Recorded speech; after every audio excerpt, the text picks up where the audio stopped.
ka muru don o bolo o ka taa dɔ nin bɔ parce que a bɛ ka min nin bɔ o m'a dɔn ou bien o m'a sɔn k'a fɔ ko e de ye ale da a dun ma deli k'i ye fɔlɔ a m'i kumakan mɛn a m'i mankan mɛn i ma yɛrɛ yira a la se bɛ yira la i ye kumana dɔ in fɛ cogo min na i ka se utiliser ka kuma ale fɛnɛ fɛ ten bon i ma nin si lajɛlen kɛ bon e dun ye hinɛ masa ye e ye makari masa ye e de ye dɔnni masa ye e bɛ se ka dɔn in to cogo jumɛn kulu dɔn in to ka taa kulu dɔn in nin bɔ cogo jumɛn karamɔgɔ Gise depuis o yɔrɔ la e kan ka dɔn ko tɛ o tɛ Damaga ka kumakan ye fɛn min ye danni kɛ o tɛ se ka nin kɛ n bɛ dan nin yɔrɔ na dɔɔnin dɔrɔn sinon o ma tila dɛ parce que peresilen don maa ma tila n ka kuma na vraiment ni kun bɛ se ka to n k'an ka yɔrɔ ni kuma laban non an bɛ taa dɔɔnin dɔɔnin ni i y'a kɛ kuma ye a dɔ la hali ni min jaabi bɛ n kɔnɔ ni waati mɛnna n bɛ ɲinɛ nka n'an y'a jaabi dɔɔnin dɔɔnin an bɛ na ni dɔ wɛrɛ ye an b'o fana jaabi n'o kɛra an bɛ ɲɔgɔn parce que en réalité ne kun bɛ fɛ ka n ka laseli de kɛ ne y'i ka kuma faamu parce que e ka kuma laɲini ye fɛn kelen min ye silamɛ minnu bɛ yen nɔ n'u ko k'olu ye silamɛ ye n'u bɛ k'u silamɛ ɲɔgɔnw nin bɔ n'u bɛ ka maa wɛrɛw nin bɔ ko silamɛya ko tɛ e ka kuma laɲini t'o dɔ wɛrɛ non mais karamɔgɔ Gise e tɛ ka min faamuya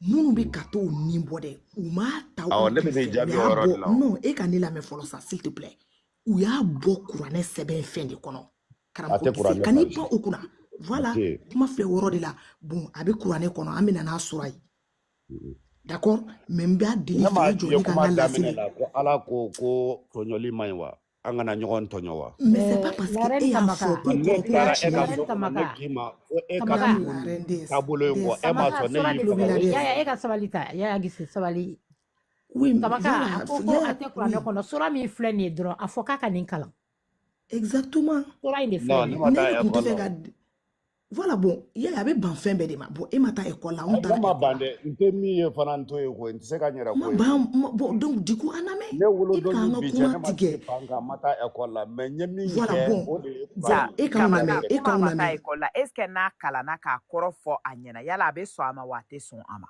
komi i ma kalan mais Kamaka taara école la Kamaka b'a kalan ka sigi k'a f'i ɲɛna bamanankan na mun sɛbɛnnen don yala i bɛ fɔ bamanankan na a bɛ se k'a fɔ ni n kan ka yɔrɔ min jaabi ayi dɛ bon Gise e ka lamɛn est ce que a bɛ se i bɛ se ka lamɛn tɛ yan Gise e ko k'e ma kalan a jateminɛ a bila i kunkolo kɔnɔ Gise e ma kalan oui mais i kalanna min na n y'a faamu sa n y'a faamu n b'a dɔn i bɛ fɛ ka min fɔ Gise anw jamakulu ninnu na caman taara école la n'o ye ni école in ye tubabu école caman fɛnɛ taara arabu école la e filɛ ka i bɛ ka silamɛya min défend caman taara o école fɛnɛ na donc o jamakulu de ɲagaminen filɛ nin ye tan donc an b'a nin dɔn an bɛ dɔn in fɛnɛ dɔn donc e de kan ka anw lamɛn sisan n'anw ye fɛn dɔ f'i ye e de b'a fɔ anw ye bon i ko ko nin aw ko nin b'a kɔnɔ a bɛ min anw b'a ta k'a d'i ma ce n'est pas parce que e bɛ fɛn dɔ fɔ ko diyagoya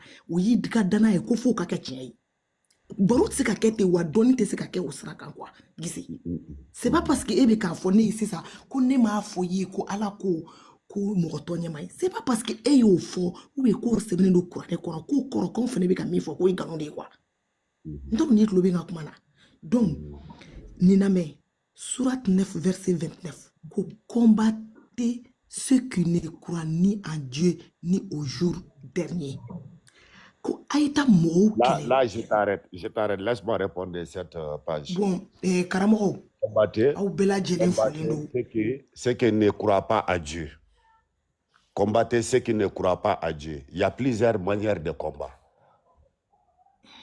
combattez karamɔgɔ Yaya n'a ma tila i t'i jɔ a ka tila kalanni na vraiment Gise mais e tɛ se ka jaabi k'a sɔrɔ a ma tila Yaya Kamaka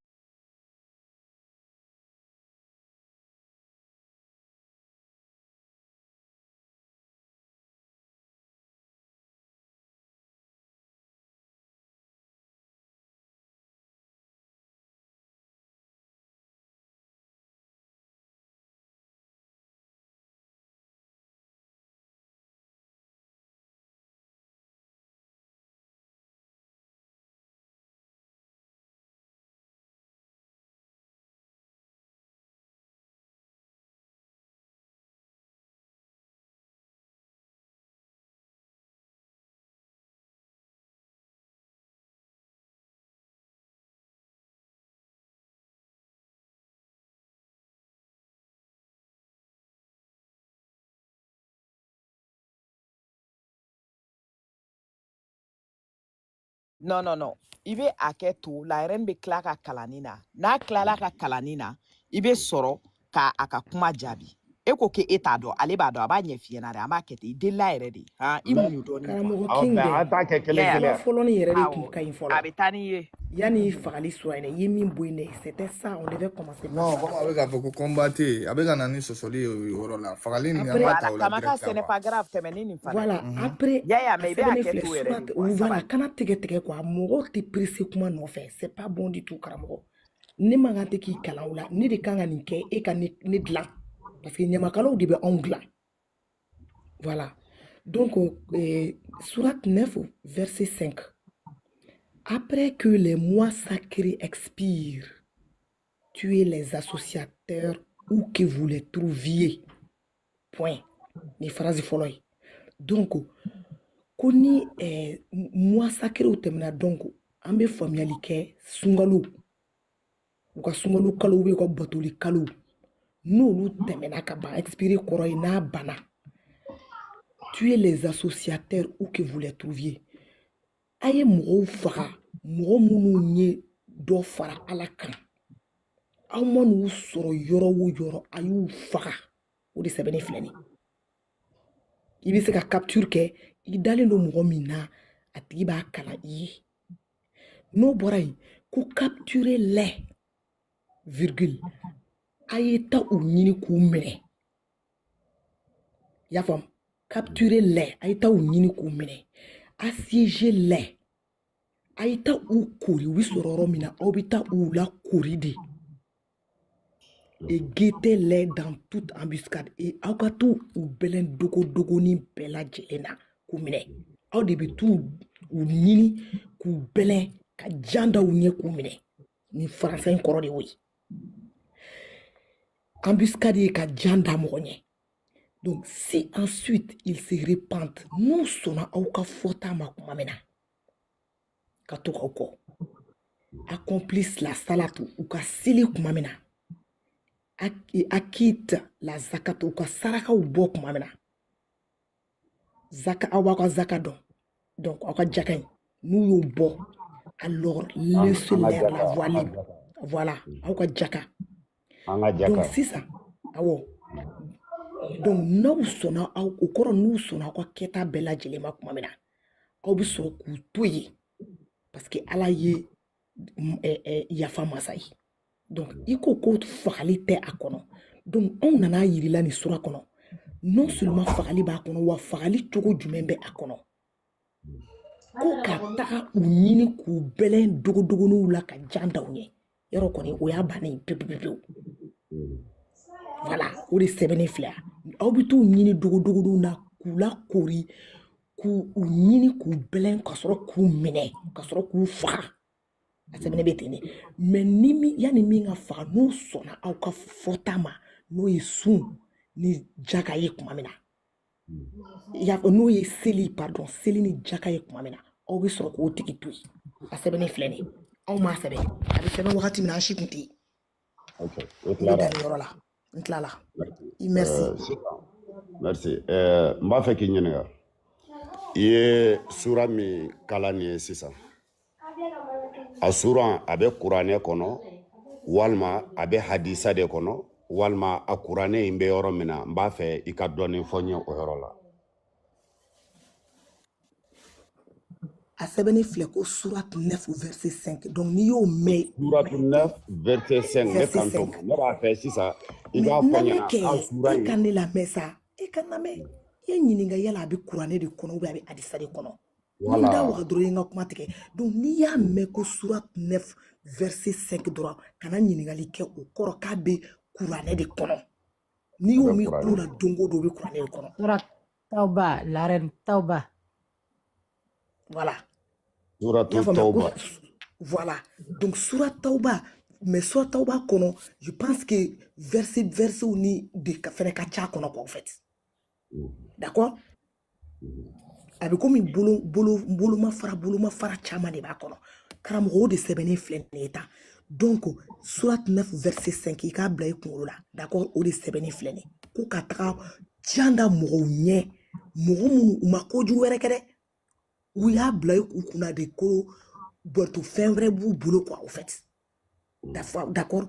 Ko donc u y'o min kɛ gansan ko dɔ ninnu ka taa sira da u ɲɛ ko ka jan da u ɲɛ ko ka taa u bɛlɛn wo kɔnɔ ko k'u minɛ cai ko k'u faga mais ni min sɔnna kuma min na ko ka sɔrɔ k'o bila karamɔgɔ donc anw ka hɔrɔnya karamɔgɔ o tɛ anw permettre anw ka mandenya kaya kɔnɔ anw ko k'i bɛ yen ko mɔgɔ wɛrɛ bɛ yen karamɔgɔ Gise ni e ni ne bɛ sigi la ni ne ye selikɛla ye ko ne sɔnna silamɛw ta ma karamɔgɔ Gise droit foyi tɛ ne bolo ka taa bɛlɛn ka jan da e ɲɛ ka taa kojugu kɛ e la karamɔgɔ Gise parce que e y'a ɲini k'a fɔ ko contre ni sanɛ k'e bɛ o de sira tagama ou bien i ma contre ni sanɛ ta dɛ mais i y'a bila i kunna non komi ne ma danbaga ye ne ma fɛn ye fɛn min kumana ne fɛ ne kɔni bɛ to diɲɛ kɔnɔ in ten dɔrɔn n tɛ foyi bato donc ne man kan tɛ ka dankari e ka ɲɛnamaya kɔnɔ ou bien e k'a bila i kunna dɔrɔn ne kɔni bɛnba ne kɔni b'a dɔn san o san ale kɔni tun bɛ taga ka taa ɲanakulu sɔn ou bien kɔba min bɛ an ka so kɔfɛ a bɛ taga kuma kɔ in fɛ ka kɔ in sɔn donc ne kɔni fɛnɛ bɛ fɛ ka tugu o de kɔ donc ne kama mana bɔ a kalama ko ni mɔgɔ min bɛ ne mana kɛ selibaga ye ka tugu arabu kɔ ne man kan tɛ ka dankari e ka ɲɛnamaya la ne ni e bɛ sigi de fo ka taa min kɛ don min na voilà bon anw ka hɔrɔnya mandenkaya o de bɛ o kɔnɔ i ye ɲamakala ye e kan k'o dɔn ka tɛmɛ anw kan wa n b'a dɔn fɛnɛ i bɛ o dɔn ka tɛmɛ anw kan nka silamɛya min n'o kumakan b'i da kɔnɔ o de bɛ k'i lafili donc lamɛn ni ye fɛn fɔlɔ ye fɔlɔ min y'a to anw bɔra nin kɔnɔ bon an ka bɔ nin yɔrɔ la fɔlɔ est-ce que karamɔgɔ i bɛ se ka jɔnya mɔgɔ bɛ se ka jɔnmuso da ni jɔnmuso ye min na i sigi o da kan i bɛ se k'o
walima an kan ka taa ni dɔ wɛrɛ ye c'est à toi de voir maintenant. Ok, il n'y a pas de problème, on t'écoute parce que a ye jɔnya fɛnɛ affiché. A ye jɔnya affiché donc an ka kuma jɔnya kan wa ou bien i ye min fɔ an ka kuma o kan fɔ. Min ka di ye. Non, min ka di ne ye tɛ parce que an ka laɲini an ka ɲɔgɔn faamu de donc min ka di n ye min ka di ye tɛ min ka di maaw ye an b'o de fɔ.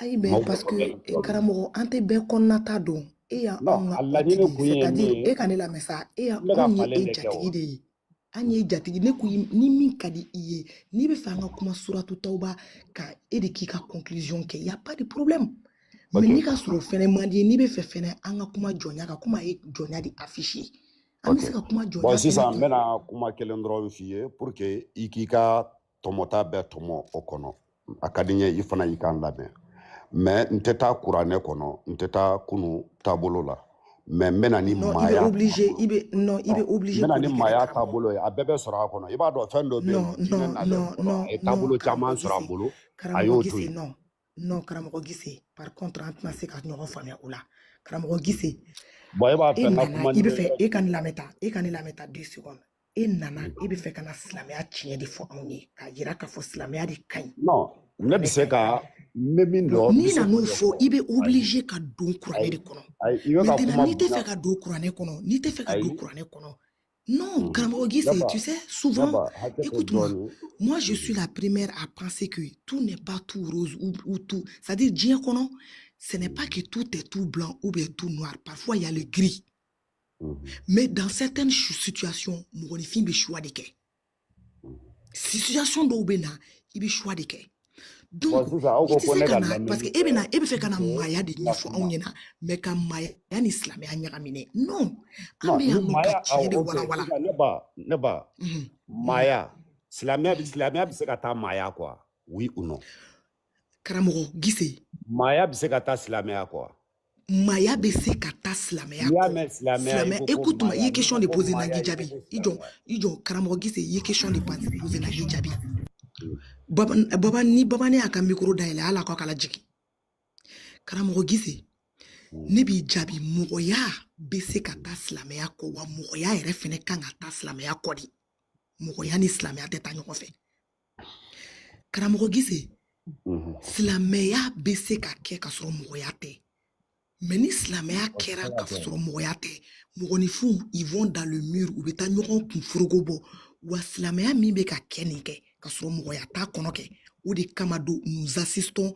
maintenant de nos jours là an bɛ ka fɛn minnu ye kojugu minnu ye a caman ye silamɛya de nɔ ye parce que n'i ko mɔgɔ ma ne fɔra bɔra ka suratu Tawba min kalan ye n'i bagara mɔgɔ ma dɔrɔn ko parce que a dalen t'i ka danfɛn na ko ka taa jan da ye k'a minɛ k'a faga i ye dankari kɛ mɔgɔya la donc ne y'i jaabi mɔgɔya tɛ taa silamɛya kɔ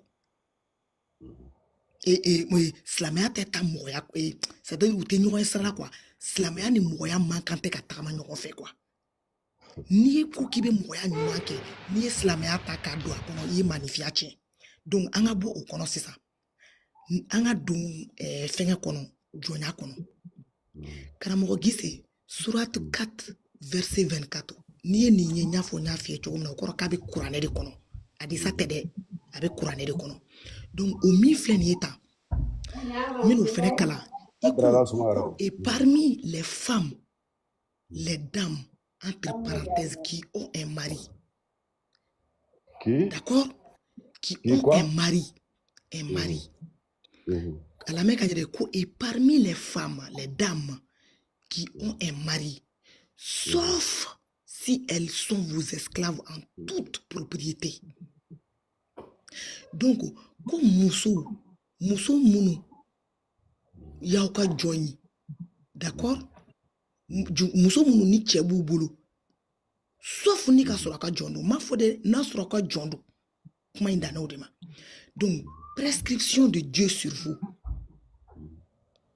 et à part cela il vous est permis de les rechercher en vous servant de vos biens et en concluant mariage non en débauché ko muso nu ko aw kan ka furu de kɛ ni o ye d'accord ko so k'aw ka t'u ɲini ka aw mago bɔ u la parce que aw bolo kɔnɔ fɛnw de don parce que a sɛbɛnni filɛ si elles sont vos esclaves en toute propriété i b'o kɔrɔ dɔn jɔn i b'o kɔrɔ dɔn ko ni muso ninnu ko ni ka sɔrɔ aw ka jɔn yɛrɛ de don aw bolo kɔnɔfɛn lakikaw de don hali ni cɛ bɛ u bolo k'aw bɛ se ka se u ma donc mais continue et puis de même que vous jouissez d'elle kana kuma tigɛ dɛ parce que a ma ban puis de même que vous jouissez d'elle ko n'a y'aw damu ta u la kuma min na donnez leur mal a ye safinɛ an b'a fɔ ma Mali la ko sisan wulila ko safinɛ sɔngɔ c'est-à-dire i bɛ cadeau dɔ kɛ a tigi ye donc n'aw y'aw damu ta jɔnmuso ninnu na Chebu bolo chetu bolo na ya damu taula aka bolo kono fait bolo ay cadeau d'oduma. Comme une chose due, il faut que folen koroto et dans la mara, c'est-à-dire au benamika fin d'odi ama. Qu'il n'y a aucun péché contre vous à ce que vous concluez un accord quelconque entre vous après la fixation du mar. Donc, quand vous moutauka na ou bena bolo kono fin dilila mago nye tali kofe ko vous moutauka car Dieu certes Dieu est omniscient et sage ko ala avec ko bedon wa fait haklimado.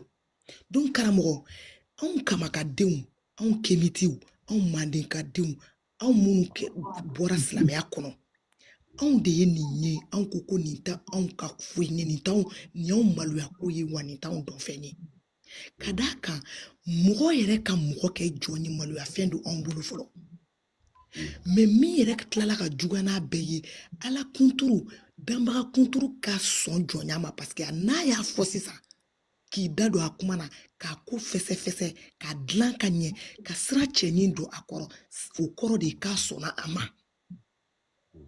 karamo suna ba fodi doron ka dabla mais anya non seulement a sona ma karamo gisi aklala ka muketuguni aklala ka yira de ko hali ni chen muso nu ko ni furu chebu bolo u ka munu we munu taye karamo kulu be se kuku damuta ula karamo gise e ka mande kaya e sonendo ma e sonendo karamo gise wali muso furule ke kati damuta ula bo on ma mande kaya ya ye ka foko o te be on ma karamo gise on bora nu de kalama anyi seli dabla ka sun dabla karamo gise anya donko femina be fuma ko dambara masa ni ka soka be ni ka sɔrɔ k'a bɛ yen dɛ parce que mɔgɔ ma a kuma kan bɛ a ma yɛrɛ mɔgɔ la donc ni minnu dara la k'a bɛ yen ni ka sɔrɔ k'a bɛ yen i jɔ n ka phrase laban ni ka sɔrɔ k'a bɛ yen an nana dɔn a kan bɛna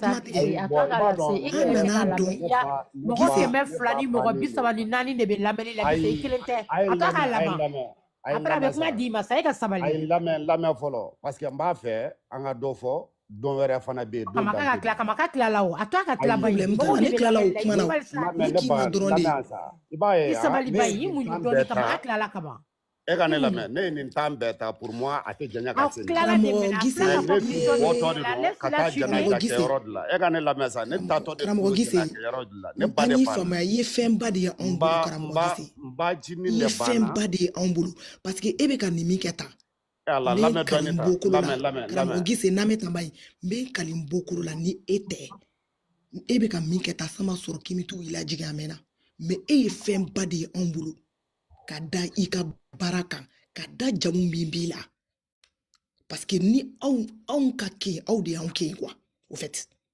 donc a ka d'anw ye aw ka anw faamuya aw k'a dɔn aw ye fɛnba minnu ye aw ni anw ka jɛ ka baara kɛ ɲɔgɔn kan aw ni anw de kelen ye aw kana taa fara mɔgɔ minnu ye anw kɛlɛ k'anw kɛ fu ye aw kana taa fara olu kan quoi karamɔgɔ gise o tɛ fɛn fitinin dɛ an mago bɛ aw la mais a y'an lamɛn aw ka sɔn aw ka kɛ aw yɛrɛ ye voilà aw folen don karamɔgɔ n b'aw bɛɛ lajɛlen fo bravo on t'applaudit Mandela camarade applaudit vraiment ka kuma ɲana lase ɲana kojugu a tɛ sɔn ka lamɛn ni ye tiɲɛ de fɔ ne ba a kuma tun bɛ jelikɛ la kuma bɔra la sisan jelikɛ bɛna taa n ba banna après n bani jini banna karamɔgɔ jelikɛ ne terikɛ han n y'a ka dɔnkili k'an fo ko i b'a dɔn k'an fo ka fɛn bɛɛ kɛ waati dɔ la kɛ je te jure mankan dɔ bon ninnu de y'an ka dugucilaw ye yan voilà ninnu de y'an ka dugucilaw ye nin lajɛ non laisse tomber n b'aw fo karamɔgɔ aw folen ba o tɛ fila yɛrɛ ni folen don merci beaucoup je pense que siɲɛ wɛrɛ est ce que nin bɛ gɛlɛya yan tuguni bon a bɛ na a ma tila o a b'i den a bɛ na pour être sûr pour être sûr N'olube. Akoni ni profil que Kamaka, mbro bien sans faire. Mbro bien sans faire. Vraiment, merci beaucoup. Merci. Comment nyara depuis à New York, m'toro bila, m'be tapotage là toujours. Fin febe douma, aibe biki ta kana douma ki trop malo kabanka haya numéro sebe, aibe ta ka recherche kaka. Ni ni avec galo kamaka avec galo ne fo, aibe ta nyinu kuranaro. Na be tunya le fo, aibe ta nyinu kuranaro. Wole ka di anye kwa. Parce que ni na la loni te ka lameni ke donc anu fe wo man. Ibe not later, ibe ta ka preuve nyini kabanka ikose kana ka fo ma kumba mso kombi fo yeme fo ko nyaye ko tunyale.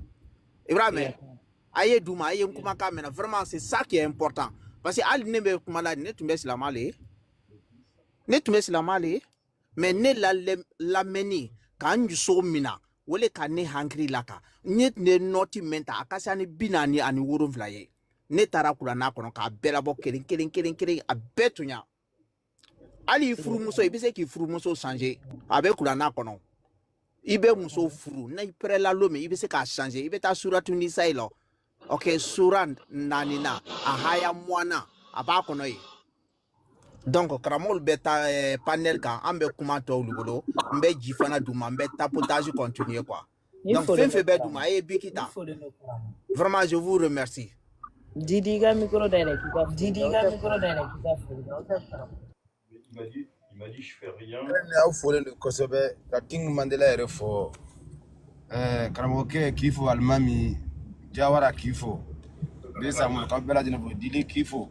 Ah ko kamaga ko kumanya na fukata fatote. Ko anu timina dia fa. Andone do le metu no petit mais ngo nyaga la ni famu. Parce que nous anga mo bawde bon har nasro be wakil be yoro were quoi mais kuma de nyana quoi faut que ta fatote en tout cas les bravo à vous à Kamel Laminade jey nga kuma ya bayira har na be islamia kono ou be avec kalabantia de la meya ke to nyina fe ou be islamia don parce que la reine turo tawba kala avec a foko ai bon avec un grâce qui harisia de don ou be corona de don cela montre que je crois que ate chama kalama koina mais c'est pas grave. Natla ka jarajo la bila kana lamina ou yana nyona wéré en tout cas ninde ya nyana mayim kaufo dron kaufo franchement ani so mo sama so rere de quoi la reine est tanede fanga bawde la re aha maraga na kinya ko ti ya ti ngo kali ya ti aranga kali mais mun la ite kuma ne ma maraka kan fo nyebe maraka kungulo le antin nare il faut le kuma je volo de mi sa fait bi Almami ni sogoma boy iga migoromne almami ni sogoma ibe aketo kono ni la kosobe mais angu te seka kuma tigete quoi kifo kosobe kuma bibula enclove ka didi fo ka ni sogoma ka nyaka foli la ara maraga fo sane ba sogoma daina abulu ko talelo kulwal ga era tunu na o de dili ai ma e sarali ke koma amena kwa kabe sarali oh non kamaka tu peux rester dobe ya obe fait gagner ni ke mourir après peut-être courage dobe la ka mo fait quoi maninga ke et almami enclove la in sogoma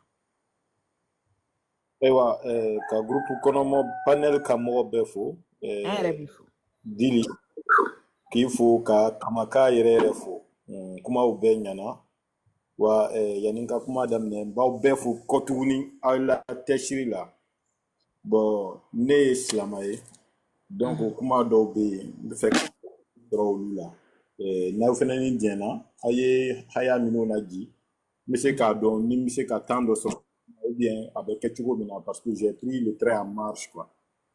Oh na kari ya me sigi nga ya nunu ke ame kuma ka me pa ke ebe na aya nunu kala ka fo iga kala njugula ra amba kala nyoko fere ka nyefo nyoko no be beima.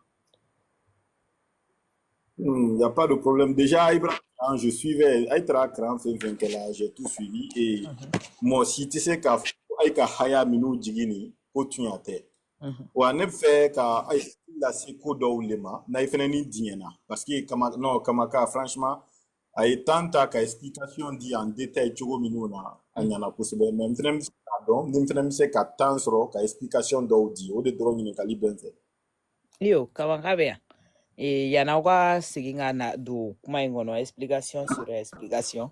Et Tiamoro, Ibi Segiga ou Chekura. Ibi Segiga Foli Gefolo. Otep. La reine. Il faut le nom.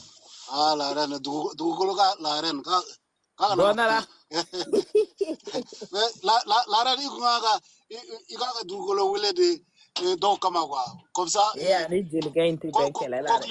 Kokliti Dougolo, vraiment, quand on voulait donc Chamakamadi, vraiment. Ni je le gagne n'a le kumbera contexte. C'est faux. Non, mais à Senda ou faire un cachipo, vraiment. Allez, quand on voulait au-delà, quoi.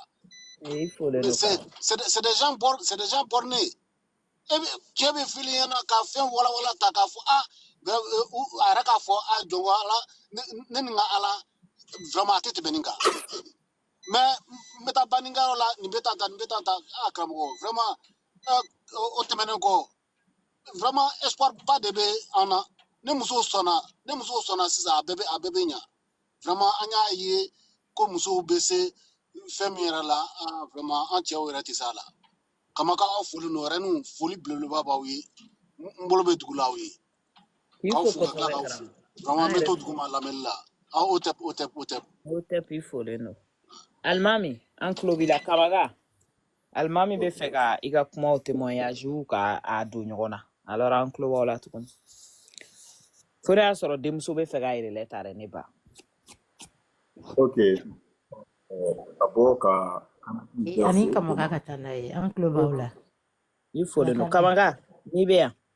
Duguma moko ay profita ko live ou tapoter pour que live ou kana fin quoi. Merci la reine. Ay tana enclo wala. Almami kuma ba obulo.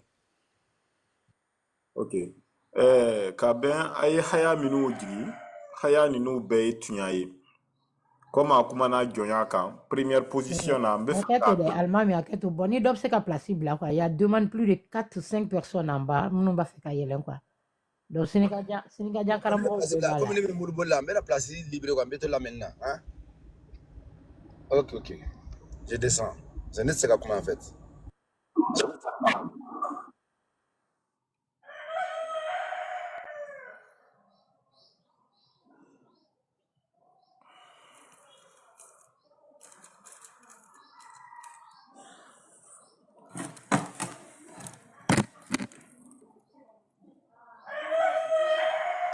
Je peux continuer?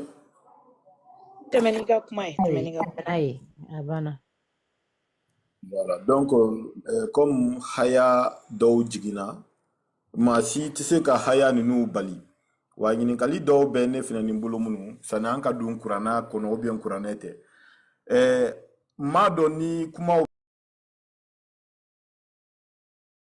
beka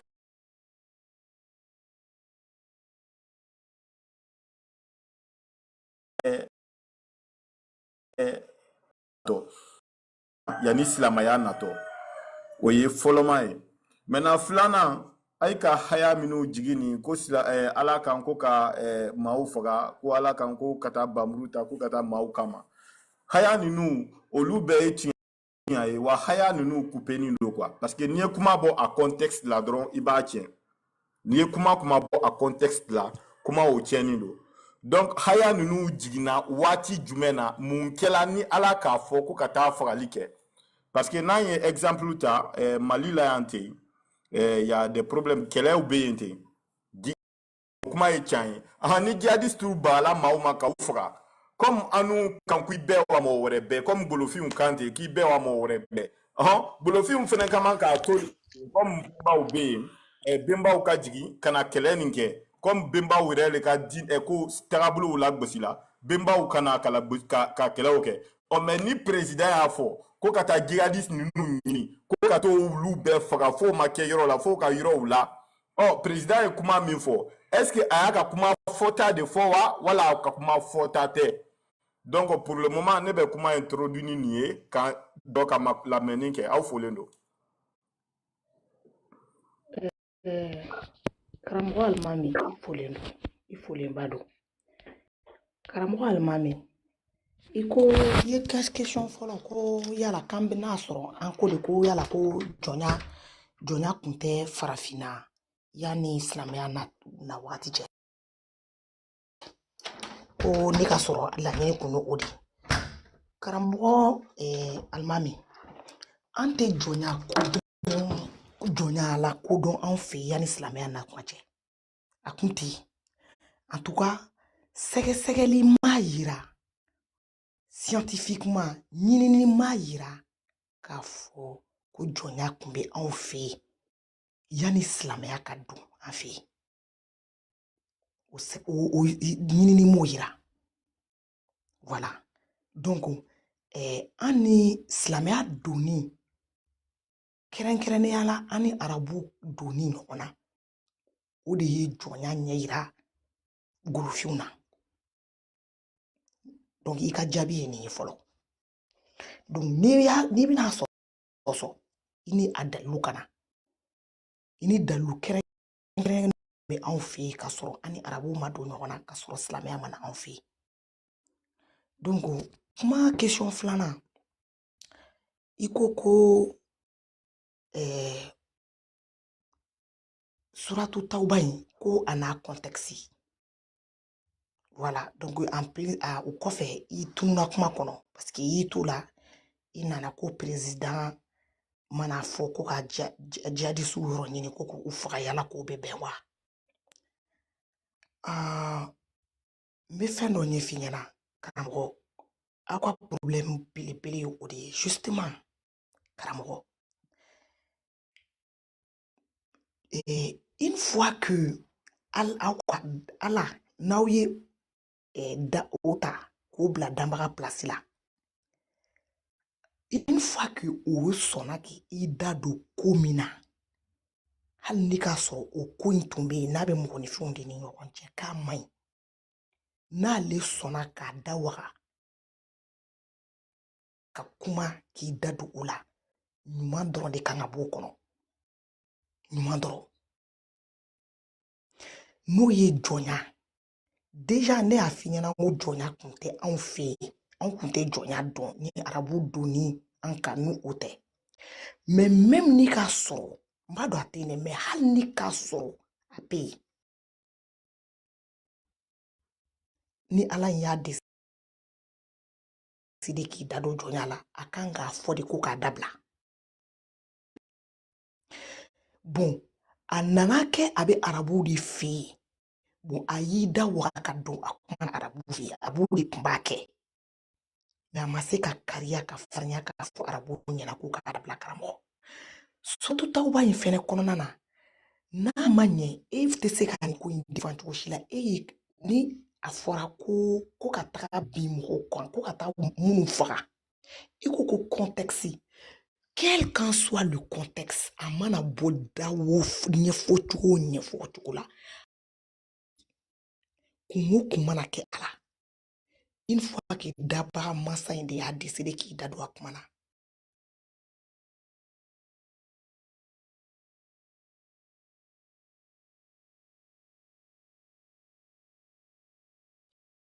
fagali kuma man kan tɛ o ordre man kan tɛ ka bɔ ale da kɔnɔ k'o mais n'i y'a kuma fɔ ni silamɛya da ye i tɛ se ka yeli kɛ donc o y'i jaabi ye nin yɔrɔ la fɔlɔ n b'i da kuma kana jaya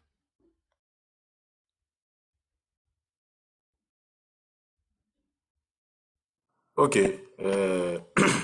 yana n ka taa ɲɛfɛ ne bɛ foli kɛ n bɛ jigin n bɛna taa n ka rendez-vous la n ka heure tɔ man jan quoi n b'aw bɛɛ fo kosɛbɛ k'aw foli b'aw bɛɛ o tɛ aw ka kuma kamaka dili ko kana presse a ko k'a bɛna a ka foli kɛ ko ka jigin a tɔ ka tila a ka kuma ne tilala ka ban c'est juste k'aw fo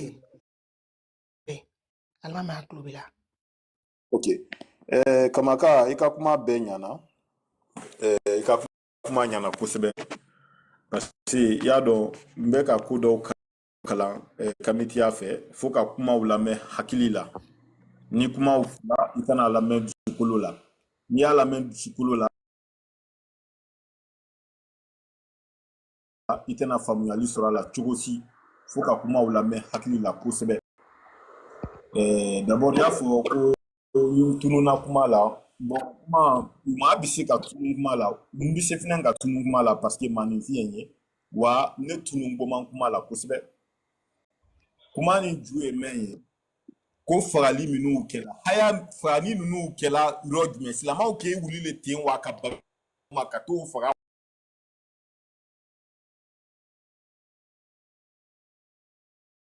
le tien wa ka ba ma ka na aw yisira ta ma o fara karamo almami ikumita fola ne tandi mai il question de poser nyana ka fo il question de poser ni ma clamber nga micro mene problème fu itala il question de poser ninjo ayi kuma de quoi ma question pour mega kuma de quoi OK panel me be aketu ma kuma da ne be micro ça de quoi voilà ateyi na fo kuma fe be fo ben ma obi abe te be ma quoi mais na de quoi o de ko sa be fo ki be wa mo wore be fo be ka so nyon ta de ma quoi donc ibe haketu iron na donc nkando nko ni afola ko silama ala afo ko ka ma ofora akela sadika fo itenwa o ye kuma na yini follow mai mena flana sisen ne exemple menta comme il kan continue na kuma na matunu kuma la de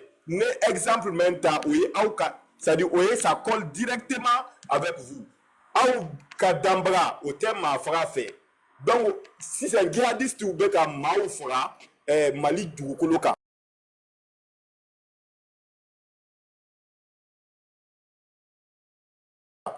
militaire malien au fait comme Bolofi noye au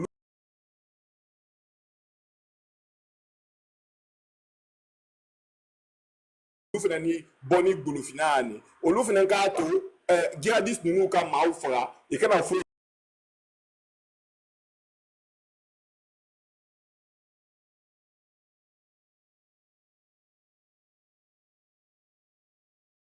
que jihadiste nunu Afrique ka bien oluma o e kuma maintenant si c'est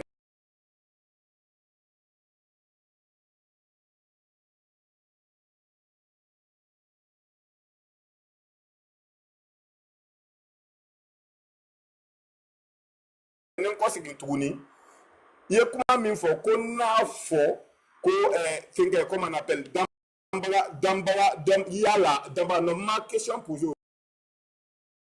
na foli nko dambara ye kuma min fo o fo la contexte dans le konoma ngi be ka kuma o nya fo fika c'est fait ka ngani la mesa asimi avec comme 6 ans asika mbisika asimi jilagi parce que mo de bagarama parce que avec légitime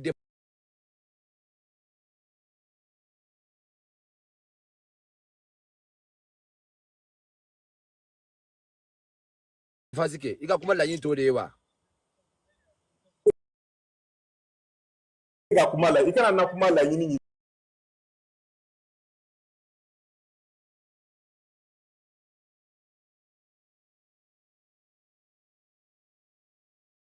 ne kuma min fo o jabi dron ika marmaye non faut pas marmaye ça non Didi hein Karamo Didi ah oh.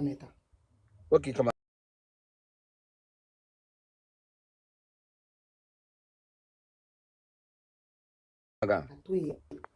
atoye akaka fo na klala ba ka mi mena kuma atoye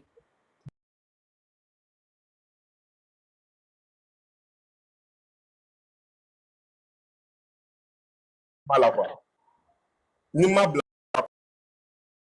mais alawa almam nindi ka ngali era de bena na sisan kumi mbala ibino kundama ambalaje no sura bibulu ana verse ibino dama OK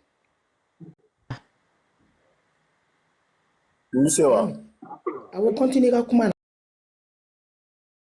ni continue ka kuma na o de be no nama o fami ambo de nyingali ke pour que nambi jabi dima anga se mo be jabi mina anga clean o jabi makwa o de kama do ni fene yi nyinga ko yala ibe fe ka ni de fo ima ila ren fene yi nyinga yala ibe fe ka ni de fo wa donc akoko no de donc continue ka kuma na c'est pas si c'est moi parce que moi je suis guinéen nos langages qui ne sont pas les mêmes quoi c'est pas si c'est pas pour cela quoi d'afara faut été malini guinéen afo voilà donc nem foni nko comme aya haya ni jigi si c'est ana nema donc quoi exemple nema donc toutes les personnes aussi qui vous écoutent ne connaissent pas, par exemple, quoi. Maintenant, comme vous avez fait descendre ce verset-là, moi, je veux savoir ce qui se passait au moment que ce verset est descendu, quoi. Ne faites coder drondon, quoi. Après, si c'est, par exemple, wati ambe wati kuruni mingono nyiti si kamaka ka réplique ba ere bulu o bebe kiai maintenant si c'est comme kamaka ka dambra ka réplique ba ere bulu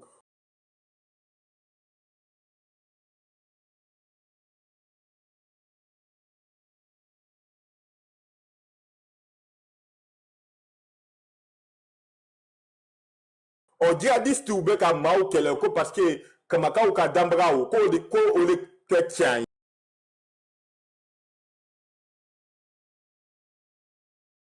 Donc pourquoi kamaka ka wa menacer haya na par exemple haya mi beti non après non il y contexte fort il ko yala contexte yala kunjume na ni haya no jigna voilà exemple pardon o te follow de we flana de ani kamaka ka dambaga yala muna kamaka ka to il be follow de fort ni na follow de ko parce que ngwe se jabi follow kamaga ko yala c'est même jonya sur en fewa yaye comme kamaga sinon voilà donc au kuma bana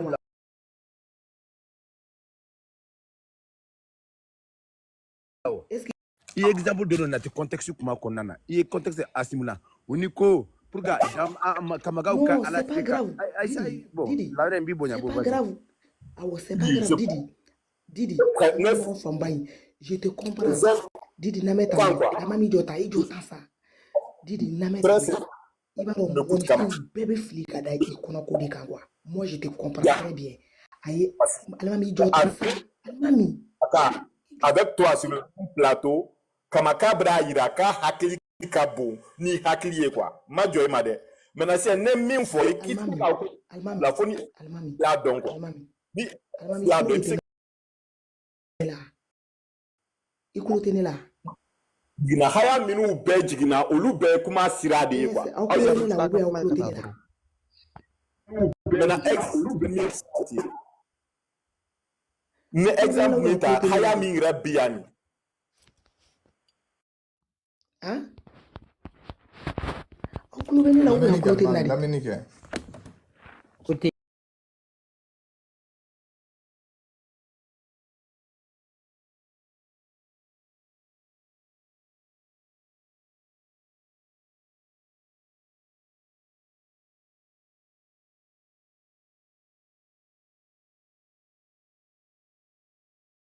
aya tapoter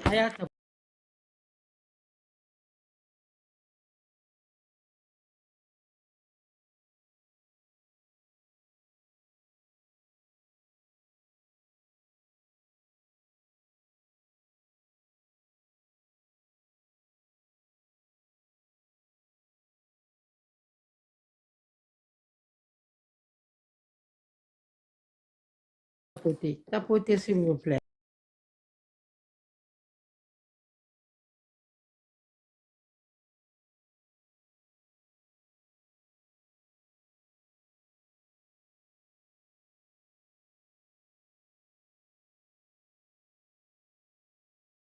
Enclotez la yaron. Avec un tigre. Non, il y a un micro de follow. Comment? Enclobé là. Voilà, merci.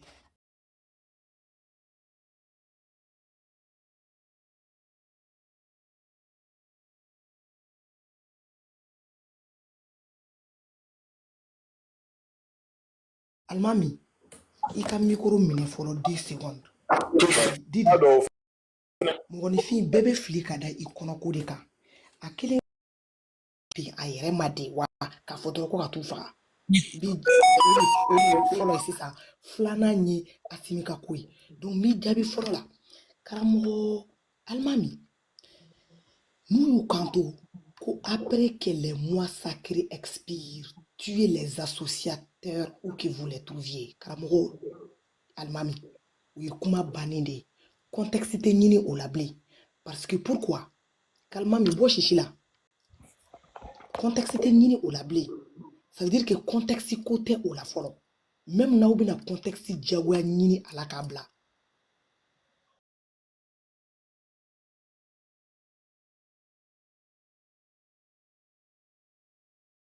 Bo shishi la karamoko almami.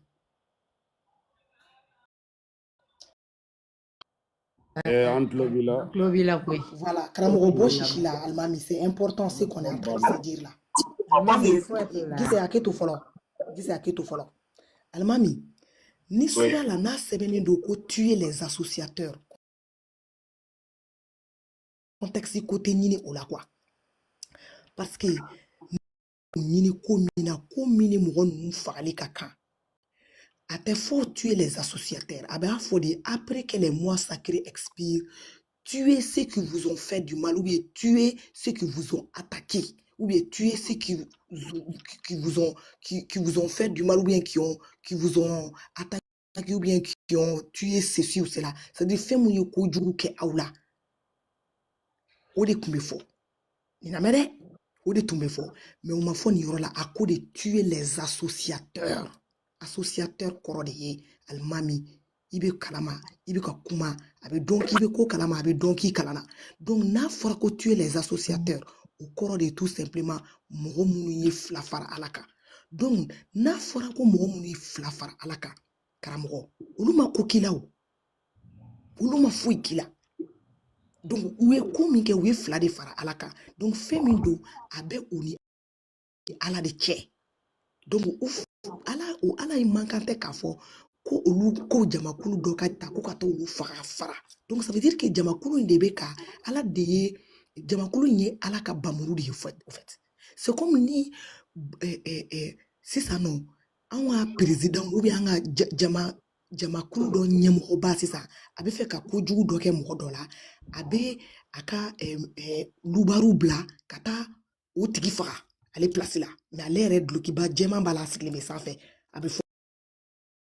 foko abafo ni clé beken sokono ni clé beken sokono ka haram ya muso flende on fle ali mansi da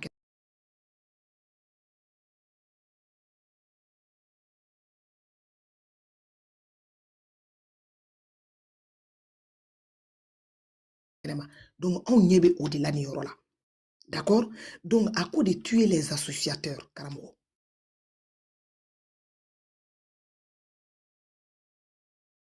Donc à ma fo mo munyi ma kokula donc contexte te se gagner ya anga bo kono a klala ka fo de ko capturer les ko assiéger les ko guetter les ko ka to nyini ko ko belen be kono ko ka janda unye o do le kama o bena fa ni ka kuma ala tigate ka ni yoroni sinsin ka sangoro ta kusebe ka na a assiéger abena ni asiminka histoire ubina assiéger les ubina kana assiéger ubina kana dugu dakuro ubu faga ubu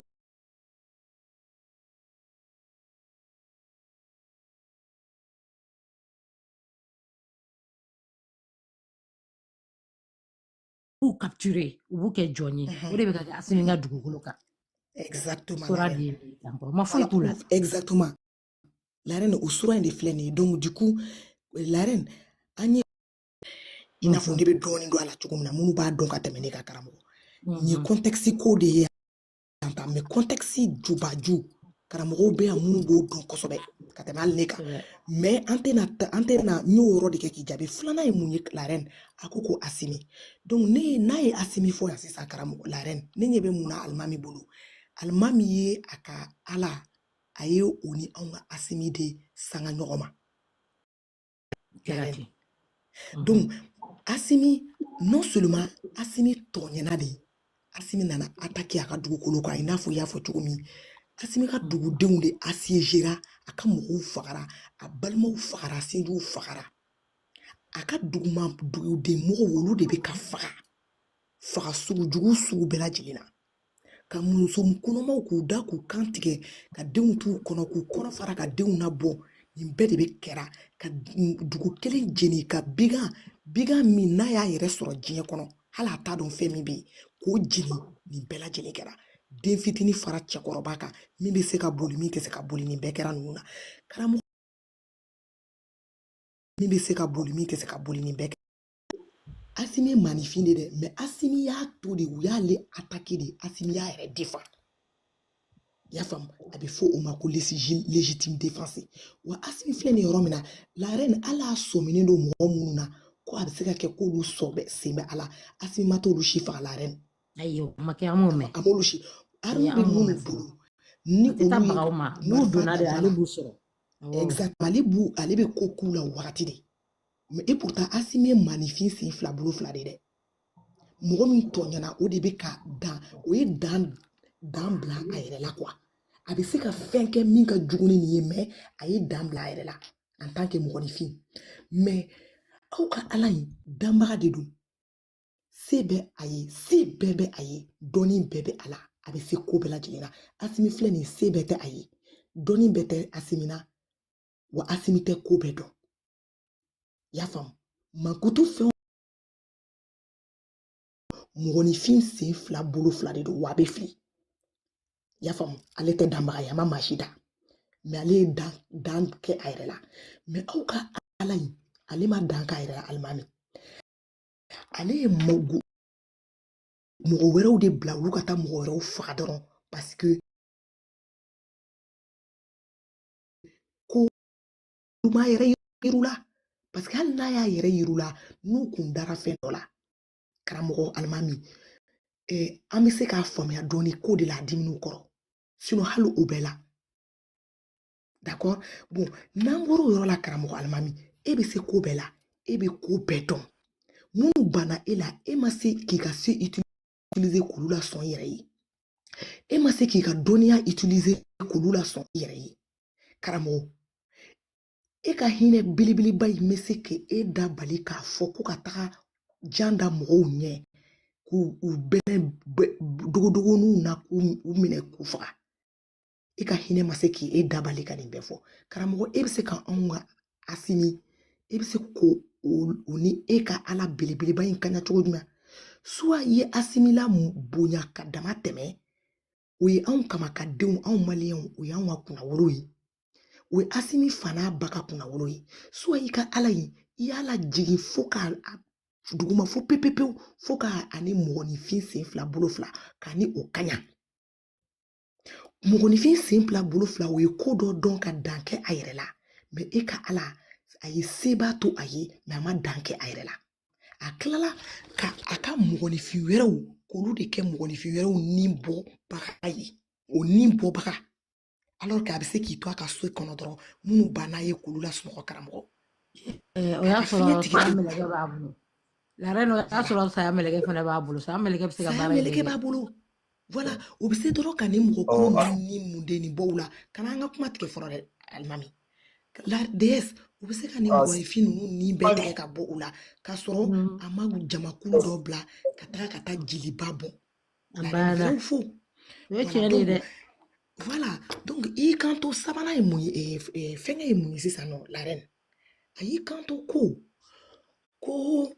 yala ko anw ka danbaga ko yala ko u bɛ sɔn jeli bɔ ma wa ne ko la reine anw ka danbaga delila ka kuma jɔn de fɛ k'a fɔ ko a ye anw ci k'ale de ye danbaga ye alimami o tɛ yen ale filɛ nin ye kɛ a ma kuma mɔgɔ si fɛ alimami k'a dɔn yɛrɛ k'a bɛ yen an y'a dɔn cogo jumɛn k'a bɛ yen komi anw m'an yɛrɛ k'i an y'a dɔn ko kɛbaga bɛ sɔrɔ anw na supposition dɔrɔn de don i kalan supposition dɔrɔn de don c'est-à-dire que théorie dɔrɔn de don n'i tɛmɛna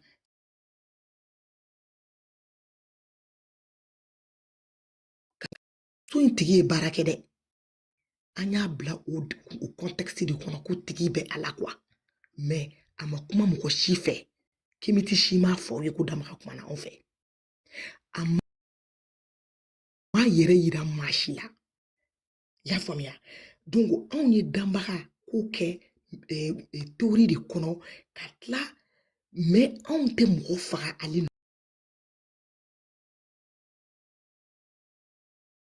nɔfɛ quoi en fait alimami don a la parce que pour eux n'a ma kuma olu fɛ olu ma y'u ɲɛna ka ban olu mago t'a tɔ a ko tɔ la bilen Ya famia. Bon, et pourtant, un bébé n'auront fait, un bébé baraque n'auront fait. Donc, ça veut dire que on te mourra au kama. Donc, on a d'abord les serres et Nicolas. Allez, qu'on y est. C'est-à-dire, d'abord, qu'on y est.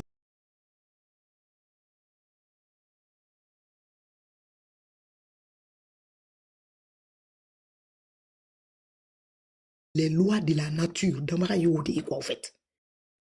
Ni son compte fait bito. Ni nature bonne, nature bi bonne.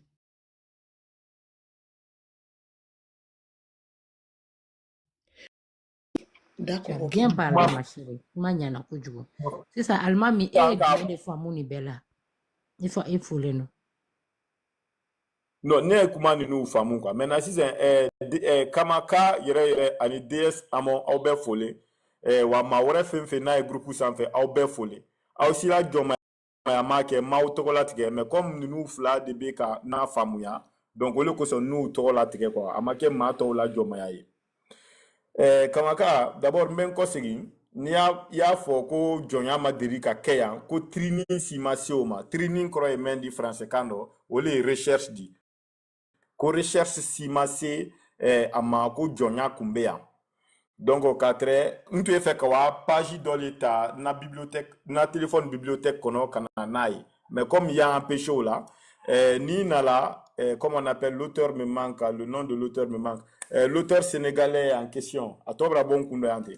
Il y a dans son livre qui nous parle de l'esclavage en Égypte bien avant l'arrivée de l'islam, c'est-à-dire bien avant l'arrivée des blancs ici. Le premier blanc qui est arrivé en Égypte est entré là-bas attaché Bongo Galoyo et Netafoko Tianyoy. Mais comment c'est ne ko Kamaka DS Amonunu Olube Kemitu ou ka traditionné. Donc ni nana Kemitu ou ka tradition nina ibna ye kika kuma ya gandoni ika kuma ya gandoni mais au final ni bese ka damungu bese ka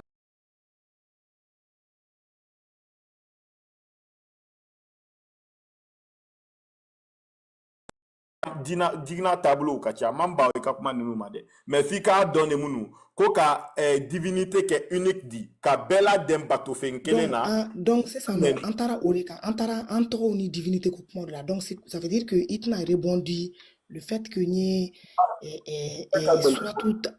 soit tout tauba contexte ite ka rebondi oka aya famia ka te ka rebondi oka no Bueno, aye anwa asimini aka dambra kenyani mige. Anyeba la ka fate ka rebondi ofeneka. Donc nyeba la be ka rebondi muka. Asigna kotuguni. Jonya. Attends, ameka moto la fenga di quoi. Amigo ma débat yelema quoi. Voilà, débat yelema signa ko sisa parce que kuma data bulu oro sabala la reine. Asigna ko nyeba la Bigi tene bulu ne fle barakaro de la ta tembulu karamala mami na meta kanina meta sa kuma bina dima meka ko do daira nyogona mais le micro automatique follow ça et qui jota meka fendo de daira mbola. Vous avez vu que apana ni yoro munu ne ni notita ni yoro munu ka ayi pa ulu kuna asina ko kata jonya de kasisa no e Égypte c'est ça mais na unya ba la nati attaquer Égypte de là parce que pourquoi non mais ali yoro mima Égypte kamaka ko tu abu munu mina na kana oui kana pese la reine kanu ronye fofolo je sais très bien kanu ronye fofolo donc maintenant la reine inyaba la akame en torodema ko kamaka ko des amo donc avec ata retourner kata donc anyo famia karamo ko problème foi ta ambanga mi ko mine continue maintenant faut ka heke ka ou fait vraiment parce que ne koni fait ni haklima ou beka kuma obenyo na men outlining quoi. Oh, ni ne kuma da na obeka ntike seki beka non ça c'est pas causerito et blé quoi, ça devient de la comédie. Excusez-moi beaucoup du terme. Maintenant où kuma da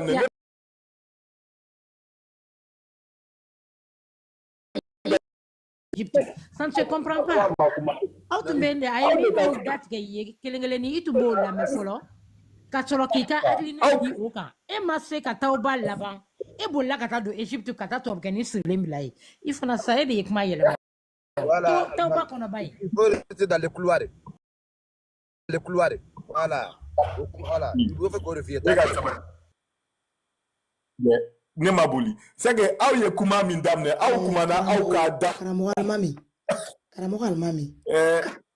Karamɔgɔ alimami. N b'a to I ni n balima tɔw ka kuma d'accord n bɛ place di pour que mɔgɔ wɛrɛw bɛ fɛ ka intervenir n bɛ place d'u ma an ka se k'an ka baara kɛ dɔɔni. Karamɔgɔ yɛrɛ ni ye ne karamɔgɔ de ye. Bravo. Voilà. Non, Kamaga, bɛɛ bɛ se kuma na ka tɛmɛ ne kan o bɛɛ bɛ ko dɔn ka tɛmɛ ne kan n b'aw fo. N b'i yɛrɛ fɛnɛ fo alimami. Bravo. Merci beaucoup.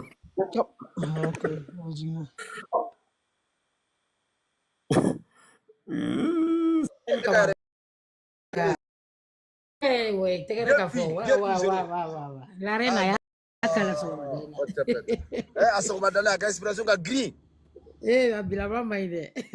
Abila. Chichi be ka munumunu couleur fede au ka damba ka ni kere to ka munumunu. Ade Kamaga de ça wonde atara fo Égypte. On était dans Taubati, nous amène en Égypte. C'est grave. Oh bravo. C'est oui faut le ko Karamɔgɔ zibili yɛrɛ na Karamɔgɔ I ba I fo le ko kosɛbɛ. Mama ka micro datugu. A yɛrɛ le ta.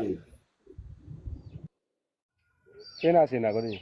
Ni ce folo do, ba folo do. Ka ba folo la reine des King Mandela. Didi Isa Sekou Nyakate Keita ba folo do.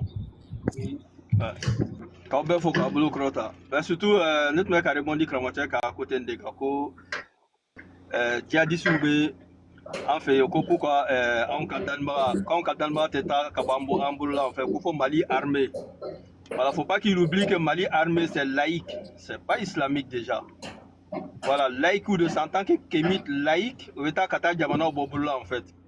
Waka Diadi Soube bunte la Irak, ko bunte Syrie, ko bunte Égypte, ko bunte Algérie, ko bunte Nigeria, ko bunte Tchad, ko beka bunte Touni, c'est-à-dire Sahel en ce moment, il faut que tu m'as fait un kala bemi, n'a pas essayé d'intervenir en fait. Donc au parti là en fait. Donc c'est pas l'islam qui les combat, hein. Ce sont les laïcs qui le veulent qu'on combat la moitié. Il faut qu'ils notent quoi.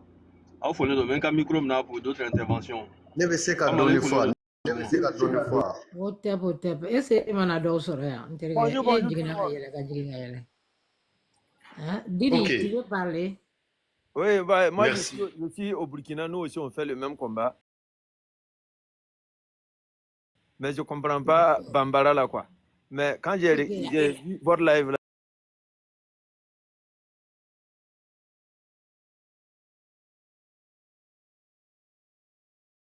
j'ai vu que c'est le même combat que nous on est en train de faire ici aussi au Burkina Faso. D'accord.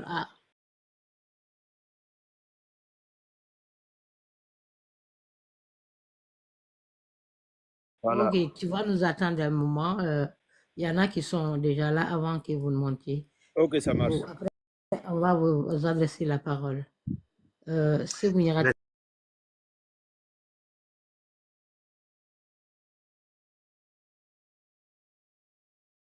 Yelena, user veut parler. D'accord, il faut parler parce qu'il me d'accord. Merci parce que jate bɛ yɔrɔ min na mandifiw mako tɛ tiɲɛ na quoi ka da mun kan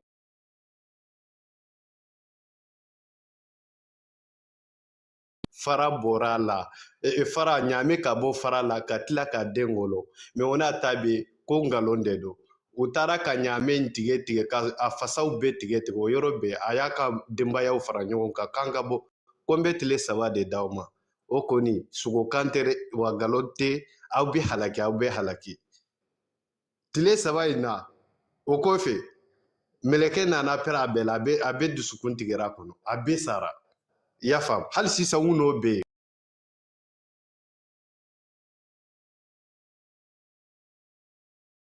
u n'o bɛ yen n'i taara sami jamana in na hali sisan i b'u n'o bɛ yen mɔgɔ bɛ taa u n'o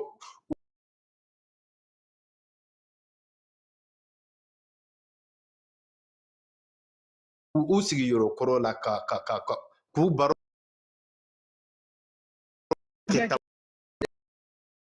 nya famu tamaro jukele akaka zirinda temenaye tamaro jukele ama yela ka semini juma kunkele o tamaro ju inde kasira ko mi denyerni ko mun ka mama yela ale sa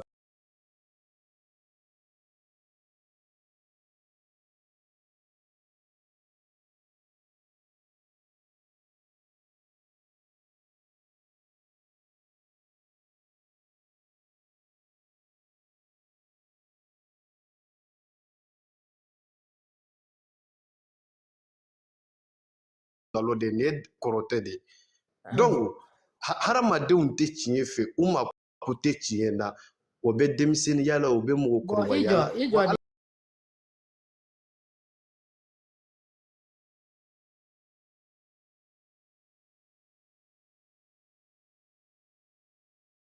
alama bɛ da kanda kama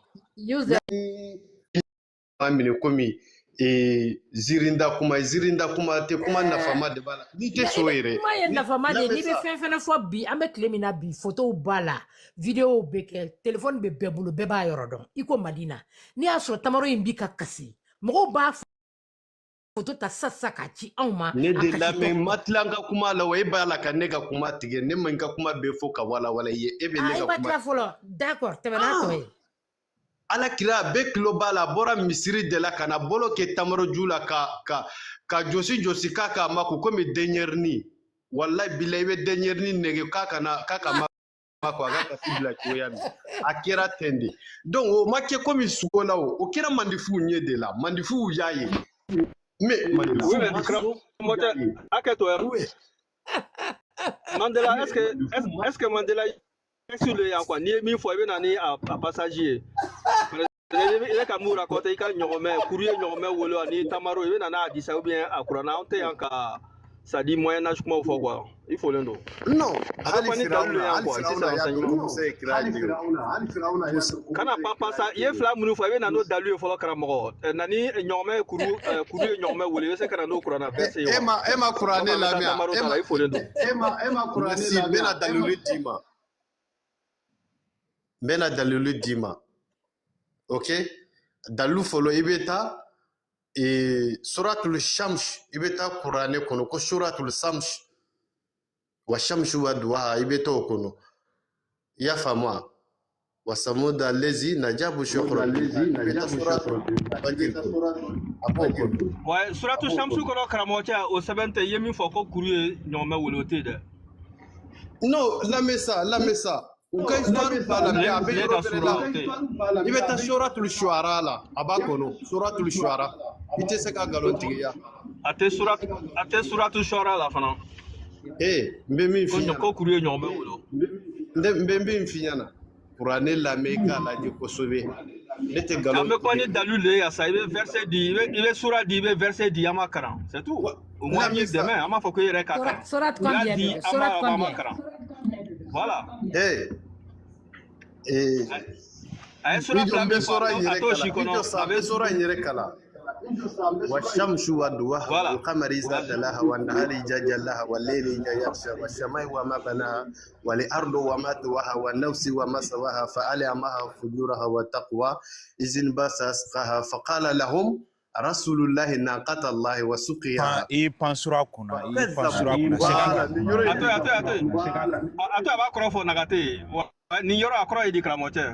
fakala lahum rasulullah nakatalla wasuqiya akrobi ala kakira ko ala ka nyame fle akana magala wasuqiya na midon aka midon kolosi fakazabu ya galontigia fa kurube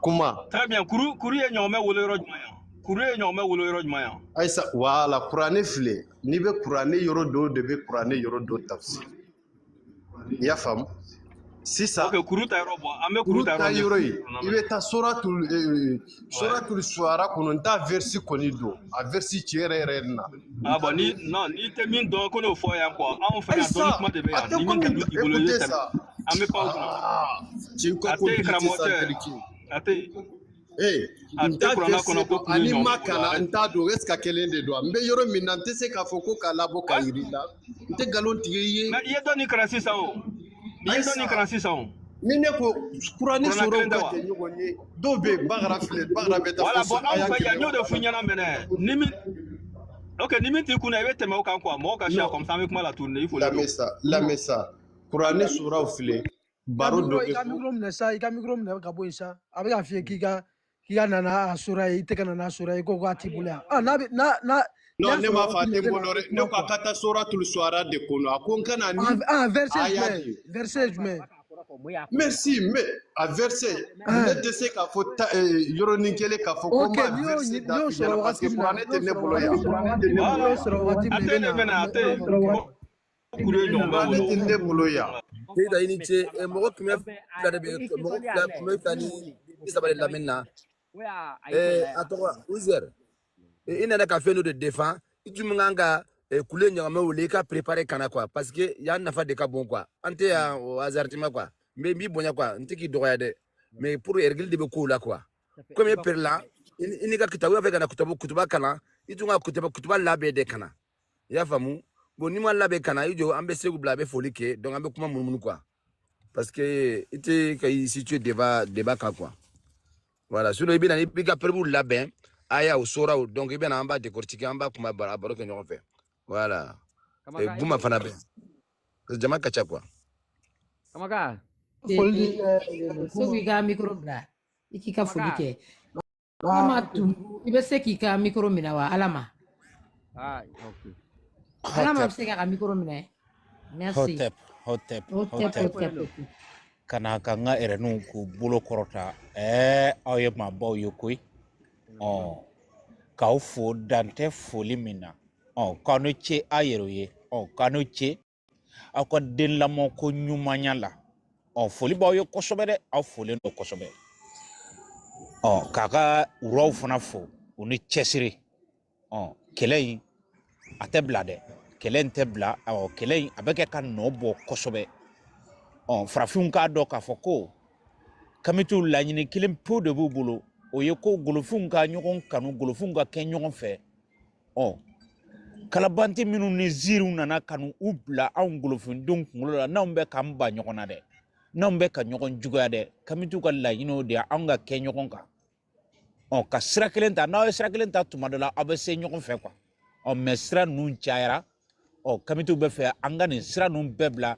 anga ke anyira ye ka do ko kamitu te ka mashi kelaya kamitu be la seli de la o be ka la seli de ke ni itara mahinga misiri kono bi a kelen bi jo aba be fo mo shita fo ni nyora mbe chugori ai o te kamitu fe kamiti be karamoy ba na fro ki ka ki yere dro o ye ere hagili min bilade a wala ka fo ki te soso be soso karamogo ka fo surtout ka nga dansira fo bi kosobe hotep amela menna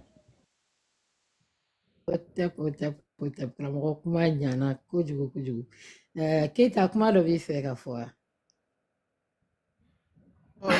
kuma me fe ka fo isere droit kata na verset ngun soro watimna ni panel be an wati be ko ma fuma akana karamogo fana be an wati be abse kana kuma ko ma fuma te problème quoi mais fem ta kungulo la kana na fo ka no defend bling ko ma c'est là o kuma cha amena kuma sama no ngolo na fatola ko ma obe fole no karamogo utep tepo ifule mbado amala alama ibea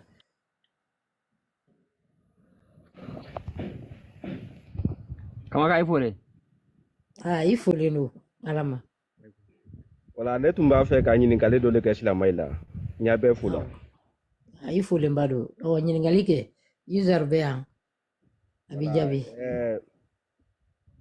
sura nanina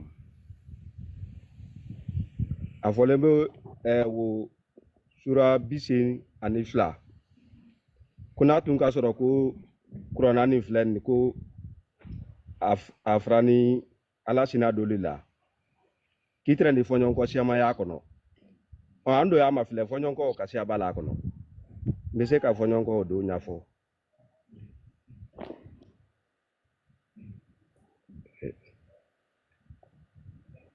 Étudiant. Bon. Menai, ya nyefo. Sura biloni saba.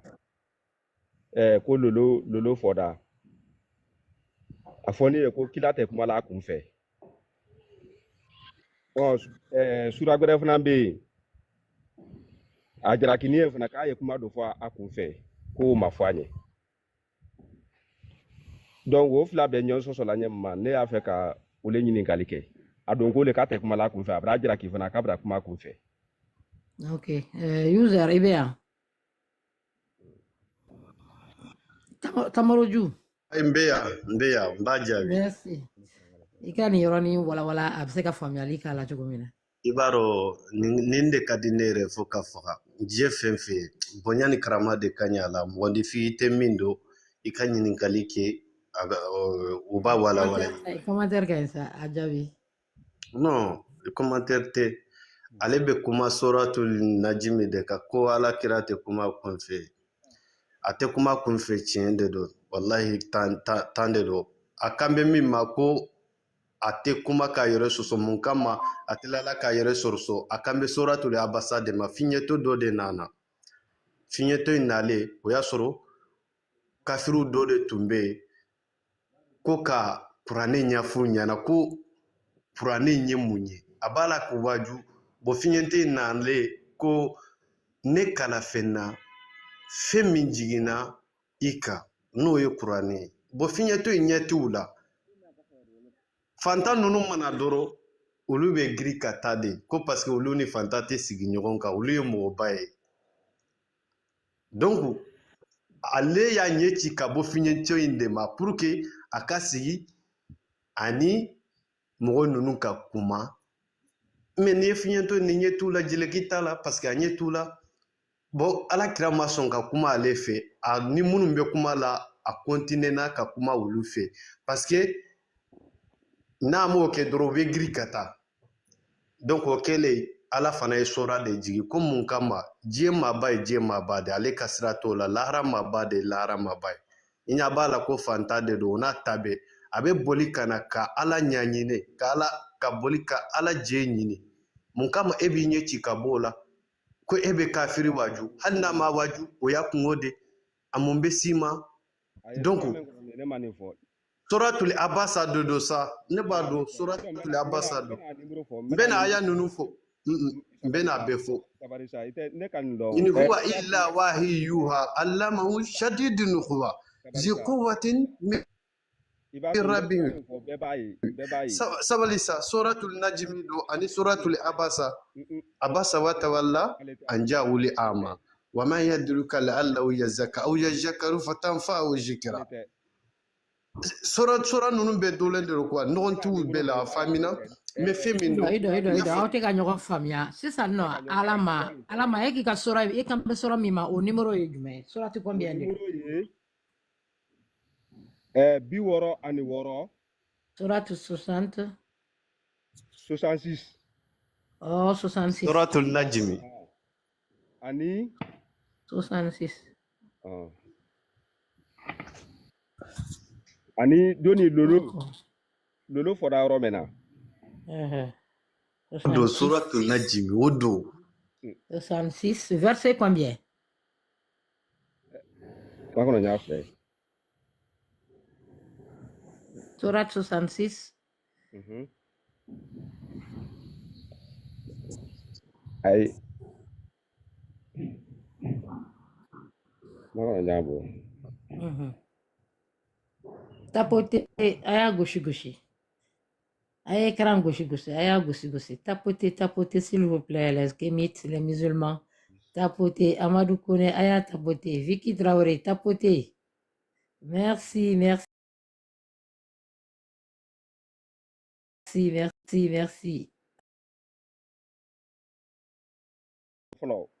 verset follow ok.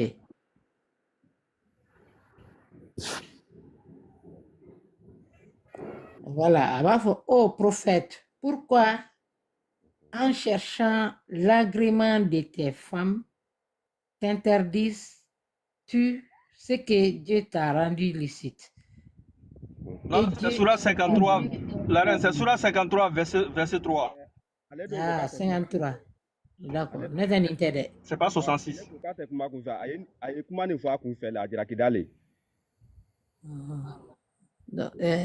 Uzbil Koko Surah 50. Ah, d'accord. Attends, Nyangi avait parti de Mako à Tekumala Kunfe. Il canto ma. Surah Najim.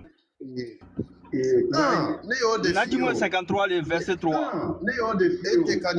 Najim verset 53, Surah 53, verset 3. Verset 3. Pas Tekuma Kunfe, en fait. Quoi qu'il a Tekuma Kunfe. Maintenant, il y a même Flan Najim de Massissan. 53, 3. Adon ya tarim ne. Nyato kofoli sura tuli abasa, atuko de abasa. Oh, Nimba Iraka Foko, il ne prononce rien sous le fait de la passion. Balmamuso, ijo sambe, iba ko ingira choya minna. Oh. Parce que nous bese ka famuya e ma doni kateme cheinka, parce que cheinta la kan famuya erede.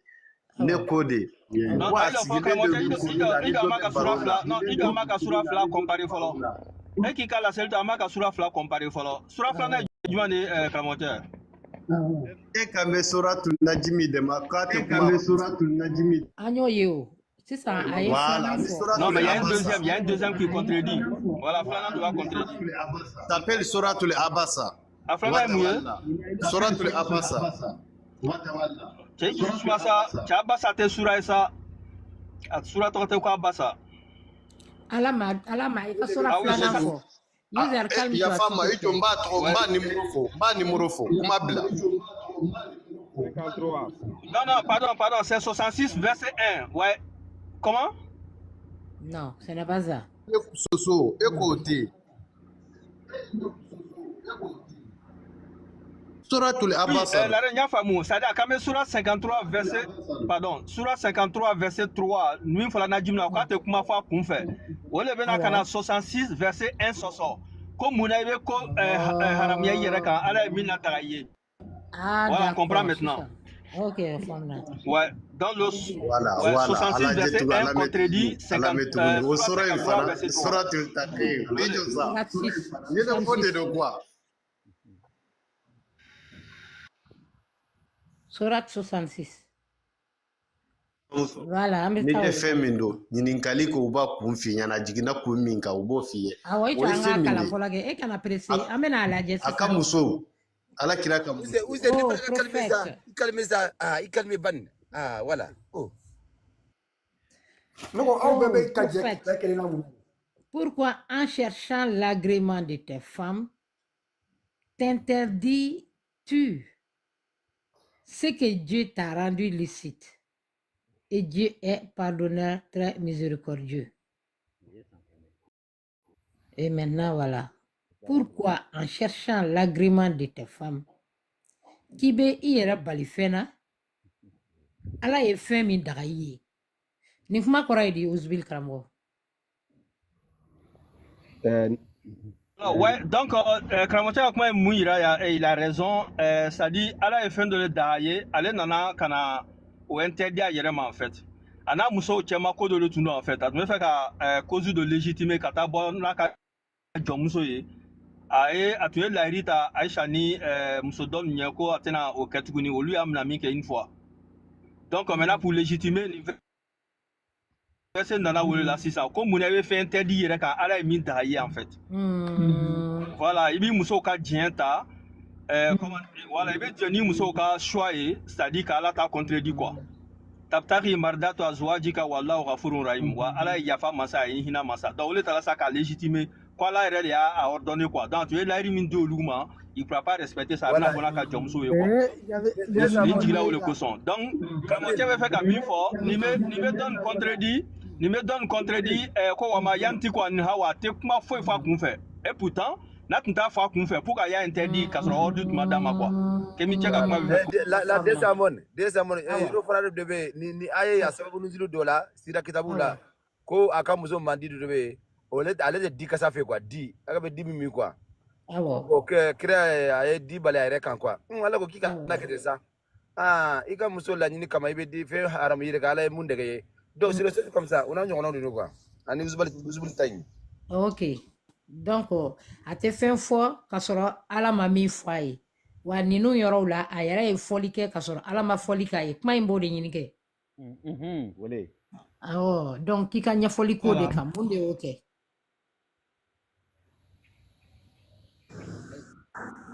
Balimamuso ni jɔ dɔɔni balimamuso i b'a dɔn kɛlɛ musow u bɛ kɛlɛya ɲɔgɔn ma bɛ sɔn dɔw la bɛɛ muso kɛra cogo o cogo u bɛ kɛlɛya ɲɔgɔn na i b'a dɔn i ka jɔnmuso dɔnko tɛ i n'a cɛ k'a fɔ komi muso tɔw denw b'an n'a cɛ i bɛ taa su 2 siya i bɛ taa su 1 siya non ale y'i ta de waati bɛɛ i bɛ dɔn ka bɔ a kan n'a y'i ja dila bɛ tɛmɛ an ni ɲɔgɔn cɛ donc muso dɔ de tun bɛ yen jɔnmuso de don farafin de don u bɛ kɛlɛya ɲɔgɔn ma muso ninnu bɛɛ lajɛlen bɛ kɛlɛya ɲɔgɔn ma mais u t'a fɛ jɔnmuso in ka fara u kan i y'a faamu wa donc a ko bɛ kɛ cogo jumɛn na muso dɔ de bɔra ale taalen yan'a ka na dila tɛmɛna ani alakira cɛ sallallahu alaihi wa sallam bon a nana dɔrɔn ko muso in nana k'i bɛ nin de kɛ ne la n ka don n ka dila sanfɛ bon ko c'est bon ko a ka ɲi ten ko n'a bɛ ni jɔnmuso ko in de ne b'a bila mais n t'a fɛ a gundo a ka bɔ an cɛ ko n t'a fɛ a gundo ka bɔ an cɛ donc ale ko ale ye muso in bila o de ma jɛ ala ya mun kama a b'a bila a ka halala tɛ ya a ka halala tɛ wa a ka muso kosɔn a ye jɔnmuso in furu la wa ou bien a tun ma furu non kuma faamu sa i ka jɔn ye i ka jɔn ten i ka jɔn ye i ka jɔn ten donc o tɛ n'a cɛ balimamuso e tɛ kuma faamu de i ka jɔn ta fɔlɔfɔlɔ mɔgɔkɔrɔbaw ɲininka merci ta fɔlɔfɔlɔ mɔgɔkɔrɔbaw ɲininka o la u bɛ don histoire merci ni y'a faamu dɔrɔn diyara n ye donc o kɔnɔna de la sɔrɔ in jiginna de kama e bɛ fɛn haramuya e bɛ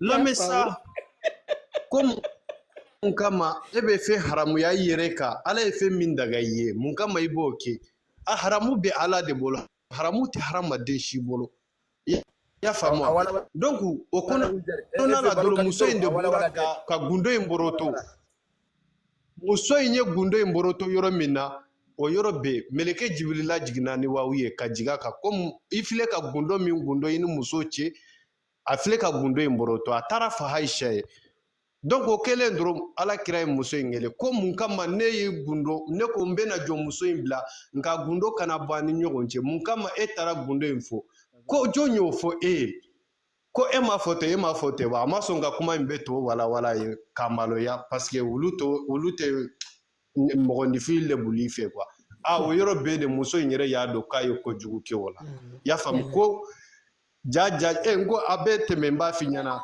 ka taa gabakuru bila sanfɛ c'est à dire ko hasidiya de man ɲi quoi n'o tɛ bɛɛ b'a dɔn co nabi ɲuman ye nabi ɲuman de aludiyaw y'a dɔn ka tɛmɛ u den cɛ kan ka taa gabakuru bila so sanfɛ ko n'a nana n'a sigira dɔrɔn a bɛ sa o yɔrɔ bɛɛ ala ye wawu ci jigin a kan k'a kana sigi yen ko janfa bɛ yen o yɔrɔ bɛɛ a y'a fɔ aludiya ye ko a ye janfa min sigi aw t'a dɔn ne ye ala ka kira de wa a ye yɛlɛ sanfɛ janfa bɛ yen jaja gabakuru bɛ cɛ bolo ko n'a sigi u b'a kan kari o yɔrɔ bɛɛ a bɔra sujet kɔnɔ fana dalu t'a bolo non u tɛ kelen ye sa i ye to sujet kɔnɔ donc karamɔgɔcɛ ye question poser i kun ni a y'a fila pour k'a bɛ ɲɔgɔn contredit pour que Mamadu b'a sagona ko kɛ alors que yɔrɔ dɔ n'a fɔla k'a t'a sagona kuma fɔ a bɔra fɔ wulajan na o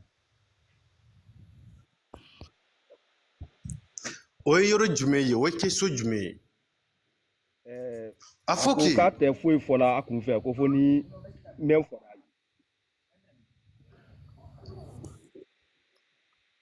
aha o ko in fɔ o ye a ye mun fɔ a kun fɛ e k'o fɔ sa ko a ye nin kuma in fɔ a kun fɛ tiɲɛ tɛ i ka ɲa cɛ e ka question ye alimudu i y'a kɛ to dɛ ko a fɔra ko kira Mahamadu tɛ kuma a kun fɛ illa wahanu yuha fo a ka sɔrɔ wawu de jigi bɛ jigin a kan bon pour que a ye nin décision ta kun fɛ ka nin ko k'a kun fɛ ka fɛn faramuya a yɛrɛ kan donc o sera ka kɛ fo jalakili bɛ bɔ a la ala yɛrɛ fɛ tuguni ka sɔrɔ ala de bɛ ale téléguider est-ce que tɛ bamanankan mɛn yan pour que y a ces contradictions là merci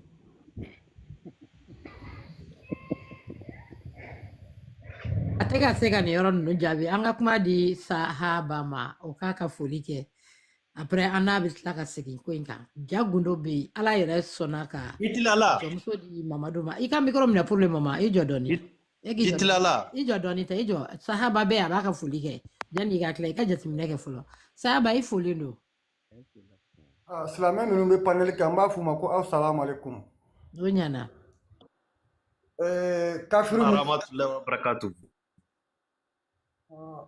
kafiri minnu bɛ panel kɛ an b'a fɔ n ka ala ka danga b'aw kan ok an b'i laminɛ ala ka danga bɛ mamadu fa ka abudulayi ala ka danga bɛ ale fana kafiri dɔ ye amen ay kana ni fɔ terikɛ n'o tɛ u bɛ ala kira dɔgɔya parce que tiɲɛ yɛrɛ na i man ka nin kuma fɔ u ye nin fɔ dɔrɔn u bɛ na ala kira dɔgɔya e de ye ala kira dɔgɔya kuma ye tiɲɛ de ye parce que foyi tɛ u la e de man ka nin fɔ i ka foli ɲana yɛrɛ de sahaba i ka foli ɲana sahaba kafiri kɔrɔ ye Izare ka sabali ta kafiri kɔrɔ ye di sahaba kafiri kɔrɔ ye min ye maa minnu ye ala kisi waleya Izare e k'i ka micro minɛ min nana ni kafiri ko kuma ye n bɛ n'o de ye e k'i ka micro minɛ maintenant sahaba kafiri kɔrɔ ye di maa minnu ye ala ka bonya dɔ k'a ba la ala ye jumɛn de ye ala ye mun de ye e tɛ ala dɔn a ye k'a ɲɛfɔ ne ɲɛna a ɲɛfɔ ɲɛna ala ye mun ye ala ye mun ye ala de y'i dan a ma ne dan dɛ wala ala de y'i dan non a ma ne dan jɔn ye dan yɛrɛ da non ne ma dan o ne fa ni ba baji tɛ se ka i jɔ n bɛ e fa ni ba y'i sɔrɔ cogo di awɔ ne bangera de i jɔ n balimakɛ bange cogo jumɛn na o ye mun de kɛ k'e bange e bangera cogo min ne yɛrɛ bangera ten e fa ni ba y'i bange cogo min na kɛ ne fana bangera ten i jɔ n balimakɛ kana kuma tiɲɛ kana baro tiɲɛ kɛ ala kama ayi a to yen e k'i ka micro minɛ n'a nana a bɛ na an sɔrɔ yan nɔ i nalen don min kama a kɛ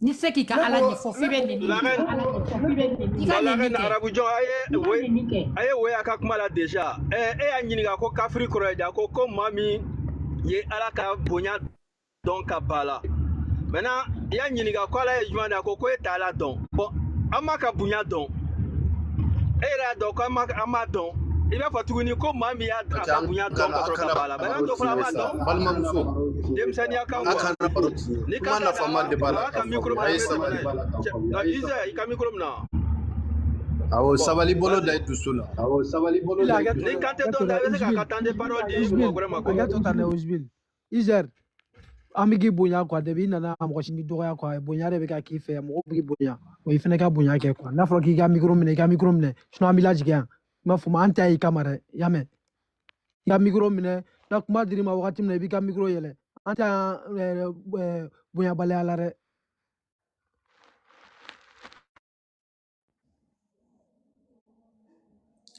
ok an ka da kan ne fana b'a diya kuma dɔw la ninnu min ye foto mugu ni mana kɛ sulandɛrɛ kɔ la u b'u pan quoi ok donc user e ma se ka nin cɛ in ka kuma jaabi d'a ma n'o ye alama ye a ye ɲininkali kɛ ko kira ko a tɛ kuma fɔ ni wayi ma jigin a kan nin yɔrɔ in na kira tilala ka kuma ka sɔrɔ wayi ma jigin a kan o ye sɔsɔli ye kuranɛ kɔnɔ k'a yirala kuranɛ kɔnɔ ko n'i ye sɔsɔli y'a kɔnɔ dɔrɔn ko segi k'a ma bɔ damaga yɔrɔ ni aw b'a fɔ a ma ko ala mais ala tɛ damaga ye o yɔrɔ de kun dɔ don ala ma fɛ ka se user ma k'a ko jaabi i fuli b'a dɔn karamɔgɔ jalo yɛlɛnna abdulu yɛlɛnna ni karamɔgɔ min bɛ taa ni abdulu ye a bɛ se ka abdulu ɲininka non madame a sɔgɔma d'abord i folen don ok maintenant ne question dɔ le ne bolo ka a ɲininka silamɛw ma quoi parce que silamɛya ni vraiment duti commence la ka bila an n'u yɛrɛ kunkolo kɔnɔ quoi ok silamɛ kelen de bɛ yan a tɔgɔ ko user i ka question fɔ pas la question de le poser sans quand même la question fila qui se contredisent mais non ce soit là maintenant comment toi jabi la min me comment contredit déjà a koko ala ka kom daga ko pour bi ire banko do ma ala ka kom daga ima maintenant ala ka kom daga ima donne mo fola o wati là prophète maintenant parce que moi je comprends plus soit c'est Allah qui parle ou soit c'est quelqu'un d'autre qui parle donc ne me faut que les femmes quoi voilà il y a question yi voilà, la question de l'opposition. On a besoin qu'on dise là, on était dans le début. Je passe quoi?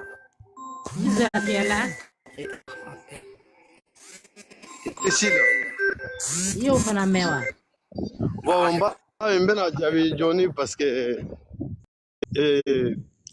an sigilen bɛ ya bonya ni karama de kama pour que ka diinɛ wala an tɛ ya dɔgɔya kama an tɛ ya dimi kama y'a faamu donc a ka kuma in ko jɔnni bɛ na ni ci ye o ye meleke de Uzer lamɛn question jaabi i bɛ kami de ka parler de kan cɛ mun don a nana dɔgɔya ma de quoi an tun b'a fɛ ka régler de quoi e tun bɛ jamais o ko kin da di min da di de a ka cɛ de ko kin ma ko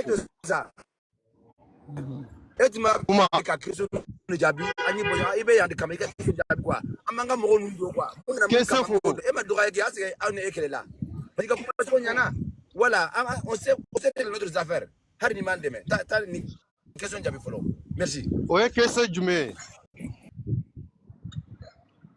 c'est qui ka question par Abdul Kader na question c'est à dire que a ka fɔ ko ala tɛ kuma kunfɛ et puis après yɔrɔ dɔ la ko pourquoi prophète bi arrête empêcher ka ko dɔ kɛ ko pourtant ala ka a danga ye maintenant o waati la jɔn tun b'o fɔ la prophète ɲɛnɛ ala le wa ou bien prophète réel tun b'a sɛbɛ la je sais pas moi je veux savoir jɔn k'o fɔ prophète ɲɛnɛ dans ce cas non melekew de bɛ kira ni melekew ala bɛ melekew de ci kiraw ma quoi bon ala kumakan tɛ melekew kumakan de parce que ça a été rapporté mɔgɔ le ka ala bɛ kuma de lamɛsa ala bɛ kuma de han k'a ka cidenya fɔ melekew ɲɛna melekew bɛna fɔ nabi ɲuman ni kiraw ɲɛna mais a tɛ komi melekew yɛrɛ bɛ ala ye ala ni musa kumana o da ni da mais a ma musa ma ye ala ka bɔ yeli ma i y'a faamu an bɛna ala ye mais o ye lara don de mais k'a fɔ ko nimisa t'a ɲɛ hali ni kasira k'i ye fula ci nimisa t'a ɲɛ mais n balimakɛ wallahi billahi i bɛ taa suratul zariyat kɔnɔ 51 i bɛ taa o la wala 52 han suratul zariyat ne ko da bɛ ala la Uzer da bɛ ala la da bɛ ala la wa da n bɛna ala mankutu yɛrɛ f'i ye n bɛna ala mankutu f'i ye pour que ayi an to kama ni da bɛ dɔrɔn kana wajulu kɛ yan dɛ da bɛ ala la ɲɛ bɛ ala la wa kilo bɛ ala la wa sen bɛ ala la a banna a faamuyara donc ala ye bonya min kɛ hadamaden f'i k'o de dɔn ala ye hadamaden da a bolo fila de ka tila tuguni ko melekiw ka sujuru bɛ hadamaden ye donc o hadamaden ala min y'o kɛ e bɛ tila cogo jumɛn na ko e ma ala don sa e cɛ nin ye kabako ye dɛ merci ok n'est pas fini non kana taa parce que ne bɛ baara kɔrɔ an bɛ question de poser pardon maintenant ala ko o bɛɛ kɛ adamaden maintenant nous on peut pas reconnaître que ala ka bon ka se niveau là maintenant ala le koko ala le ka bɛɛ la histoire sɛbɛn i bɛna fɛn fɛn kɛ dugukolo kan ala le ka bɛɛ sɛbɛn donc ala tun b'a la lɔn kan n'u bɛna ni discussion kɛ fana ni wa wallahi billahi talahi ha hali min bɛ don arijinɛ min bɛ don jahanaba tasuma kɔnɔna la ala y'a bɛɛ latigɛ ka da mun kama parce que a y'a dɔn e ye kana gɛlɛ de e tɛ hali diɲɛ kabako fɛn fɛn mana yira e la wallahi e kana gɛlɛ de i tɛ tuubi i tɛ segin ko i tɛ tiɲɛ fɛ i tɛ na k'a fɛ a y'i sigiyɔrɔ kɛ tasuma ye ala tun k'o lɔn ou bien a tun b'o lɔn a ka tɔn komi n'o wallahi a b'a dɔn wallahi a b'a dɔn bon maintenant a bɛna mɛna k'a bɛ don jahanama kɔnɔ parce que aw pourtant ale le k'o don ne bɔgɔ la ko ne bɛna kɛ merci parce que a y'a dɔn i ye kana gɛlɛ de i ye maa jasilen de i tɛ tiɲɛ de fɛ o de y'a to a y'i kɛ jahanabaden ye komi ibilisa cogo i ko ne ma n yɛrɛ dan k'ale le ka ne par exemple mena don jahanama la parce que ala ko ni i ma bila ka question faamu dɛ i m'a faamu ka don tasuma kɔnɔ jalaki donc i tɛ ne lamɛn ne bɛ la dɔɔni Abdulayi ni ala jalaki bɛ jɔn na parce que e y'a dɔn ala tun b'a kala ko Abdulayi ye kana gɛlɛ dɛ a tɛ sɔn wa tila o kan ka tila ka Abdulayi da tuguni ka tila ka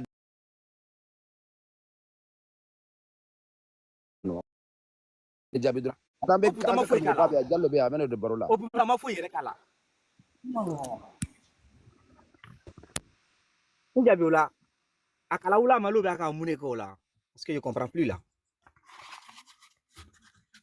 karamɔgɔ cɛ bɛ kuma ka mɛn i ka kuma jaabi t'a bolo n'a ko k'a b'a jaabi a bɛ n'i nɛni de dɔrɔn a bɛ se ka kuma di mɔgɔ wɛrɛ ma est-ce que karamɔgɔ Jallo t'a ka foli kɛ je n'ai pas demandé pas ɲini ka foyi ah non c'est pas là il a vu tɔɔrɔ silamɛ na quoi il a pris la route changé yɛrɛ parce que ça fait honte affaire kanyere ambe banka pour moko ka million boss la kata di mo ma fula ka banka banyere la ka banka kanyere ne lumbe ate srate maloya au moins ay nyina nyere la mena quoi bi ngabeta la pour na frapper kan ka relo ne mena quoi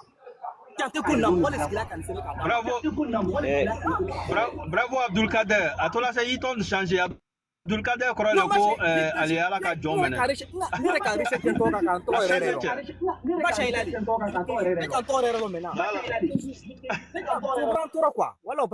Ok, les frères, il y a femme. Ni silamɛ ou bɛ u salamane quoi. Au kami to ne ta ofu quoi. Ne bɛna jigi, et puis mina to duguma, je vais écouter. Ai kana jigi dɛ, kana jigi ne nalen do. Il faut le do. Abdul Kader. Foli bi ye. Jɔn de kelen bɛ ka micro dayɛlɛ. Ni silamɛ ou bɛ u salamane. I ka micro minɛ fɔlɔ. I foli do. I ka micro minɛ Sise. I ka micro minɛ. Karamɔgɔ Jalo i bɛ yan. Denmuso n bɛ yan. N ka foli di aw ye kosɛbɛ. I folenba do karamɔgɔ. An bɛ paneli sanfɛ mɔgɔ bɛɛ fo minnu bɛ lamɛn na duguma an ka foli kɛrɛnkɛrɛnnen don olu kelenkelenna bɛɛ lajɛlen ye k'a fɔ mɔgɔ aw ni baara an ka taa dɔɔni dɔɔni i b'a ye k'a fɔ ko ala lapasala o ye ala dɔnbali de ye parce que mɔgɔ min b'a fɔ ko se kɔnkɔn tigi k'o de ye ala ye nka kuma bɛɛ a tigi cɛsirilen don ka ala lapasa parce que ale bɛ se min na ala tɛ se o la quoi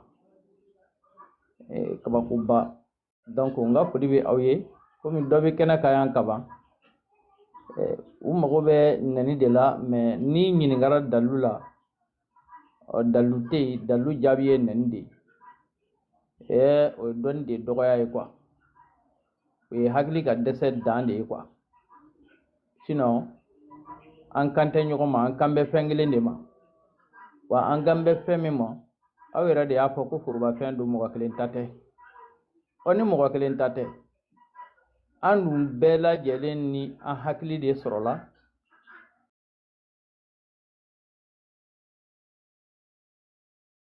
an bɛ miiri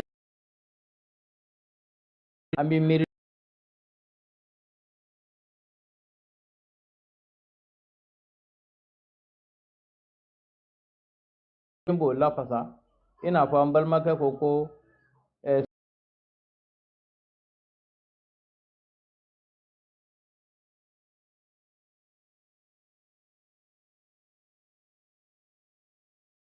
sen bɛ ala la da b'a la tulo b'a la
Sise i folen do. I ka micro bila. Ciao. Ay Entre le Sise.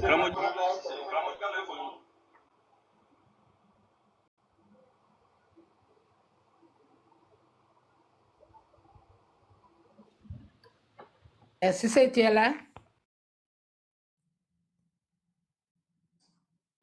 Oui, il faut le nom. Ay tapoter. Mandela yɛrɛ fana bɛ yan. Mandela. Ka micro bila dɔɔni a ka kuma. King Mandela kɔni a fana ka kuma. Awɔ n tulo b'a la o mɛnna dɛ n bɛ ba la. Ok Laura. Merci beaucoup. Maintenant Sise i ka micro bila. I ni Uzbil ka taa n'a ye. Oui, ɲininkali ye mun ye?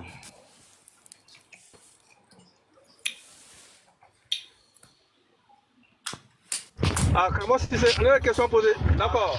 On va faire qu'à don. Attends, écho. Non, sur MC, il y a un micro d'atelier. Manegala, un micro d'atelier.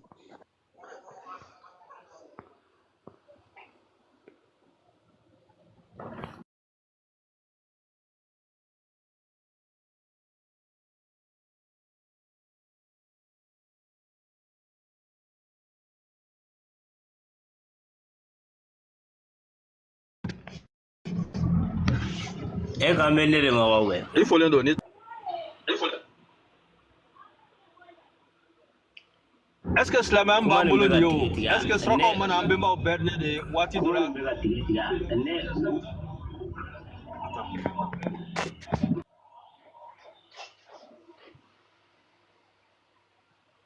Non, avec tigre ne drone de feu ou bien.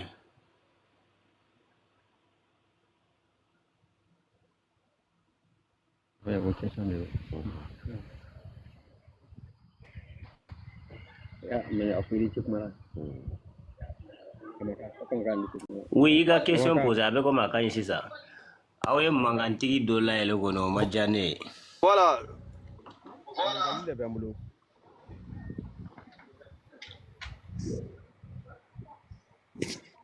Voici, tu vas avec nous. Oui, non, bon, na ko nega nyiningali poser ne be se ka poser mais ne bolo au de bena question. Hein? Je peux poser la question posée. Oui, si c'est. Oui, moi je peux te poser la question sans problème. À poser, oui, à poser.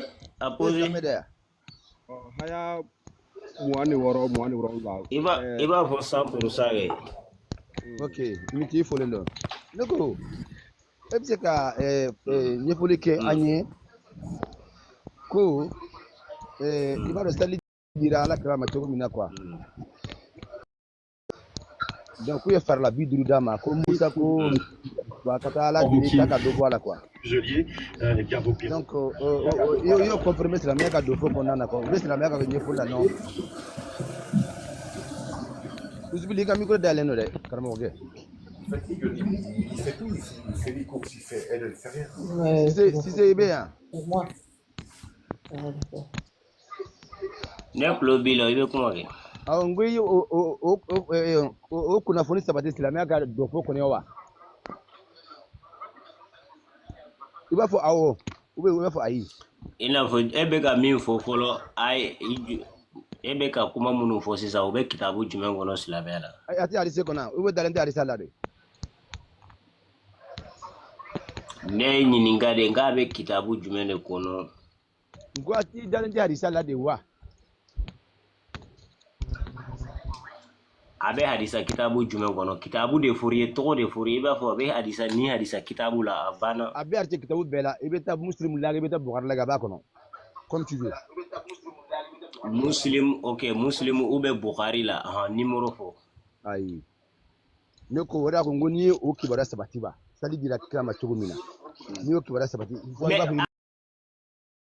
ba soro elia bo be ka abe numéro jume afo bon non nene teka baroke quoi parce que ne be modu bod la nene teka baroke c'est bon ta comment ay galon tigete marchade abe muslim niveau numéro mine bo fo durambe fanyo ni madele ka kibara déjà galon tigete parce que ko madele ka kibara uzbi ga question posé ga micro dali ga question posé nintoy ga micro dali uzbi ningali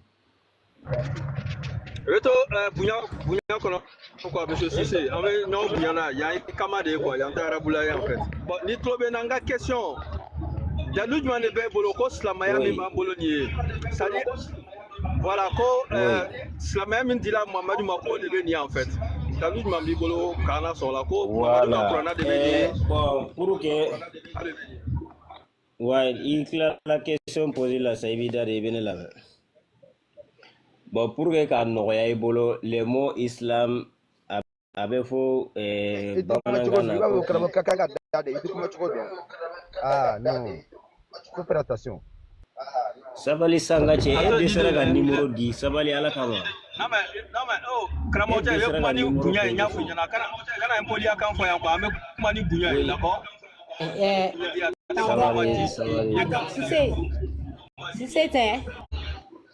Si c'est oui. Iklobena. Yoro ira na panel ka mo shima de bunke ne klobila kosobe. Nene maga de wuke ulu de be manganchika uba fe kanne ndoro. E ka sabali bay. Anga ngon bunya ini koro de beyan. Ini do ne ma foy ini balma de beyan. On est entre nous golofin. Donc anga ngon bunya kuma kono ne mara mi soro e fana yo ngon de soro tienta wa. Mais nema comment faut le devait faire impoli la mais ni question dirima ibe adjabi respectueusement impoli dora ulu non ne parle pas comme ça non ne parle pas comme ça go allez de connaître ma impoli à mon foi de donne ma didi wa didi oui ma alama eko chogodi ko question mamlo. Oui, attendez, Ouzville ben la question posée à Kumba, fait à Ouzville Bougna, Kabé Bougna, Karambo Bougna. Aïe question posée, Abato et Dromba Djabi, aïe question posée. Iba Djabi Bougna, Kono, Orebe Barodja, Moro, Kemefla, Aniko de Beki, Kilempe la main, Imana Koko Kayambi, Omrofla Beltani. Ok. Yame, ok. Ah, non, en silame ogoni makote togola ko amako bedro shinilahara nyumaga boko na bana. Donc si ça mimbe si ça ko silame ya ko sinahara te soro ni mi nyogon bunya donc ni ti nyogon non horonya comme awe horonya mi fo horonya kono aga mo de ne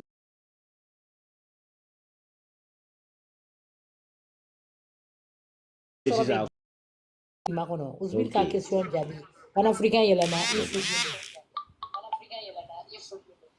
ako munde bayira auna ko kira Muhammadu kisini nema bay ko ani dine min nana ko silame ako munde bayira auna ko tiendo ale ga question yode amangelere mimbe ayira auna reformuler si non nga question to nga question to à la main gagnant nga question slama mimbe ambolobi en fois slama me tianabi on est ba irana ko slama mi la Mohamed nanani mi ko de tigi foi ma yere mala foi ma changer la on est ba irana ko Mamadou Kassam voilà on est ba irana ko Mamadou Kassam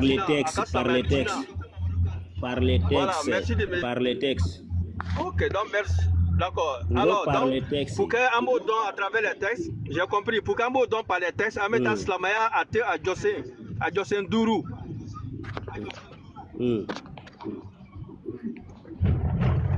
Voilà, comme ça, si c'est pas les textes, comme Doko, de quoi.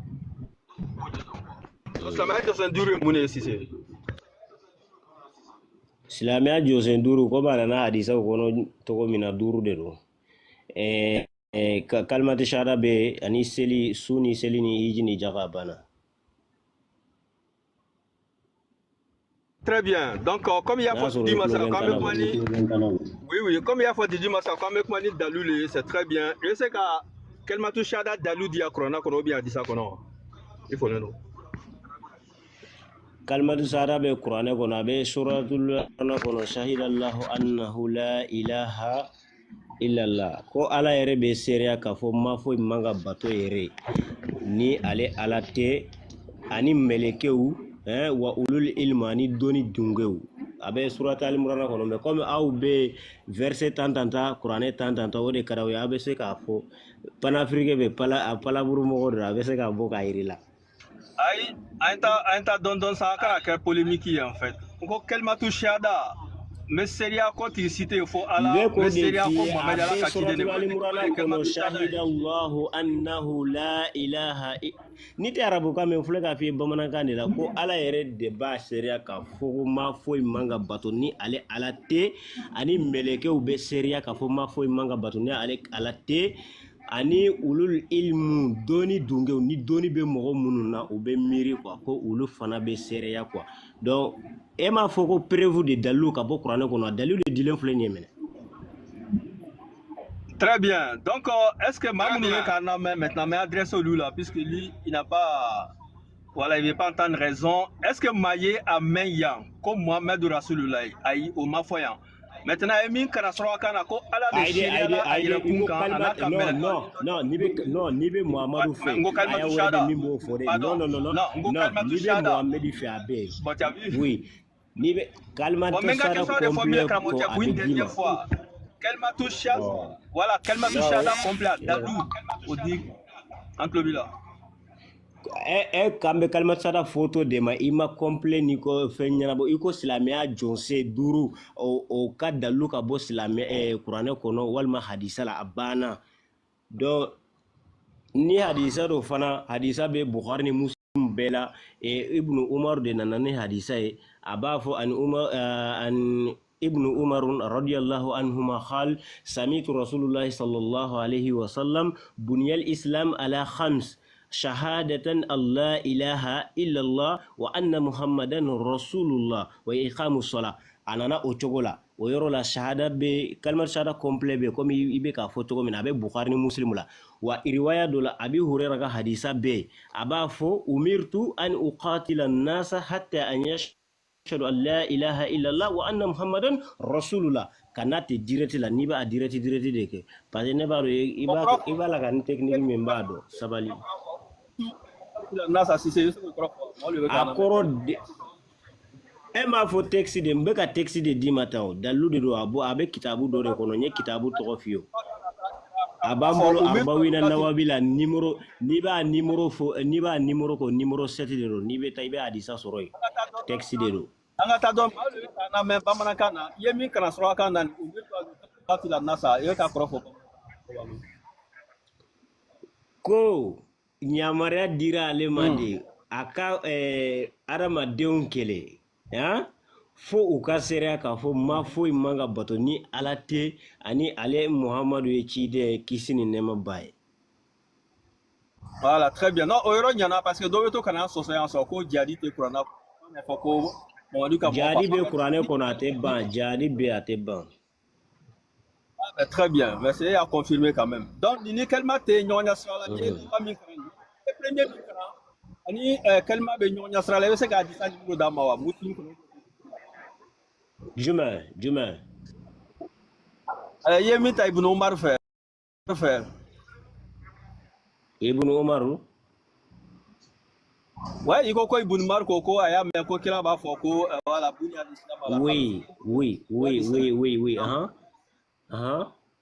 je sais que parce que référence demandée référence de hadith un numéro mais ne y'a f'i ye ko a bɛ Bukhari la a bɛ Muslim la u ye hadisa minnu fɛn fana ko hadisa minnu tɛ se ka toucher yɛrɛ Arbawina Nawawi a bɛ sɔrɔ o hadisa kitabu la Nawawi ka kitabu dɔ a bɛ Riyadi Solihin kɔnɔ a bɛ kitabu min kɔnɔ a tɛ ban sabali sa e de ɲininka i to n bɛ kuma bon Arbawina Nawawi de ka teli. Il a dit ça numéro 10 c'est tout il a référence dit avec Bukhari yɔrɔ jumɛn ou bien Nati va faut pas te mettre ni ta donc quoi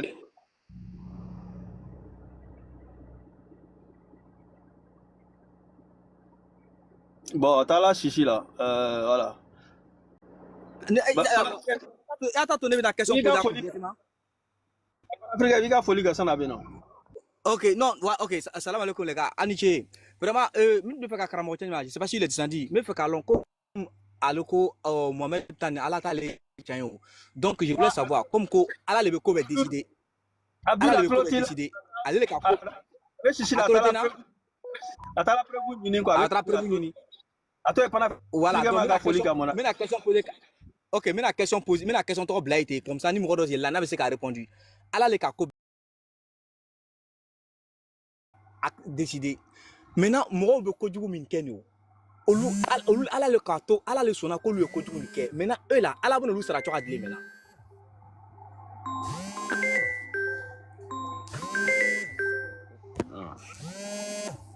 Abdul voilà appel bi Gabriel ya micro de tout au tep au belaje foli nous sommes on clé on la Mandela qu'il faut Ahmed Folino DS Renmer qu'il faut Saba qu'il faut Karamoba Osbil yɛrɛ fɔlɔ no kosɛbɛ c'est yaya il faut on a besoin wala yɛrɛ fɔlɔ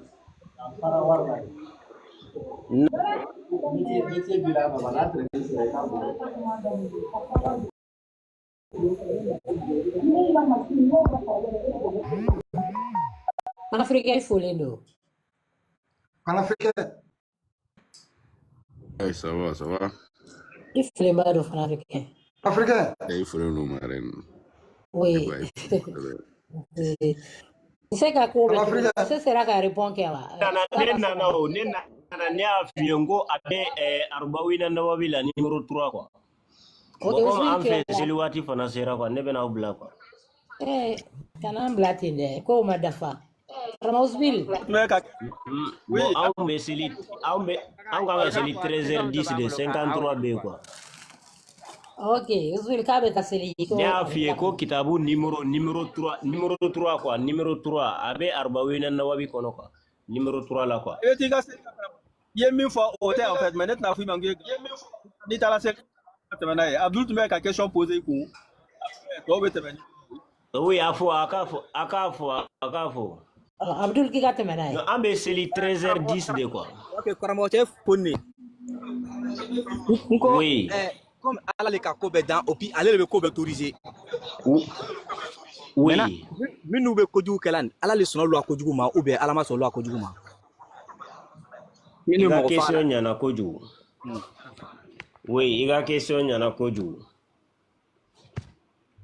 Parce que do de la question posée et ala kira ere nyana ko ala kira ma ko kisini nema bay ako tuma ni ala eko be décider ka ba nan sara min beta aljine kono o donendo nan sara min beta janama la o donendo ko munambe réagir. Voilà, ko munambe réagir. Ako chema sisa ako ambe réagi de parce que bébé sarani iketai iye minke donc sisa nyamara kan ala bolo fula de do abe fo kauniya ani sharaiya ce qui veut dire en français une autorisation universelle hein ani sharaiya ndaro bamananka na ba fi to mina en tout cas non universel fembe djembe c'est acte et législation. Yeah? Quoi?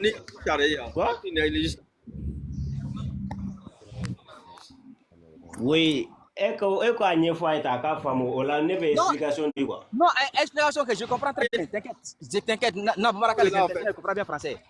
En bien français, ok. Donc, Naku, Nyamaraka Mumbe Alabolo, Alaga Nyamaraka ou Fulae quoi. Kauniya ani sharaiya. Donc ce qui veut dire que emie kafireta e dusukumbe pampa ikono ne slameto fana nga dusukumbe pampa kono setene ko bali e fana setiye ko bali ala yo kambe. D'accord. Mais ni ya me ala ko Qur'ane la yoro ko ale te degun fe auka ala e ninge parce que ninde kanyi auma o koro abe silameu de ma quoi a sugandili ke ola quoi o nyamara kan fula de be ala bolo mais une fois que ayambe da ambe kele ijosa ne nyiningaw ni sambena ate balikana e ka yoro la ko parce que ye kafiriye ate balikana ni parce que ne silame non o droit be alaka maintenant comme suratul zulzala ako mais ni ye bara fenfenge nyumana ibe tsaranaye mais otebo alaka fe kono quoi c'est-à-dire ce que je vais t'expliquer ala sona wa oui ni globuteli bibolo ibe kami ala sona wa oui mais niko ajara ala e non o de te tien. Ok, maintenant voilà, mais faut que nala masomi. Non, s'il te plaît. Oui. Ok, juste là. Ok, abedo o nyamaria min kono faut que la me follow nyamaria kauniya abedo universel de kono. Tu vas où tu vas te perdre et on va t'en sortir. Ngo. Ala sona non ne te perdu quoi mais c'est li wati sera quoi ambe c'est li 10 de quoi ala kama il ta ko fait quoi ala prétexte prétexte li ben toujours ta décliner ta bout mais c'est pas grave non sabali et c'est ça sabali mo benedo et ne do mo benedo panafricain benedo Toi, embêta celui quoi, n'est pas celui. Moti le long, mais alou même kata ala fou, kata ala ere doa ni fa war sara kata doa to ni ko mot ki ibese muna, ni bese it meta cadeau là. Ibe war sara kata ma kati du ki ibese muna. Ad question jabi puis on passe à autre chose. Ala le ala suna do mina kama. Mais ala ibanga do Itu sudah. Abdul itu sudah. Abdul tagawe pana vile ngakiyam la usengana. Kramo dugolo be duguma mon président. C'est-à-dire ala sona avec dolomi mais ala ibanga bla janama parce que ala le sona ale tamo ale dolomi ma abi na le jagati. Non, akana kayre, akana shoka kata farafina ay toya. Ay tarabu fe kata trope maka war le be sarakata. Ibe sa ni sala obi shuta ki su tigete ki organu feri makai. Koni shuta, koni sala covid ki be bargine. Ibe sa obi organ feri. Mais ibe sa Afrique. Non mais ça dit farafina en climat bon quoi. Bon be se kata sika ikuro anglim ne kabla libru kono ko gardi bur la bona. Kurana bo buru bungono tsika ma kurana na bungono ko no ko ma jene ba ku c'est dire ibe kuma farafin ta nyala ka dunya ba avancer là mais farafin me chocolat ko fait tout ah 10 années ame chocolat ko fait tout le jour non c'est pas la peine ala man de la quand même et puis voilà et be la ta farafin faut farafin nyala ka quoi Ok, saba ya na amsira saba nyininga saba ifolendo ala ma iga micro datu ko saba be kena kono saba ifolendo Ayo ni che mse che anyi lamne koni bastila panafricain kika micro bla me panafricain ni nyinga ko Clovila. Panafricain mais pourquoi au ka mo be free islamé au kané ni islamé kuma dira islamé ma au ka mo be free on ka muna Non mais lui il question posée islamé quoi avec ça même pas mis de fait pour Panafricain ebeta islamé ko panel ka o teni ngela ebita dambele ka panel ka teni ngela dambele islamé kile mo suku kile nya ya fuma bon kunu yukume Aisha fana ka fenga Aisha fana mani kila fana dina mo o fana dina tigidi aw mais ni question posée ne kumba jabide aw nte so de ma na fora sisan ala ye che ya bon manga be wuli sisan bon mi nyinga ala ye che wa muso de Aisha ne be ki nyinga o ka bone ka don roma mais ne be ki nyinga o tara wara mina yoro jume kana ni aw ka ni tabolo lancer yani Haidara le ka warda ma Otma ema do ko baraka be kafri Allah ka teme aka jalo doninga kafri de horonya e mena baraka be horonya Allah kramote depuis jadana en fait o kafri le be ward lan ko ta ward na mi o kafri le ward lan c'est donc quoi kramote ko ni panafricain ne chene no be no famu quoi bon Haidara le bansara Haidara bani iga kuma be ni panafricain awakira le bansara Haidara ni panafricain no famu kuma ah Haidara le bansara bani awakira ke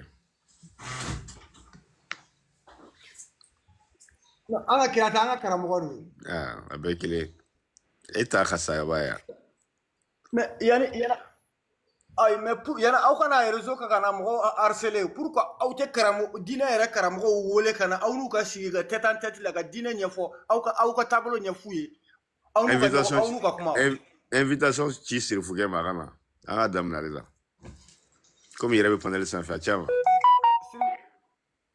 ay ne ibe yoro do refone ne be invitation chama comme ne yoro ka jane nye yoro fie no kunu nye yoro fie ne yoro ka jane yoro ka jane mais ambete ya kuma ya wa ya ka no ya ni be fa ibe na do be ka demande ke be yele pe je be nyon soro ya mbe foka mine fie ka autara kurane kala ka ala ka dine ala ko kale aka kurane da aya ka dine da ba koloshi ala era kon maro be kurane kono aba koloshi oui, mais on a gagné. C'est vrai qu'on va avoir colossé. Ora te corona kono. Panafricain aka to me ora te corona kono kala ko kaya ka dinada. Avec corona le fo. Attends, ta do va faire ko corona le ga corona le ba colossé. Corona mais dîner ma fo. Nous on me fait voilà. Nga kuma la me o panafricain. Au ka Kurane haya kelen glan. Au ka Kurane haya kelen glan ta au ko fo anya anga la dia. Nene Kurane ni signa Kurane ga ndora be wo Silamɛ la. Siga fo kuma ina parce que me Kurane ko karika ala ka boliya ira la kono. Ka fati ate feno danna. Il faut se donner bien glan.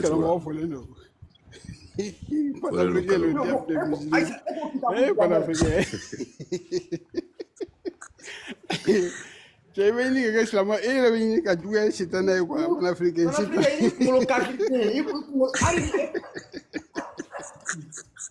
Non mais Banabagatɔ de don quoi. Na mɔgɔ bi ka temps perdre k'i bɛ sigi ka kuranɛ ɲɔgɔn na sɛbɛn dɔnni jumɛn de b'a kɔnɔ fosi t'a kɔnɔ. Parce que e ka ɲininkali ninnu karamɔgɔ tɛ se k'a jaabi quoi. Ni ma kɛ kafiri pro max yɛrɛ yɛrɛ i tɛ se ka nin question ninnu poser quoi. K'ale tun bɛ yɔrɔ jumɛn ka ji min. Kalu Mandela dɔ ɲininka sɔgɔmada la ko jinɛw bɛ bato jumɛn de kɛ a ma ka sariya dɛ. N ko nin fana ye kafiya question ɲuman de tuguni Mandela. Ala ko k'a ma jinɛw ni balifu dan foyi kan kosɔn ko fɔ k'u bato ko mɛ ko jinɛw ko kuranɛ jumɛn jigil'o kan karamɔgɔcɛ ko o tuma e bɛ Ala sɔsɔ wa ko tuma Mandela bɛ Ala sɔsɔ wa. Karamɔgɔ don de ko n tɛ sɔn quoi karamɔgɔ a yɛlɛ bɛ ɲini ka kɔnɔ dimi quoi. Karamɔgɔ fɔlen don. Kalu. Mais panafricain. Aw ni mandinka ya aw ni yɛrɛ ya. Panafricain. Ouais. Panafricain. Ouais, ça va encore. Aw ka taabolo la aw bɛ se ka muso joli de furu? Bonsoir. Bon, par exemple, ça ni foro b'i bolo, n'i b'a fɛ i si ka caya, i bɛ se ka 3 4 furu. I bɛ den caman sɔrɔ, i bɛ ci kɛ. N'i b'a dɔn i tɛ se a bɛɛ dépenser fana kɔrɔ, i bɛ dan kelen ma. Tu t'emmerdes pas quoi. Mais ala ko k'a bɛ npogotigini 72 di silamɛ bɛɛ ma sanfɛ, o ye tiɲɛ ye ko arijinɛ kɔnɔ. Mais e kafiri e muso i y'a silamɛ e ye silamɛ furusiri de k'a la a bɛɛ n'a cɛ. Non mais ça. O bɛ yɔrɔ jumɛn na kuranɛ kɔnɔ?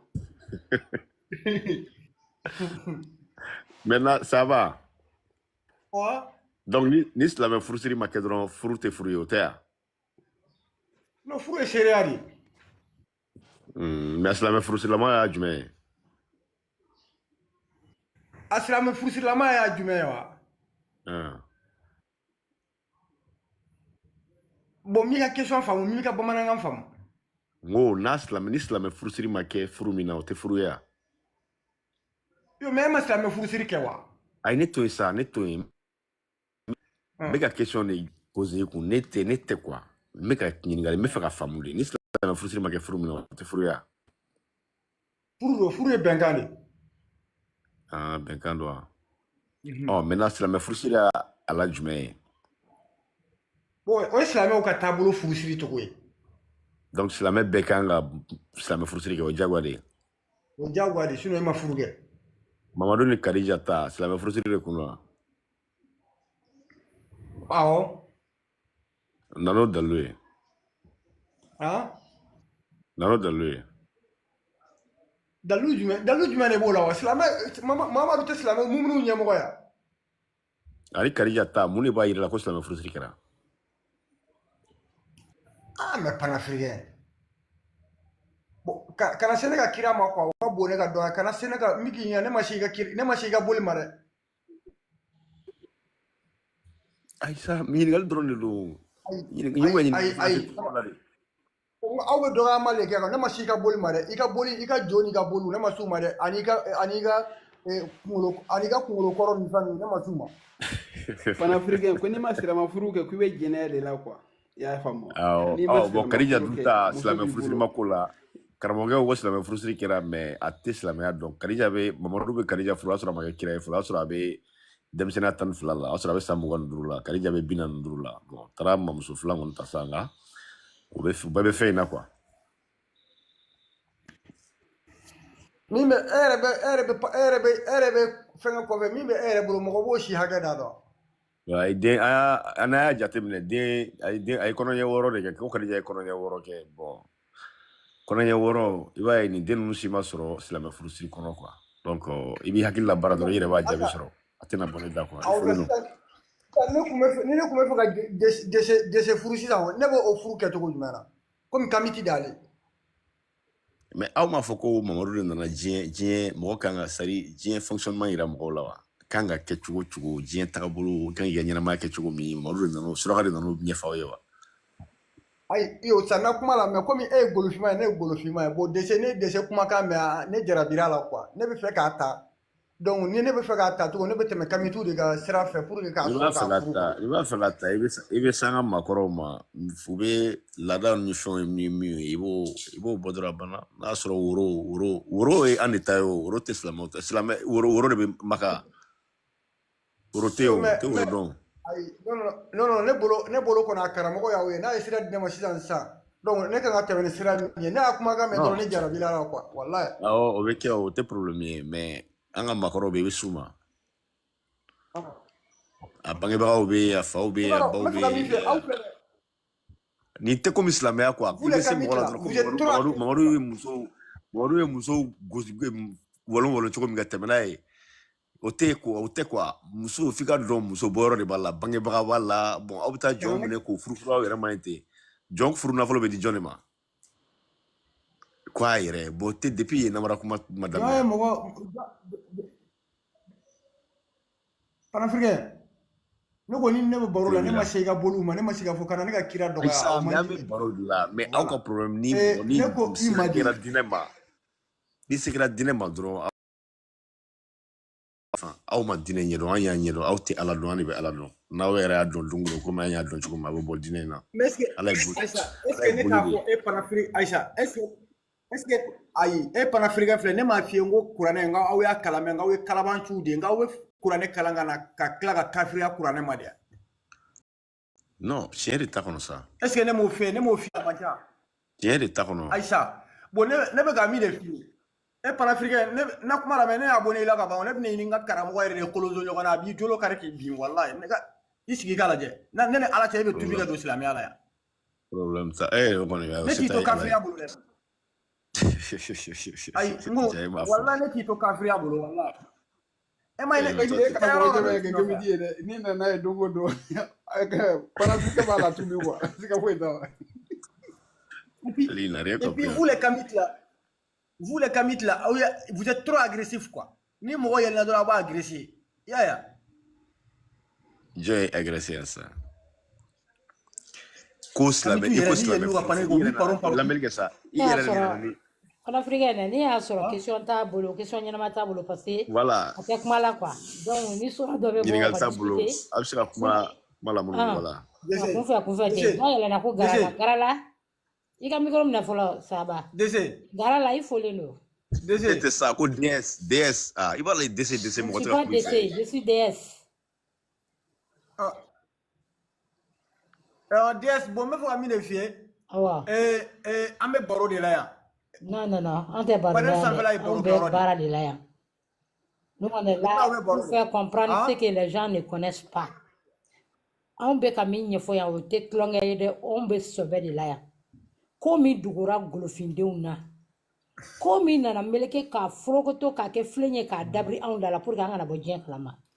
K'an dɔgɔnw tunana k'an ɲinikow tunana k'an sɛbɛ est-ce que farafinna bɛɛ lamɛnba in k'anw ba an faw la lamɛn e filɛ bi ni wulila n'i ye seliki ta yanni k'i fa tɔgɔ fɔ yanni k'i mɔkɛ tɔgɔ fɔ i bɛ taga baga arabuw ma k'olu benba wele i b'o kɛ n'i ye seliki ta i bɛ taa Mamadu tɔgɔ fɔ n'i selila i bɛ Mamadu wele arabuw benba don i bɛ taa Abraham wele arabuw benba lointain mais au lieu d'appeler anw benba ninnu Sunjata Keyitaw ani Sumaworo Kantew ani Mɔnzɔn Jaraw ani Da ninnu Damɔzɔn e t'olu si wele ka dugawu k'olu ye ko yaasa danbaga k'olu kow barika k'olu ka duguw barika olu bɔnna bɛɛ lajɛlen barika e t'o yɔrɔ dugawu don dɛ e bɛ taa baga arabuw de ma u ka dugu la u t'i dɔn u fa t'i dɔn ou bati don ni ene arabu deni bla kene kono chenchen sanfa be min kila iba don be min kila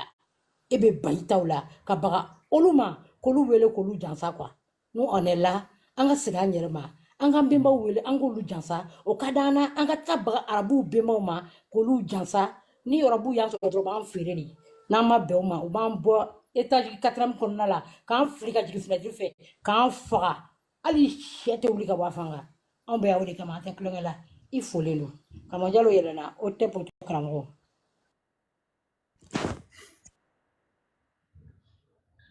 foli baw ye o tɛ an ka foli baw ye aya an ka karamɔgɔba yɛrɛ jiginna karamɔgɔba wɛrɛ yɛlɛnna donc kabako don foli baw ye kosɛbɛ aya cɛ i yɛrɛ ta a bɛ jigin aba yɛrɛ ta u tɛ ko kala ba min sigi andala kan bɛ baro de la an tɛ baro la ya an bɛ sɛbɛ de la ya sɛbɛ yɛrɛ k'i fo kama jalo ka président fo mon président k'i fo o tep baro de diyalen ye sa jalo nana dugukolo nana kɛnɛ fara umu bɛ duguma a y'a tapoter k'a partager la yɛrɛ ka yɛlɛn k'i fo k'i bolo kɔrɔta k'i fo Dante foli min na el presidente ko i ni yɛrɛ ya quoi i bɛ kɛlɛ la paneli o paneli i b'a bɛɛ sanfɛ wa i bɛ ka kɛlɛ kɛ a kɛcogo la an ye nin de ɲini an ka musow fɛ quoi an ye nin dɔrɔn de ɲini c'est à dire que aw ka wuli ka aw jɔ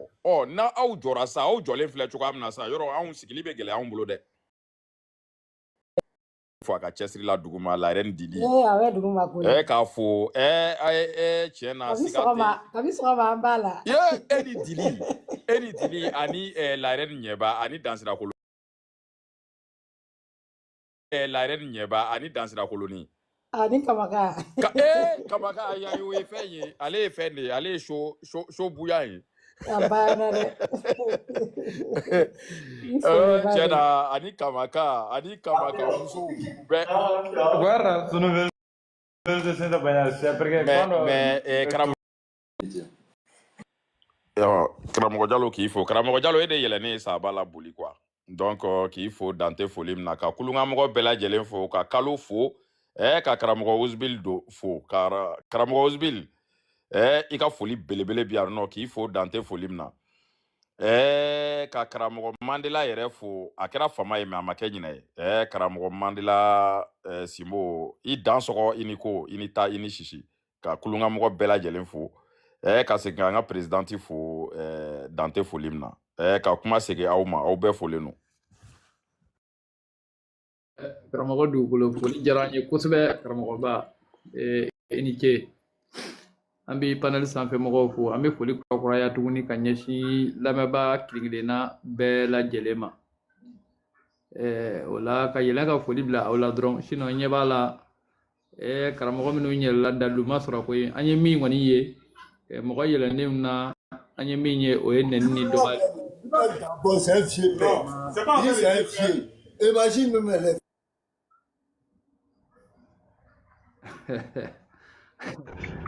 c'est le gars bobo là-bas a fɔlen don karamɔgɔ papa non nin dinɛ ko in ne ko mun de bɛ farafinw na a yɛrɛ de chauffeur ni fan bɛɛ fɛ kerecɛnya silamɛya or que n'i ye diɲɛ diinɛw ta diinɛ bɛɛ lajɛlen bɛ siya dɔ de représenter a bɛɛ mais pourquoi i b'i yɛrɛ kɛ siya dɔ ye forcé la donc minnu bɛ ala lapasa u kana yɛlɛ u ka ala lapasa kɛ quoi parce que se tɛ ala ye olu de b'a protéger a bɛ kɔlɔsi de donc an ka foli b'aw ye kosɛbɛ ne bɛ mikoro datugu k'aw lamɛn an tile ka foli b'aw bɛɛ ye an ni ce an bara tɔɔrɔ baasi tɛ yen baasi foyi tɛ hakilina dɔ quoi ma ne kɔni ne filɛ pour le moment ne tɛ diinɛ na ne tɛ mɔgɔ si contre la mais ne kɔni bolo parce que i b'a dɔn nin bɛ a bɛ na ni mankan ye ani diinɛ wɛrɛ mɔgɔw cɛ quoi puisque na aw nana fɔ ko a bɛ ta i bɛ wuli i bɛ nin bato bɔn a bɛ na digi u la parce que mɔgɔ o mɔgɔ i dalen don mun na i tɛ fɛ ka lagosi quoi i y'a faamu ne ko kirimo de kirimo i jɔ tan i filɛ ka kuma min fɔ i ma tiɲɛ labaara quoi i ka kan ka kɛ tiɲɛtigi de ye ina fɔ cogo di ina fɔ cogo min na diinɛmɔgɔ bɛ jɔn de nɛni diinɛmɔgɔw ka diinɛ ɲɛfɔli la u bɛ jɔn de nɛni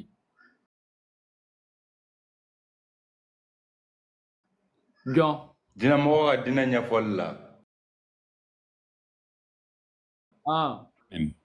o ye mɔgɔ minnu tɛ diinɛ na mais a bɛ ka kuma cogo min na i b'a fɔ lamɛn a ka kuma b'a yira sisan lamɛn sa aw ka kuma bɛ ne lamɛn bani e yɛlɛla k'a fɔ k'an b'a la ka min fɔ k'an k'o dabila ko bɛɛ ka choix i ka choix ye o tɛ tiɲɛ ye quoi diinɛ bɛɛ ka choix i ka choix bɛɛ ka choix i ka choix o tɛ diinɛ sariya ye dɛ e yɛrɛ ye diinɛmɔgɔ ye i bɛ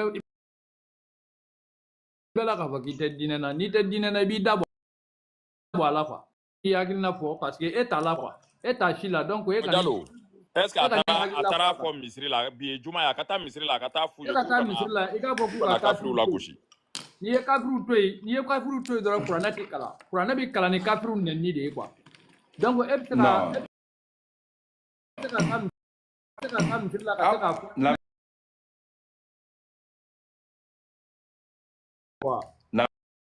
caman ka live kan ne bɛ ci mɔgɔ caman ma wajulikɛla caman bɛ yen n'i bɛ lini kan ne bɛ yɛlɛ ni ne accepté ne bɛ yɛlɛ ka fɛ bɔ i bɛ ka mun kɛ i bɛ ka mun kɛ ko ɲɔnama tɛ i t'a kɛ i ka mɔgɔ wɛrɛ ye k'a to kana mɔgɔ dɔgɔya i dalen don ala la mais diinɛ ma o fɔ o i dalen don ala la e dalen don ala la a bɛ se ka kɛ i tɛ diinɛ na mais i dalen bɛ ala la o karamɔgɔ Jalo non ni dalen bon olu n'i y'a i bɛ diinɛ na diinɛ gafe kɔnɔ kirisimo ata diinɛ gafe kɔnɔ mun sɛbɛnnen bɛ diinɛ gafe kɔnɔ ko anw ka danaya fɛn n'o y'anw bɛnba cɛ dɔw ye k'an sɔnnen don ye k'o ye furawuna ye u lagosilen don u ka kuranɛ kɔnɔ ka tila arabukan na ko najasun arabukan karamɔgɔ uzubili t'a yɔrɔ kalan kuranɛ kɔnɔ wa bon ni kuranɛ ko k'anw ye maa nɔgɔlen ye anw kan ka kuranɛ to yan ni kuranɛ ko ko furawuna ye maa halakilen ye anw kan ka kuranɛ to yan lamɛn o yɔrɔ la ne tɛ se ka fɛn f'i ye la parce que ne tɛ kuranɛ dɔn tiɲɛ ka di ala n tɛ kuranɛ dɔn n'i tɛ kuranɛ dɔn kana yɛlɛ ka na manamanakan fɔ an ɲɛna non kana fɔ ko ne bɛ ka manamanakan kuranɛ y'a sɛbɛn ko anw ye maa jasilenw ye k'anw ye nɔgɔ de ye kuranɛ y'o sɛbɛn a ka kuranɛ kɔnɔ ka tila k'a fɔ ko anw bɛɛ b'a cɛ ko furawuna k'o ye maa halakilen maa dangalen de ye anw kan ka kuranɛ to yan an b'o to yen ko mun de kɛra wajulikɛlaw de y'o f'i ye wa u bɛ kuranɛ de a bɛ kuranɛ de kɔnɔ n bɛ k'o de fɔ ne ka sira bɛ wajulikɛlaw la ne ko n ko kuranɛ karamɔgɔ i t'a dɔn i ni mɔgɔ minnu bɛ kuma la quoi an ye kuranɛ de kalan ka tila ka bɔ diinɛ la an kan tɛ wajulikɛla ma anw tɛ wajulikɛla lamɛnna ye dɛ e de ye wajuli lamɛnna ye anw ye kuranɛ kalan de anw y'a kalan de ka bɔ diinɛ la wajulikɛla dɔrɔn tɛ ne bɛ bɛɛ lamɛn n'i ka fɛn taabolo ma ne diya ne bɛ yɛlɛ k'a f'i ye k'an hakilina yɛlɛ non diinɛ tɛ karamɔgɔ diinɛ tɛ a mɛn ja ye quoi diinɛ tɛ e hakilina ye quoi diinɛ sɛbɛnnen de don kuranɛ kɔnɔ a sɛbɛnnen don kuranɛ kɔnɔ cogoya min na silamɛw bɛ ka segin a kan ten kuranɛ mana sɛbɛn k'a fɔ ko anw minnu tɛ diinɛ la ko ka anw faga anw minnu tɛ diinɛ la k'anw ye maa jasilenw ye anw minnu tɛ diinɛ la k'anw ye maa halakilenw ye ni kuranɛ y'o sɛbɛn karamɔgɔ n'anw fana wulila ka kuranɛ la gosi an ye baasi kɛ yan o yɔrɔ la an ma baasi kɛ mais a bɛ se ka kɛ fana minnu bɛ k'a fɔ olu de y'a sɛbɛn ko an ye kuranɛ kalan e bɛ k'i kanto ko minnu bɛ k'a fɔ e ye wajuli an y'a fɔ k'an ye wajulikɛ lamɛnna de yan k'an ye kuranɛ kalannaw de ye i b'a dɔn i ni mɔgɔ minnu bɛ kuma la donc i b'a dɔn i ni mɔgɔ minnu bɛ kuma la fɔlɔ de ka sɔrɔ ka yɛlɛ e t'a dɔn e ni mɔgɔ minnu yɛrɛ bɛ kuma la hafizu kuranɛw bɛ anw ka kɛnɛ kan yan nɔ minnu bɛ yen nɔ i bɛ kuranɛ a y'a fɔ u t'a da yɛlɛ yɛrɛ u bɛ sin k'a kalan c'est à dire kuranɛ b'u kunkolo kɔnɔ olu b'anw ka kɛnɛ kan yan olu bɛ kamitiya kɔnɔ ne nan'i kanto olu ma k'olu bɛ ka wajuli lamɛn i y'u neni anw tɛ k'a lamɛn dɛ anw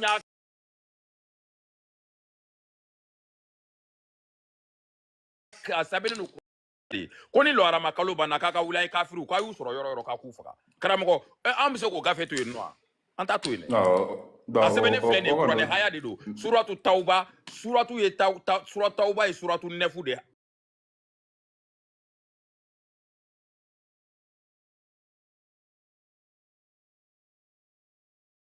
aya 5nan manakan de mɛ n k'o ye kuranɛ kolo de ye e bɛ se k'o wuli a sɛbɛnni tɛ nin kuranɛ kolo de don aya suratu tawuba ye aya suratu 9nan aya 5nan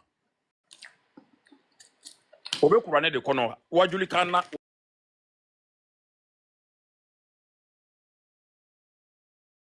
wajuli kante de abe kurane de kono karamogo o menene naka façon am se ko to ka kala an fe yan amba gende fa ka bo an fe ndo mais nega yɔrɔ faamuya y'a faamuya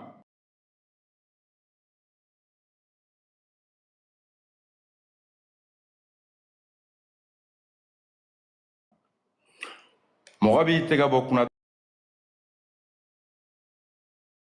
dɔ bolo k'a sɔrɔ i ma tufa ka b'a bolo e t'a ta lagosi mais e b'i ta kɛlɛ de kɛ quoi i jɔ ta sa i ye mot min fɔ sisan min ye de latilen ka di ma n'a fɔ ko mɔgɔ b'i tɛgɛ bɔ kunnatɔ bolo k'a sɔrɔ i ma tufa anw yɛrɛ ta la k'a sɔrɔ i ma tufa ka foyi t'an bolo mais marifa de filɛ olu bolo k'an faga o i y'a ye anw b'a la k'a ɲɛfɔ de mais olu de filɛ ka jamana joli bɔn i bɛ mali situation kalama a b'a la ka bɔn ni ala mɔgɔ b'a la dugu b'a la ka ci ni ala tɔgɔ de ye non mali kɔni mankan kɔni kɔlɔsi de ye mankan fɛn fɛn mali la kɔlɔsi mankan de don diinɛ mankan de don voilà donc bɛɛ bɔ voilà donc i b'a dɔn ne yɛlɛ lamɛn ne donna layibu kɔnɔ ne donna layibu kɔnɔ ka bɛn ni cɛ ka kuma ye ale bɛ k'a fɔ ani dɔ tun bɛ kuma na fɔlɔ k'a fɔ a tigi jiginna ka bɔ lenni kan sisan balimakɛ ne yɛlɛnna ka bɛn n'o yɔrɔ de ne ko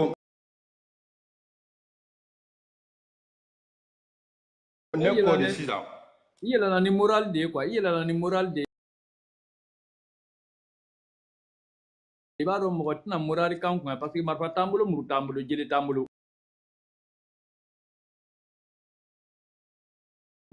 anw b'a la voilà anw b'a la k'a dénoncer de mais marifa de bi silamɛw bolo ka mɔgɔw faga ka jamanadenw faga i n'a fɔ haya min sɛbɛnnen filɛ manamanakan de ta kuma caman bɛ fɔ fɛn na de kɛ o an ko de ko mɔgɔw kan'u lamɛn ko diinɛ tɛ sɛbɛnna koyi bɛɛ ka bɔ diinɛ la an ka segin an bɔkolo ma quoi c'est tout an b'o de fɔ an ma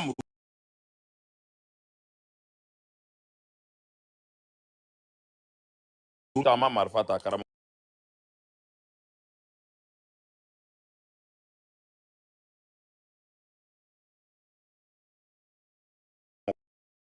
tant que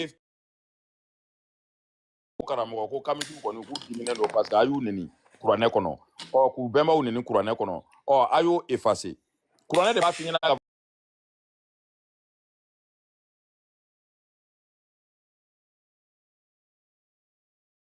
ko polisi nɔgɔlen don a ka polisi mun bɛ s'a ma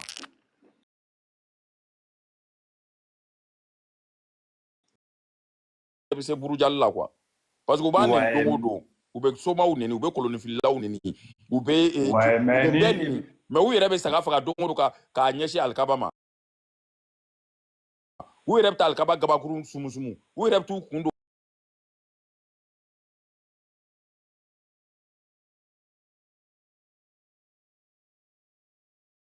a gabakurunba kɔnɔ yen nɔ u yɛrɛ bɛ a lamunumunu ta k'a ɲɛsin alikaba ma k'a kantigɛ olu ye manako de ne hali ne yɛrɛ bɛla ka bɛn dɔ ka kuma ye ko mɔgɔ man k'i jɔ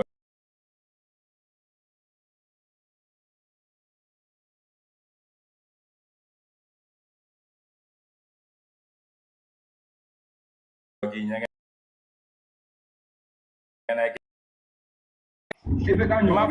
mais en fait, notre Kramochan, tu comprends quoi? Pourquoi tu te forces la main il y en a depuis 14 siècles?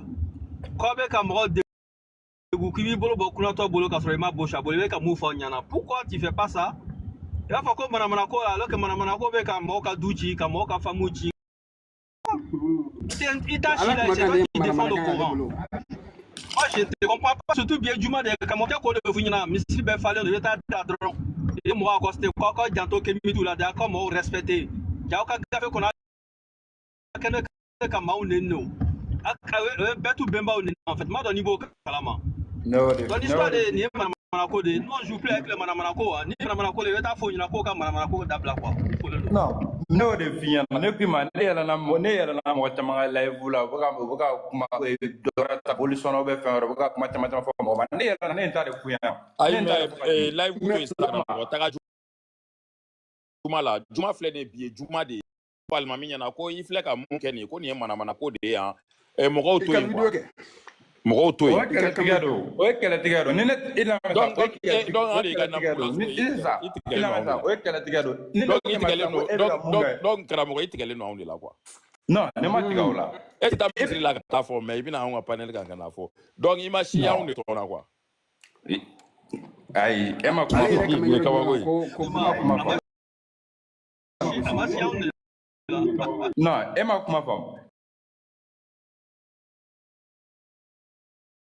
ni ne taara i ka yɔrɔ la sa ka taa f'i ma i bɛ ka mun kɛ manamana ko ne y'i dɔgɔya est ce que ne yɛlɛla ne ko n ko i bɛ dɔrɔn k'i ka fɔ ko a y'a dabila aw kana kafiriw la gosi a y'a dabila kana manamana ko fɔ dɛ i k'a fɔ ni hinɛ ni makari ye ayisa taga misiri la i ka taa fɔ ni hinɛ ni makari ye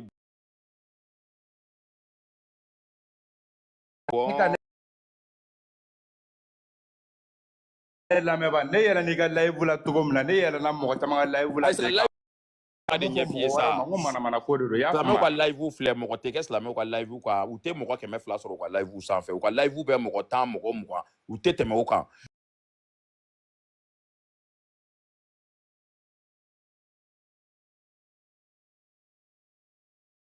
an ko de k'i ka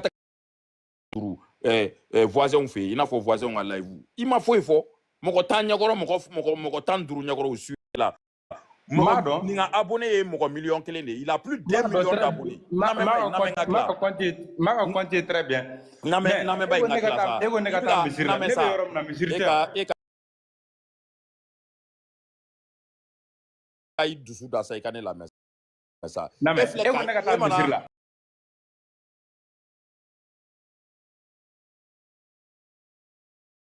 le gars qui est là, King Mandela, il a plus d'1 million d'abonnés. Wa live ou sans faire, il n'y avait pas nani live ou sans faire, moi qui me flan comme mon fenêtre là au kachanoui. Bon, et maintenant au live ou sans faire, qui veut comment mon foyer, comment be men quoi, be là c'est quoi. Là même il a 2000 abonnés. Ou bien il n'a que 6000 abonnés. Il n'a pas un 6000 abonnés, 5000 abonnés. Bon, et maintenant au live au panel sans faire là ça non.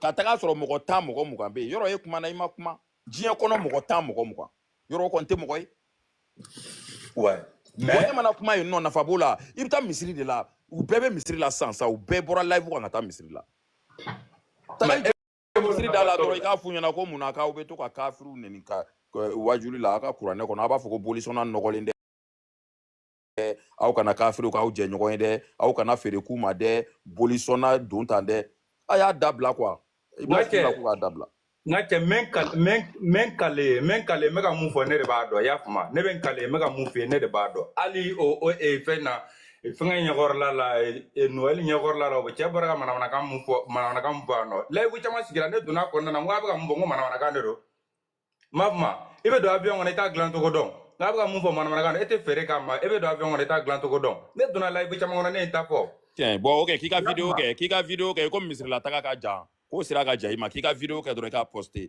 k'a fɔ k'u ka fara manamanakan fɔ ma u bɛ to ka kafiriw la gosi alimamiw bɛ wajuli kɛ u bɛ kafiriw la gosi u bɛ to ka an bɛnbaw la gosi u bɛ kafiriw la gosi kuranɛ kɔnɔ a bolisɔnnaw ni kolonifin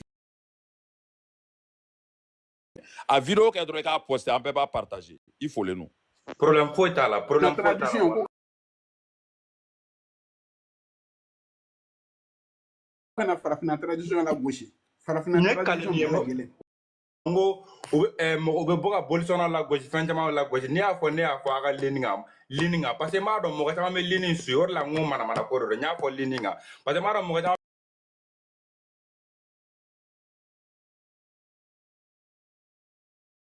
bɛ fɔ lini kan parce que m'a dɔn lini suilen de don i y'a faamu mais ko manamana ko ye ala kumakan de ye o donc ala kumakan de ye manamana ko ya e bolo manamana ko de don ni manamana ko de don kɛ donc ale ka o b'a yira ko kuran e bolo kuranna ala kumakan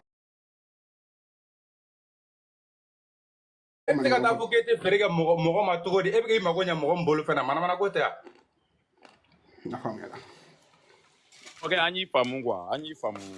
Ika akilina ka in kosobe quoi, mais i nyina Voilà. yoro ni mun ko dron. Lève a resira publié d'afo. Ambe muna dron, ambe muna dron légitime défense de quoi. Ni an ni ambi ni an fani na ambi fani, ni an bani na ambi bani. Ambo bolo de ma quoi. Kada ka slamé flèche ça tant que slamé ima o ira slamé la tesra nye quoi. Slamé mo don droiti bonya. Slamé flèche ça oube sur ka wuli ça kana ko e ka tien. Aba resira ba publié d'afo. OK. Mina kuma kele finyana sa, mina kuma kele finyana sa. Mali kono sisan. Yoro e malien. Malien 100% ne Traoré. OK. Mais ebe slamé fajiri da fe oube micro ta ka kule mo okuna. Klega fe oube kule mo okuna.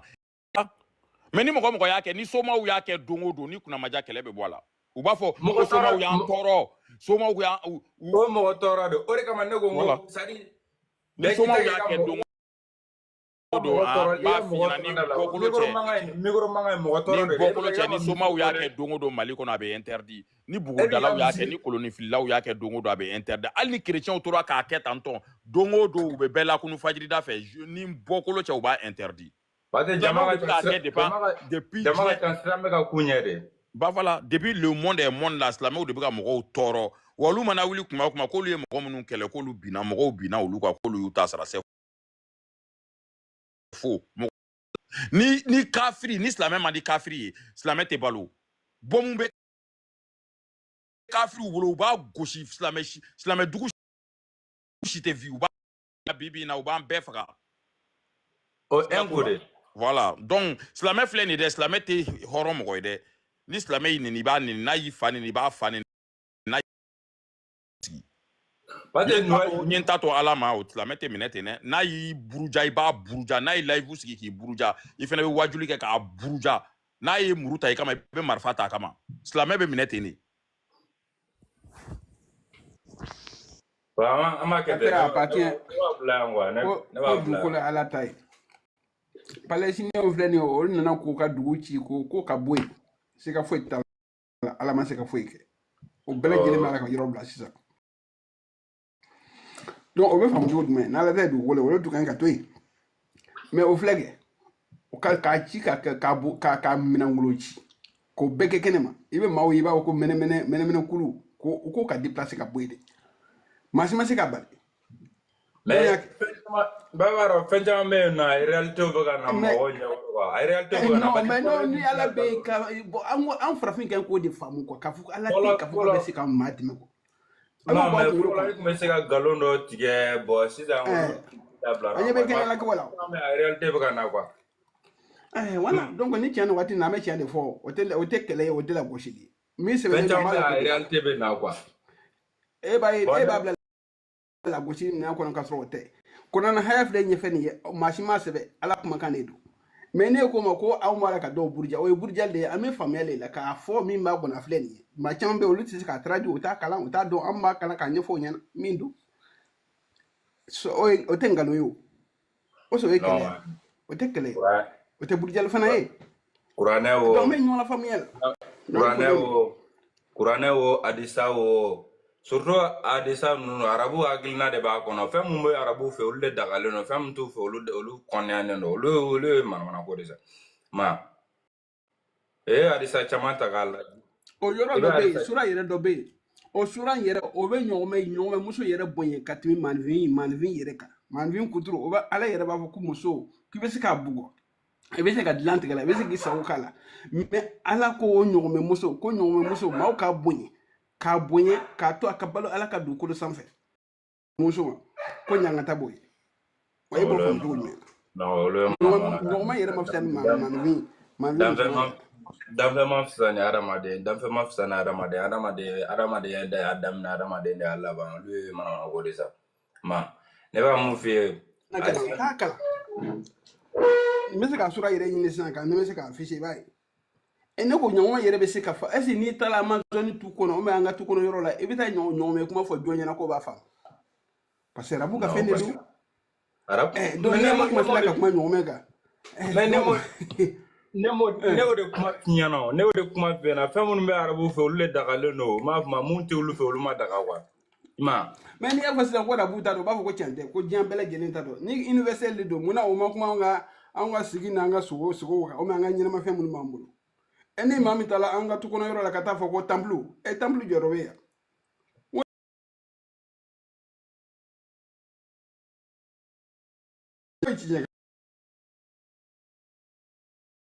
Karamɔgɔ bɛna foli kɛ a ye Traoré cɛ ta faamu a ko k'a ye Kemit mais il veut pas se déclarer foli ba ne b'a bila yan nɔ mais me dugumaro la ka lamɛnni kɛ mais n'a bɛ se ka n'a mana kɛ basi ma a ye kamalen lajigi parce que ala kuma nafa t'a la a bɛ TikTok b'a bolo k'a ye vidéo kɛ ka adressé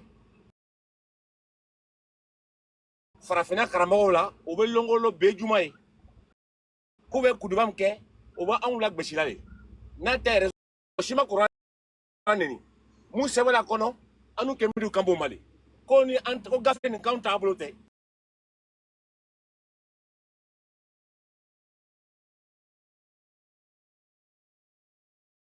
donc a kana yɛrɛ panel kan ka panel donc yɛlɛ barakɛlaw la donc a fɔlen bɛ yan ko tɛ karamɔgɔ basi t'a la komi an ka karamɔgɔkɛ fɛdɛ dɔ don Traoré kɛ basi t'a la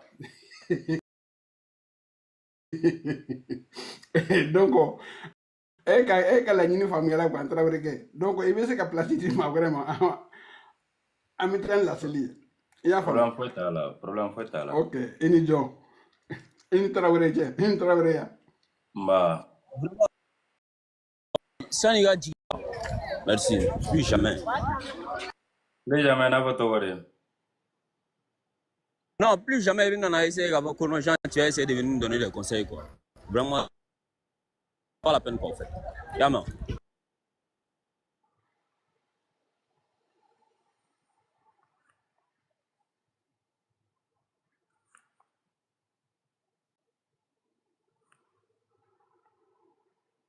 Connais-tu la folie, gars? Comme ça, après, back level, tu vas venir s'il faut.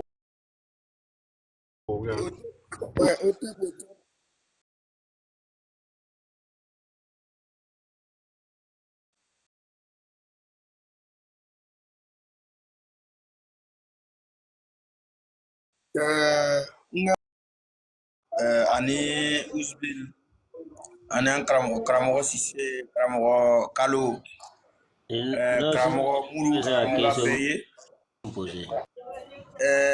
en fait n yɛlɛla cɛ dɔ min tun bɛ ka kuma min b'a yira k'a fɔ ko a b'a laɲinina ka ladilikanw d'an ma pour que an ma ya kow kɛ an kana maga kuranna na an kana maga silamɛya la bon ne yɛrɛ yɛlɛkun bɛɛ kɛla ale le ye quoi parce que an bɛ ka mun kɛ bi a kɛla i n'a fɔ an bɛ ka correction de apporter bi kuranna ka ca ni mun ladon farafinna an bɛ o le corriger bi bon an fana tɛ se k'o corriger tant que an da ma se kuranna ma an da ma se silamɛya ma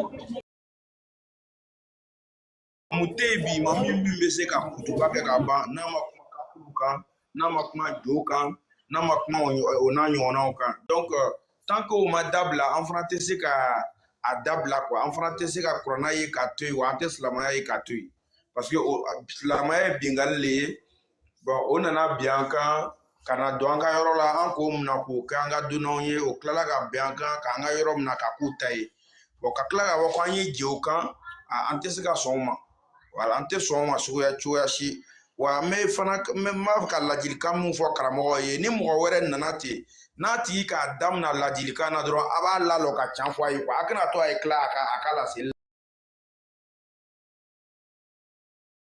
la a bɛ laseli tigɛ a da a y'a fɔ a ɲɛna ko an n'u kɛ wa n'a nana laseli de kama a bɛ laseli kɛ laseli min bɛ hakili di mɔgɔw ma quoi mais ka na fɔ k'a bɛ conseil de d'an ma a ye taa conseil di bingalikɛlaw ma olu le mako bɛ conseil la quoi sinon an mun bɛ yen an ma bɛn mɔgɔ kan an ma taa mɔgɔ tɔɔrɔ wa an ma laɲini k'an denw n'a dɔgɔninw n'an ka mɔgɔw lamɔ o ye se ka taa bɛn mɔgɔ kan k'o faga bon mɔgɔ man kan ka na ladilikan d'an ma quoi mun bɛ k'o ka mɔgɔw lamɔ misiriw kɔnɔ ani yɔrɔ wɛrɛw la o ye se ka mɔgɔ faga kɛ o ye se ka tiɲɛniw kɛ mɔgɔw kun n'o bɛ fɛ ka conseil di o bɛ taa conseil di olu mɔgɔ ninnu de ma quoi donc o tun ye n ka ɲɛfɔli ye sɔgɔmada in na comme karamɔgɔ dɔw yɛlɛla n bɛna n ka micro datugu ka lamɛnni dɔ kɛ o tɛp.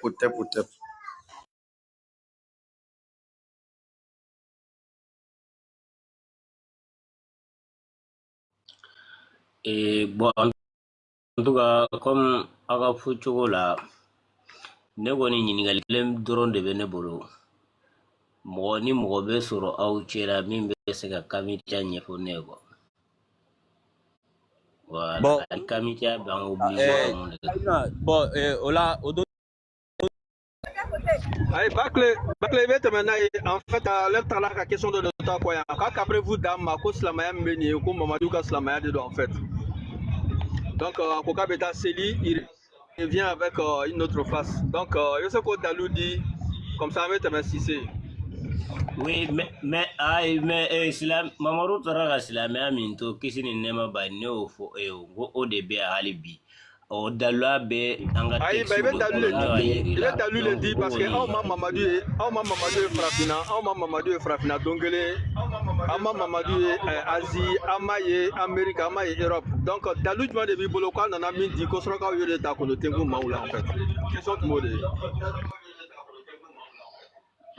ne a fie ngo bedo par les textes o ko fe avancera anye ɲininkali caman kɛ mais ne b'a dɔn e ka kuma kunto ye pa n'a sɔrɔ i ka kuma kunyo ye o jaabira ka di ma siɲɛ kɛlɛ sisan e b'a fɔ ne dɔrɔn n'i tɛ se panafricain bɛ a b'a layɛ ou bien mɔgɔ wɛrɛw bɛ yen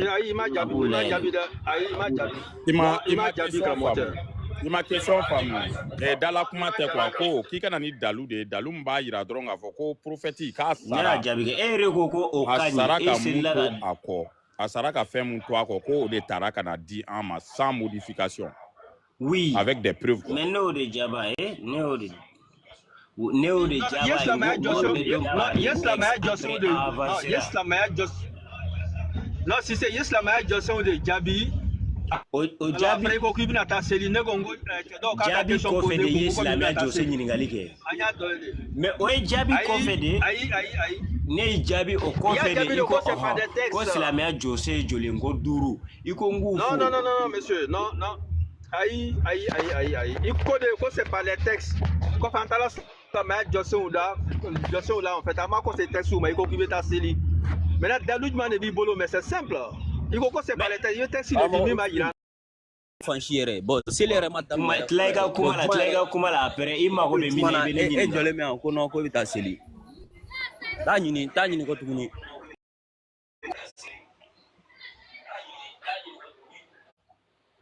no sabali jiante erkelene sayta do nebe yoro mina ɲininkali min b'a bolo dɔrɔn a k'a kɛ kɔfɛ ne ka ɲininkali a b'a jaabi n'a tɛ se a bɛ mɔgɔ wɛrɛ layɛlɛ o b'a jaabi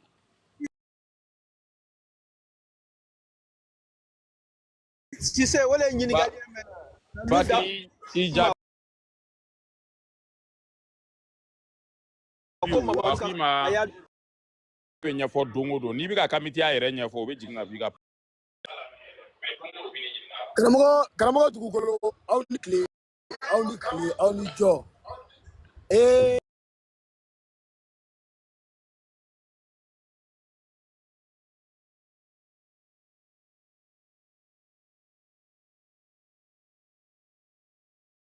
an sɔgɔ i ni ko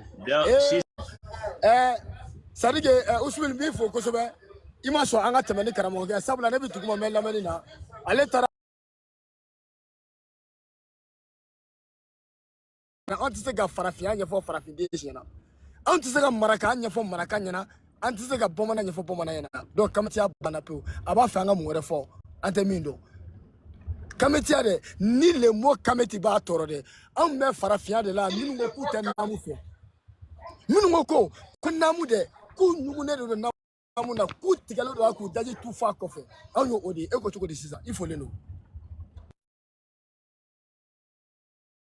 i ka micro datugu i ka kuma nin t'a fɔ a diyara ne ye quoi mais kuma bɛ min kan silamɛya tɛ touché mɔgɔ si ka fiɲa non a tɛ mɔgɔ bonya aw bɛ kan de ni aw ye mɔgɔ natɔla ye dɔrɔn aw bɛɛ bɛ bɔ ka mankan ci ne t'o fɛ o bɛɛ la tuguni a b'a fɔ ko ne ka kuma cogo de man ɲi bon o man ɲi quoi fo an ka to ka ɲɔgɔn lamɛn quoi n'aw sɔnn'o ma an bɛ baro kɛ Bon.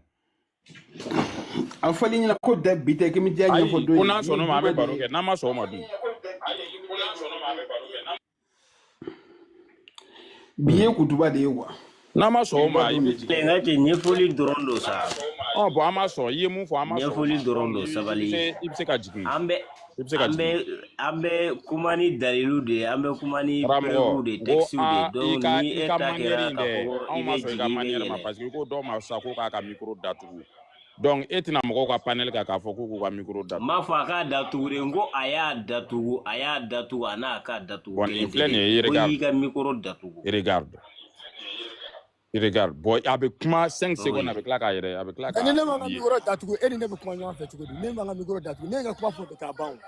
Ne ki mango ante namu de febe. Voilà, mais okoro te konne ko e ka datu, okoro te konne ye imposer ki ka datu. E ga ne la mesa ni e ka ne ga micro dalelo eta dalelo. E ka kuma quoi. Ibe kuma dro avec kuma e ka kuma koro.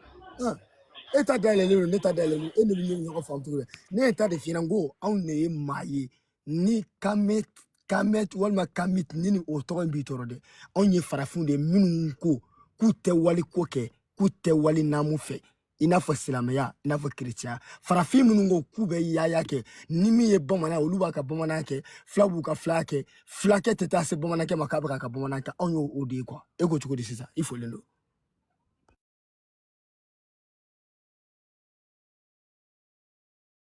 Tenya falenya bakule. Atego mzisa mi fo sisa ina fo islamia glolembe finyala ube islamia glolembe jeya ube arabuya ni fena islamia glolente ni sila voilà ni be prévu fait par les textes voilà nebe baro fait ba fait par les textes parce que aka kamale do borara boy do anga question qu'elle imposer ko anga bo explication banale kono quoi. Et ka fin de force la meya kono ta islamia inde koro mera islamia nyefo na memba yi e ka fin de force la meya kono sisa mungu te ke folo quoi mungu arabu ka culture nu ka tradition na e ka fin de force la meya kono ta mungu te arabu ya kono mim kunte ke folo mungu te arabu ya kono yani islamia kana mungu te ke arabu kunte mungu ke quoi ndiko mi ko arabu yani islamia te kili Silamia de glolente arabuya finya Silamia glolente est-ce que y a une question femme qui a fin de fort mu Silamia be munke ni arabu kun ta ke folo 600 awo Silamia be ka munke de ni arabu kun Silamia ubega seli chogo mina 600 folo la ukunta ke o sebelembe Qur'ane kono Silamia de nana ni seli ya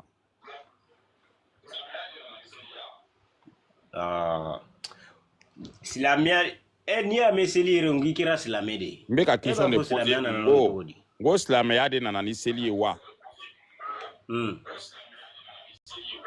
mais ni ma ke Silamia be seli wa non mais nene et c'est ka baroke quoi laisse tomber o Silamia de nana ni seli ya sel nana Silamia nya o Silamia de nana seli nya niveau mtala avec ka ko dibale seli de nana Silamia nya o Silamia de nana seli nya niveau mi togori aye kuma famude atafeka na mumine ay inyi ngala sisane maintenant si ça pour que ka fam gagner amina fo demisina kana quoi seli de nana Silamia nya o Silamia de nana seli nya ni mo min gera Silamia o de be seli ijo sa question simple de poser kuna seli de nana Silamia nya o Silamia de nana seli nya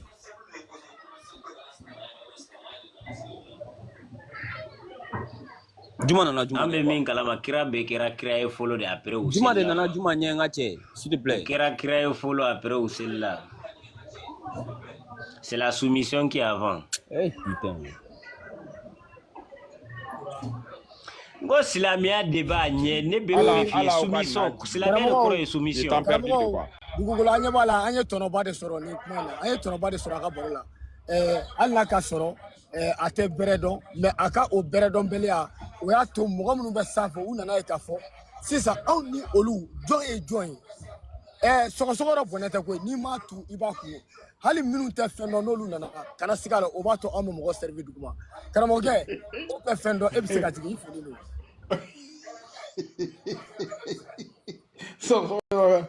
En tout cas, il faut bien No, na soro kuma tan jogo de ni mai parce que kamalen ko de ko finya bon il doit mina question poser mina question poser chokola iba famu chokamna yani islamia kana alkaba kumela munumunu kafiru kumela alkaba la munumunu au kuntala munumunu.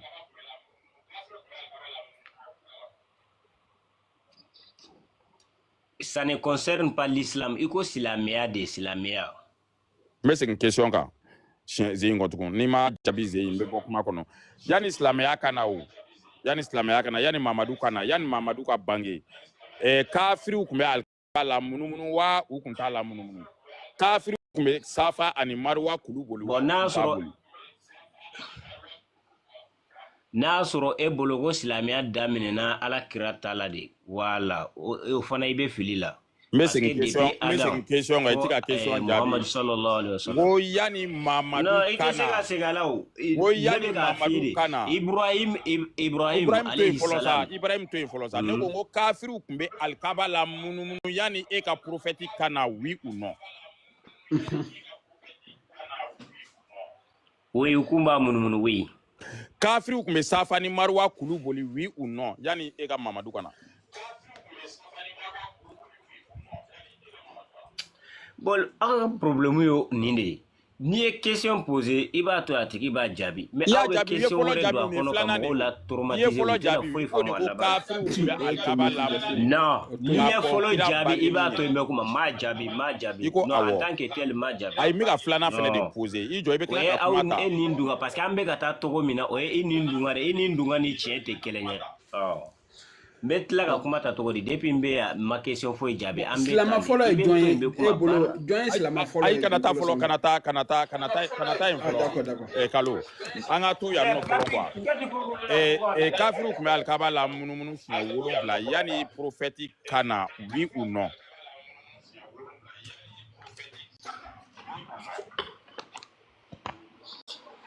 karamɔgɔkɛ yan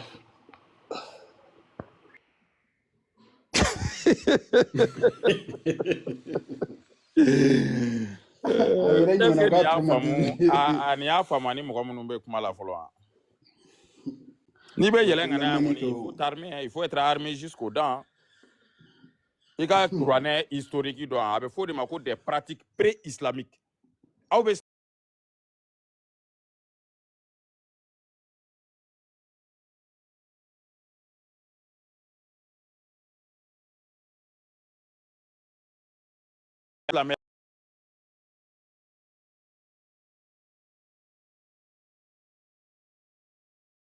ko kelen in de kan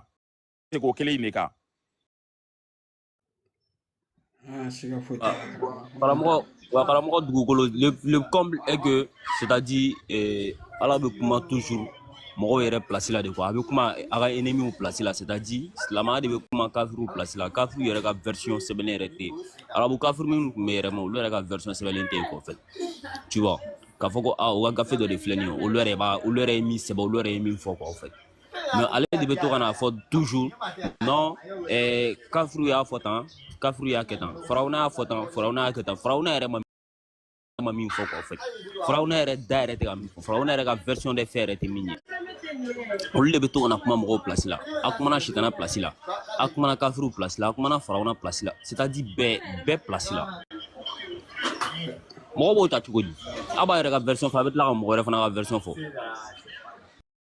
ninnu yɛrɛ tɛ hijazi yɛrɛ dɔn yɛrɛ avant yanni silamɛya karamɔgɔ o de ye k'a fɔ e tɔgɔ filɛ e la mais n'e ma sɔn taabolo ma e tɔgɔ kura da i la quoi k'i ye kafiri k'a sɔrɔ i yɛrɛ ma o tɔgɔ f'i ma donc olu bɛ fɛn de f'i ma k'i kɛ fɛn dɔ ye i yɛrɛ tɛ min ye quoi non c'est la continuité c'est même chose parce que o de kama o ka taabolo o kumana bɛɛ kan olu hakilina ye min ye la o b'o de f'i ma k'o d'i ma.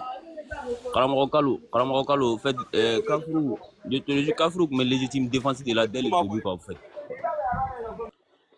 mais ne y'o de fɔ o de bɛ légitime kafiru tun bɛ yen o ne y'o question posé don ko est-ce que kafiriya bɛ se ka ban dugukolo sanfɛ wa ka silamɛw to yan. i b'a dɔn min don ah depuis par Mamadu de nana ka n'o nɛni quoi donc n'o y'a gɛn jigin a kɔnɔ a bɛɛ ni bɔkolo cɛ o jo don parce que e de nana premier la i ye taba ci a da lajɛ ka dɔ nɛni o kɔfɛ i fɛngɛ kula wal kafirun kana fɔ mɔgɔ ma ko fisiri wale o déjà o ye nɛni ye déjà olu m'a fɔ k'o to damaga dɔn e de nana kana fɔ olu ma ko non ko fisiri wale ko tun o fana ye nɛni dɛ n'aw wulila k'i gɛn jigin kɔnɔ ils n'ont pas totalement tort et puis pendant plus de 13 ans k'a fɔ ko non k'olu dɛsɛra e la k'e si la tunu e n'o bɛ dugu kelen kɔnɔ olu de ka ca ni e ye o bɛ dɛsɛ e la o y'i to yen de dɔrɔn c'est tout wa a impoli bɛɛ ale de y'a kɛ quoi wa n'a ka impoli kɛ dɔrɔn a bɛ t'i jɔ a bɛnkɛ kɔfɛ ali fa kɔfɛ o bɛna kangari kafuru bɛna kangari da ali fa ye ko ko kuma i denkɛ fɛ o b'a sɔrɔ a jɔlen bɛ kɔfɛ a b'a yɛrɛ kɛ i n'a fɔ denmisɛnnin a b'a nɛn bula parce que a jɔlen b'a bɛnkɛ kɔfɛ a b'a nɛn bula hali sini m'a kɛ mais ni bɛnkɛ kɔni tɛ kɔni i bɛ dugu bila de o ye bɛnkɛ in gasi sigi de a bɛ dɔw yɛrɛ o yɔrɔ yɛrɛ la k'a fɔ ko kafuru yɛrɛ tun bɛ maaw gasi sigi o tun bɛ maaw bonya ale de tun tɛ maa bonya nin ye c'était juste un impoli c'est tout impoli de kun don maa minnu ka kɔrɔ ni ye e n'i jɔ olu da la i b'u nɛni i b'u kɛ fɛn dɔ ye ayisa n'a fɔra ko non ko bonya tɛ silamɛya la a bɛ wuli non ko Mamadu ye exemple parfait ni Mamadu kɛ ça m'étonne pas que silamɛ caman ye impoli ye o parce que ni Mamadu d'a ka exemple vraiment c'est pas la peine quoi.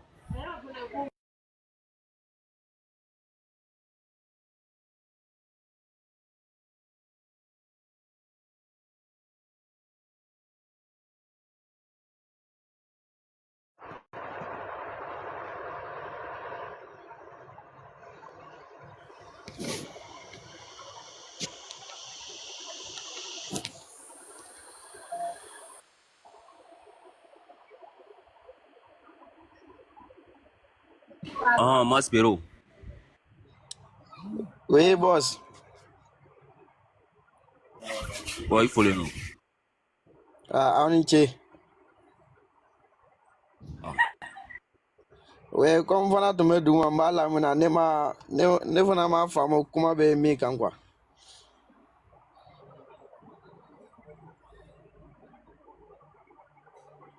Jumɛn ye faamu o fɛ? Yɛlɛnko kɛra jumɛn ye? Kuma jumɛn de ye intéressé ne yɛlɛnna? Comme ne yɛlɛla ka kuma min ye ne intéressé ne yɛlɛnna. Voilà, comme diinɛ kuma bɛ ka fɔ a la. Voilà, o de y'a to n yɛlɛnna quoi. Diinɛ jumɛn mɔgɔ ye? Bon, i n'a fɔ diinɛ ka kɛrɛkɛrɛ ko anw ta parti ye tan ye wa?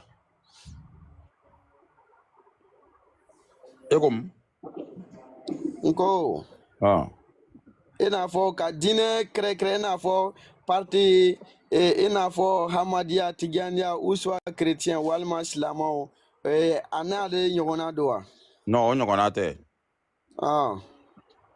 O tɛ anw ko diinɛ a si tɛ tiɲɛ chrétien tɛ tiɲɛ ye Amadiya o nin bɛɛ ye arnaque de ye Tijaniya o Amadiya o Sunniti o Shiti o nin bɛɛ ye mɔgɔw ka ko dilannen de ye dɔrɔn ka na n'a ye ka mɔgɔw manipuler c'est tout.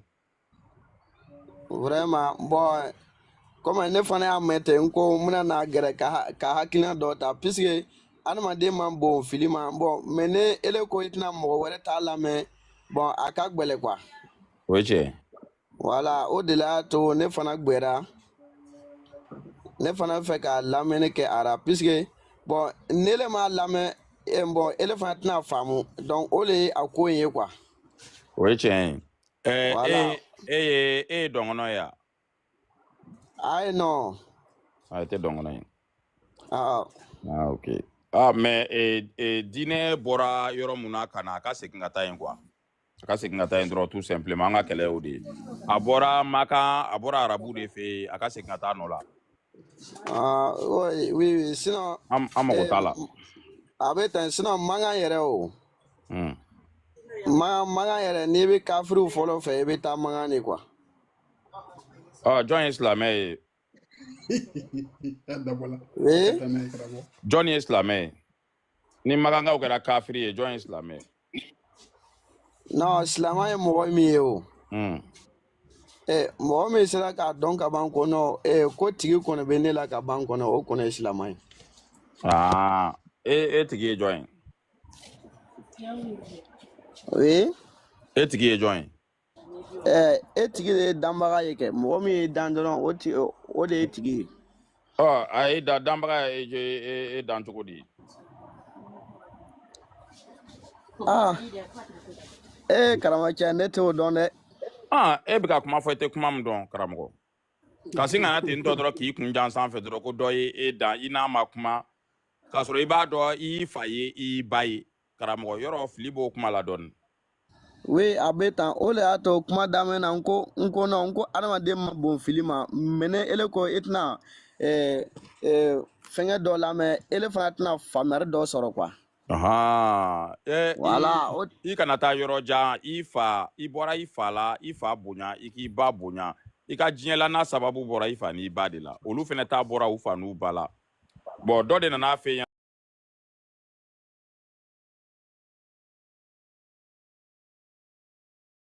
n'a k'a f'i ɲɛna dɔrɔn ko ale ta ko ala bato dɛ mɔgɔ dɔ de nana o fɛ ɲɛna a bɛ tan jati. mais sinon e m'o dɔn i yɛrɛ ma mɔgɔ dɔ de y'o fɛ o y'o tigi ka hakilina de ye wa o nana o kumaden yɛrɛ nana cogo di e t'o dɔn e kɔni a y'a fɛ ye dɔrɔn e seginna kan a b'a f'i ɲɛna k'a fɔ ko ala de y'i dan dɛ i ka ala bato dɛ o y'ale de ka kuma ye kɛ est-ce que e de ni ala kumana wa ala y'a fɛ ya? Oui non a ma kɛ o cogo la mais i n'a fɔ mɔgɔ fana ye silamɛya ta k'a base arabuw kan k'a sɔrɔ arabukan yɛrɛ ye siya ye. Awɔ. Siyaw fana dɔn ka ca diɲɛ na o. Awɔ diinɛ in a bɔra cogo di e y'a sɔrɔ cogo di a bɔra min ka na e fɛ farafinna? Ka na farafinna yan. A bɔra min ka se e fɛ ou bien a daminɛra e fɛ? N balimakɛ a ma daminɛ ne fɛ yan dɛ. A bɔra min? Mɔgɔ ta fɔ t'ale o bɛna fɔ ko man kɛ sinon. Dungo diinɛ a bɔra min ka se e fɛ?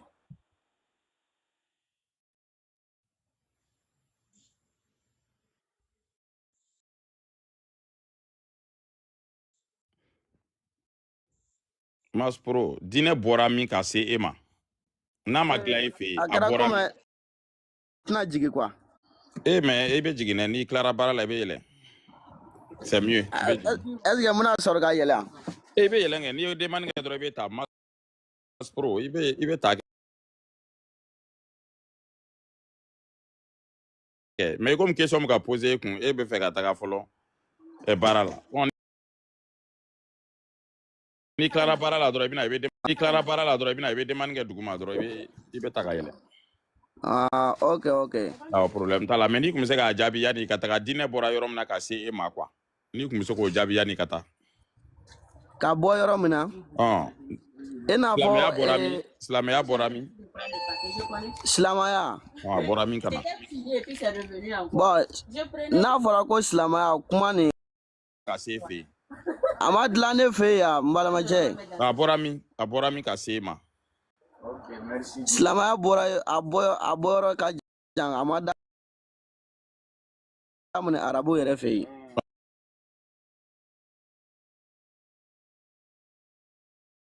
A bɔra min?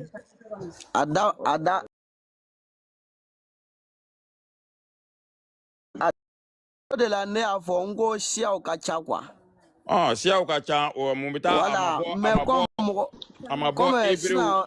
A bɔra Hébreu fɛ yen. Mɔgɔ minnu m'a faamu sisan olu ɲɛna ko arabu ta le ye diinɛ ye k'a sɔrɔ o tɛ arabu ta tɛ diinɛ ye quoi. Jɔn ta don?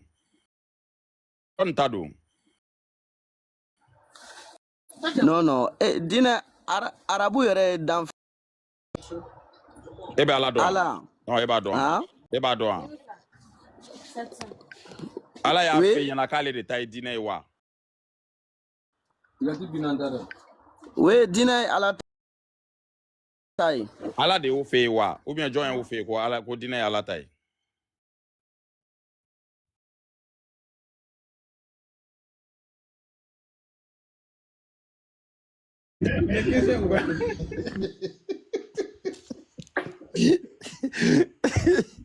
N tɛ kabako ye. E bɛ taa wajulu lamɛn ka na k'i bɛ n'i sigi mɔgɔw kan. Ko ne kɛ bɛ taga tile 2 kɛ wajulu lamɛn na ka na k'a bɛna yɛlɛ mɔgɔw ka panel sanfɛ. Wajulu lamɛnna de bɛ se ka na débat. Wajulu lamɛnna de bɛ se ka na débat. N'i ma ɲa k'i bɛ boli, i ye boli en même temps. I ko k'i ye baara. I taga. A tora yen k'a bɛ tennis dɔ kɛra dara kun tuguni.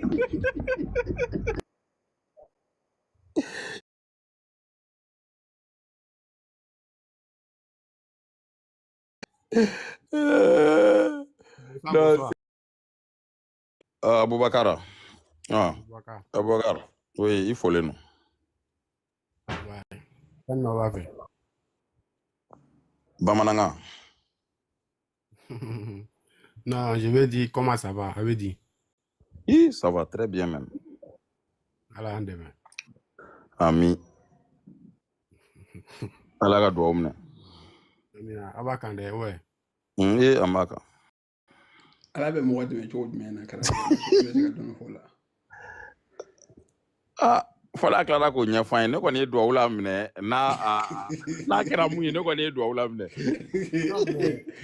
I b'a laminɛ o. I b'a laminɛ. Ala bɛ mɔgɔ dɛmɛ. Awɔ.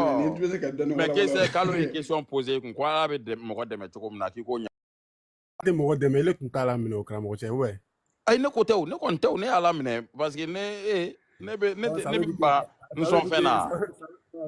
C'est comme il est sɔnna ma ou bien? Ne sɔnna ma kɛ, mais kalo de ma sɔn. E min y'a fɔ kɔni, e tun ka ne sɔnna kɛ, mais kalo de ko k'a bɛ mɔgɔ dɛmɛ cogo di yan'a fɛnɛ ka sɔn quoi, f'i k'a ɲɛfɔ a ye. Ala bɛ mɔgɔ dɛmɛ cogo di? Ala bɛ mɔgɔ dɛmɛ n'a se le. A ɲɛfɔ kɛ parce que komi kalo depuis k'ale bila diɲɛ kɔnɔ ale ma Ala ka dɛmɛ ye fɔlɔ peut-être. Voilà. N bɛ se k'a fɔ a ye Ala bɛ mɔgɔ dɛmɛ cogo min na. C'est une question tu m'as posé, i ka question de bila an kan ou bien? Awɔ, a bɛ mɔgɔ dɛmɛ cogo min na i b'o ɲɛfɔ. Cogo di? Awɔ. An n'u ka ne ka min lɔn a la. Awɔ, an tulo b'i la. Ne ka min lɔn o jaabi la dɔrɔn Ala bɛ mɔgɔ dɛmɛ n'a se le ye.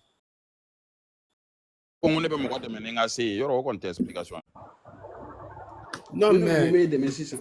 Quand tu dis se la, bamanankan de bɛ kɛ. Ala bɛ mɔgɔ dɛmɛ n'a se ye. O ma se détail wɛrɛ la ou bien? O sera détail wɛrɛ la dɛ, o kɔni tɛ explication ye. Ala bɛ mɔgɔ dɛmɛ n'a ka se ye. A bɛ n'a fɔ ne k'a fɔ dɔ ɲɛna sisan nɔ ko n b'i dɛmɛ. O ka ne ɲininka e bɛ ne dɛmɛ cogo di dugukolo? Ne k'a fɔ n ko n b'i dɛmɛ ni n ka se ye. A ɲɛfɔ kɛ.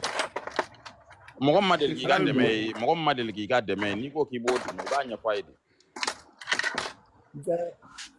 Depuis là ne b'a kuma maintenant quoi, mais c'est comme quand l'homme parle là, ni mɔgɔ min bɛ yɛlɛ a panel kan n'o kumana, maintenant o ye kuma min fɔ, maintenant vous alu b'a essayer ka, c'est-à-dire je sais pas, c'est-à-dire c'est comme si mɔgɔ bɛ question poser kan, maintenant en retour au lieu de répondre là, il fana bɛ question poser a kan. E ye question ɲuman poser an y'o répond ni question wɛrɛ ye.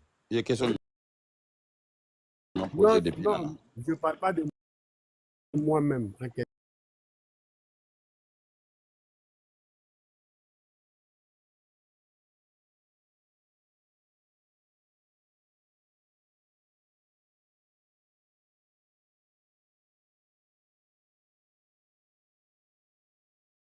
Déplace là.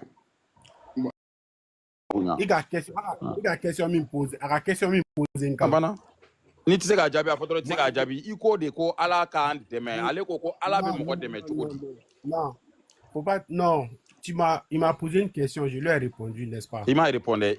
A fɔra de ko Ala bɛ mɔgɔ dɛmɛ cogo di? E ko Ala bɛ mɔgɔ dɛmɛ n'a ka se ye. O ye réponse ya. Ala bɛ mɔgɔ dɛmɛ n'a ka se ye.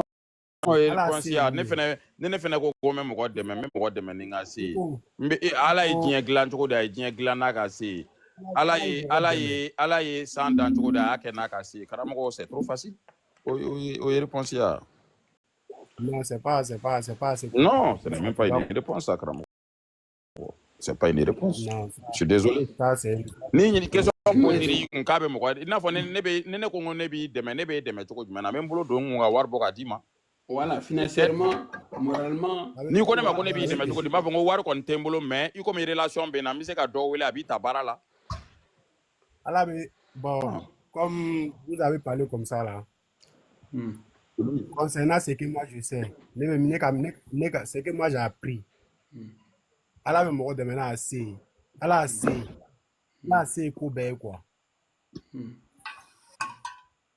Ala be mogo dɛmɛ ni nafolo ye. Ala be mogo dɛmɛ ni lɔnni ye. Ala be mogo dɛmɛ ni fɛn b'i la. I be fɛn sɔrɔ. I be fɛn pɛrdi ani bɛɛ Ala se le.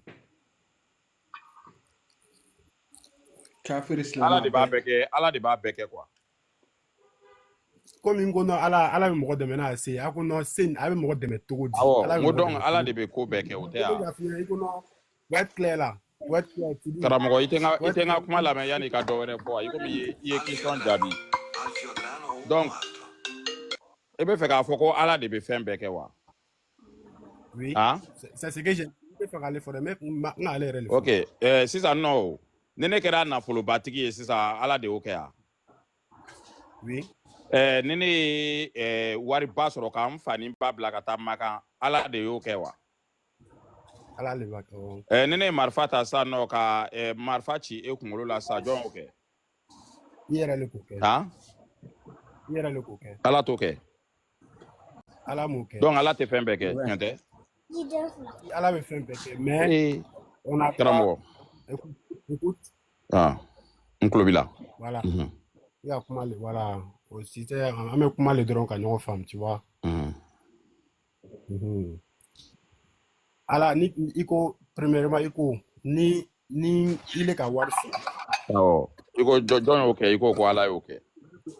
Awɔ. N ko i ma n ko ni ne ye wari sɔrɔ ka n fa ni n ba bila ka taa Makan n ko jɔn y'o kɛ i ko ne m'o kɛ quoi Ala de y'o kɛ tiɲɛ tɛ? D'accord. Ne ko i ma sisan n ko ni ne ye marifa san sisan nɔ ka dɔ kunkolo la sisan ka marifa ka mugu ci a tigi kunkolo la n ko jɔn y'o kɛ? Voilà. N ko sisan n ko Ala m'o kɛ ile le k'o kɛ mun kosɔn n ko ile le k'o kɛ Ala m'o kɛ. Ne ko donc Ala tɛ ko bɛɛ kɛ dans ce cas? Oui donc non alors c'est comme kuma bɛ ne le ma c'est ah d'accord OK. Voilà. Le fait que premier ni ka wariba sɔrɔ n ko Ala ni ko no e k'i fa ni ba la taa ji la n ko Ala maintenant i ko no ni ka mɔgɔ faga ni ka marifa ta sisan ka mɔgɔ faga n ko Ala tɛ mun kosɔn n ko Ala tɛ parce que Ala k'i dan Ala ka ne dan Ala k'an dan a k'an dan k'an dafa ne quoi a ka hakili d'i ma i bɛ yeri kɛ bolo b'i la sen b'i la a bɛ mouvement kɛ fanga b'i la ka c'est à dire fanga b'i la ka k'i seko kɛ quoi donc maintenant hakili min dili ma nin ye nin hakili min bila kun tɛ dɔwɛrɛ hakili min bɛ faranfasiyalen don kow la ɲuman bɛ yen juguman bɛ yen i b'a kalama hakili in di kun ye i ma o le ye sinon ni Ala kun k'i dan a ma hakili d'i ma ni i ka marifa ta ka mɔgɔ faga an b'a fɔ ko Ala le nɔ le b'ale Ala le k'o kɛ parce que Ala k'i dan a ma hakili d'i ma ka nin ye tiɲɛni nin ye ɲuman de ye. Mais karamɔgɔ sisan ne ka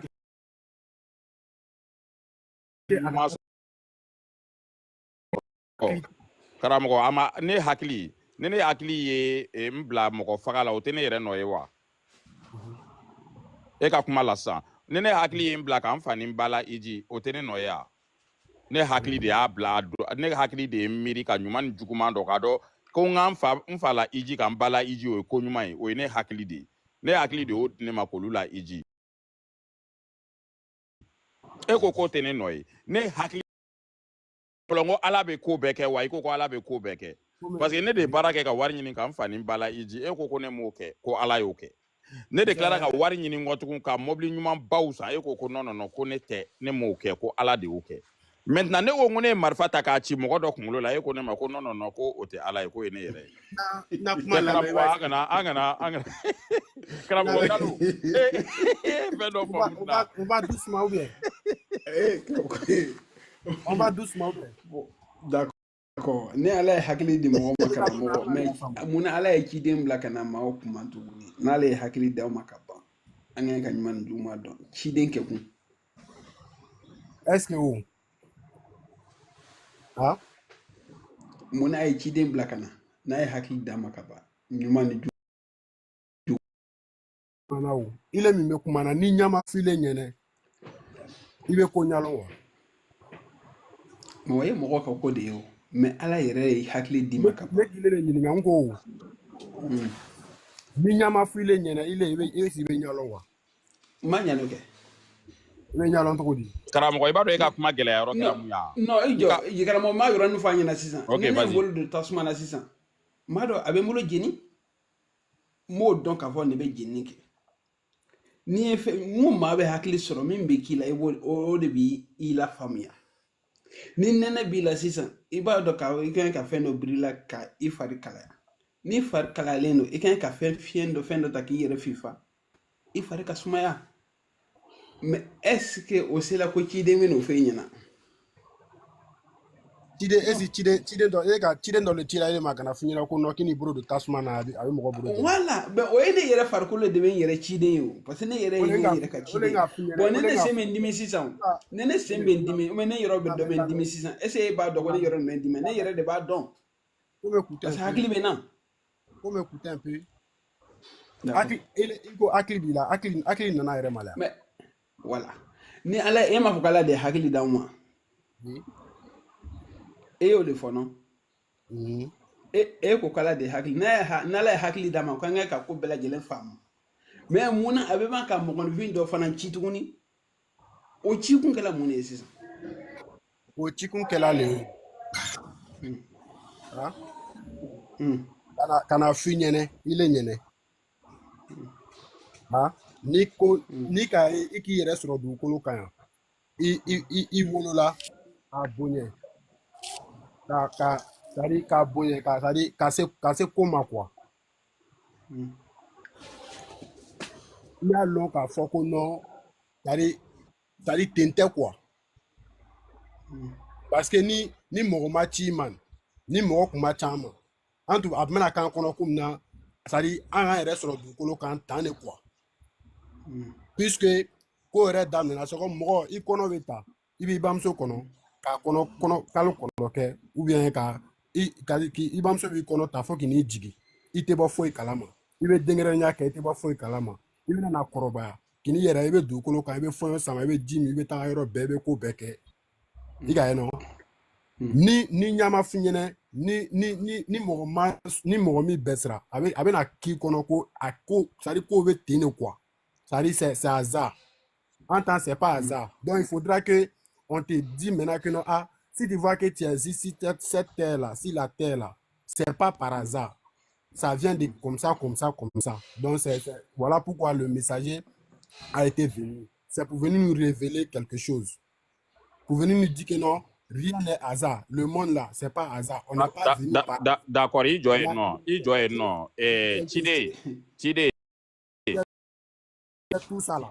Chide, mono e Mamadou e an kuntigi. Ya famu anana munde fwanyana an kunte mundo. Anana ni révélation jumɛn i m'a fɔ ko révélation kɔrɔtɛ ko a tigi cira ni fɛn dɔ ye d'une manière surnaturelle wa. Maintenant, anana Mamadou an kuntigi. Mamadou, anana mun de fɔ an ɲɛna an kun tɛ mun dɔn n b'i lamɛn.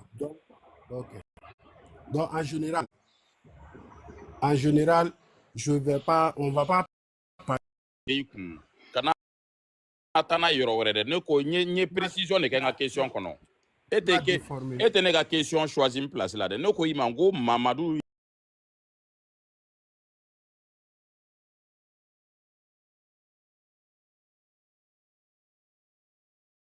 révélation de kɛ a bɛ fɔ de ma ko révélation ye fɛn ye ko fɛn mun jiginna kan d'une manière surnaturelle kana fɔ mɔgɔw ye mɔgɔw tɛ ko mun dɔn ça veut dire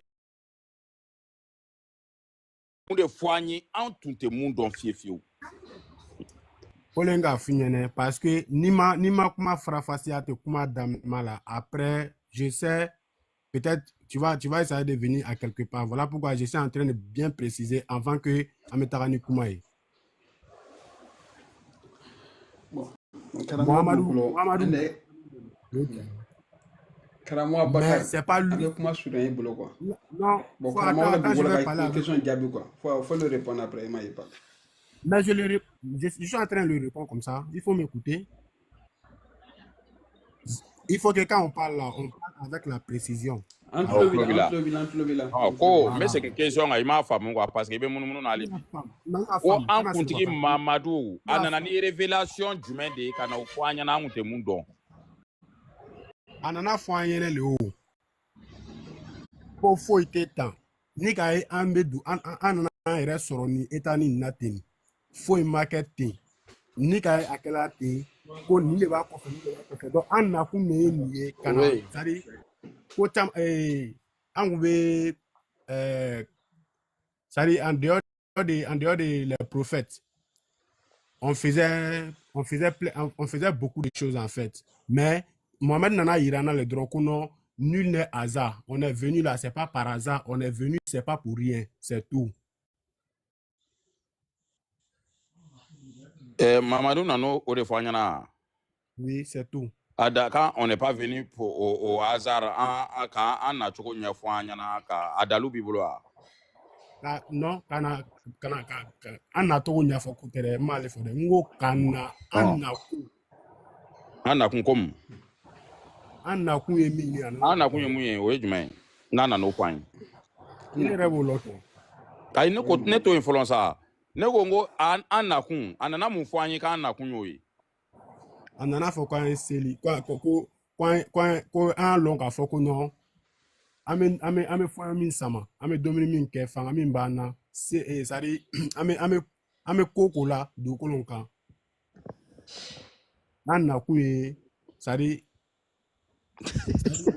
je sais pas non allons-y doucement Dolo non c'est pas des Karawa dolo akara perdi mo bolo minu saraya ne ma to yo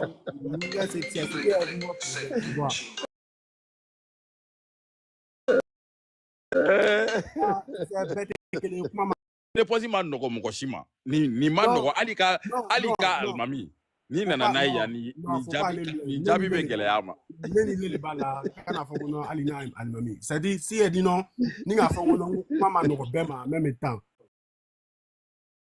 c'est pas parce que je n'ai pas le mot pour répondre non man nogo ima kana yele ibeto duguma di ibeto duguma ka lameni na me kai non j'ai dit go kami tu ka panel sans faire ni kuma man nogo ima ibeto duguma ibe lameni faut m'écouter aussi. On va s'écouter. Bon, mais c'est une question parce que une question ma jabi. Une question femme. Aïe, il m'a femme. Il t'est cassé qu'à jabi ali bibe mounou na. Go et révélation prophétique Mahomet en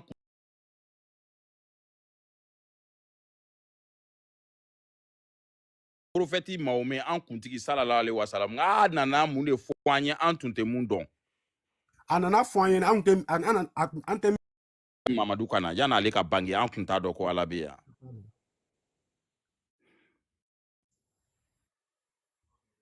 En tout à l'heure. Kramgo. Oui, en tout à l'heure, nan malo alef oro foanye. Kramgo afa toko ko Abdallah ibe Abdallah korodo.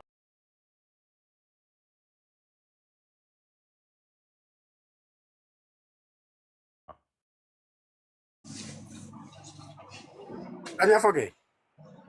Ka fa toko ko ala ka jonge e ko yana ale ka bangi ka ngutala. Da ko ala ka jonge. E bina foko tigi de na ala yirana. Yoro ya un problème. Ala juma. Ngo a fa toko de ko Abdallah Allah. Neki ya kuma famu. Oh, edungo ko Mamadou de na yani Mamadou ko na ka ngutala don. Neki ya kuma famu ko.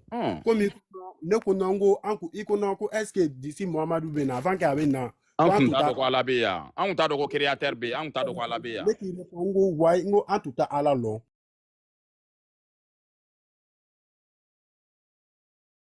neki ne ngo wai ngo an tuta ala lo maintenant c'est là Juman nga kuma le tubolo quoi genre c'est comme faut me décrire puisque moi je connais pas Abdallah mais atoko dara ko ala ka jonge e de ba fone ala ko donge yiko me ko ka an kunte ala do yani Mamadou kana a fa toko dara ko ala ka jonge o asura mabangi folo o kunya ala jumain il est les gars expliquer parce que n'était Abdallah mais ne bo don tuko jumaina e de ko ala an te ala don allons pas à pas mangana me tika ala mere non ne bi la ne ko ima iko ko ala kun an te ala don yani Mamadou kana Mamadou dun fa toko dara ala ko ala ka jonke ne be de nyininga sa o ma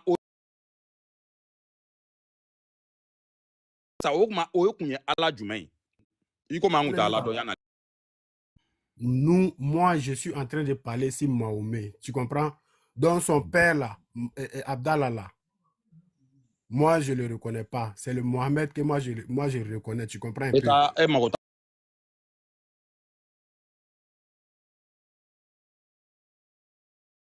Ça va là.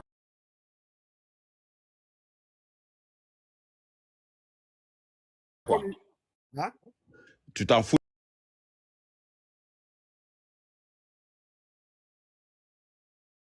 de son père, c'est ça? Je n'ai pas dit que je m'en fous. Parce que quand tu dis tu t'en fous, tu as trop dit. On ne parle pas comme ça.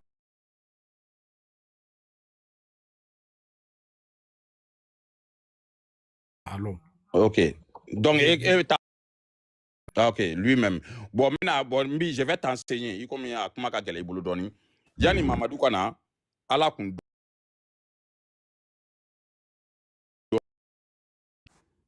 depuis Égypte antique, on va faire Amon. Y'a famille. Merci beaucoup. Amonara, Dieu drôlé. Mais fait qu'à date ou des filles, quoi. Mamadou Flem.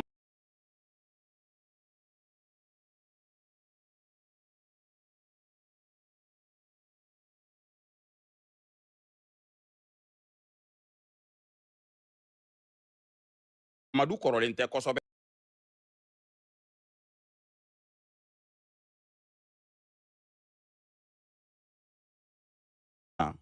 Yoro e golofin wa histoire la bande. L'empire du Ghana date du 3e siècle. Mamadou, sa naissance, ça date du 6e siècle. Donc, à la ko, djien bekumbe, à la djien peuple bekumbe, à don, quand sur les managers kono.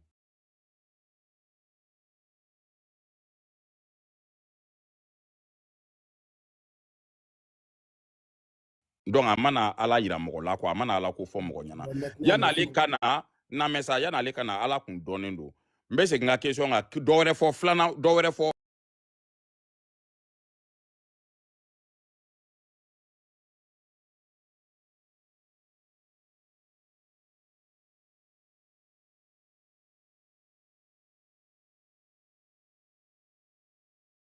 Quel dowere fo, ça dit que yani Mamadou nana ni révélation jumɛn ka n'o fɔ an ye an tun tɛ mun dɔn yɛrɛ fiye fiyewu révélation kɔrɔ de k'i nana fɛn fɔ mɔgɔw ye u tɛ mun dɔn fiye fiye fiyewu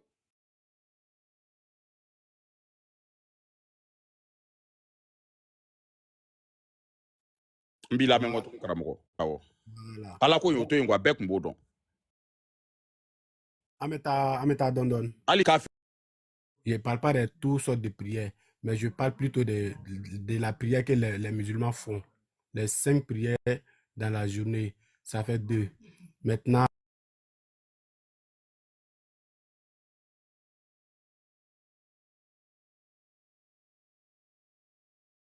après, tu vas à la Mecque. Si Dieu a facilité.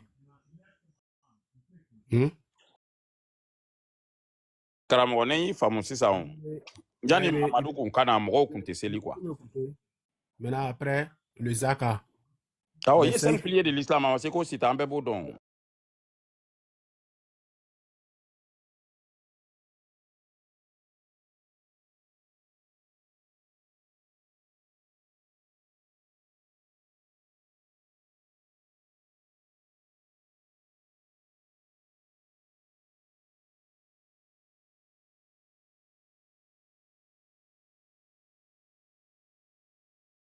non an bɛɛ ɲɛ tugulen b'o fɔ C'est ce qu'il est venu nous donner en n'a même pas 5 piliers de l'islam i bɛ k'o de réciter quoi o tɛ problème ye quoi mais n bɛ fɛ ka i ɲininka sa yanni mamadu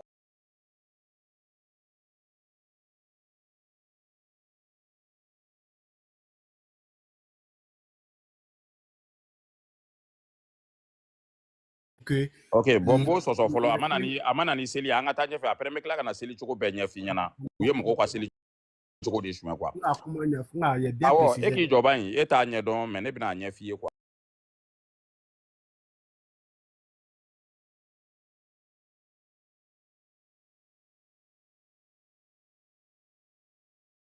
parce que toi tu ne sais pas maintenant je vais t'enseigner i b'a lamɛn ka ɲa quoi peut-être i fana bɛ se ka taa ɲɛfɔ mɔgɔ dɔ ye o b'a faamu quoi yɔrɔ i kun t'o dɔn i t'o dɔn quoi o kama n b'a f'i ye n ko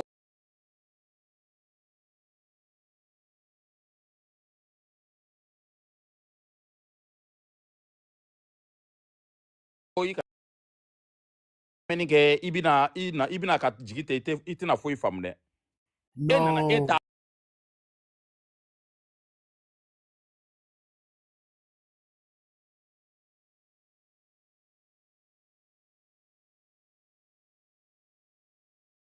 adon mo ko mbado be ka nyefo iba la mende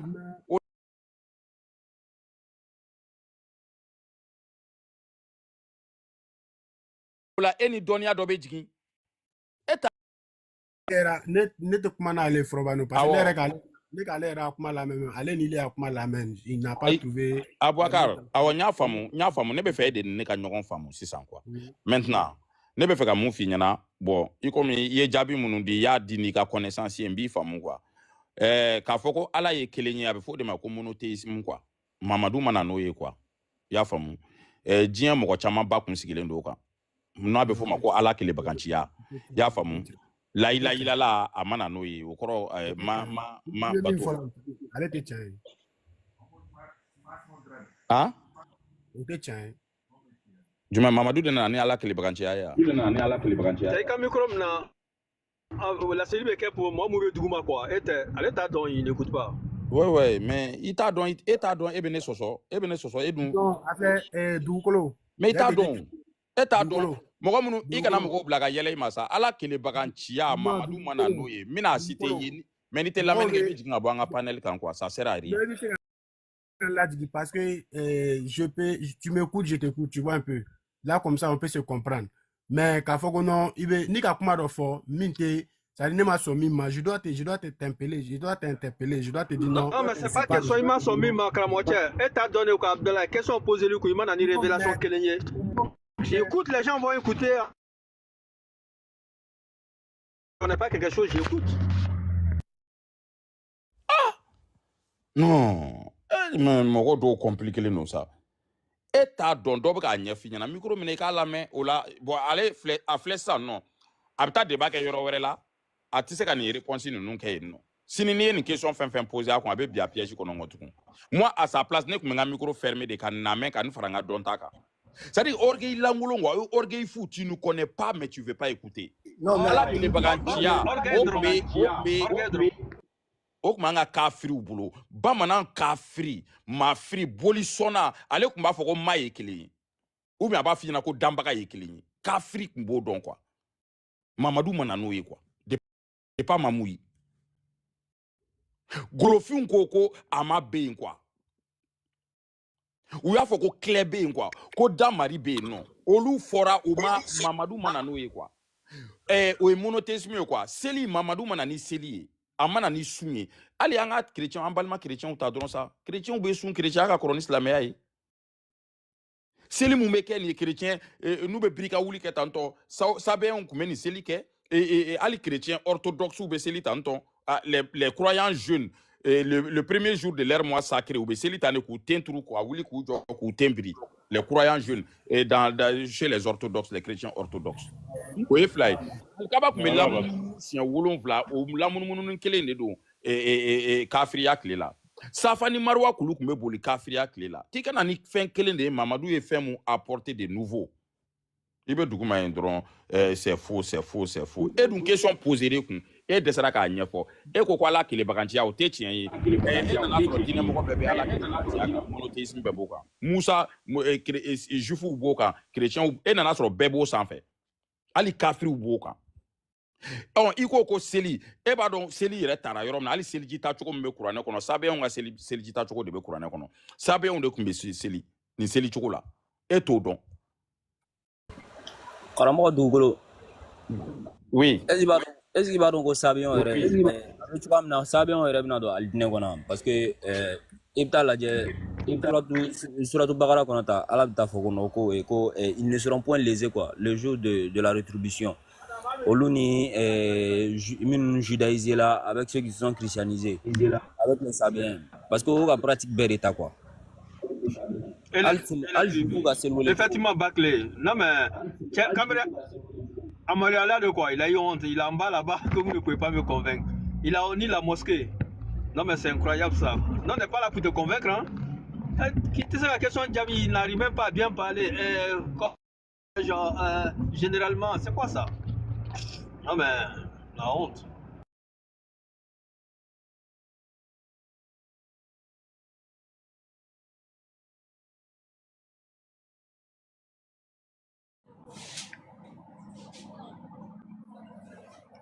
Oui, Karamacheng.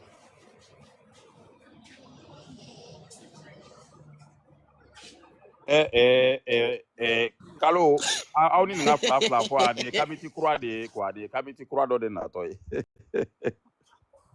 Allô? Oui, allô? Eh, Karamo, basi dala, ay tane.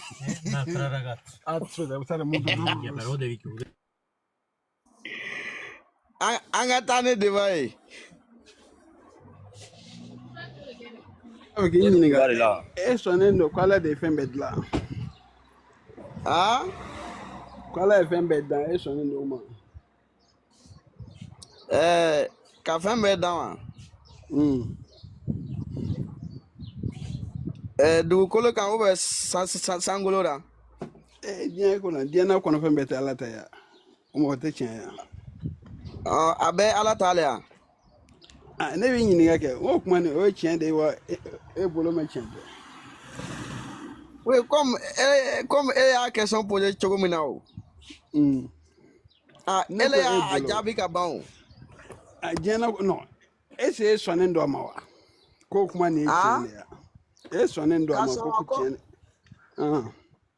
I n'a fɔ fɛn o fɛn min bɛ danna. Dugumakolo kan quoi. Oui, bon, ne kɔni sɔnna ko ala le y'a dan quoi. Ala le ta y'a bɛɛ ye. Ala de san dan ka dugu dan k'a kɔnɔfɛn bɛɛ dan. Voilà, ale lo. Mais se jumɛn bɛ mɔgɔninfin ye sisan ko ala dɛmɛ? Se jumɛn bɛ mɔgɔ ye ka ala dɛmɛ quoi? Est-ce que se bɛ se ka kɛ mɔgɔ ye ko ala dɛmɛ wa? Ayi, a ti se dɛ. Mɔgɔ ka ala dɛmɛ? Ala non, ala yɛrɛ ka masaya yɛrɛ ye ala yɛrɛ labɔ quoi. Hali adamaden yɛrɛ ma ala dɛmɛ, ala yɛrɛ ta a se que ala y'a yɛrɛ labɔ. Donc mɔgɔ tɛ se ka ala dɛmɛ parce que fɛn bɛɛ ala ta ye. Mais mun na ala ka diinɛ ala yɛrɛ tɛ se ka ala ka diinɛ dɛmɛ fo mɔgɔ de b'a dɛmɛ? E b'o faamu cogo jumɛn? Ala ka diinɛ k'a fɔ ko ala tɛ se k'a dɛmɛ mais fɔ mɔgɔ de b'a dɛmɛ wa? Bon, o ye mɔgɔw ka fɔta ye quoi, sinon ala kɔni bɛ a ka diinɛ dɛmɛ sanga ni waati bɛɛ.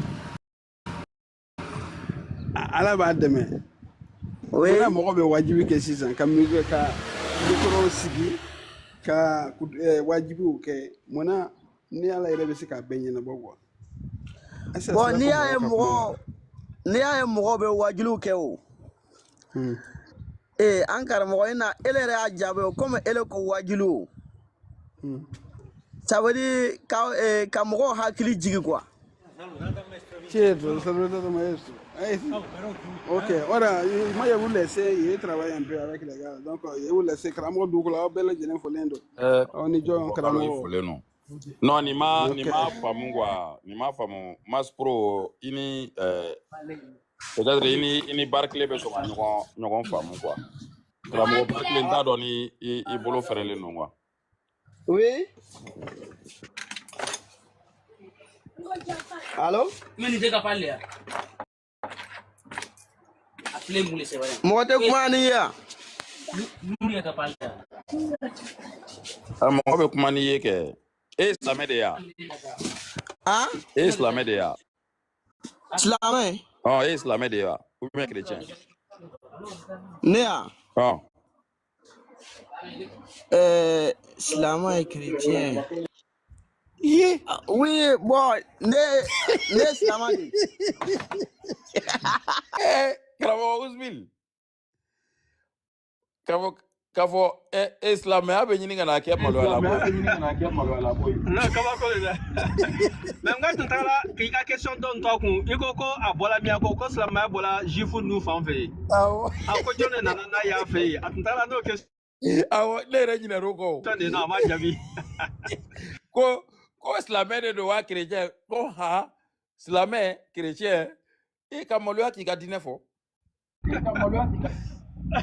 Na ne atma nyina le mu ne silamɛ mu ne chrétien déjà.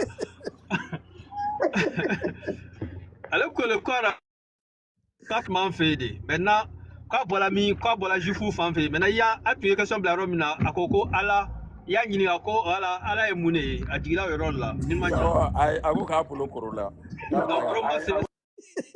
asegna kana ni question wɛrɛ laisse tomber. Oui, Karamoche, ele ne la jigu. Ayi i ma lajigin dɛ i jiginni yɛrɛ ma ko e ye silamɛ de ye wa chrétien. Wa ne yɛrɛ dibaga li quoi. O kɔrɔ. O kɔrɔ de ko mɔgɔ min y'a yɛrɛ di Ala ma quoi. O ye jumɛn ye. Non, o de ka sɔn ka da la ko Ala bɛ yen quoi. O ye diinɛ jumɛn ye. Non, diinɛ bɛɛ ye kelen quoi. Diinɛ bɛɛ ye kelen. Ah oui. Kuramɔgɔ i n'an ka baro bɛ gɛlɛya o la i n'an ka barow bɛ gɛlɛya o la dɔɔni i bɛ jigin i bɛ taa panel wɛrɛ ɲini o ko la sisan sa parce que an bɛ ka informer ka baro kɛ n'i ye mais i bɛ ka gɛlɛya an bolo dɔɔni quoi. Bon n'i t'i ka diinɛ fɛnɛ dɔn fɔ diinɛ bɛɛ ye kelen ye o kɔrɔ ye i bɛ fɛ ka boli question ɲɛ quoi. Tout à fait parce que ni baro c'est là yebaliya forma avec gɛlɛya quoi. A bɛ gɛlɛya. On est silamɛ de kuma yan. Ou bien i k'a fɔ k'i ye chrétien ou bien i ye silamɛ ou bien i ye kamiti ye ou bien i ka fɛn fɔ dɔrɔn i ka appartenance fɔ comme ça on pourra discuter mais ka boli i ka diinɛ yɛrɛ fɛnɛ ɲɛ mɔgɔ min y'a yɛrɛ di ne ye yɛrɛ kolo ye baga ye c'est précise. Mɔgɔ kura minnu yɛlɛnna cɛkura de tun bɛ yan nɔ cɛkura i folen don. Mɔgɔ o tɛ karamɔgɔ dugukolo o tɛ uzbil o tɛ karamɔgɔ ba bɛɛ a folen don vraiment ani jɔ n bolo bɛ dugu la o ye karamɔgɔ non silamɛya ye vraiment fa yɛrɛ de don vraiment aw ni fatɔ furakɛ aw ni sulakun vraiment k'a fɔ yɛrɛ u yɛrɛ u k'a fɔ ne ni n ka ala cɛ a ye nin min fɔ nin ye tiɲɛ ye mais olu de bɛ na k'u bɛ ala in de défend ala min ko kun faya kun k'u b'o défend a ko vraiment fɛn dɔw yɛrɛ bɛ bɔ mɔgɔ yɛrɛ dusu bɛ bɔ a fɛn dɔw lamɛnni la mais après ni pro i dusu kan parce que vraiment nu fatɔya yɛrɛ don ani denmisɛnniya yɛrɛ même denmisɛnnin fitinin 11 ans 13 ans yan u tɛ sɔn ka réfléchir cogo min na i b'an ka mɔgɔkɔrɔbaw de réfléchir la ta dɔw yɛrɛ bɔra dɔw yɛrɛ il y a quelques heures ko a ye dɔ tɔgɔ fɔ ko ye kulu ko ka ɲɔgɔmɛ bɔ kulu kɔnɔ vraiment je sais pas comment mɔgɔ bɛ se k'i yɛrɛ kɛ fitinin ye ta cogo min na k'i yɛrɛ lagosi non vraiment fɛ mɔgɔ jugu ka mɔgɔ jugu ta k'o bila i bɛnbaw ɲɛ ka mɔgɔ jugu ta k'u vante k'i bɛnbaw kɛ fitininin ye olu de bɛna k'u diyagoya k'u fo k'o défend cɛ yɛrɛ la laban yɛrɛ la ye dugukolo i ni karamɔgɔ dugukolo i ni min bɛ kuma la sisan i b'a c'est un outil ne yɛrɛ ma da n'a ko falen yɛrɛ tɛ i bɛ ka kumaw fɔ a kun et puis a so kelen de jiginna quoi la yɛrɛ ni i folen don ba e kana dusu sa i jɔ i komi n'i nana mɔgɔw sɔrɔ kuma la i bɛ micro de fermer fɔlɔ après kuma bɛ d'i ma kuma ka d'i ma ne yɛrɛ Moi, j'avais fermé le micro et double, vraiment double micro et kuma dinema. Attends, madame, comment veut dire ma, il savali comment veut dire ma. Ah, karamoko double. Ouais. Il est choqué de kala fait. Ani, hier, il minga avant-hier, ouais, qu'on voit que kale be fiet ke la, kale ne mana nyoye ke, ale Awo. be, mais non, mais c'est pas Ko possible. ko i comme ne ki yɔrɔ ka jan an bɛ kɛra nin kɔfɛ ko sinon ko ni ne b'ale kɛrɛfɛ k'ale bɛ fiɲɛ tigɛ ne la quoi. Mais Ça bi passe. al bi dɔ nana na imbécilité kuma dɔ fɛ ɲa fɔ i ka yɛrɛ fɛnɛ na nka ka dugukolo wuli i kana o fɛnɛ ta Congo vraiment mais karamɔgɔ vraiment i folen don karamɔgɔ i folen don Foli bolo bi ye karamɔgɔba. aw ni ce aw yɛrɛ mɔgɔ bɛ fo i yɛrɛ ko la Ozbil O ye cɛ. karamɔgɔ don Foli belebele b'i yɛrɛ ye. I folen don kosɛbɛ. vraiment mais min ta inbox la quoi ok ka kuma i fɛ kosɛbɛ merci Problème foyi t'a la. infiniment vraiment Ni ye écrit dɔrɔn n b'i répondre tout de suite. bi écrit n y'o de fɔ arama ɲɛna n ko Fakoli taara Umutunde taara mais an jigi sigilen don aw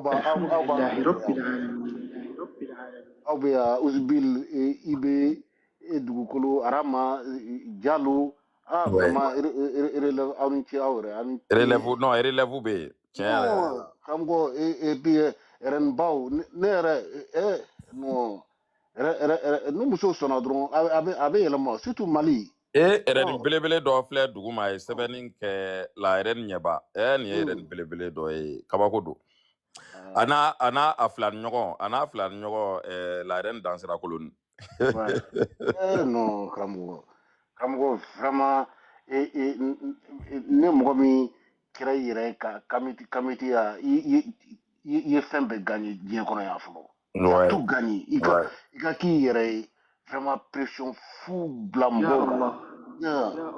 I m'a ye ni yɛlɛnna foutaise de la quoi a bannen don k'a ka micro fermer. Ils sont irrespectueux. U tɛ mɔgɔ bonya. Bon n'i y'u lajigin u b'a fɔ ne nana u ka panel kan u bɛ n lajigin i m'a ye a bɛ ka mun kɛ. U bɛ nkalon tigɛ wa a tɛ sɔn ka kuma to mɔgɔw bolo n'a bɛ a bɛna denmisɛnninya kuma fɔ. A bɛna mɔgɔw sɔrɔ u ka panel kan u b'i ta yanni i ka micro datugu kuma bɛɛ a bɛ ka micro dayɛlɛ ka salamalekun ya ala awa mashallah c'est pour que dɔrɔn k'aw perturber aw ka débat kɔnɔ. C'est vrai. C'est pas sérieux. C'est pas du tout sérieux. Non mais an bɛ fɛn min na nkalon mana ascenseur ta tiɲɛ bɛ escalier ta an kunna nin na n y'o de fɔ même la dernière fois guloki bɔra silamɛya kana ka samara b'a sen na a tɔ tora ka kurusi de bɔ a la sisan. A dun tɔ man jan o. A tɔ man jan o. Karamɔgɔ dugukolo vraiment il faut inbox kɔnɔ. Il faut le nta n écrit inbox kɔnɔ on va bien discuter. D'accord merci infiniment. Kuma caman bɛ se ka fɔ dugu ma quoi. Tout à fait. Awɔ foli belebele b'i ye. n bɛ to kɛrɛfɛ n bɛ lamɛnni kɛ n bɛ jigin n bɛ lamɛnni kɛ. Problème t'a la i folen don. Merci. La RN Kadi i folen don i bɛ se ka micro bila. Kadiba. Problème k'a fɔ foli belebele b'i ye. Foli belebele b'i ye. Ka to ɲini i fɛ kuma janyana dɔɔni lamɛnni na. I tɛ kuma ka i mankan bɔ an tulo t'i la ka ɲa dɛ. Hakɛ foyi t'aw la. An ka débat bɛ mun kan.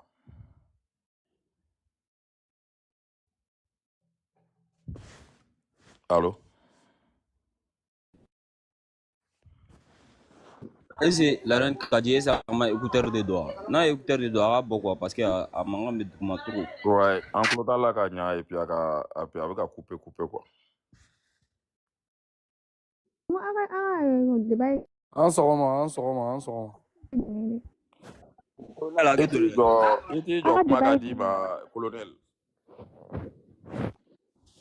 Ok. Kadiba e ko cogo di? لا إله إلا أنت Aw tɛ nin na سبحانك jigin yan. إني كنت Aw ye nin na jigin wa nin ye.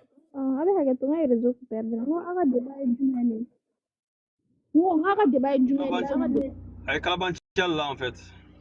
Non non non. A bɛ to ka ban ka kuma ka ka wajulukan de bila a kɔrɔ quoi. I m'a ye a kɛrɛfɛla la kuma bɛ la ilaha illallah o b'a kɔrɔ wa. Ne y'a surakaw kan bila anw ka fɛn kɔrɔ yan. Colonel i folen don. An sɔgɔma. Marifa. A bɛ di Lembadi. Foli belebele b'i ye. An ce, vraiment. Excusez-moi, n'étais malien, j'aime le Bambara seulement. Et comme j'ai vu tous mes parents maliens, amis sur la toile, je voulais monter pour vous, quoi. C'était pas vous tous. Triple, t'es pas toi. Il faut le nom. Alors, moi, j'ai fait 4 ans à Bamako. Aujourd'hui, je suis à Abidjan. Chaque jour, j'écoute le panel, mais aujourd'hui, vous m'avez permis de monter. Ce que je voulais vous dire, c'est que je suis très content. Très content de savoir que beaucoup de Maliens aujourd'hui sont devenus Kamit. C'est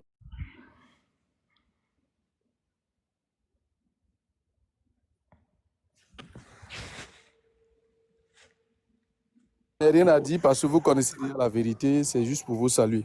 Voilà quoi. Karamɔgɔ, on te retourne les salutations. Et bienvenue au club.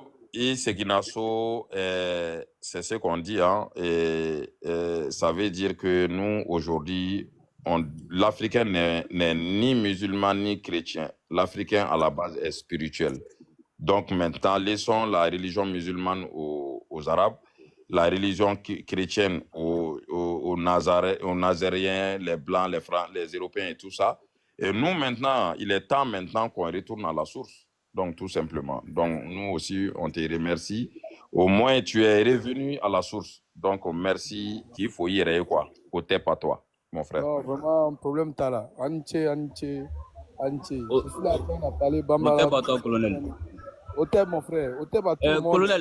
Colonel, faut monter un peu de grade, quoi, en fait. Parce que, déjà, il y a des musulmans qui sont généraux, quoi. Donc, du coup, on a besoin de général aussi. Prends un peu. Il faut qu'il devienne maréchal. 10 étoiles. Amine, il nommé qui est maréchal, quoi. Il va y aller général sans faire. Voilà, il va y aller général sans faire. Il n'y a pas de souci. Que Dieu de nos ancêtres nous aide, que nos spiritualités africaines nous aident, et puis on aura l'occasion de se voir un jour. Amen, mon frère. Voilà, je ne sais pas, moi je suis à Abidjan. Oui. Je ne sais pas, si l'un de vous est à Abidjan, peut-être on peut se voir. Là, je pense que la majeure partie des gens qui sont sur ce panel sont en Europe. Ah non, là c'est bon. Oui, la plupart sont en Europe. Il y a des gens, oui, il y a des gens qui sont à Abidjan, il y a le panafricain qui est à Abidjan, il y a moi-même qui suis à Abidjan, et il y a d'autres quoi, en fait. Mathieu fait une à Abidjan. Mais tu vois, la grande majorité qu'on y. Mon message, Barclay, quoi. Barclay, lui, il est. Non, problème, t'as là. Je ne peux pas donner mon numéro en live. Non. Il est Barclay, t'as inbox là. Voilà, on va se faire le numéro en inbox et puis on va être. Ça fait longtemps que je vous suis. Hein. Ça fait près de 2 ans que je suis sur ce panel. Je suis très content. Ouedraogo fana Abidjan. Oui, Ouedraogo aussi à Abidjan. Il y a plein quoi, en fait. Il y a plein. Et puis, il y a même plein de Rennes même qui sont à Abidjan ici et tout. Et donc, voilà, on se retrouve ici sur le panel déjà. C'est déjà bien. Et puis, ni un objectif déjà, c'est encore mieux quoi, en fait. Tu vois. Il n'y a pas de problème. Donc, ouais. Donc, c'est ça. C'est ça. Ne Abidjan Kamiti la Gouroukou Kankwa. Abidjan Kemit mais Abidjan il a WhatsApp Gouroukou Kankwa. Ni mon me fana fait qu'à l'ajouter. D'ici le numéro blala ma privé là. D'ici l'ajouter là Kankwa. Bon, ok. Qu'est-ce qu'on fait alors? Je suis au travail, je vous écoute, je ne peux pas tout rester avec vous, mais je suis de tout cœur avec vous. On est ensemble. Voilà. Vive les Bamana, vive les Bamileke, vive l'Afrique et vive l'Afrique. Vive Kama.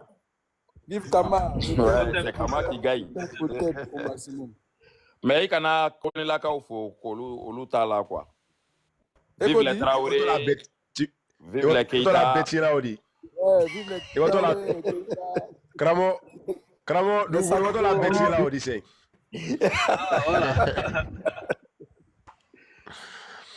Ni connaît la caille, il faut John photo. Faut qu'on connaît la caille fou. Aïe, on me connaît la caille, on est crasse au Moro. Voilà. On est crasse au Moro. D'accord, Mbade, je vais couper mon micro, comme ça vous allez continuer. Ok, ça marche. Kramo, okuma ere. Donc, aïtra wole donana mrindi kuno flo ka foko modo ye ko we boni Mamadou Lo, ko Serifou oui. Ko we boni Mamadou Lo, ko Traoré bona Bakar Sirikilo, ko Kanté, ko we boni Mouroukou Souramana lo, ko Keita boni Bilal lo. C'est veut dire aïtra ni kuma il est fola kala donana mrindi kuno katre arabu yere mankoro fimani.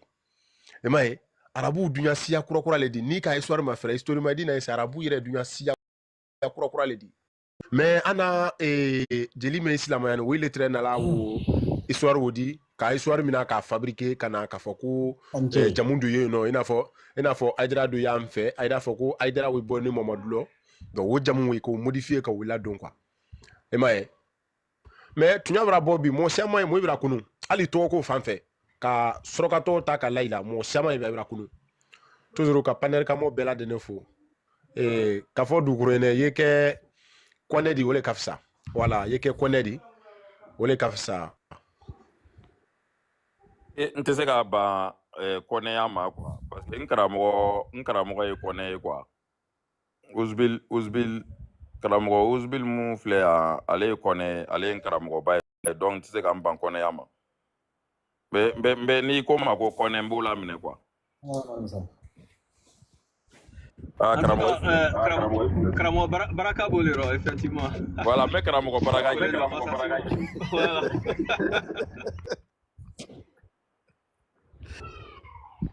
C'est tellement bien. Mister Po. Voilà.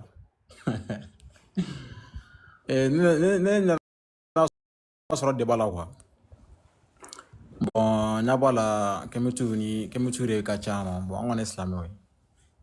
Ah, ça c'est bien, machallah. Bon, ne tun bɛ fɛ k'aw ɲininka n'a sɔrɔ tun bɛ se ka dɔ fɔ n ɲɛna. Kelen tɛ silamɛ de ne voilà ne yɛrɛ ye silamɛ ye quoi i fɔlen don silamɛ kɛ salamu alaikum Kameti aw yɛrɛ fɔlen don voilà aw fɔlen don karamɔgɔ ok i yɛrɛ fɔlen don silamɛ kɛ Masasima ok sisan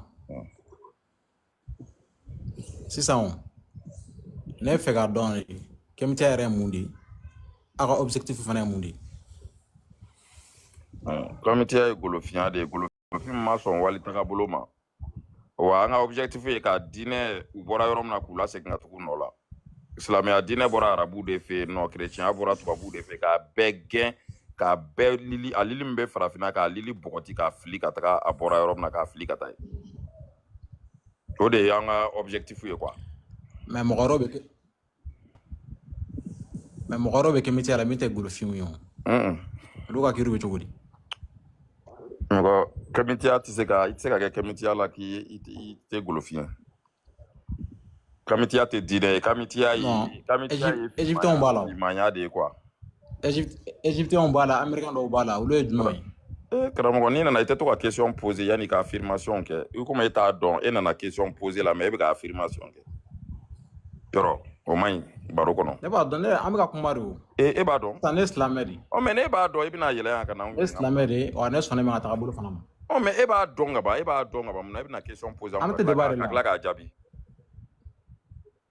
i bɛ question poser an ka tila k'a jaabi pourquoi n'i b'a dɔn ka ban to duguma dɔrɔn i ka taga silamɛ la i ka taa live wɛrɛ sanfɛ dɔrɔn karamɔgɔ Dugukoro i ti ma kunba mais n'aw ɲininka de karamɔgɔ Dugukoro i tɛ hakɛ to ni ye wala i la micro fermé karamɔgɔkɛ foli seli ma wala foli seli ma an dina ɲɔgɔn faamuya wala ba ni non silamɛ banna ka na mɔgɔ provoquer kuma rɔ toujours a ye kɛla fɛ i ye kuma dɔ le fɔ e ma ye n'a fɔra ko Kemeti borofinya de Amérique kɔnɔ ko ale bolo ko américain dɔ ye yen nɔ k'o ye borofin de a tɔ de k'o ye Kemeti la Amérique kɔnɔ borofin bɛ Amérique o di banque la wa ko égyptien borofin mɔgɔ mɛ Amérique n'a fini mɔgɔ égyptien donc ale ɲinɛna ale bolo olu bolo k'a fɔ ko n'i ko Égypte dɔrɔn olu tɛ Égypte antique yɛrɛ dɔ yɛrɛ olu bolo ko n'i ko Égypte dɔrɔn k'i kan bɛ sisan Égypte de ma quoi u tɛ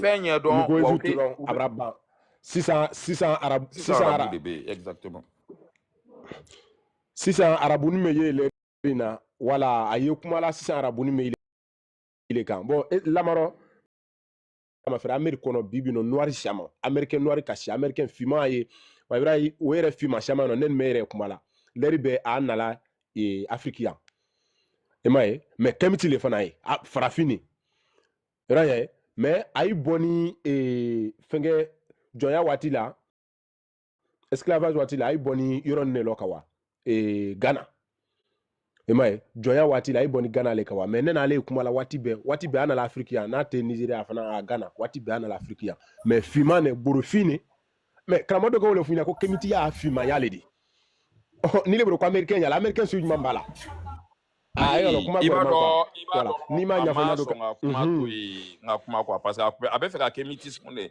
abe fait la kémitisme ne jafo quoi c'est kémitisme ou américain orthodoxe ou fait do créer États-Unis ko kémitisme ti ismu ere ko dîner quoi ya famoi donc au lieu de faire mon créer c'était en 1970 ou créé aux États-Unis ou kémitisme de abe fait ko de fort quoi mais ni nana mo ko panel sans faire la ibu nyininga ka fo kuma mun créera États-Unis en 1970 est-ce qu'on est kamitia et kelen wa ou ba différence ou fiana ka fo non ça a été créé par même les religieux hein. Il y a des chrétiens orthodoxes au Lubo kono kémitisme ou dîner de c'est l'ensemble des pratiques religieuses l'ensemble des pratiques et des croyances aussi les croyances ni religion de kan quoi bon et carrément maître ko ka be faire intervenir ame kuma dama après ame temeni baro quoi maître Yao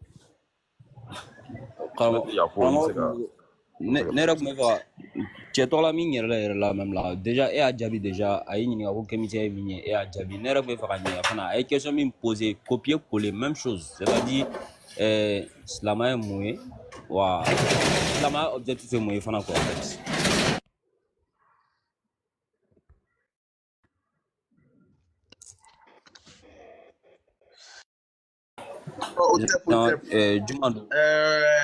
ne ka tɔgɔ nin bɛ a bɛ a phonétique bɛ Yaflo voilà maître Yaflo ale kɔrɔ bɛ min ye o le a ye kulen tɛ se ka ne bɔ n tagabolo kan tɔgɔ nin yɛrɛ dugulekan b'o le ye quoi maintenant an balimacɛ min n'a ti ko golofiya kemitiya ni golofiya tɛ ɲɔgɔn ɲɛ sira la k'a sababu kɛ mɔgɔ wɛrɛw bɛ kemitiya en fait i ka lɔn min bɛ an ka mɔgɔ ninnu ka défaut ye o caman bɛ yen o tɛ fɛn wɛrɛ kalan min tɛ o y'a gafe ye quoi donc o de kosɔn o bɛ k'a faamu ko lɔnni b'o la mais o tɛ diɲɛ kalama quoi i ka faamu même k'an n'u to silamɛya kɔnɔ Côte d'Ivoire i b'a ye i ka imamu a b'a f'u ɲɛna k'i kana livre wɛrɛ kalan ni kuranna tɛ parce que livre tɔ ninnu a bɛ mɔgɔ kafiriya a bɛ mɔgɔ bɔ ala ko kan donc o de kosɔn i ka ye balima silamɛmu caman bɛ yɛlɛ nin o caman bɛ yen o tɛ faamuya sɔrɔ ko wɛrɛ la voilà o kun mene pour que i kana bɔ sɛkɛrɛ karama quoi sɛkɛrɛ mɛn ye a y'o fɔ la i ka fɔ an ɲɛna ko biburu ko an kana biburu hali an ka biburu kan fɔ ne ye ko non ko an kana biburu kalan ko biburu man kan ka kalan o kɔ quoi e m'a ye donc o kun mɛn di sɛkɛrɛ kana bɔ sɛkɛrɛ karama hali sɛbɛnfura dɔ ye yen nɔ dina sɛbɛn dɔ ye yen nɔ k'u kana i kalan o kun mɛn di sɛkɛrɛ e m'a ye sɛkɛrɛ mɛn dogo n'a ko la pour que ele kana bɔ business nin ko karama ni bɔra business karama dɔrɔn a yi la n'a bara bɔn quoi a yi t'a fɛ a yi la n'a bɔn donc wele kosɔn a y'a fɔ la ko livre dɔ ye ko mun i kana o kalan ne kɔni a fɔla bɛn na livre si k'i di wa kalan y'a ɲini ye ɲinini kɛ fan bɛɛ n'o tɛ munna a bɛ fɔ chrétiens ye ko kana munna a bɛ fɔ silamɛw ye ko kana chrétiens ni yahudiyaw ta o jɛɲɔgɔn ye n'o ta donc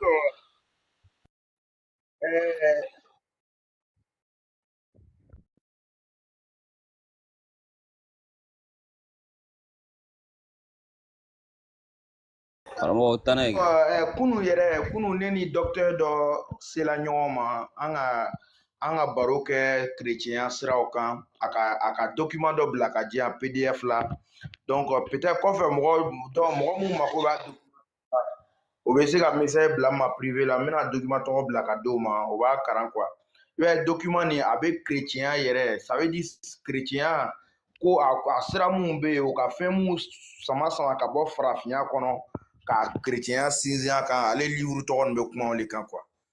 Voilà, donc au tep, courage à tout le monde.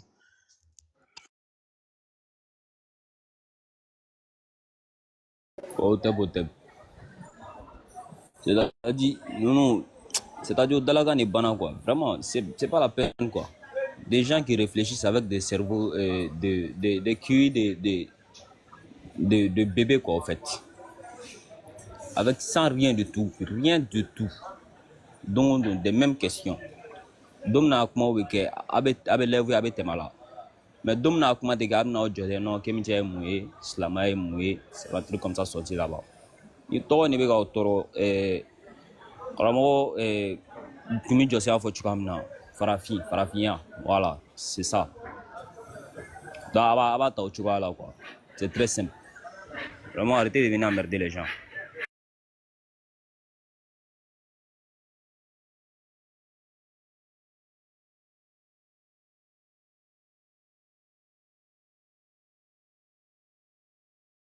Karamo Dougolo était modérateur parce que il y a Masassima va demander quoi.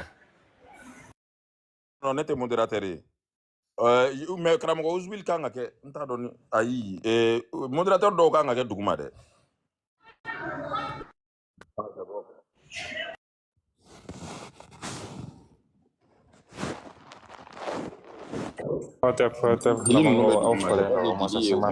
Modérateur ani panafricain.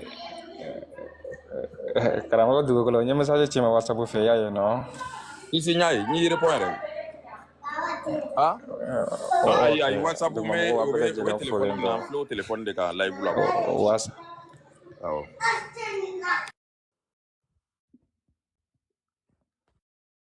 Voilà. Donc, on peut les gérer en folie donc quoi. Donc, maman va aller vous tapoter, à partager quoi. Voilà. A fɔra ko ala de kuma na ko ala kumakan ko de kuranna ye quoi. Donc, a ye na aw kɛ ala ka kumakan yɛrɛ ɲɛfɔ an ye quoi. An kɔni ma faamuya, an b'a fɔ ko tiɲɛ tɛ dɛ. Mais anw ma faamuya de quoi. Kuranɛ kumakan dɔw bɛ kuranɛ kɔnɔ anw m'o faamuya. Maintenant an bɛ ɲininkali de kɛ anw minnu ta ye kuranɛ ye aw de b'a dɔn. Donc aw b'a ɲɛfɔ an ye dɔrɔn. Ne kɔni bolo débat kɔni ka nɔgɔn quoi. Voilà, silamɛw a ye yɛlɛ a ye na an kɛ an ka diinɛ défend. Ala i n'a fɔ ala y'a fɔ cogo min na kuranɛ kɔnɔ an b'a ɲɛfɔ ten. Voilà, ne yɛrɛ ye silamɛ de ye quoi. Aw folen don.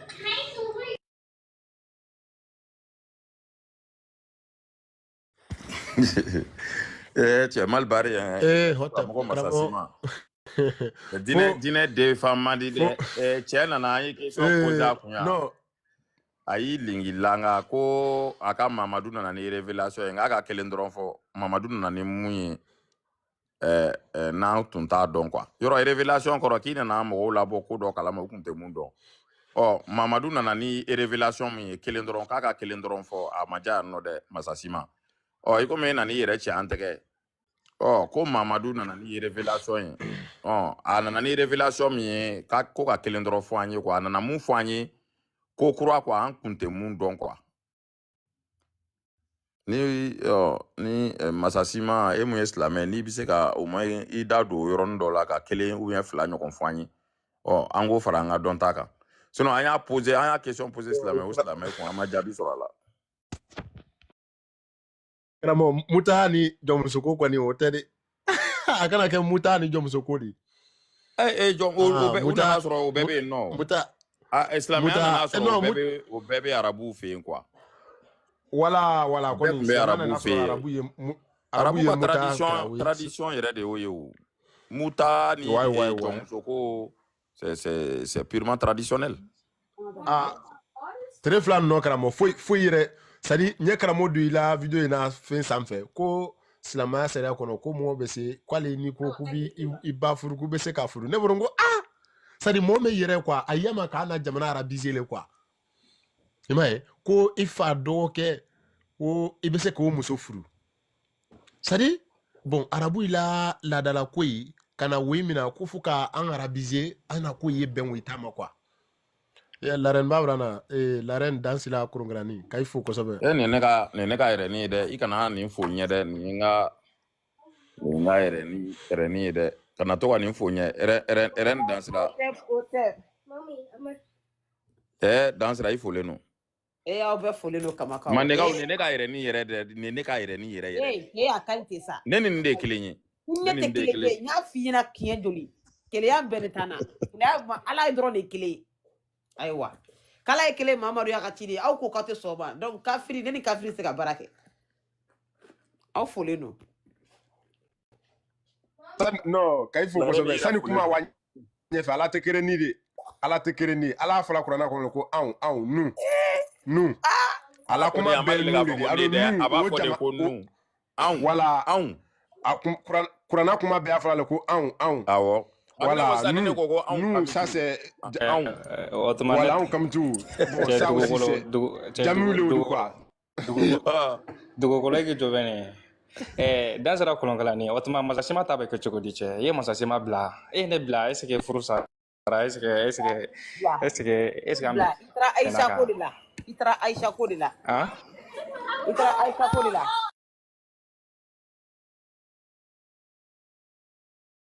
ne yɛrɛ tɛ Aisha ka live ye bilen o kori Aisha ma ne bloqué dɛ.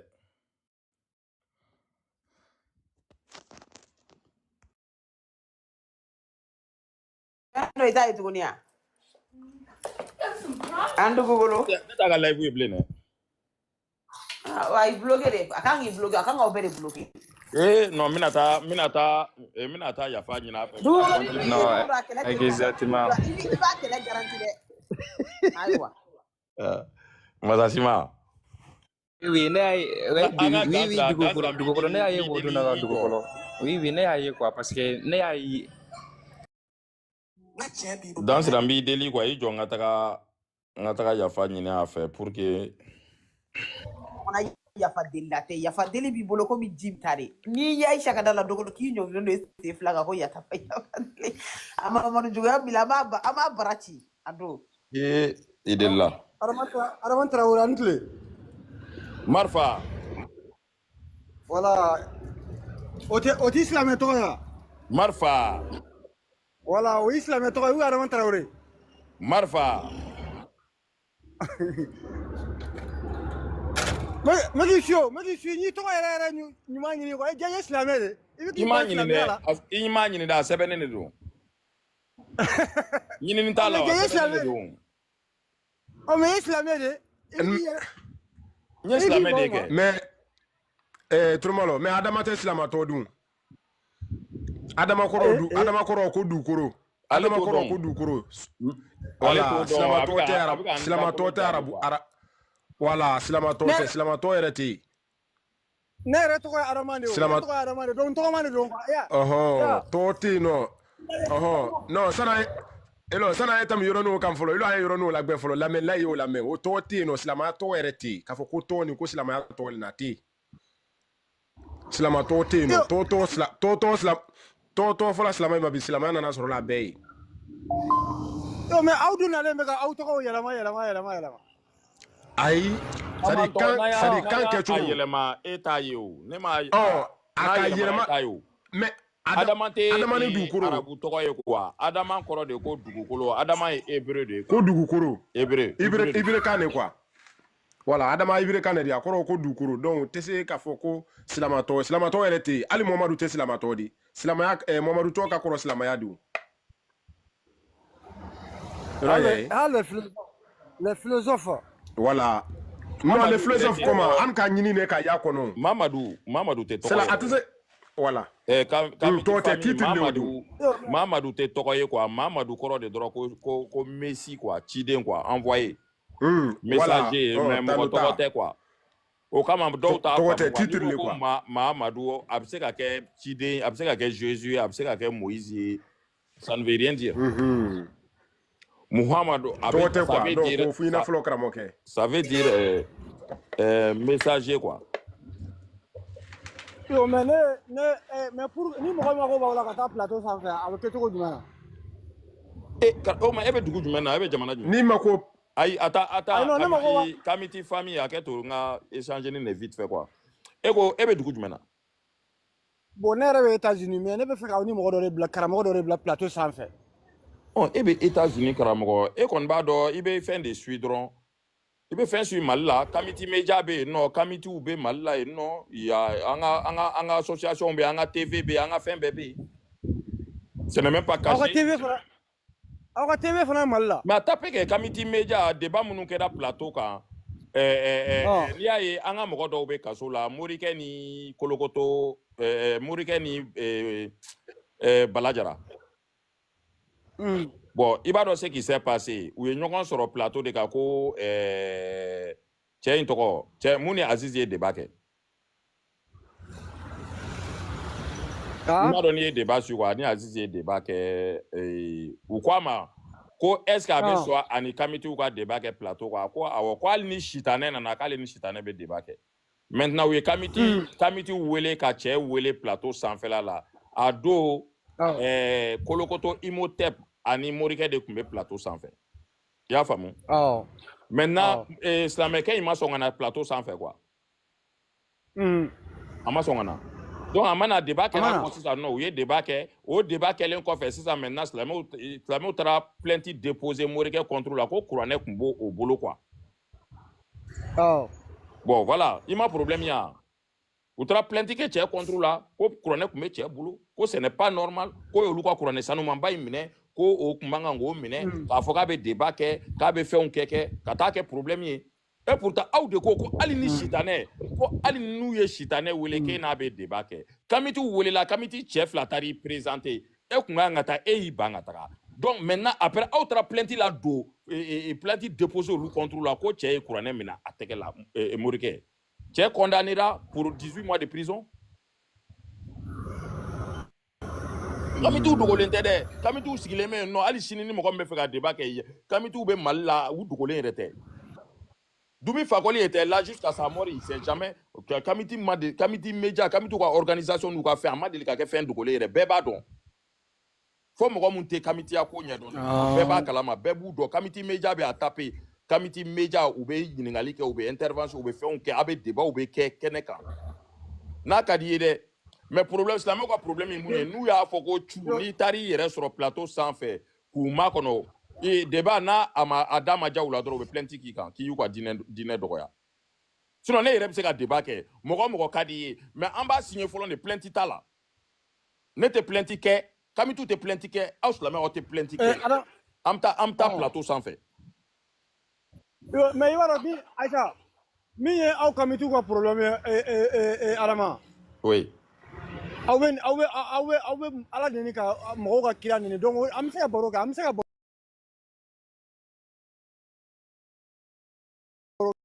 kɛ e bɛ fɛ ka mɔgɔ débat kɔnɔ e bɛ fɛ ka ne sama ka ne don kamiti ya non i m'a faamu sa débat kɔnɔ i ni ne bɛ débat kɛ ka ban ne t'i ka i ka croyance ne t'a neni quoi. Il m'a fait moi, ne t'a né, ne benga débat que ka banti ka croyance. Ne ni panafricain yɛrɛ parce que u b'a fɔ kuma bɛɛ ko ne bɛ yɛlɛ ko ne bɛ nɛni kɛ ne bɛ taa sɔrɔ u bɛ nɛni olu de bɛ fɔlɔ ka mɔgɔ. Non e bɛ nɛni kɛ sa. Taba ne bɛ dɔn sa e bɛ nɛni kɛ sa. E bɛ nɛni kɛ. C'est à dire e bɛ émotion e bɛ émotion de kɔnɔ quoi munna. Par exemple, si ça nomme exemple kelen dɔrɔn di ma quoi. Pour que e k'a faamu dɔrɔn i m'a faamu wa mɔgɔ bɛ ɲinɛ ko kelen de kɔ quoi. A bɛ n'a fɔ sisan nɔ dɔ ka na sisan san ka na fɔ sisan nɔ ko i n'a fɔ sisan ne dalen don tubabuya de la an ka tubabuya ta ne dalen don o de la sisan nɔ dɔ ka na sisan nɔ ka François Mitterrand neni maliyɛn dɔ bɛ François Mitterrand neni ne bɛ Sunjata neni quoi qui est con.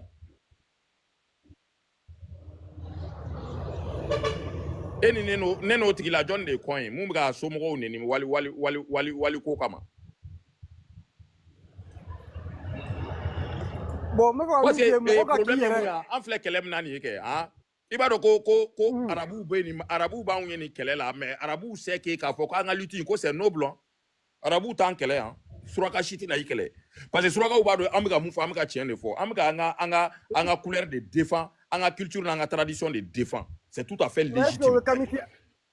Mais est-ce que Kamitia Kalama est-ce que Madame Kamitia Kalama avait marqué? Kalama ke. Mɔgɔ jumɛn de bɛ mun tigi ka culture ni ka tradition ni ka couleur défend. Diɲɛ bɛɛ jifu ta man juguna unta ya oyo arabu ta man juguna unta ya oni dina tikileo mais karamo dîner mais mo dîner culture ni tradition de o de tika do kungulo kono dîner c'est la culture et la tradition c'est tout il y a rien d'extraordinaire aw tika o de famu aw bolo ko dîner de ko ala de a ci aw ma aw ba do choko ala matani dîner mo ko chife non manisi fi sen flaw de couronner sebe ku sen ta kata dauma ala matana mo ko chife kira matan amase aw chife non ala ma chu mo ko shika ba fo sanji mo de ataka senayi aw ma ala ko tere mais pour ala tarana ya fe ala matana ya fe ne pour da aw minu kafi aw yere ko aw couronner aw sa aw minu committee ye aw yere couronner dursi ka se degré malade ba do bien sûr tila kana ka voka we tila ka on ba ko fe kala tila ka tele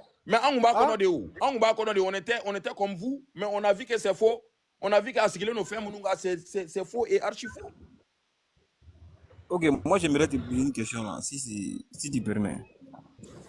Non, on peut comme il tellement. Ouais, un club là. Ok, net m'a vu que comme nous no à la maman aussi qui kana ou soit peut-être si mal compris ou soit bon. Mais c'est ngapma pour que ka famu nganya quoi. Ngo ima ngo dîner ka dîner c'est en fait mogo de ataka taka na ye ala mataka na dîner mo ko chife non. La religion c'est une fabrication des humains mogo de a glan ka couronner sebe ka taka sena ye mogo do ma abana. Go maintenant ko ala de nana ni dîner ya au fait au tétien yi ala matani dîner mo ko chife non. Dieu n'a jamais envoyé quoi que ce soit. Même Chide Were Masena en fait, Mohamed Massan fait, Jésus Massan fait. Moussa Massan fait, Moko Shima Massan fait, non. Moko Arabu do de ata, ou bien Tubabu do de ata, ka di auma. Mais ka foko, dina ko ala ta de do, ala de a di auma, ça c'est faux. Mais il le sent, et ça nous connaît le bas qu'on a. Jumain. Et ça nous connaît le dîner qu'on a. Ah, quel état qu'on a, mais Moko Mba qu'on a, au déca dogon. Sur la planète Terre, on est 9 milliards. Mon milliard qui est ni cladron islamé quoi. Il faut faire pas il a donné ta quoi. Ah aucun état qu'on a au Kachane mais monta qu'on a au Kachana ou quoi. Ok, mais pourquoi tout dernièrement là, pourquoi dans les dernières années là, il peut prendre de 2020 jusqu'à aujourd'hui. Mais mon sont islamé avec un Yirwa partout dans le monde. Mais Karamoko ebe planète du Menga islamé avec un Yirwa mi, bébé ka bo fait mouna. Ni fara kunte mais bébé ka bo fait mouna ali tubabu fait non église bébé ka fermé. Pardon. Sabari. Mais tu es sur quelle planète? Attends. Il le sent. Non, Amadou yira na ko mo sur panel santé quoi ko ki be question claire ne poser quoi voilà donc am se débat à ordre là quoi ya famia et bi se ke ka ko ta yira na ko mo sur quoi mais karamgo e na se ko mo sur panel santé ka do kuma ko no direct là quoi et ko ki be question claire de poser yo question claire poser a famia ro mais il y a question claire posée en Nijabi non voilà il y a micro d'article quoi voilà on te sous là quoi il y a micro d'article donc color dobe sans faire comme cela kuma do ma quoi non on te sous là quoi avec kuma fena fait mi sebelen do quoi on ma sebe quoi a sebera de kata kana dama donc a fora kango wo chinya de fo wote sous yo fait mi sebelen do corona kono est-ce que on be sous ko là ni le ki ma sisa de ko a sebelen be kurana kono ki se ka dani ka jomuso e ka so ma furu wote sous an ka sebelen do ni le dala ba affiché exactement non e nana sosoli de la quoi anko ima ne mu sosoli to la quoi ne ko ala matani dine Mali la magnifique c'est flaou de tarani dine Mali la on a disconvient pas ça Espagne fleni mo de ou senta ka couroneta ka sira mine ka do bateau kono ka taga nayi ya famu akira masse mo fe ala masse mo ala ma ataka tu mo kan mo de couronne seben ama seben mo nyana ou ya ta étranger ou ya seben ka taga nayi ka taga dauma c'est tout point barre. Non, je ne disconviens pas. Ah bah voilà, c'est tout. Mais c'est tout. Ah, il faut pas discuter si ça. Voilà. Donc à Bana, donc on pas discuter si ça. Ouais, là déjà Karamoko authenticité était boulot folon quoi. Authenticité était boulot folon déjà. Depuis non mais ça, depuis quand a réfléchi quoi. Depuis quand a réfléchi. mɔgɔ dɔ de bɔra n'a y'a ka peuple la a ka yɔrɔ la a ma sɛbɛn i ɲɛna a sɛbɛnna aw ko mɔgɔ min fana ye kira ye a ma sɛbɛn o ɲɛna a ma sɛbɛn o tile la mɔgɔ dɔ de y'a ta k'a fara cogo ɲɔgɔn kan fɛnɛ aw kun tɛ yen a prévu t'aw bolo a tigi ka moralité aw t'a tigi dɔn an m'a tigi y'aw ɲɛ la o ye question de ye ça fait deux questions o ye question ayi n bɛ fɛ ka mun f'i ɲɛna o ye question de ye non ça fait deux paroles que tu viens de dire jɔ an ka ɲɔgɔn na c'est pas ɲɛnɛ ou soit a ma lajɛ a tɛ nin jigin a ye nin jigin quoi c'est pas la peine quoi non parce que toi e bolo k'an bɛ carré kɔnɔ baaraw de la quoi n b'a ni mɔgɔ bɛ kuma i bɛ micro fermer ka mɔgɔ lamɛn après i b'i ka micro dayɛlɛ kuma bɛ d'i ma il a sɛbɛn nabɔ Amadou hakili sigi il a micro fermé karamɔgɔ Dukuro ni silamɛ mɛn na la dɔ wɛrɛ si t'a ni silamɛ tɛ débat la ni silamɛ tɛ n'i nana i b'i la diinɛ défend n'i tɛ se k'a défend i ye jigin ka bɔ yen mais manamanakan fɔ ni a kuma kiritikarata mɛn ye nin donc nin nafa ka dɔgɔ quoi voilà ni mɔgɔ mɛn na la n'a bɛ se k'a la diinɛ défend a y'a la diinɛ défend mais k'a fɔ k'u ye na ka kɛ manamanakan fɔ sɔsɔli t'an ni mɔgɔ si tɛ mais an tɛ kɛnɛkan ko preuve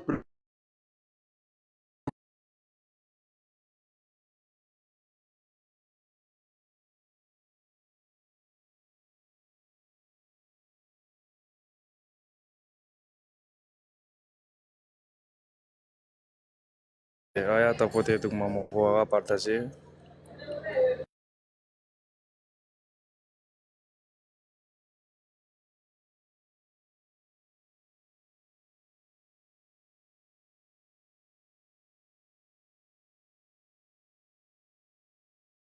mais ne tolo tɛ mɔgɔ la dɛ ou bien ne ka réseau de man ɲi wa karamɔgɔ Dugukolo n bɛ cɛ in dɔn quoi hadamacogo in quoi n b'a dɔn très bien quoi donc a ye kuma di mɔgɔ wɛrɛ ma o bɛ les sosoli de la quoi mais o tɛ yɛlɛn k'a fɔ ko minnu bɛ modérateur minnu bɛ yen nɔ a ye kokodi in a y'a bila sourdine na quoi ou bien aw k'a bloqué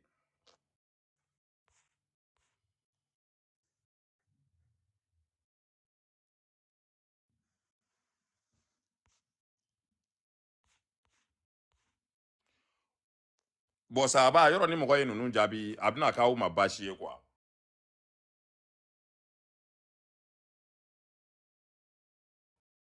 de sulari i ka prophète Mamadu dɛ o de sulari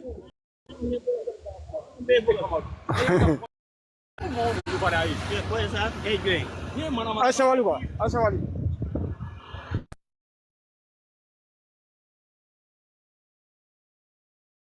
voilà Dugukolo ɲininkali min bɛ ne bolo k'a di silamɛw n'u kɛmɛtɔw ma quoi parce que silamɛya kɔnɔ u b'a fɔ k'a fɔ ko i n'a fɔ a sɛbɛnnen bɛ kuranɛ kɔnɔ cogo min na quoi ko Ala ye fɛnli kɛ Isa bamuso ka tafe jukɔrɔ ko o kɛra den ye bon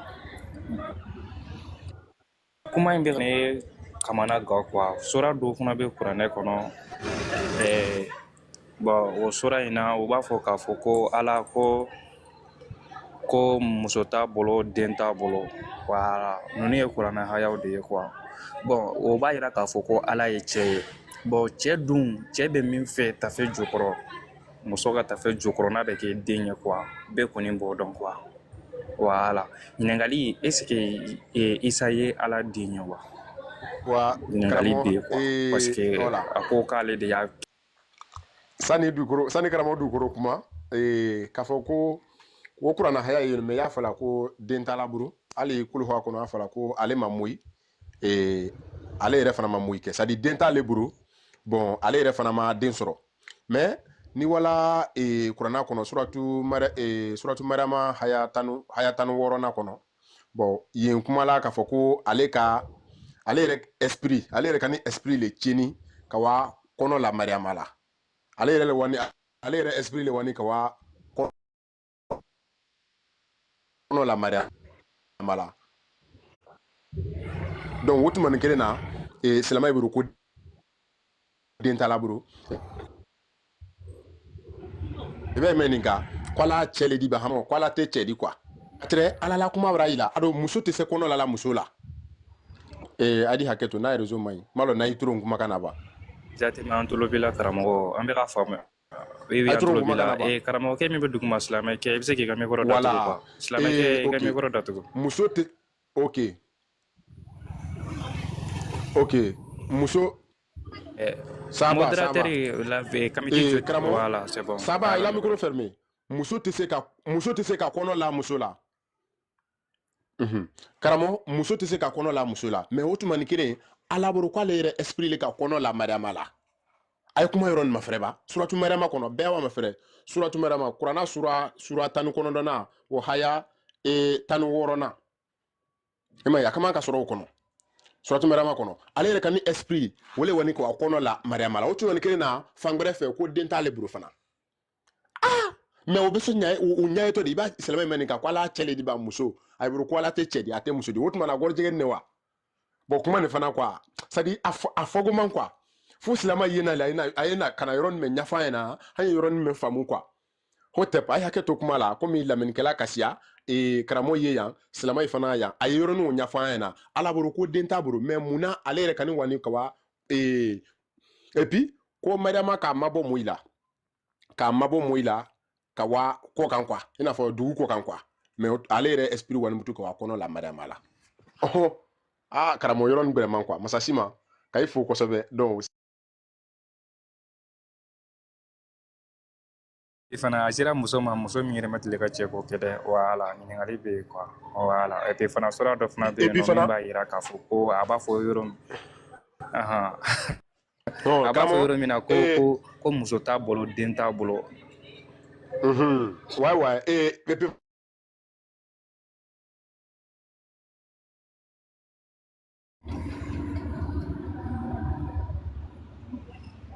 dugukolo voilà karamɔgɔ ali hakɛto ko hakɛto voilà a ye hakɛto o haya kelenw kɔnɔ duma ye fana sura kelenw kɔnɔ ale y'a fɔ ko Mariama dumuni kɛ ka ji min ko Mariama dumuni kɛ ka ji min ko ni Moyi ka Mariama ɲininka ko a fɔ ko a sunu k'a t'a fɛ ka kuma bi bon o tuma ni kelen ala bara Moyi bila nkalontigɛ la silamɛ y'a fɔ ko nkalontigɛ man ɲi mais o tuma la Kurana kɔnɔ ala bara Mariama bila nkalontigɛ la ko Mariama dumuni kɛ ka ji min ko ni mun bɛ ka ma ɲininka ko a fɔ ko a sunu k'a tɛ kuma la bi o fana ɲininkali di ka fara toujours o bɛɛ y'ale ɲininkali kelen de lɔ karamɔgɔ bɛɛ lajɛlen foli hɔtɛp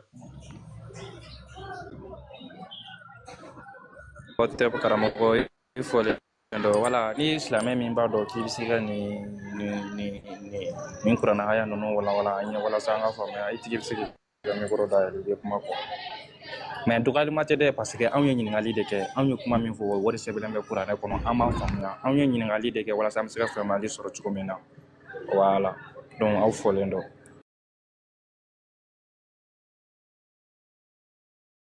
Cɛkaramɔgɔ a ye dara u ta de ye nin question ye wala bata anw fɛ tuguni si ce n'est que karamɔgɔ ye question min posé Kemti ye question min posé quoi donc effectivement Kurana ma min fɔ maaw ɲɛna c'est que Mariama là c'était la fiancée de quelqu'un. Est-ce qu'on doit donner kata kɔnɔ da maa dɔ ka fiancé là est-ce qu'on bɛ bɛn Joseph. Donc franchement la question ça porte matière ka ban effectivement ka galon fɔ k'a ye domuni kɛ k'i fa tewu ka ji min ko ni maa maa y'a ɲininka k'a y'a fɔ ko i ni nazartu li rahman saw ma wala k'ale da kan de di rahmani masa ma k'a bɛna sun don wala k'a tɛ kuma maanifin fɛ bi donc effectivement galon fɔ bɛ yen quoi alors an bɛ daralakaw kɔnɔ k'a défend aw folen don. an ce allo est-ce que aw tulo bɛ na. Fɔlen don oui karamɔgɔ i fɔlen don kuma b'i bolo. Ne b'a fɛ ka ɲininkali kɛ a tɔgɔ sɔrɔ bamanankan na syncrétiste a bɛ se ka fɔ cogo di syncrétiste bamanankan na. Bon syncrétisme bamanankan fo n y'a kɛ comment on appelle ko fila ɲagaminen en fait ko fila min tɛ bɛn.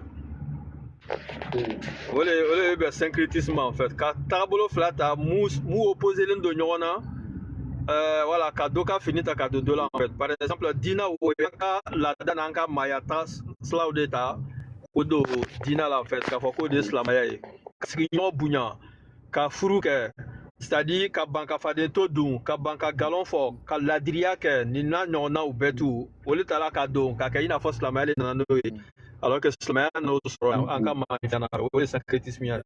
Karamɔgɔ est ce que hali syncrétisme ya est ce que hali silamɛya fɛnɛ tɛ o système de parce que silamɛya bɛ idolâtrie contre la mais a bɛ tila ka o kelen in kɛ nkɔ tugun a bɛ ka silamɛya kɛ a bɛ k'o kelen in kɛ mais ka o kelen in don silamɛya kɔnɔ a bɛ fɛn mun contre la a bɛ k'o kɛ quoi a bɛ i n'a fɔ ka sɔnni kɛ ka saga faga ka jeli bɔn ka ɲɛsin gabakurunfinma ma ka tila ka alikaba la wala ka safani maruwa kulu boli bon o ye fɛn minnu a ye minnu condamné mais a yɛrɛ bɛ ka tila ka segin k'a kɛ nkɔ tugun quoi fɛn fila ɲagaminen ɲɔgɔn na opposé mais k'a fila bɛɛ kɛ en quelque sorte quoi a bɛ n'a fɔ minnu bɛ diinɛ kɔnɔ après u bɛnba kɔrɔmanw kolojalan b'u bolo u bɛ k'o bato ou bien karan je sais pas comment dire ça kunkolo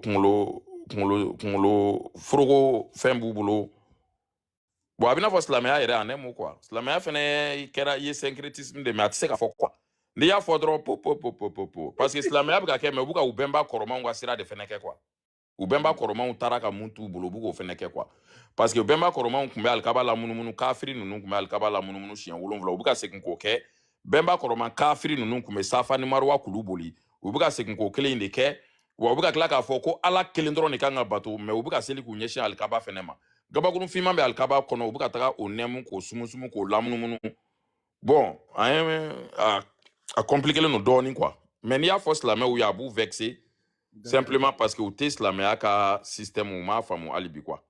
Ok, ne kɔni y'a faamu parce que ne ye chrétien ye mais m'an ka mɔgɔkɔrɔw ka sira taama o ye ne yɛrɛ ka jate ye n yalala dɔɔni min y'a kɛ n ye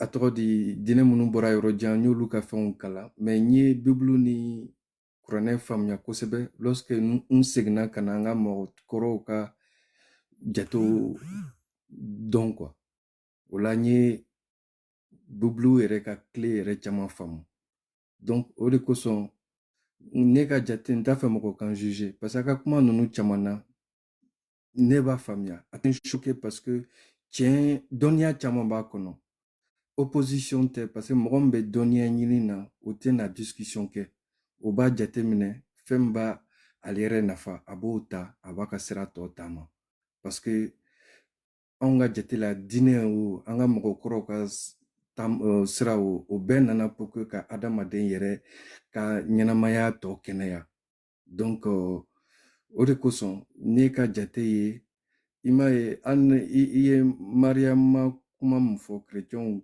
b'a fɔ fɛnɛ mais aw ye question minnu poser ne fɛ c'est des questions minnu kan ka poser mɔgɔ minnu ma se niveau dɔ la i tɛ se ka faamuya parce que hali ne yɛrɛ chrétien tɔ aw bɛ kuma minnu fɔ n m'a faamuya parce que ne yɛrɛ b'an ka mɔgɔkɔrɔw ka sira taama c'est à dire n bɛnbaw tɔgɔ tɛ bibulu kɔnɔ mais o kɔrɔ tɛ n man kan ka n bɛnbaw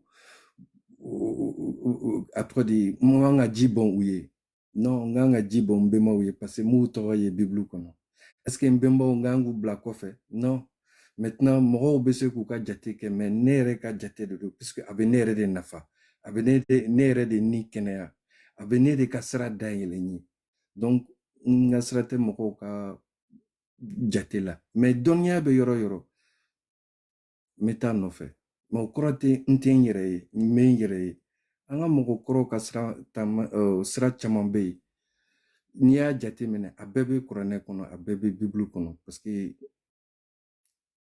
tiɲɛ bɛ yen quoi tiɲɛ bɛ n bɛnbaw fɛ tiɲɛ bɛ n bɛnbaw fɛ n'i taara dɔgɔnɔnw ka yɔrɔ la u b'a fɔ ko pour que diɲɛ yɛrɛ ka damasa ka diɲɛ créer a ye kafoɲɔgɔnya kɛ dugukolo fɛ o kafoɲɔgɔnya na u ko le renard tɔgɔ tɛ n kɔnɔ bamanankan na ko adamaden de tun kan ka na mais renard de nana mais comme a tɔgɔ di bubagaso o kunkolo de ye o kafoɲɔgɔnya tiɲɛ o de y'a kɛ renard o bagan ni bangena kɔfɛ ala seginna tuguni ka jɛ dugukolo fɛ ka adamaden nana ngo ala damasa o b'a fɔ min ma ko ama mais n'i y'a jateminɛ clé de do code de do mɔgɔ min bɛ dɔnniya ɲini na a b'a faamuya koyi c'est pas parce que me chrétien na ko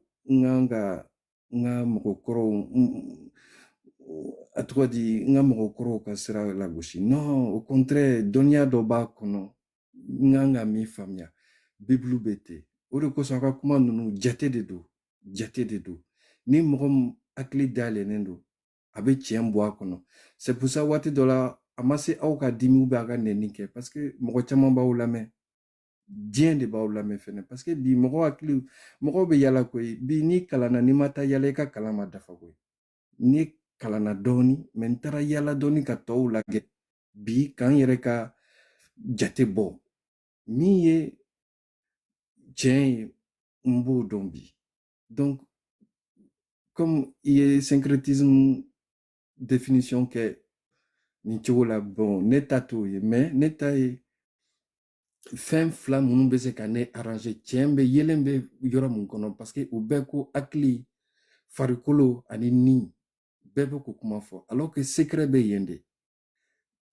yɔrɔ clé ninnu bɛ yen de n'i y'o faamu dɔrɔn i bɛ se ka fɛn bɛɛ k'i yɛrɛ ye parce que on est responsable de tous nos actes o de kosɔn aw bɛ sira mun kan tiɲɛ b'a la koyi mais jate de b'a faamu tɔw bɛ sira mun kan n'i ma taa recherchew kɛ i tɛ se k'u fila ka jatew faamu bamanankan ka gɛlɛn mais m'a essayer parce que n'i yalala cɛ waati dɔ la i b'a fɛ ka fɛn dɔw fɔ bamanankan na an fa siya la mais bon a bɛ tunu mais n ye min faamu clé de do n'a fɔra ko ala jɛra dugukolo fɛ cɛ clé de do koyi o tɛ ka ala dɔgɔya mɛn an ka mɔgɔkɔrɔw y'a fɔ mun na o ye jate de bɔn koyi parce que damasa ye fɛnba de olu bolo n'i ye an ka n bɛ to ka kɔrɔjɛ musa lamɛn mais c'est un érudit c'est jate de do n bɛ to ka Cheikh Anta Diop mais ni n taara bibulu ta kuranɛ bɛ n bolo n'i y'u kalan n'i ye juifu tora ta ka kalan mais jate fɛn fɛn b'a kɔnɔ anw b'a kalama ka ban a fɔra an ye ka ban hali a ma se anw ka kalan mais anw yɛrɛ bɛ se ka diɲɛ kalan mun na o ye aw bɛ ka sira mun bɔ sisan parce que bi an b'an ka kɛ an kunfɛ bi ye dɔnniya waati de ye diɲɛ kan ka an bɛ bɛɛ dɔn an bɛ arabuw dɔn an bɛ tubabuw dɔn mais mɔgɔ si tɛ anw dɔn aw b'o sira de kan aw bɛ ka o de yira diɲɛ na mais a tɛ kɛ nɔgɔya la parce que ni aw dimina parce que i b'a dɔn hali o jate kɔnɔ ko ni dusu bɔra dɔrɔn o ye ka faiblesse dɔ yira o ye ka fɛn dɔw datugu alors que kuma dɔw bɛ a dabɔlen b'o de kama non a ma se o la mɔgɔw b'aw lamɛn a ye dɔnniya cari min kan ka min ta o b'o ta maintenant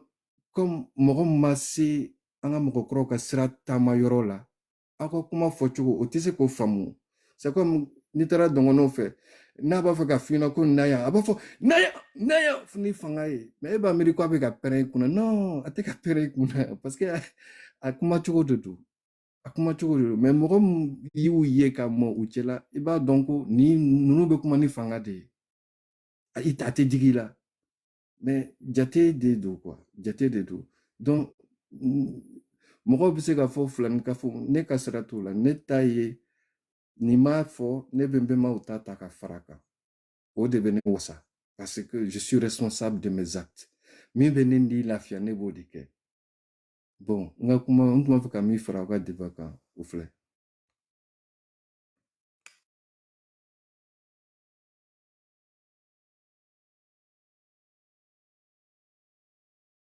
Mañana.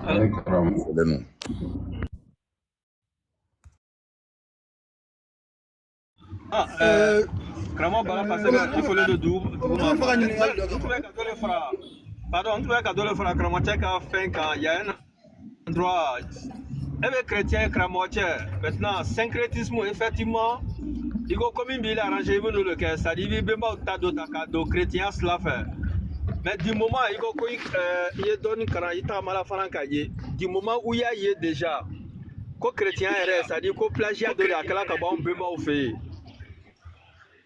o risque ka histoire il a micro fermé ça va il a micro fermé pourquoi il mako bɛ maa wɛrɛw ta ka taabolo la tuguni c'est à dire n'i ye église ka bilan filɛ n'i ye chrétien ka bilan filɛ o ye juguman min kɛ ka diɲɛ sɛgɛrɛ ka farafinw sɛgɛrɛ n'o ye jɔnya ni domination ye o ça te gêne pas encore c'est à dire k'i bɛnbaw ka taabolo ɲuman ta ka fula don wali taabolo kan ka t'o la toujours n ka question b'o le ye n b'a dɔn n'i y'a faamu. Ok, n y'a faamuya. Bon, i ye min fɔ nin o ye tiɲɛ ye parce que histoire kɔnɔ c'est vrai u nacogo ma ɲɛ o ye abus caman kɛ mais ne ye n bila o sanfɛ ka dɔnniya de ɲini parce que bi n'i y'a ye ko n bɛ ka nin f'i ɲɛna ka tiɲɛ segin n bɛnbaw ma parce que n taara dɔnniya ɲini mais o dɔnniya kɔnɔ damasa ye diɲɛ yɛrɛ dan a ye dɔnniya di dɔɔni bɛɛ ma i m'a ye ko dɔnni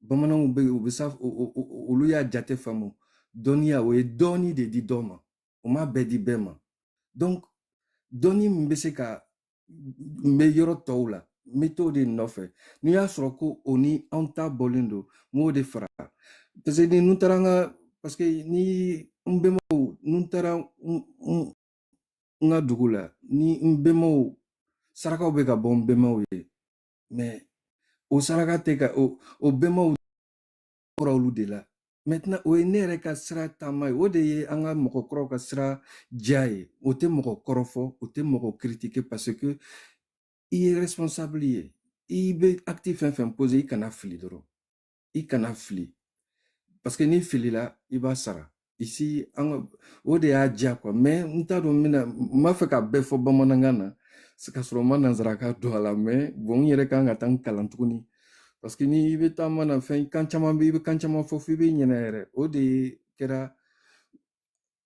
diinɛ tɔw ka hakɛ ye anw yɛrɛ kan parce que a vrai dire ne yɛrɛ bɛ ka fɔ fɛn caman tununa ne yɛrɛ la parce que fɛn dɔ fɔra ekɔliso la min ye ne yɛrɛ dɛmɛ ka ɲina an ka qualité caman kɔ o de kɛra acculturation ye n ye diplôme caman kɛ mais o diplôme bi n y'a jateminɛ nafaba t'a la parce que bi mɔgɔ min bɛ n ka village la o bɛ min dɔn an ka sirakɔrɔw kan ne t'o dɔn bi ne ka kalan kan tun kan ka kɛ o de ye parce que hali ni y'an ka gouvernement jateminɛ aw yɛrɛ y'a fɔ kɛnɛmamɔgɔw de ka kalan b'an bolo an yɛrɛ donna fili la a mɛnna sisan aw minnu ni ne bɛ ka don ka o kalan fɛnɛ an ka sirakɔrɔ kalan fɛnɛ fara an ta kan jate de don dɛ i ye min kalan o de b'i dɛmɛ ka fiɲɛ sɔrɔ ani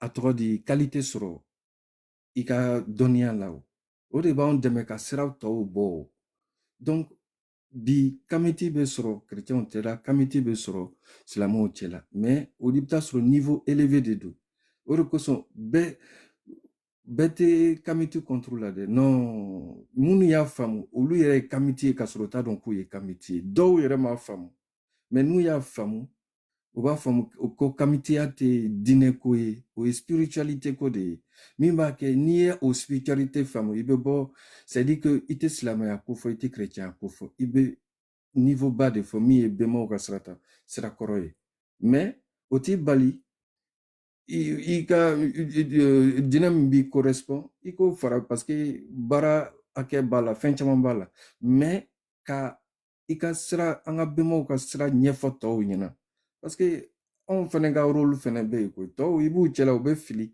i b'a latilen o de kosɔn ouverture nin a kan ka kɛ a kan ka ouverture nin kɛ parce que kamitiw dɔw bɛ se ka fɔ kamiti dɔw ma dɔw bɛ diinɛ kɔnɔ u bɛ kuma mais i b'a miiri ko kamitiw de don parce que éveil nana éveil ni ne fɛ an kan ka tɛgɛrɛ fɔ parce que a bɛ san caman tun bɛ an tun tɛ se ka nin kɛ kamiti yɛrɛ tun tɛ se ka fɔ a tun bɛ fɔ an tun bɛ donsow de kɛ kamitiw ye somaw kɛ kamitiw ye mais olu dɔrɔn tɛ mɔgɔ kalannenw tun bɛ donsoya la mɔgɔ kalannenw professeur ne ye caman dɔn u tun bɛ somaya la mais silamɛw de tun don ne yɛrɛ ka professeur baw mais u bɛ taa donsoya kɛ u b'an ka mɔgɔkɔrɔw ka sira taama parce que waati dɔ la combat ma nɔgɔ i bɛ kɛ mɔgɔ dɔw cɛla i kelen bɛ se ka kɛ kamiti ye mais bɛɛ b'i kɛlɛ bon sani u ka faamu a ma nɔgɔn mais n'i kalanna dɔɔni jate dɔw bɛ yen i tɛ sɔsɔli kɛ mɔgɔ fɛ mais a tigi mana kuma nafama mun fɔ kumaba mun fɔ dɔnniya kuma mun fɔ i t'a sɔsɔrɔ i b'a ta ka fara i ka dɔnniya kan min bɛ se ka yelen bɔ ye min bɛ se ka éveil créer ne bɛ o sira de kan c'est pour ça a ka baro ka di n ye parce que dɔnniya caman b'a kɔnɔ recherche bi an bɛ diɲɛ bɛ ka taa recherche kɛ an y'a ye ko an filila mɔgɔw y'a ye ko fili bɔra tubabuw filila arabuw filila yɔrɔ dɔw la mais o kɔrɔ tɛ ko ala ma kuma u ka Jésus fɛ ala ma kuma Mahomet fɛ Damasa ye diɲɛ créé cogo min na a ye dɔnniya di chinois ma a ye dɔnni di yen fɛ a ye dɔnni o dɔnni dɛ anw bɛ ka taa o de nɔfɛ ka na k'o fara an ka sirakɔrɔ mɔgɔw kan kuma nin filɛ nin ye o de kosɔn n ye tiɲɛ ye mais n ka développement personnel ani n ka combat yɛrɛ personnel parce que ni mɔgɔ tɛ kɛlɛ la ni ne yɛrɛ de bɛ kɛlɛ la n yɛrɛ je suis moi-même dans mon développement mais n yɛrɛ contre de la n'u sera k'an yɛrɛ équilibré n bɛ se ka ko dɔw kɛ n yɛrɛ ye mais tant que ma tila o baara la aw a bɛ se ka kɛ aw tilala o baara la aw kana jigin mɔgɔw la aw kana mɔgɔ dɔw hakɛ ta parce que u ma se niveau dɔw la il faut k'aw k'o jateminɛ fɛnɛ parce que niveau de don dɛ c'est comme mɔgɔ min bɛ sixième année na ni mɔgɔ min bɛ première année na ni olu bɛ n'i ma se a fɔcogo la première année mɔgɔ ye a b'a faamuya cogo di maintenant mɔgɔ min bɛ jate de don mais i m'a ye n ye dɔngɔnɔw ka diɲɛ dilancogo fɔ aw ye damasa ni dugu mais jate de don kɔdi de don ko ala ni bamariya jate de don kɔdi de don clé de don n'i y'a faamuya dɔrɔn i bɛ diɲɛ dayɛlɛ n t'a dɔn n'i ka question répond.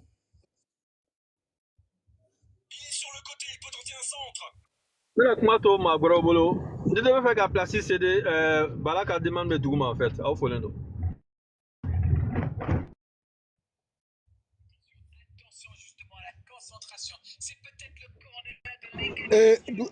dugukolo ne bɛ fɛ ka ɲininkali dɔ de tɛnku i la quoi.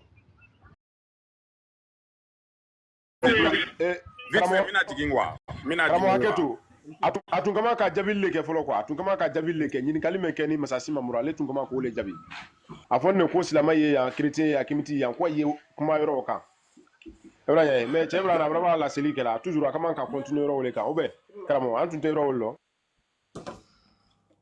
aw folen no karamɔgɔ aw bɛɛ ni jɔ King Mandela karamɔgɔba i folen no i ni tɛ ni sisi i ni fama i ni ngolo fiɲɛ ka sanfɛmɔgɔ bɛɛ lajɛlen fo Brema Kamit F karamɔgɔ dugukolo i ni jɔ Maître Ouzbil Welem ani Saba bon ne kɔni bɛ ka wele ma lamɛn dugu ma bɔ ne y'a ka karamɔgɔ k'i fo an bɛ carte gérée la quoi k'i fo k'i kunkɛ yamana ok an tulo b'a la mais an bɛ carte gérée la d'accord o ka ɲi hakili ma kosɛbɛ o bɛ hakili wiki yɛrɛ carte ka ɲi c'est très bien merci donc en fait ne kɔni bɛ ka karamɔgɔkɛ lamɛn dugu ma bon a ye kuma dɔw fɔ ne nana bɛn ni kuma yɔrɔ dɔw ye bon moi je pensais que a kun fɛngɛra dɔɔni mais j'ai vu que Ouzbil ka question fait j'ai vu que c'est un chrétien karamɔgɔ ye chrétien ne non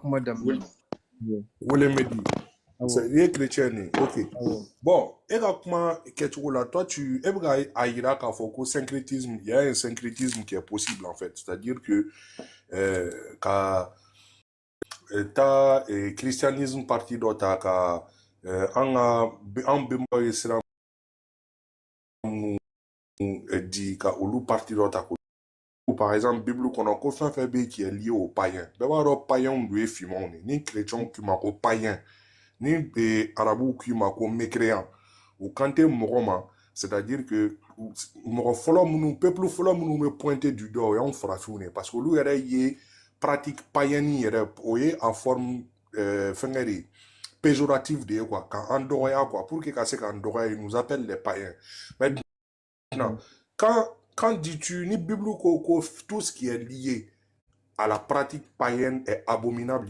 Il faut vous en éloigner. Maintenant, est-ce que au phrase toi, tu penses qu'un syncrétisme est possible? Oui, oui.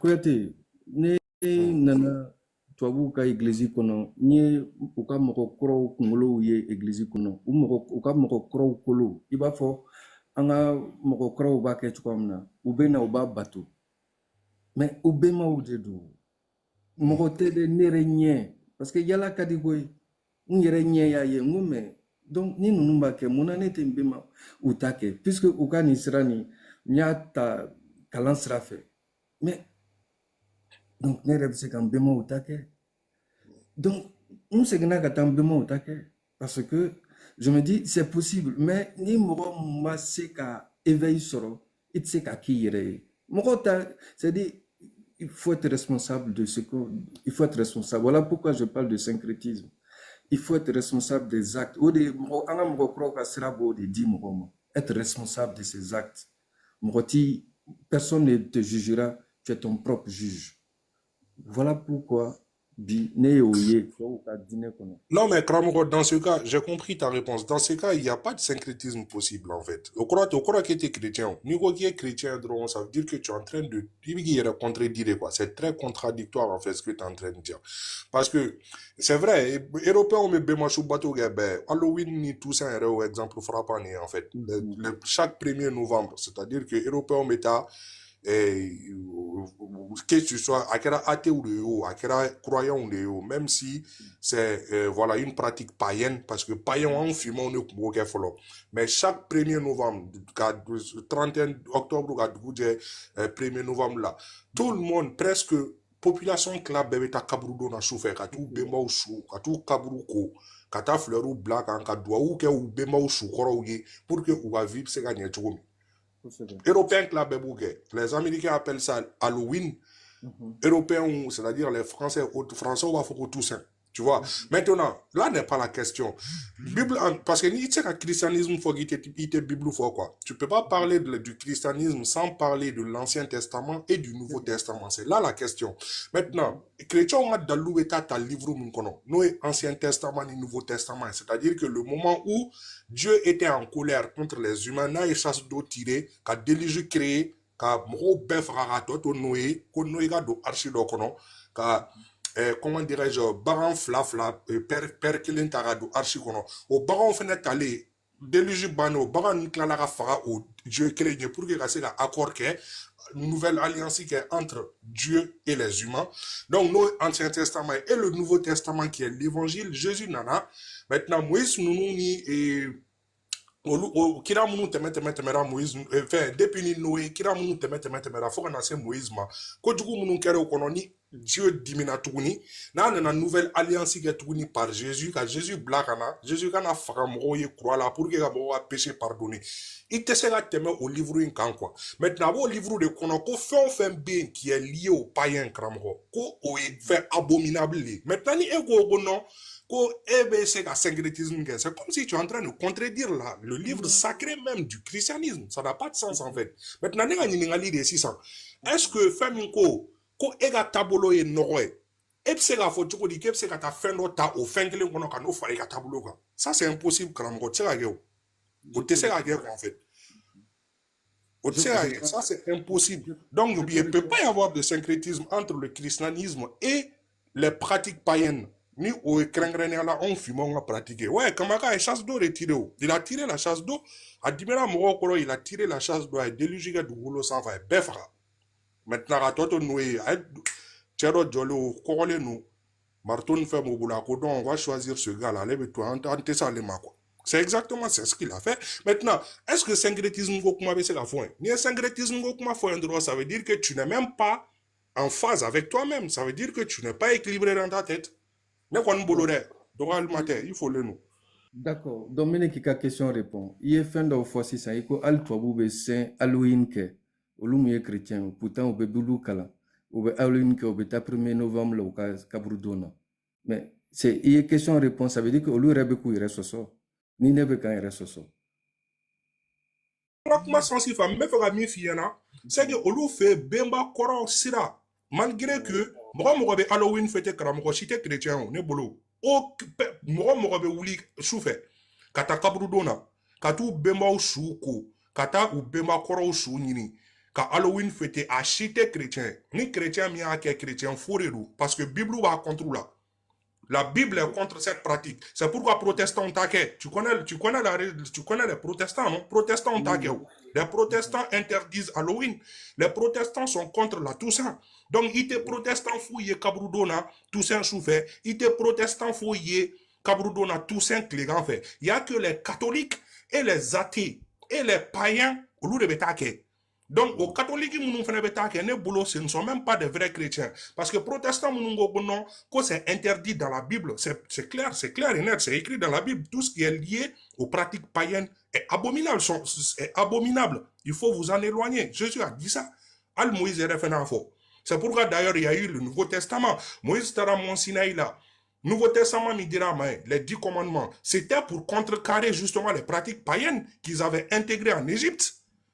On bema yo kuma munu foye ni aka mo ku metano sensier pour que gase au contrecarrer ko kari atara mon sinay la aka ala no yawe o fin kura dama na noé donc et se go bedon ka klara fo tukuni tip se ga syncrétisme ke o dina kele ni golofu non che ça n'a pas de sens en fait kramko o kuma su te fore o ne be fa mo là monsieur Kakumata pour répondre nga kuma damne na nyafo je dîner nounou ani anga mokokro kasira c'est venu pour mon bien-être. Je veux pas qu'on me juge. Ne nga sera de tamanai, ne nga sera botande. Nta fait mokokan juger parce que je suis responsable. Parce que ode ko sonya fonga kumana. Ni nounou nana pour que ne ka lafia, ne ka lafia. Ne ka sera même se ka ne ka ne ni lafia, ne bo odeta. Voilà pourquoi j'ai parlé de syncrétisme. Abse gagné atenanye. Ça, je suis responsable. Mais, je suis venu, avec je suis dans la spiritualité. Voilà pourquoi je suis syncrétiste. Je suis dans la spiritualité. Maintenant, ça ne dépend que de moi. Et c'est moi qui fais sortir ma route. Parce que, au début, ne fait tchéa fene. Toi, au lieu où t'as sebe, ne yala, ne asroko, galombe yoro dola do ya jeyen fait mi be se kané arrangé né au destratama. Voilà, c'est pour, je répète encore en français, nous dîner nous ananga mokokoro ça, c'est fait pour nous, pour notre bien-être. Si c'est fait pour notre bien-être, moi je prends le chemin qui est bien pour moi. Dîner nous kera pour notre bien-être. Tu fais allusion aux noirs aussi. C'est fait pour le bien-être des noirs aussi. J'ai bien précisé encore. C'est fait pour notre bien-être. Bon, moi, je suis pas d'accord avec ça. Non, parce que je suis. Non, mais parce que on peut débattre. Moi, je dis que les religions ne sont pas là pour le bien-être de nous, les Noirs. Moi, je suis contre ça. D'accord. Parce que Nitara et Lévitique 25, tu vois dans la Bible, l'Ancien Testament, Lévitique 25, à partir du verset 40. Mime foin, au konoe, kadam le verset 40 là, 48 là, tu peux vérifier par toi-même. Femme foin no kramgo. Pour te sega itse go kala, ko pratique la clara faut dîner na farafunga here kama quoi. C'est impossible. Il est Esaïe kono. Esaïe verset 86, je ne me trompe pas, c'est Esaïe verset 90. Tu ne peux pas lire ça à Clara Nafo, tu es en train de te contredire en fait, mon frère. Moi, je ne suis pas d'accord avec ce que tu dis. Peut-être je n'explique pas bien l'idée encore. Peut-être je n'explique pas bien mon idée. Je répète, si les religions et les traditions sont venues pour le bien-être de l'individu, en ce moment, on choisit ce qui est bien pour nous. On choisit les parties qui sont bien pour nous. Non, mais la question n'est pas de choisir la partie qui est bien pour toi. La question, c'est de suivre ce que Dieu a établi pour les hommes et pour l'humanité. Toi, ton avis compte peu dans la religion, en fait, mon frère. C'est ce que toi, tu n'arrives pas à comprendre. Toi, ton avis compte peu. Même les prêtres qui font des prédications, qui font des prêches dans les églises, les pasteurs qui font des prêches dans les églises et tout, eux, ils comptent peu. Parce que le truc, eux, ce sont juste des vecteurs de transmission. Tu comprends? Eux, ils transmettent juste un message qui a été établi depuis des siècles. Depuis des temps séculaires avant eux. Maintenant, du moment où toi, tu vas dire que qu'on est bolodro et paradoxe de créer, quoi. Ça veut dire que toi, tu n'es même pas en équilibre avec ce que Dieu veut. Non. Mais c'est là, toi, il y a l'erreur aussi, Kouyaté. C'est là que tu te méprends, là. C'est là il veut filer la phénomène. Kouyaté, mais c'est gars comme quoi. Ni ou qu'on attend, il reste fangata bomu quand il est là, parce que à la côté, moi, je ne le fais pas. Je suis responsable équilibré de mes... Ibaro eto kemina. Parce que attends. Ibaro eto kemina. Parce que e a famu ka foko dîner arnakidi. Mais exactement, ore kanga ge dîner kono ni dîner mo ki ma ki ga bom do yere la ka ti yere faka. Ala i kan mo de ke kramo. Du moment où ni mo kedron.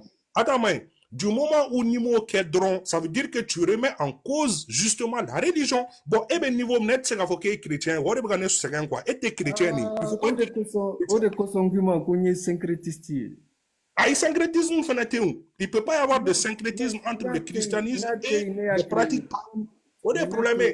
Mais tu as né à créer parce que aux libertés bénévoles. Puisque Dieu a créé. Donc voilà. Mais c'est qu'on fait un bois à griter. Parce que nous, quand nous ça, merci. 600 une femme 600. Parce que, moi, je recherche cette connaissance. Ça veut dire cette lumière, la spiritualité. Mais je suis dans la spiritualité. Si ça peut répondre.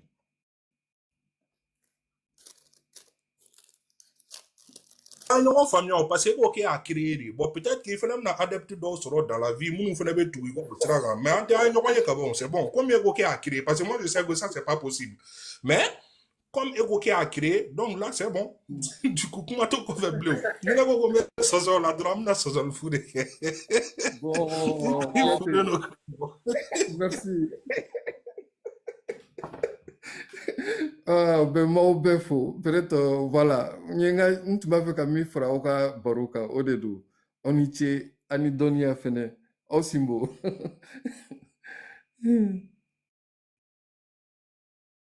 Karamɔgɔw a tɛ a kɛ to wa karamɔgɔ wele ma I bɛ se ka to sanfɛ dɔɔni ya ne yɛlɛla ka baro kɛ e de fɛ e bɛna jigin ka ne to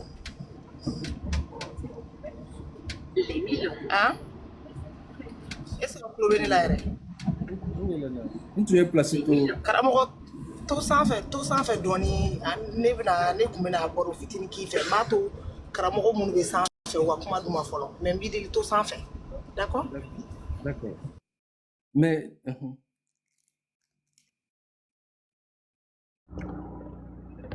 karamɔgɔ aw bɛ foliba don bon ne kɔni ka min ye ne kabakoya donc ne ye terrain ta en marche mais résumé ye mun ye n y'a ye k'a fɔ ani karamɔgɔ aw bɛɛ folen don fɔlɔ aw bɛɛ lajɛlen folen don n bolo bɛ dugu la o ye n b'aw fo kosɛbɛ n y'a ye ani karamɔgɔ Kouyaté ka baro la a bɛ k'a fɔ j'ai l'impression que il a fait son marché a ye dɔndɔn de ta bɛɛ la min bɛ a ka maaya dafa ou bien o tɛ yan a y'o de ɲɛfɔ k'ale bɛ a kɛ à sa sauce voilà mais o si tɛ n tɔɔrɔ min bɛ ne kabakoya ou bien ka n tɔɔrɔ o ye mun ye a kɛlen k'a fɔ ko diinɛ ninnu nana anw lafiyali kama quoi ni karamɔgɔ Kouyaté ko non ko danse ka ko anw farafin sen tɛ a la a ko awɔ k'anw farafin sen b'a la par contre ne ma sɔn a ka o ma quoi ou bien ne segin yɔrɔnin kan d'accord mais c'est yɔrɔnin kan ngo si les religions et les traditions sont venues pour le bien-être parce que u bɛɛ ka jate la a nana anw ka bien-être de kama donc j'ai le choix min bɛ bɛn ma ka n ni lafiya ka taa n'o sira ye c'est-à-dire ka n ka sira concocter c'est-à-dire ka n ka sira dilan dɔnniya min bɛ se ka yɛrɛ ni lafiya. Alors, il faut que si les traditions sont venues, mais si modèles mido et les religions, donc il y a six modèles mi-faux. C'est comme dire qu'on est d'accord parce qu'il faut que nous on a au kama. ben a dota abela. Et comme Anya yi kafo dota abela, donc ça veut dire que son âme. Tu vois ce que je veux dire? C'est un peu du syllogisme quoi, au fait. D'accord? Vu que dota abela qui t'a créé, ikoko na nala o de kama, anyani de kama. Ebe dota la ka créé comme ya kekaba. Donc ça veut dire que son âme de kafo kana o de kama. D'où le fait que je me permets qu'à niveau y kafo karamoye mi fo.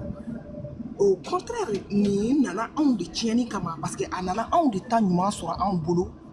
Ka paria ke ka fenga ke ka comment dirais-je ka sunyani ke numa mi ba mbulu ka ke na fo ale de nani o ide ye donia mimbe somi mimbe ka ke na fo olu de nani oye mais pire encore ou e fa on sema ou ka livre kono fe munu be on na tunu ya famia voilà donc oroni ni il sera ka réfléchir au oroni kan ka se ko bo i hakli kono ka bo kuma kan kono abidjani kama kai. Yo répond. D'accord.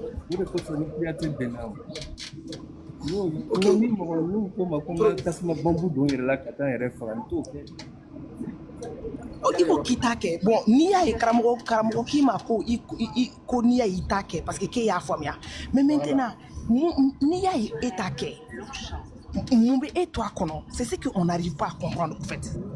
Parce que tu sais, karamogo kan la meta, ni comment voilà donc dans ce cas il était religion là. Dans ce cas il était dîner là, dans ce cas il était chrétien, il était islamien, dans ce cas donc on peut te comprendre. Mais loin de l'idée qu'a faux ko hali ibe maya de kono quoi. Donc en disant que qu'a faux déjà soupçon bi la qu'a faux ko anana anyeli kama o ekelinye flana e munye iko ni juguma min bala était ota parce que ni bomba la bombe for afara que bombe ta hakir la kata mokodo faka ke etake. Si toi tu choisis de ne pas tuer déjà, ça veut dire quoi? Ça veut dire que ibe magnifier de kono e boro de kono e sorola o de kono munde be esranka segi irema au fait. D'où moi mes questionnements en fait.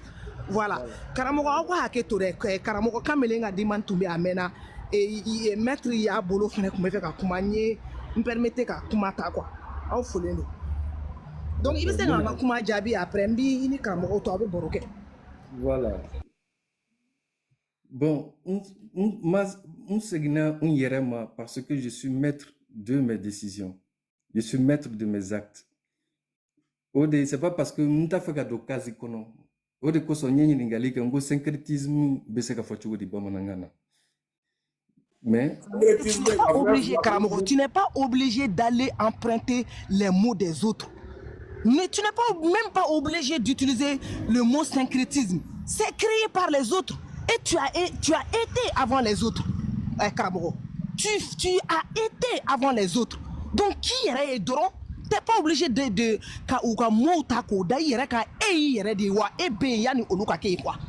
donc, ne me fait qu'on rende des finira quoi, Karamogo. Il faut le nous. Syncrétisme, non, faut une adjigala sur les 10 mois donc essayer à sauver moi.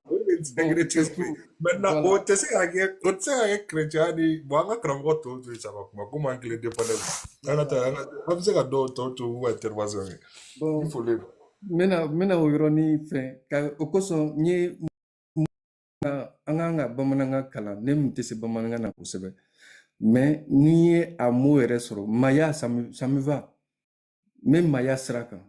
Au lieu qu'il y ait un syncrétisme. Non, il ne faut pas mélanger deux choses qui n'ont rien à voir. Mayan, syncrétisme, c'est pas pareil. Mais oui. J'ai posé la question au début. Le syncrétisme, c'est qu'à faut de bamanangana. Parce que je cherche le mot qui correspond. Voilà, bon, tant d'amour sur mais quand on a un mot d'offre, t'as bamanangana, on a qui beau dans la casserole. Syncrétisme, ni maya te kilo, maya est fin d'odi. Bon, peut-être quand tu es syncrétisme, crodon, bamanangana. Peut-être que nous, va nous sogini do ou bien ka fin do fara fla ka fin fla fara nyon nga munu tekile mais o yene bra dekili maintenant amour ere bamananga maintenant fene be kamitu chelo peut-être que munu mena se ga fie ima do ere be demande na duguma ta so do be syncrétisme ko do bamananga na mais o ko te ka ti mais kana maya ta ko dama parce que maya tekili c'est ce que je sais te dire. OK donc Kouyaté, merci pour... Mais... Merci Karamoko Kouyaté. Wele me dit, idée là est de quoi, tout sans faire, parce qu'il y a baro noya kadani kosobe quoi. Tout sans faire donner, Karamoko ou ben non, ou ben fait comment il fait, voilà, tout sans faire donner mideli est de molo be boulay. Tout sans faire, ne ben un placé di doma, Karamoko kamele ben non, ou mettre fait ne be fait comment il fait. Donc mideli tout sans faire donner. Nungo me kuma abenga kuma tige mais baro ni kadinye parce que donia baro de do ima e abeka donia aklinata do di fene non on va échanger de là-haut comment tigali o de quoi on va échanger de là parce que on va faire ka baro qui fait donc il be en makoto o yoro la ya me Karamoko ya bolo ko ka be fait ka question poser ya bolo ni klala kamelengo ka be fait ka kuma donc Karamoko ne be jigime kla ka yele quoi pour que parce que do be dugmala la o tiki be fait ka bamana chenyi nyefai donc me kla ka yele d'accord i diginto kamaka ba fo yawe yana ka chasse d'eau blate ndo quoi o chasse d'eau i ka chasse d'eau yere ne jatge o parce que ne nyere miro chela ok, nyame. Je n'arrête pas de foler non. On peut foler non.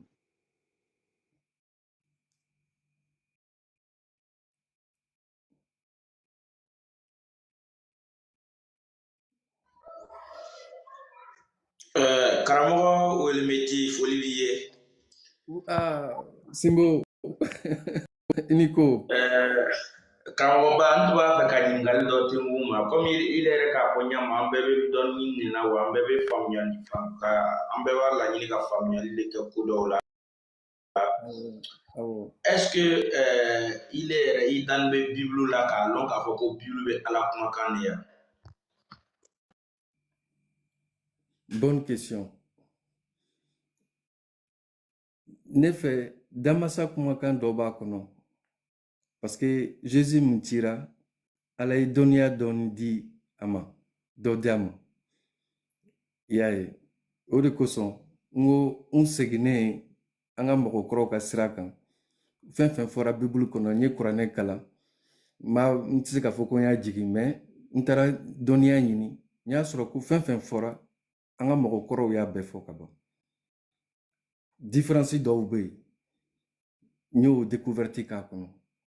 Donc, olu dɔnniya ninnu, par exemple, an kana mɔgɔ faga, an kana walimuso tigɛ, an kana fɛn caman bɛ yen, anw tun b'o dɔn ka ban. Kamakan y'a fɔ, ça veut dire que fɛn kura ma fɔ n ye quoi.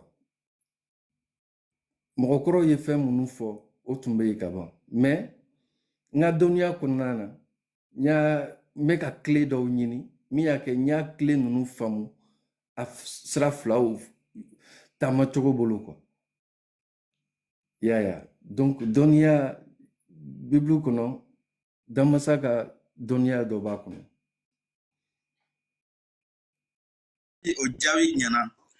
Mais est-ce que i bɛ k'a dɔn k'a fɔ ko farafinna yɛrɛ ka jɔnya min kɛ a jɔnya ni i jɛni bɛ n'a ye k'a fɔ ko Bible ka kumakan Damasa ka kumakan b'a la, mais est-ce que i jɛna n'a ye k'a fɔ ko Damasa yɛrɛ tɛ sɔnna ni farafinya ka jɔnya ye wa? Ka farafin mana ka kɛ jɔn ye walima ka taa n sɔnna o ma i ka o kuma ye kisɛ de ye parce que mɔgɔ man ka mɔgɔ gɛrɛ ta ka kɛ jɔn ye ko Ala ko ten. Fili b'o yɔrɔ de la, manipulation b'o yɔrɔ de la. I m'a ye wa? O de kosɔn dɔnniya ɲinini. Karamɔgɔ wele me di est-ce que bon i ka yɔrɔ min fɔ ko fili b'o la, o fili bɔla Ala yɛrɛ le yɔrɔ walima a bɔla mɔgɔw le yɔrɔ? Mɔgɔw kɛ mɔgɔw i tɛ adamaden dɔn a bɔra mɔgɔw de la. Mais est-ce que ni ka verset biblique di ma verset min kɔnɔ Ala yɛrɛ k'a fɔ Bible kɔnɔ ko o ye na bi mɔgɔw kan ka mɔgɔw minɛ k'o kɛ jɔn ye k'o muso n'o denw minɛ o la est-ce que ni k'a di ma i bɛna se ka a kalan sisan wa? An y'a kalan k'a afficher lamɛnnikɛlaw ye. Karamɔgɔ maître kana ɲininka o la i b'o fɔ de, o fɔ dɔrɔn an k'o afficher. An ka taa n'a ye. Il faut même pas lui demander. Ézéchiel 39 verset 18 à 19. Bon, avec ta 20, mais on peut afficher 18 d'abord. Ézéchiel 39, verset 18.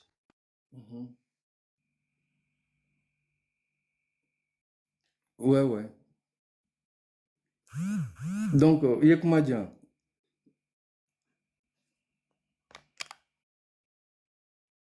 Au de flâner. Karamɔgɔ wele me di komi i ko ko fili ni wala mɔgɔw le yɔrɔ bon n'an jɛnna n'a ye k'a fɔ ko bibulu yɛrɛ bɛ ala kumakan ne bon bibulu kɔnɔ n ka verset min di tan o verset n'u kɔnɔ ala yɛrɛ ka yamaruya di mɔgɔw ma o ye taa ben mɔgɔw kan mɔgɔ minnu ma sɔn diinɛ ye k'o faga wa n'o k'u faga o y'o musow ta k'u ka denw ta k'u ka nafolo ta hali n'o o sogo yɛrɛ jɛla o ye o tila k'o sogo dom o bɛ verset nin kɔnɔna na quoi. Donc a bɛna afficher an b'a kala ɲɔgɔn ye comme an bɛɛ ka dɔn dɔɔni kɛ karan na et puis an bɛ hakilinaw di ɲɔgɔn ma a kɔnɔna quoi. Bon ne bɛ se k'a kalan dɛ n'a tɛ kɛ basi ye comme ça a bɛ modéré ka ɲɛ aw ni ɲɔgɔn cɛ quoi. Oui karamɔgɔ allez-y.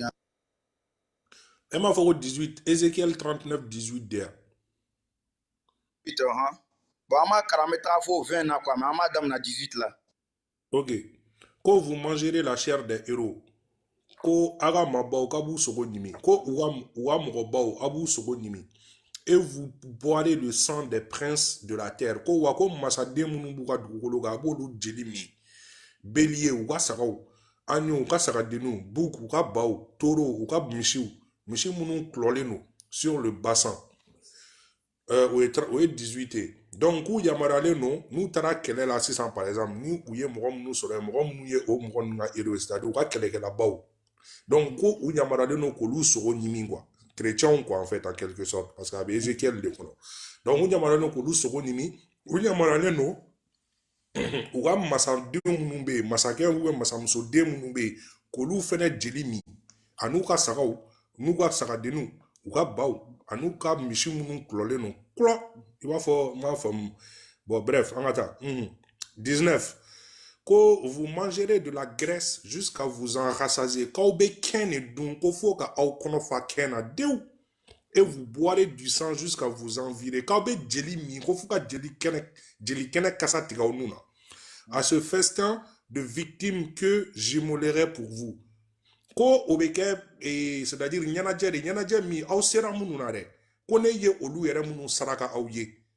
donc, vous rassasierez à ma table de la chair des chevaux et des chevaliers. Connaît qu'à tableau sans fait, ko abaufa et c'est-à-dire que sobolila ou sogo, ani so et refene sogola, de la chair des héros de tous les hommes de guerre, comme Robe no me kele ou keleke tianunu, kabaufa ou be sogola, nega table ga. Dit le Seigneur, ko idamra de fie d'éternel, ni ale na le ka masate ban. Ok. Am se ga daw ba nga continuer de karamɔgɔ. Non, mec il a mais gars. Karamɔgɔ wolo me di ama to a bɛ ɲɛfɔli kan ye na sabula peut-être ale yɛrɛ bɛ bible faamuya ka tɛmɛ anw kan quoi. Donc an b'a to a bɛ ɲɛfɔli kan an ye nin yɔrɔ kan. Nga dɔnniya fitinin nin na c'est-à-dire u ka histoire de don o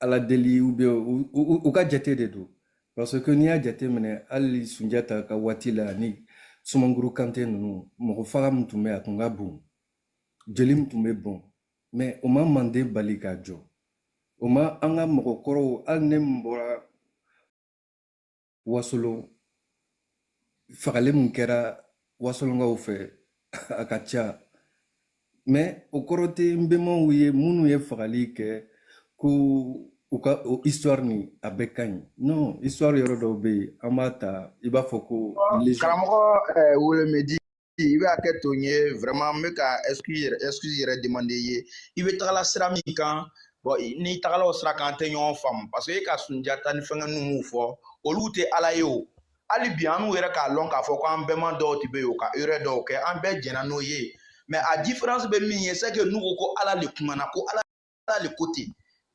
Il m'a à la fin de la lecture, il faut que l'éternel le côté. Il m'a dit que Adamaden ne k'a kɛdɛ ko ala le ko ko ka taa mɔgɔw faga ka mɔgɔw sogo ɲimi ka mɔgɔw basi min ko ala le k'o fɔ kuma b'o le kan quoi. Sinon ni mɔgɔ le k'a kɛ na an bɛ se k'o faamuya mɔgɔ bɛɛ bɛ se ka fili o mais ala le côté ko kataka ni ke donc il est ko cogo di wala i kana oni mo le suma nyoma quoi i ka fama ne ma fina ko fili be yɔrɔ dɔw la nga connaissance fitini mun bɛ n bolo n y'a fili la ka ba o sisan est ce que ele yɛrɛ jɛna n'a ye ko ala bɛ fili wa non c'est pas ala mɔgɔw ye sɛbɛnni de kɛ o sɛbɛnni de don ne bɛ se ka fɔ sisan mɔgɔw ye sɛbɛnni de kɛ o ne ka jate la dɛ n bɛ ka n ka jate de fɔ dɛ et ça n'engage personne o ye ne de ye je précise bien mɔgɔw bɛ se k'u ka histoire sɛbɛn maintenant ne de b'a kalan ne de b'a je suis responsable de ce que je pense et de ce que je dis donc nin tigi y'a ka kɛlɛ kɛ ko ala de y'a bila la e mɔgɔw juguw tɛ ka mɔgɔw faga Tombouctou kɔfɛ ko ala de y'u bila la est ce que ala don o bɛ ka kuranɛ kalan k'a fɔ ko ala de y'a fɔ mais mɔgɔ hakilima bɛɛ b'a dɔn nin tɛ ala tɛ mɔgɔ fagala ye o damasa tɛ se ka kɛ mɔgɔ fagala ye o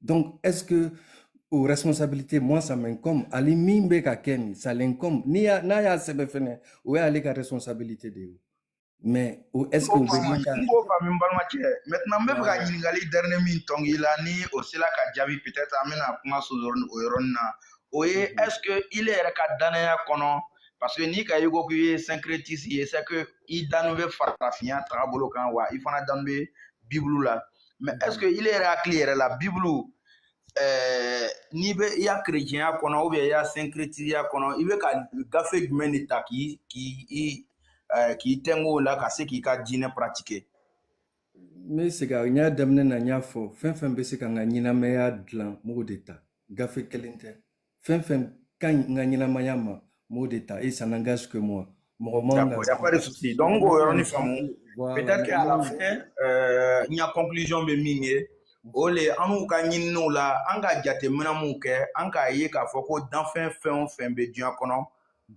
pouvoir dɔ bɛ danfɛn n'u bɛɛ la wa lɔnni dɔ b'o la hali beganw mɔgɔ o mɔgɔ hali n'i ka began balo kɛ ka se degré dɔ ma n'i bɛ to k'i ka beganw jateminɛ i b'a ye began sugu bɛɛ lɔnni dɔ de b'o la wa pouvoir dɔ de b'o la donc mais an ka jateminɛ kɛ k'a ye fɛn o fɛn n'a ka ɲinini kɛ a ka fɛn o fɛn sɔrɔ k'o kɛ a ka lɔnni ye a bɔla a yɔrɔ a bɔla yɔrɔ wɛrɛ a b'o lɔnni ta k'a fara a yɛrɛ kan ka na a yɛrɛ a fɛ yɔrɔ développer quoi merci beaucoup mais an n'u farafinw de n'an ka lɔnni ɲini c'est à dire an ka lɔnni ɲini kɔnɔ an bɛ tɔgɔ wɛrɛ de la an yɛrɛ la quoi c'est comme bi n tɛ k'i juger dɛ mais i ka syncrétisme ya min fɔ ten n'a sɔrɔ ile tun bɛ ɲininikɛla yɛrɛ yɛrɛ le ye ça veut dire i tɛ taa jagoya k'a fɔ k'i ye syncrétiste le ye o hali ne yɛrɛ min bɛ ka kuma i fɛ ne donna silamɛya kɔnɔ ɲinini kama i ka ye ne ka san 10 kɔ de kɛ n'a bɛ fɔ min ma ko sunna walima wabiyaya n ka san 10 joli joli k'a la fo ka n jija yɛrɛ ka kɛ imamu yɛrɛ kɔrɔ n bɛ imamu ka kutuba traduit français la pour que n ye se ka recherche caman kɛ mais n k'o bɛɛ kɛ kɔrɔ dɔ de kama mais hali n tɔgɔ ma changer ma silamɛya tɔgɔ la n yɛrɛ la i y'a faamu c'est comme n'i ka an ka papier ta k'a filɛ i tɛ silamɛ tɔgɔ y'a kɔnɔ quoi ouais, donc c'est à dire o min filɛ nin ye o ye n ka jate mina ye comme o yɔrɔ nin na i ka min fɔ tan verset wɛrɛw bɛ yen mais an bɛ n'o to yen fɔlɔ quoi peut-être que wɛrɛ bɛna yɛlɛ voilà yaya ou bien maître n b'a fɛ ka o yɔrɔnin f'i ye kana n ta mot dɔrɔn fɛ quoi parce que n'i ye n ta mot fɛ an bɛ ka dɔnniya de matarafa n'i ye n ta mot fɛ c'est comme n'i bɛ ka datugu quoi non kana tigi ta mot fɛ i b'a tigi ta a bɛ ka taa sira min fɛ a bɛ ka dɔnniya mun développer a bɛ ka dɔnniya mun ɲini o de ka di fɛnɛ quoi parce que ni dɔw bɛ i b'a fɔ kamiti tɔgɔ ça va les déranger mais dɔnniya min b'aw la nin c'est ça qui est intéressant c'est pour ça faut pas que an ka yɛrɛ bila case kɔnɔ c'est Walé m'a dit c'est bon, il m'a fait là quoi, c'est bon, tu as bien profité, il y a essayé qu'il y a identité de tout ça, il n'y a pas de problème. Maintenant on a compris qu'en 6e sens on va pas te forcer à rentrer dans le débat avec nous parce qu'on sait que tu es religieux. Donc tout ce que tu fais, on a tout compris. Kramo on va au peu fou. J'ai 2 questions. Les questions c'est pour lui. Là on va dire quoi t'es réellement parce que on va dire non, on a ouvert live qu'on en a quoi et comment donc j'aimerais bien poser une petite question là-dessus pour que ça soit fait. Maintenant, ego ko wele madi ko go tout à l'heure ko alebe et fin nyeli ke ale donc à bolu d'état. Maintenant, j'aimerais juste poser une question. Est-ce qu'il veut célier? Nasoro, il veut célier. Depuis il célier d'amener, a une nafa du monde la sema. Mais fait go faire na quoi. Après quoi, il go ko l'Éternel a essayé de tirer numéro ye. Oh, mais au bec of a clara ga per kelenglen ta femme bella tukuni. Maintenant, au co qui est du monde, pour gaber per kelenglen ta ni aller de becre, ou bien anyana, aye ancré tout na nyina no ko de wa, ou bien muna per kelenglen ta tukuni pour que la reproduction que mais amasse la création aurait que quoi. Voilà, au follow nous. Il y a une question. Meseli, oui, mais Meseli, il y a une famille, il y a une maya de là. Mais c'est quoi de faux? Maya akun ika maya kun dépravation là ou bien kun débauche là ou bien kun délinquant kun bandit tu faisais quoi? Bon, nous avons un maya de là. Je suis, ça fait de moi ce que je suis aujourd'hui. Mais Pourquoi les femmes quoi? Anima a fait un aïe joint mais am fait femme aïe monde qui quoi pour que moi il a merci à que moi dobe on y a situation qu'on a ça peut les aider kabo kono. bon, nous avons un maya de là parce que me donia yele mun no fait éveil no fait aïe au dlan kata au spiritualité kono. Ngamo de moi. Aïe un maya de là aïe akli d'elle kata spiritualité kono pour que ka akli bouye. Ngamo de moi. Je suis pas parfait. Ni demsenia qui va faut voilà. Mais aïe un maya de la spiritualité développement kono. On y tient là, t'as ni mo ré fait femme karamo kate voilà mais comment tu moi j'ai rien compris. Eh, tana kra mo gane na kla la ko ga syncrétisme créé donc on net ya so le blue. Ne go ne so dit c'est ça. Donc on a appris à tana. Donc ça veut dire que mulet de quoi? Mulet c'est un animal qu'on appelle sauter falité quoi. Et toi coquillot de 600 il a syncrétisme te pour nous au drone quoi. Yeah, c'est un animal avec voilà, ou bien chauve-souris quoi. Ni n'était fin te connoté warate quoi. C'est-à-dire qu'il a les oreilles, il a tout. Donc il veut son omawa. Mais Au ni drone te de syncrétisme quoi. bon, ni a familiate, nti soso là parce que niko dantan fin dans ma safe na fa dobala. Niko ko odedo. Mais c'est l'essentiel familialim quand donia sramundo. C'est de comprendre ça. Il m'a obéga mi fo neko donia ba chendo ba obolo. C'est parce que je cherche à comprendre. C'est parce que j'ai une ouverture. N'te ka joni ni ka ken reka. N'te ka anyini ka moko convaincu. Mais kana sira do de aga chendo sige oma. Je suis pas dans la discussion pas. Non. C'est parce que me donia nyini na ka fara. Ntaka. Mais ka fene do di fene. Odedo. Ouais mais carrément ebra ni na fin de quoi. Donia est fin de aller clendron. Il veut tali que aller là ate il va ta rom na yente vide il va bla rom na yente fa quoi. Maintenant si ça et fait ga donia ta mais depuis am ga question posée kuna et feneti ga donia di mo mo observe ga femme an on est fin clem femme dro il ga ko là au syncrétisme ni mais a elle n'a pas du mene bala il m'a se vous finir développer na quoi. Donc est-ce que Il m'a question posée où? N'y a réponse, peut-être tu vas faire une réponse à ta sram fait, peut-être matanoué, mais bon, n'y a réponse à un niveau là, humblement, parce que comment ok, d'accord, il sait que voilà donne parce que mon gars tiens, en train de rester une camp pour toute la journée. Bon, maintenant, c'est juste, voilà. Kanita, Kamalin, Kanita, mot dron fait. Le mot, c'est une étiquette seulement, c'est l'idée de la personne. Frère, c'est vrai, il veut qu'à mille fois, tu vois, anga est autorisant qu'il la met caché, mais il veut tout qu'à mille fois, quand on entend mot, je prends un exemple. Est-ce que puis il est à pied d'identité mimbi, bon, mot dans les cerveaux là, bon, nous veut faire qu'il est contrôlé, nos mots nous les fléaux. Nos mots nous ta ce n'est plus valable. Donc les mots sont très importants. C'est vrai. Mais ce sont les mots qui sont très importants. Donc si tu dis pourquoi tu as mot fait, mais c'est que nous on ne te connaît pas. Nous on te juge à partir des mots que tu prononces. Sinon nous on ne te connaît pas. On ne sait pas où tu es, qui tu es. Mais il est mille fois nous beau l'état qui juge. Sinon nous il reste qui l'ont. Il veut mousser le tiers le haut, faut ni qui est tu vois foyer quoi. Sinon nous qui l'ont. mais le min fo de ambo le taka idée do so la mo la fama donc ni go ko ngana mo ko jatte mna bo Maître connaissant te couper, je te jure, hein, c'est un musulman déguisé. Non, c'est un très beau parler. C'est-à-dire, avec Kemito étudier Cardon, avec Nana Gisela, quand Nana Kanaka Tiando le Segama, il se cache derrière le christianisme, c'est-à-dire pour attirer certaines choses. Il y a déjà deux choses. Et il n'a pas la maîtrise de la Bible. Deuxième, un chrétien qui valide l'islam comme un argument, c'est suspect quoi. À mon avis, hein. Il n'a pas la maîtrise de la Bible. À chaque fois qu'on a parlé de la Bible, il a essayé d'esquiver le sujet.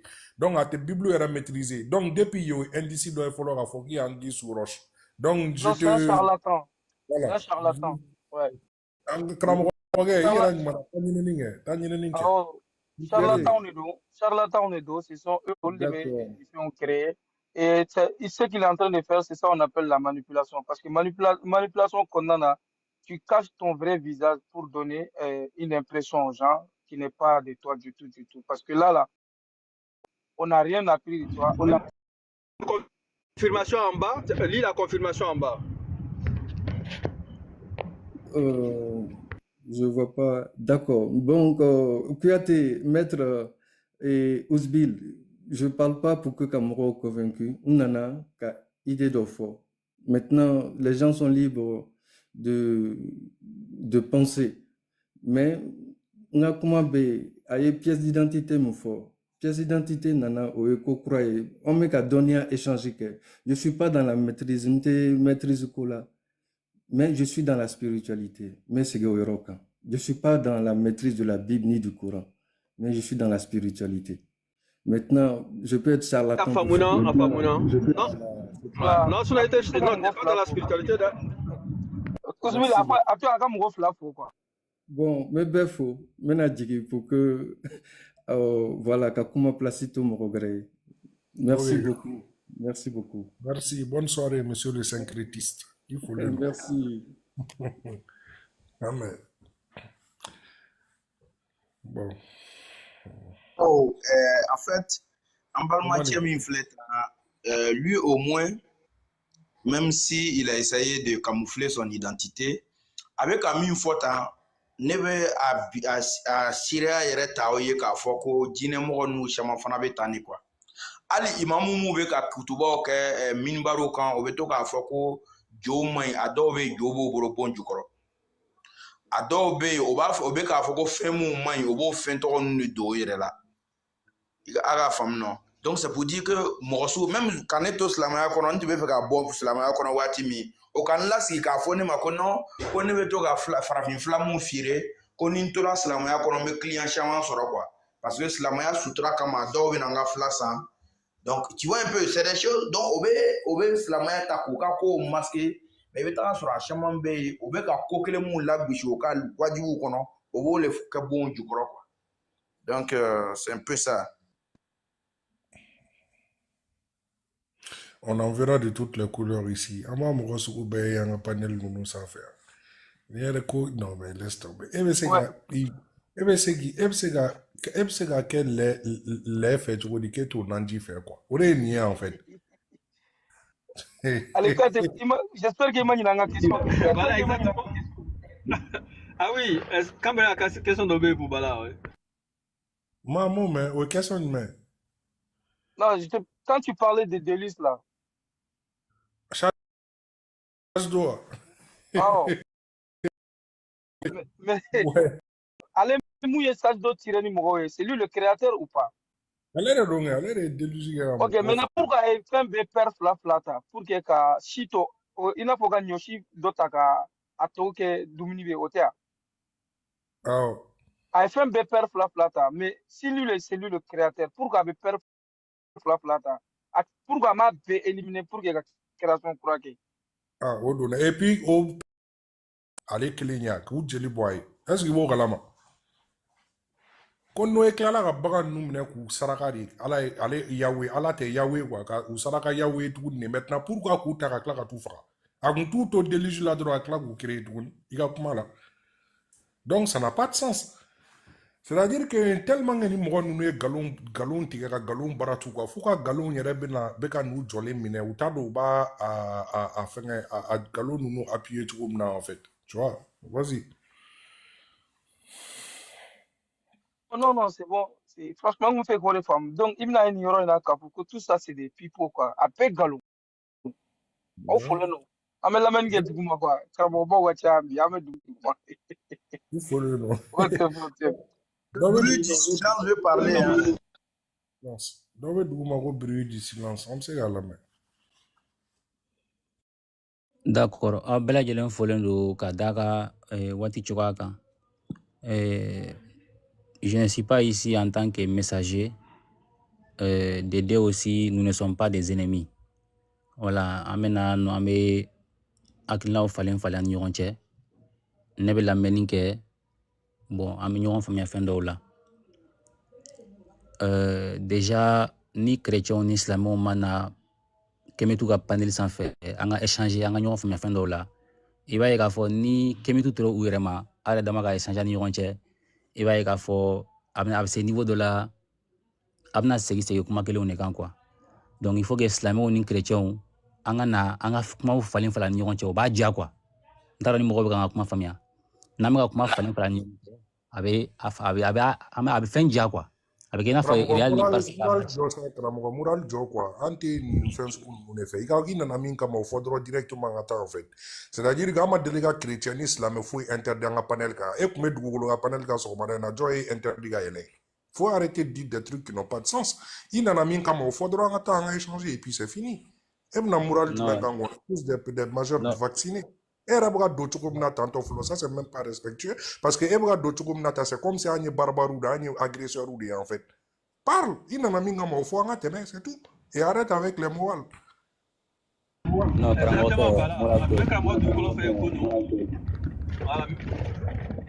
vas-y. D'accord, non, c'est pas question de morale. En même temps, binema yele panel sans faire quoi. Ni un chien follow biga yele. Mais ça question. Hier en fait, c'était hier. Oui, pourquoi j'ai dit ça, je vais dire que je vais parler dans le respect quoi. Je suis pas ici pour que gado manque de respect ou bien gado fin tour la ka kuma do fona o te quoi nga la nyinto e quoi. Donc mako wo de fo introduction la quoi. Ne ka question est mi est-ce que bela jelen place golofin bela jelen place be kemitia kona est-ce que golofin mana ke qualité ou qualité a be place be kemitia kona Eche karamogo kuyate ata fo ninga ka kuma ɲɛfɔ parce que depuis nana a be discours a be wajulu de la quoi. Kunu ne kun ne ka panel sanfɛ a yɛlɛna ka a fɔ ko oui ko kamiti ya filɛ ko motunde ninnu ko ala bɛ yen fɔ i yɛlɛna ne ko n bɛ histoire f'i ye dɔɔni quoi ko n b'i brosser dɔɔni karamɔgɔ Kuyate kunu e de yɛlɛna ka bɛn n'a jiginni ye ne ko i ma n ko a yɛlɛna ka na ko motunde ninnu k'olu ko kiraw bɛ yen nɔ ko amonara ko ala kumana ko prophète dɔw b'anw bolo ko olu tɔgɔ ko Imhotep ko prophète dɔw bɛ yen ko Akhenaton i ma ale de yɛlɛna ka bêtise à raconter quoi tu vois mais a jiginna ka bɛn ne ye yɛlɛnen quoi. Bon, abina tantoni abina fo voilà ni ne kadale anga kuma ale mananina voilà une fois ama mo la mener à une fois ka tuku nyokongo Akhenaton en fait il a dit que des conneries Akhenaton est prophète de amonara ala yo kuma na o prophète uchi oh depuis Égypte antique kono chento ko Imhotep médecine Imhotep akoko ko lu be kirawdi yayi. Donc, ala kumana chidon kuma on fait. Voilà. Donc, il est comme ça. Avec Kamiti Live, yoro là, abe yelen kanani. Ahmed beaucoup. Ahmed beaucoup, c'est les mêmes gens là. Ou mana na dro ibu mangame, au ka livre kono, fin toko. Chacun ta job ya fo, religion de Kamitia donc abina ou des fois quoi avec question posée mais il connaît tout nama échanger ka ñogon famia fin do la est-ce qu'il y a bien ne de fois est-ce que ni Kemitu dron mana non mais il na kuno mana échanger là il y a une question posée mais tu ne connais rien mais tu ne veux pas écouter Parce que est question Oui, il posée. t'a donné raison pour laquelle Aïe, il n'a pas il m'a posé, il m'a question posée. Non, Non, il m'a question posée. Raison pour laquelle j'ai dit que nous ne sommes pas des ennemis. Non, il m'a question posée qui t'a donné. Il n'en a qu'à une question posée qu'on a ça. Affirmation de une question posée qu'on a ça. C'est faux, c'est faux. Il y a affirmation de que. Il m'a question posée.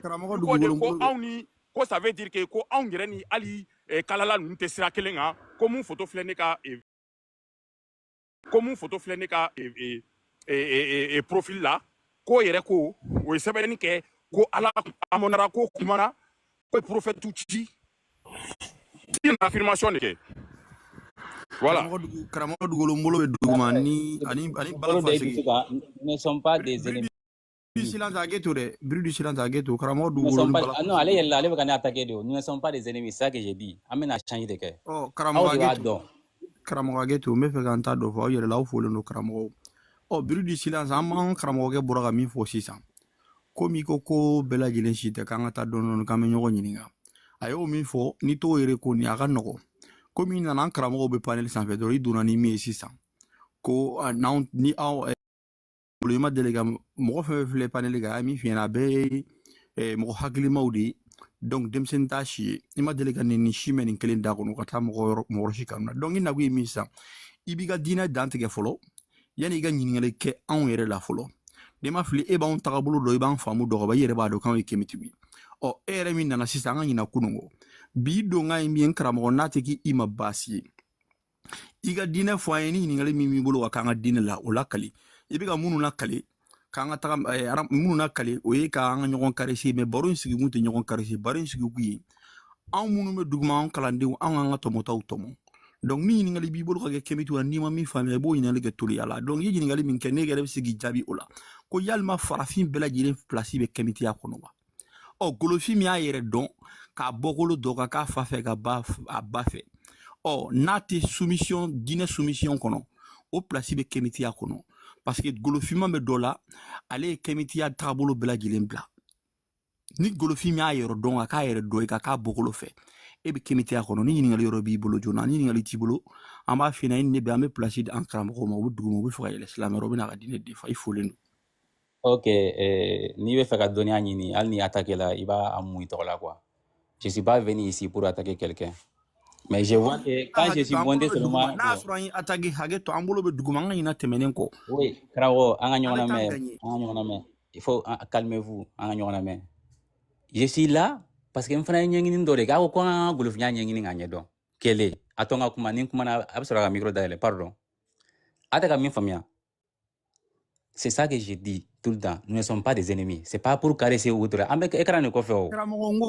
Problème ya, au nyaba ka problème na. Il est là. Ne me laissez pas parler. Ne me laissez pas parler. Ima abitani. Ana ambrouiller drone là. Comment ta da ko yi? Comment foi ta da? Comment te nyon juwe e jumeni e go fan etan. Ni te diana ma sa ntoi. Il est comme ça. Il est comme ça qu'on a pas temps perdu, je te dis. Il veut kuma dama, ni kuma dama, hein? Aba fo bo enflenier, il komi antenyo konjuguye, ne mana kelela, il koma ko kanga ko nyanyini, avec ka micro fermé de, au kana ka micro daile, oh na ba jonge me kuma ne clara kuma là, ça allez na ko panel sans fait. Il est comme ça. Il raconte qu'il est Karabawolo ko me émotion ne ko na libi quoi. Non, il est pas normal ce mec. Il est pas normal. Kramo Moussa Slama Kanao, ko allez di kafri de ennemi. Message là du Mabaye. Message là du Mabaye. Ko donc vous avez peur des gens instruits qui ont vu les failles de Kimit. Imaya. Moi kere kantara mala de Imaya. Pour yana ngabga abuka kuma dumani mu fonga kana la mea mo wi kala de mi foye Kimit ya la slamere e ma slamere folo parce que slamere on be kele anti nyon jugo galoni slamere ko kan nga fakadi itata nyini ga on don folo anti nyon jugo e galoni de o galoni na to slamere kere kantara mala de o blapeu il m'a vrai facile à commentaire là sango quand je mais il est impoli, je te dis, il est impoli. Ça a crié. Non mais ne ko modérateur et ça on va sonner à yele ne ko ma sauter kala jigun. Ne yele na parce que j'ai pas pu. Sinon ni mo kote ni taw. Ni abina marmaï de la abina kuma duman fo vous savez ne kɔni ye ko ɲɛɲinina de ye an tɛ ɲɔgɔn jugu ye mais i jɔba in kuma kumana daminɛ i b'a dɔn a kun tɛ mɔgɔ lamɛn bilen a kun bɛn'o de daminɛ kuma di o di a ma a bɛ discours kalan pendant 5 minutes a tɛ question posé a tɛ fɛn ɲɛfɔ bon a kun b'a to nin na sisan nɔ a kun b'a fɔ k'ale ye kamitiya ɲɛɲini komi an ye golofin de an ko ka golofinya de ɲɛɲini ale ye Cheikh Anta Diop ka livre kalan a laban a bɛ taa f'i ɲɛna ko Osiris ko ye Ala ye ko olu kun dalen don Ala ko la c'est à dire a bɛ taa mitolo c'est à dire non karamɔgɔ dugukolo depuis ne y'a ye dɔrɔn n y'a sɛbɛn duguma n ka tun b'i fɛ yen kunun heureusement que i yɛlɛla parce que je suis occupé là c'est Marma il est quoi non ni chrétien ni islamo ou mana a discuté comme ce nom a besoin de chrétiens islamo qu'un panel fait il va avoir son madame à 600 là ce panel là par exemple a 1 million d'abonnés il est en fait ban contre islamo fait ni fin tu vas le trouver qu'il y a moins de 20 personnes kono lu mana nan to la monter ou bien il y a un panel quand pour que vous voyez quoi parce que vous voyez au panel sans faire ou yélente voilà il y a pas de visibilité donc vous n'avez ya karamo dugulu dasi akuma rere ma nyinde fi oduna ali oduna ni kabar karamo ge aga che bugumi ngari ta to ko no visibilité nyinde de islam ko ba fa ko ha ni de sebe barga be na do be ngo do de islam ha ni be gani ko ra kam du sila no atega na dalu gola bilenwi ale ta to ko no chatri bon islam bodi bugumu ta exactement Moussa exactement aucun mec a demandé vous de qu'un fait ko fo nga to kana débat keni vous n'êtes pas écouté ici parce qu'on termine débat stade là au stade là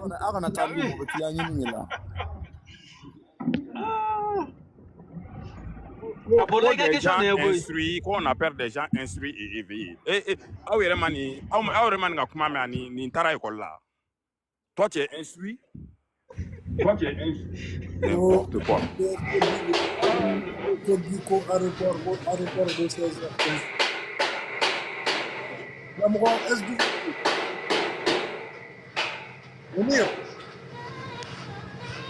Oui.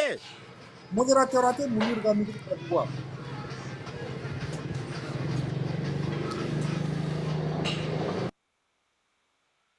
En gros, Mamadou dit que 16h et 15h57 dB. J'espère qu'à vol dignata Omak Kangabane. Abuka Konoe. À vol dignat déjà ou bien, aéroport là, il est 15h57. On est à 3 minutes là de sa sortie de l'aéroport. Amadnia Famou. Non, mais pardon, nous, me recevons une fleur quoi. Bon, moi, je maîtrise vos frères, raison pour laquelle vous avez peur de me laisser parler. Et tu fais donc, tu as vidéo mané à la bain. Ou de Dakadila, mais trop moyen, nous serons là. Au Dakadila, on fait quoi? Mais Karamogo, n'a pas failli d'or. A Kataka live ou Sigidron, a ka failli n'y a pas de oh, mais allez la menenter. C'est tout. Kanamogo, 1 million d'abonnés, Kanayela, au panel où s'en fait là, 200, 300 personnes, Kayela, non, ni Yelena, ni. La visibilité non. Donc c'est pourquoi on ne vous laisse pas. Il faut qu'on ne te laisse pas parler. On m'a dit deux fois. Tu m'as dit il va faire bon, ne flénier, mana qu'elle est là. Tu m'as dit moi me sens fait Karamogo Moussa il y a fait délivrer ko bon en joto yoro là. Nani agressé. Quoi te il a jo comment dire ma chien flo là, il tellement il discours kala. Quoi te il a jo c'est là flo.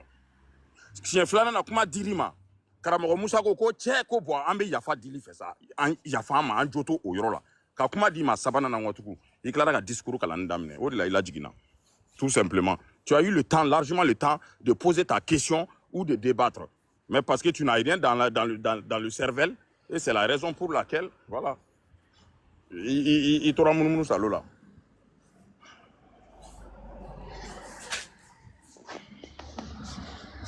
Un chrétien qui aime Bolanier, c'est pas un chrétien, hein, ça c'est un musulman déguisé qui vient se cacher.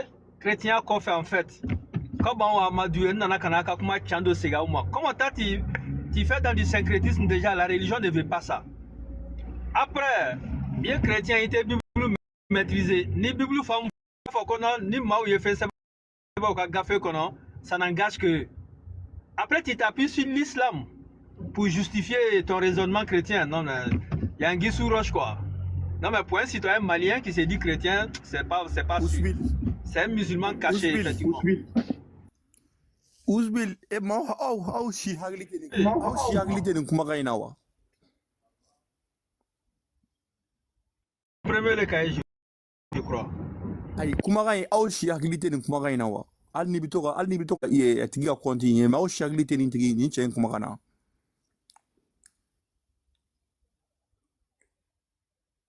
Ça ne me dit rien en tout cas, ça ne me dit rien du tout. Nin ye karamɔgɔ bɛ min fɔ aw ɲɛna nin ye silamɛ 100% de ye a y'aw hakili to kumakan in na bi kɔfɛ dɛ a k'a lajɛ aw ka taa dɛ nin ye silamɛ 100% de ye silamɛ tɛ nin kɔfɛ quoi nin ye silamɛ 100% de ye.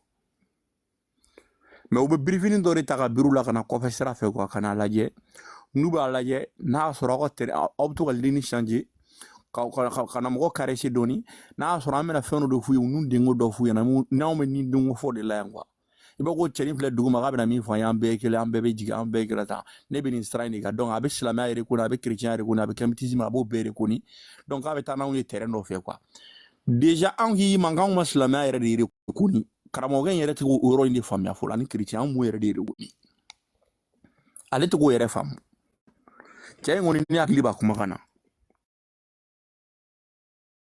K'ale ye syncrétisme créé ne dabali de banna ka kuma la quoi ne bɛ est ce que ne bɛ n daji sɛgɛn la bilen ko Voilà, il est. Quand il a créé.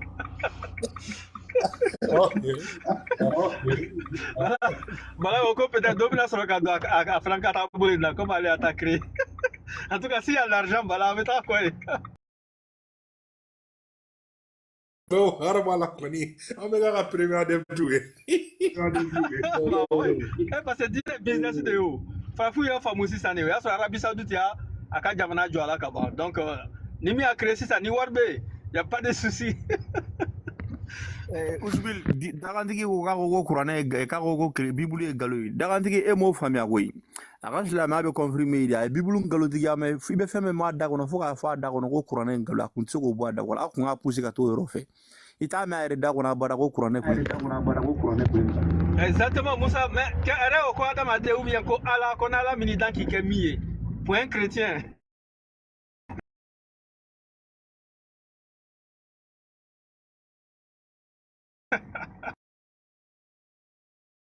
non kabako don non mais ni ye religion ka tactique bɛɛ faamu don o don dɔrɔn don i bɛ sa ils sont prêts à tout pour que k'u ka religion in kɔni hali n'u b'a dɔn ko nkalon don ils viennent u bɛ nkalon tigɛ k'a défend e bɛ se ka nkalon tigɛ ka nkalon défend cogo di o ye k'i yɛrɛ cogo di non mais c'est du n'importe quoi golofin fɔlen don. Sinon bala ale mana taa la bɔ sisan ko religion syncrétiste kaka kaba jɔ Mali la cɛ heji bɛ taa kɛ ye mɔgɔ bɛ tugu a kɔ même Afrique de l'Ouest an bɛɛ bɛ tugu a kɔ a wari ka don Mali kun dɔrɔn par exemple. an yɛrɛ bɛ k'a ka adepte ye an bɛ to ka wajibiw k'a ka temple kɔnɔ cɛ golofin ni don. Les 12 apôtres. Apôtre karamɔgɔ o foli la. Non, n kun yɛlɛnna n kun bɛ fɛ ka dugukolo ka kuma in yɔrɔnin dɔrɔn de appuyer quoi depuis dugukolo yɛlɛnna a ko ko aw kana to a k'a ka manamanakan fɔ tiɲɛ de don quoi surɔ an ni nin ɲɔgɔn sɔrɔ BMK ka live kan a kun bɛ ka nin kuma kelen nin de fɔ a yɛlɛnna a ye nin kuma kelen nin de fɔ ale tɛ silamɛ ye ale tɛ chrétien ye ale tɛ kamiti ye k'ale bɛ fɛ ka question de poser k'a yɛrɛ dɔn quoi a répond masajan ye mun kɛ a bɛ ka nin répond k'a fɛngɛ a bɛ 30 minutes bɔ. I bɛ tila ka na yɛlɛn tuguni k'i bɛn'o manamakan kelenw fɔ yan.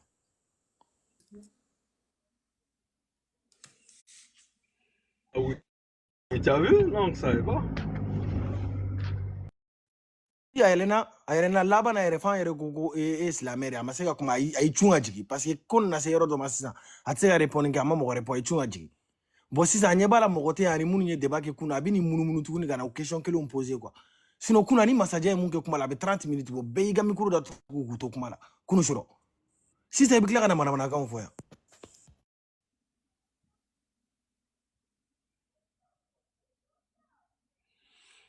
il faut le maro dɔw kun yɛlɛnna ko kadiba tilala ka cun tuguni a ye demande caman ka yɛlɛ.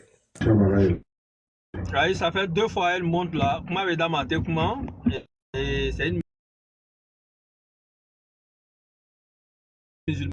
musulmane apparemment là. Mais ale yɛrɛ bɛ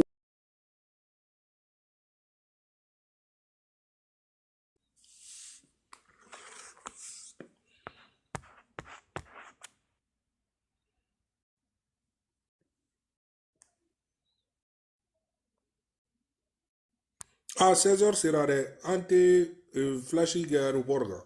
Manila. Iga kamera ya sim. Iga kamera ya sim aéroport Modibo ki da. Kuye Algérie fouye ka dɛsɛ ko imamu foyi kun t'a kɔnɔ. Il est 16h05. An mago bɛ Digo la, an bɛ fɛ k'a ye quoi en live. Convoi bɛ ka taa nɔfɛ ka n'a cɛ. A tɛ diɲɛ kalama ni Digo ye cɛ a ka segin. Fari b'aw la. Kɔnɔni bɛɛ bɛ ji min Mali la fo kɔlɔni kelen. Jɔn yɛrɛ. Bah là, la date est symbolique, hein. Ah ouais. Avec Fatou Makaï en même temps aussi, non. C'est ça. Ko n t'a dɔn Kamiti min yɛrɛ bɛ to ka kuma nin fɔ ko kɔnɔni bɛɛ bɛ ji min Mali la fo kɔnɔni kelen. O ye Digo de ye quoi. Ale kɔni ale ta ale bɛ segin Mali la mais sisan tɛ dɛ. Kadiba i folen don.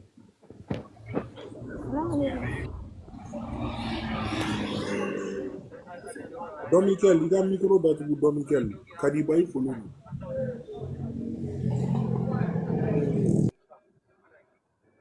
Kadiba.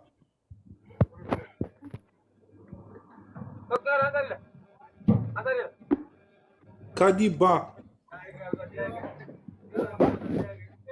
Ouais, ça fait 2 fois, elle monte. C'est une gamine qui nous écoute en bas apparemment là. Elle veut monter. Salam alaikum de Biladron. Après sujet, après il n'y a rien.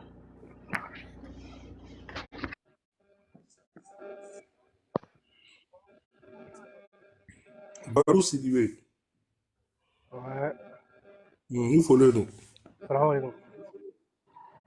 Anto Warakai. Hein? Ni ye min fɔ n ko ye warakan ye an t'o mɛn yan foli ka n ka kan na. An tile. Sisan i ye mɔgɔ kan fɔ i yɛrɛ ni tile. Dɔ di. Juguman tɛ. Komi n balila k'aw ka lɛv n ka hakilinata di. E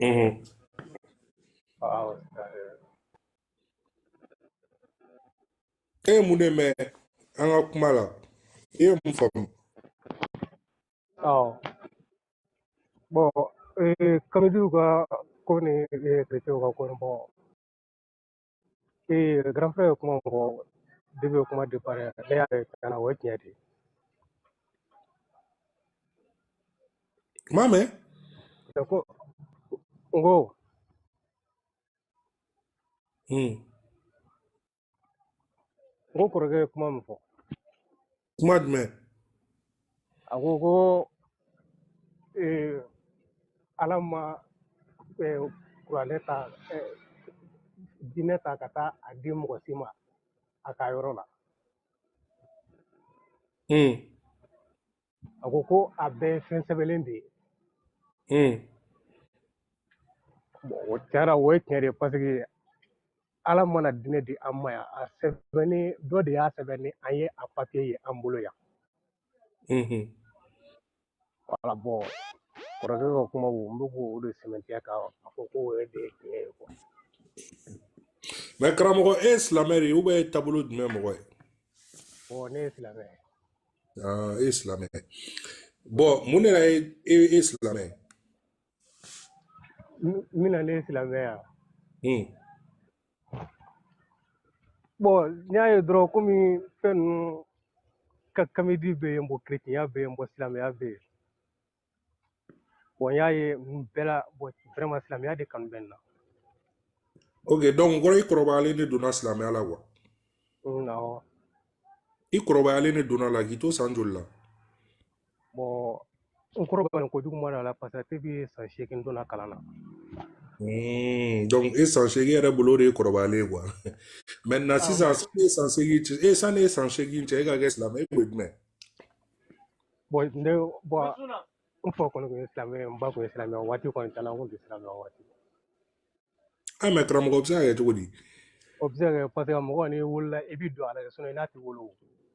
Ah, donc ça veut dire que depuis nana ye silamɛ de ye. Depuis i bɛ hakɛ to depuis i wolola i ye silamɛ de ye donc kana fɔ k'i san 8.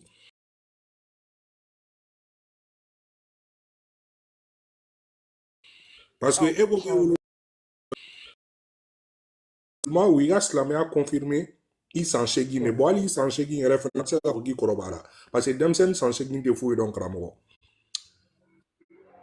Donc n bɛ fɛ ka min f'i ye yen e ma décider ka don silamɛya la e donna silamɛya la ni dɔ de ka hakilina ye i fa ni ba olu de k'i kɛ silamɛ e min yɛrɛ kɛ silamɛ par exemple n'i kun ko ne ma k'i selen san 18 san 20 na o y'a sɔrɔ i tɛ foyi la maintenant i yɛrɛ y'i sigi k'i miiri i ye diinɛ dɔw ye diinɛ minnu bɛ bɔ i ye kamitiya fɔ kamitiya tɛ diinɛ ye fɔlɔ quoi i b'o b'i ka discours la kamitiya tɛ diinɛ ye voilà mais i ye diinɛ dɔw ye c'est à dire i ye chrétien ye i ye juifuya ye i ye taabolo wɛrɛw ye e selen san 20 san 18 i yɛrɛ y'i sigi k'i miiri silamɛya ye nin ka ɲi mais ne yɛrɛ bɛ don silamɛya na ni hakilina ye ne tun bɛ se k'i faamu yen quoi mais n'i ko ne ma k'i san 8 denmisɛnnin san 8 tɛ foyi dɔn donc c'est comme si e fa ni ba de y'a décider e ye k'e tɛgɛ ta ka e don silamɛya la k'a sɔrɔ e yɛrɛ ka décision personnelle tɛ quoi n bɛ fɛ k'o de f'i ye maintenant sisan ni e fa ni ba y'i bolo don kalan na k'a sɔrɔ e yɛrɛ ka hakilina tɛ donc o kɔrɔ k'e ma don silamɛya la i yɛrɛ ye o maintenant est ce que mɔgɔ ma don fɛn min na a yɛrɛ ye fo mɔgɔ wɛrɛ de y'a ka hakilina ta k'a don a kun na ka taa k'a ye est ce que e bɛ se k'o fɛn ɲuman n'o juguman dɔn ka bɔ ɲɔgɔn na cogo di k'i to o kɔnɔ depuis fitinin. Bon sisan n'i ka kuma faamu i ko ne fa ni ne ba ye ne bolo ta ka taa ne don silamɛya la n bɛ se k'a fɔ o ma ne don silamɛya o ne don silamɛya kalan de la. Mais olu de y'i kɛ silamɛ sa sɔsɔli t'o la parce que wolola ka sɔrɔ olu de bi fɛn wɛrɛ dɔn n'o tɛ voilà kana n'o kuma yɛrɛ janya olu de y'i kɛ silamɛ u y'i don a kalan na sa o u y'i kɛ fɛn olu de c'est à dire k'a fɔ ko n kɛ silamɛ o décision ma bɔ e yɛrɛ la quoi o bɔra e fa ni ba de la donc depuis yan n ko sɔsɔli yɛrɛ to yen olu de y'i kɛ silamɛ maintenant sisan olu ye kɛ silamɛ o mun b'a yira la k'a fɔ ko olu ye kɛ silamɛ k'a sɔrɔ e yɛrɛ hakilina tɛ ko de bɛ silamɛya kɛ diinɛ ɲuman ye. Ne ka ɲininkali bɛ nin en fait le fait k'a ma bɔ e yɛrɛ la quoi mɔgɔ wɛrɛ de y'i ka ye k'a sɔrɔ e yɛrɛ ka décision tɛ. Bon i ka kuma fɛ mɔgɔ bɛ se ka mɔgɔ bolo minɛ ka taa dɔn mais o ni i y'a yɛrɛ mɔgɔ tɛ se ka mɔgɔ don silamɛya la n'a ma diya i yɛrɛ dusukun ye n t'a dɔn f'an bɛ ɲɔgɔn faamu ye hali n'olu fana ne don kalan na ko ne yɛrɛ dusukun de k'a dɔn. I ye kuma jɔ ni cɛ de ye i y'a to a nana min kama n'a bɛ fɛ ka débat le kɛ bon a yɛlɛla sujet min kama a y'o ɲɛfɔ an ye t'an débat ye quoi parce que ile bɛ fɛ a ye min faamuya ale hakili tɛ k'o sɔrɔ donc o sira to yen i y'a ɲininka n'a nana min na a y'o fɔ an ye. Donc karamɔgɔ an bɛ continuer quoi maintenant sisan i bɛ continuer n'i ka kuma ye n tulo b'i la Badou. Sila Biba i ka micro datugu quoi s'il te plaît mɔgɔ dɔw bɛ baro la quoi en fait merci Badou kuma continue Badou an tulo b'i la.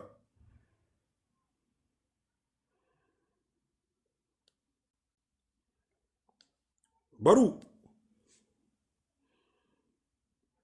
tɛ fɛ ka kuma i tɛ segin kuma nin kan ne ka n ka faamuyata sɔrɔ la ne bɛ se ka hakilina mun di n k'o di yan.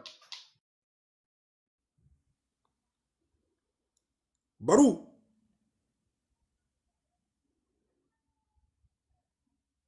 Kiyate ko Badou Badou tɛ fɛ ka micro dayɛlɛ bilen o ye maître i ni dɔ in bɛ se i ni Sila bɛ se ka taa n'a ye maître i foli don ne bolo bɛna degun wa. Karamɔgɔ Sila foli b'i ye. n b'aw fo aw bɛɛ lajɛlen kelen kelen na ka fɔ aw ka sigiyɔrɔ la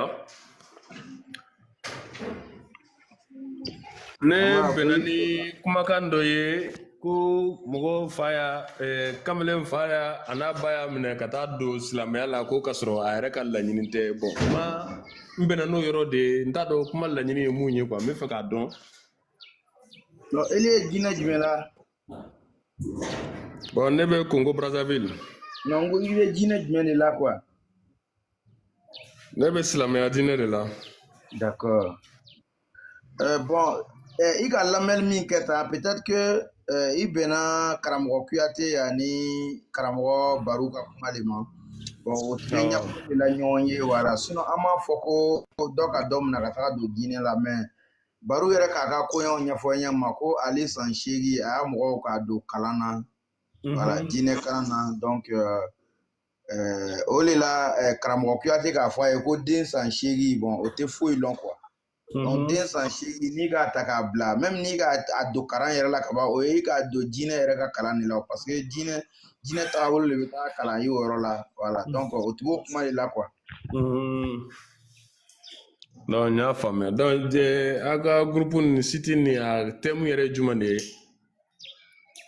Karamɔgɔkɛ pour que ka kuma a f'i ye ne yɛrɛ mun filɛ nin ye ne parents ye ne tigɛ minɛ ka taa n don kalan na ka taa n don kuranɛ dosiyɔrɔ la a se tɛ u bagara mari ale m'o faamu ne tun bagara mari.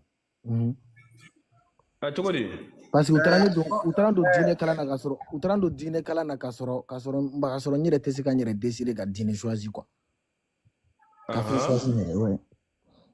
Maintenant o ye fɛn dɔ de ye i ma mun faamuya olu taara don diinɛ kalan na ani o y'i don diinɛ la olu tɛ kelen ye dɛ u y'i don a kalan na parce que olu ka taabolo don olu ka laɲini ye e ka k'a maa dɔ ye diinɛ la olu tɛ kelen ye dɛ u y'i don a kalan na parce que olu ka taabolo don allo olu ka laɲini ye e ka k'a maa dɔ ye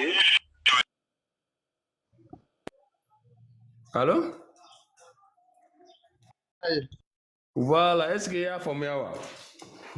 Non ni ye mɔgɔ o tɛ kelen ye dɛ mɔgɔ caman bɛ yen nɔ u kɔrɔbayara u donna kalan na dɔw bɛ yen nɔ u y'a daminɛ silamɛya la o caman labanna ka kɛ kerecɛnw ye an y'o pasitɛriw ye an y'a fɛn wɛrɛw ye dɔw yɛrɛ bɛ yen nɔ u wolola kerecɛnya la u ye kerecɛnya kalan ni fɛnw kɛ ensuite u nana laban silamɛya la n ye n den dɔw kalan na ani n ye n dɔgɔnin dɔw kalan na o t'a yira k'a fɔ i y'a diyagoya don silamɛya la non c'est pas ça. Karamɔgɔ i b'a dɔn maître hakɛ to ta maître ale yɛrɛ ma kuma in yɛrɛ faamuya quoi en fait ale nana dɔrɔn k'i pan k'i bila kuma kɔnɔ il n'a pas compris en fait. man pan bila kɔnɔ dɛ rectification n ye ɲininkali kɛ dɛ n ye ɲininkali kɛ dɛ n'i ma mɛn i b'o de fɔ so ne ye ɲininkali kɛ wa kuma ɲɛfɔra ne ɲɛna fɛnɛ a fɔra k'o ye maître Kuyate ale jɔn yɛrɛ ka kuma de ye. n bɛna ɲɛf'i ɲɛna de. Mais non, d'abord, il faut comment rectifier donner quoi parce que ni ko ni mɔgɔ y'i pan k'i bila kuma kɔnɔ na o bɛna yira k'a fɔ mɔgɔ bɛ ka kuma kun fɛ c'est pas ça.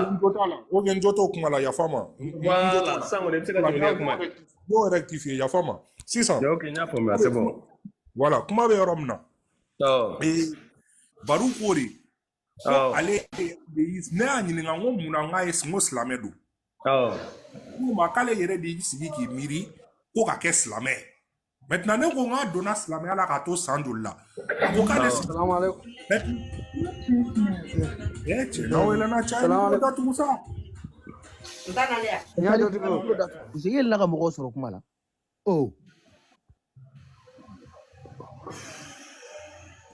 Ok donc a ko k'ale donna silamɛya la ko parce que k'ale yɛrɛ de y'i sigi miiri ko k'a dɔn ko silamɛya ka ɲi donc ko ka don silamɛya la maintenant ne y'a ɲininka n k'a donna silamɛya la san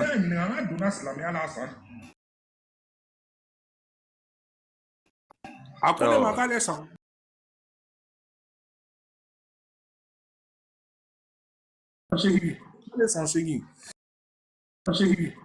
seegin maintenant o bɛ mun de dɔn ko bɛ t'i sigi a fɔ ko diinɛ dɔ filɛ k'ale b'i sigi ka diinɛ dɔ choisir en fonction de o ka qualité denmisɛnnin san 8 bɛ se k'o réflexion sugu kɛ donc ne y'a yira la yen k'a fɔ non a ma don silamɛya la parce que a y'a dɔn k'a fɔ ko silamɛya ka ɲi dɛ parce que a wolola du dɔ de kɔnɔ du min ye silamɛ du ye donc par habitude c'est-à-dire que par socialisation c'est-à-dire que mara bolo ma o du y'a kɛ silamɛ est-ce que i bɛ k'a faamu donc kuma b'o niveau de la ka kuma tɛ ko dɔ bɛ kɔrɔbaya dɔ bɛ kɛ chrétien an b'olu bɛɛ dɔn mais ale ko de k'ale de y'i sigi k'i miiri ko ka kɛ silamɛ o kuma in de tɛ tiɲɛ parce que ale donna dɔ de y'ale bolo ta ka taa don silamɛya la parce que ale ko k'ale donna silamɛya la ka to san min na i tɛ se k'i to o san sugu la k'i sigi k'i b'i miiri diinɛ ɲuman n'a juguman na parce que préoccupation wɛrɛ bɛ denmisɛnnin san 8 la min tɛ diinɛ ko ye quoi voilà kuma b'o niveau de la quoi en fait o de la n'i ma kuma faamuya n'i nana n'i donna a kɔnɔ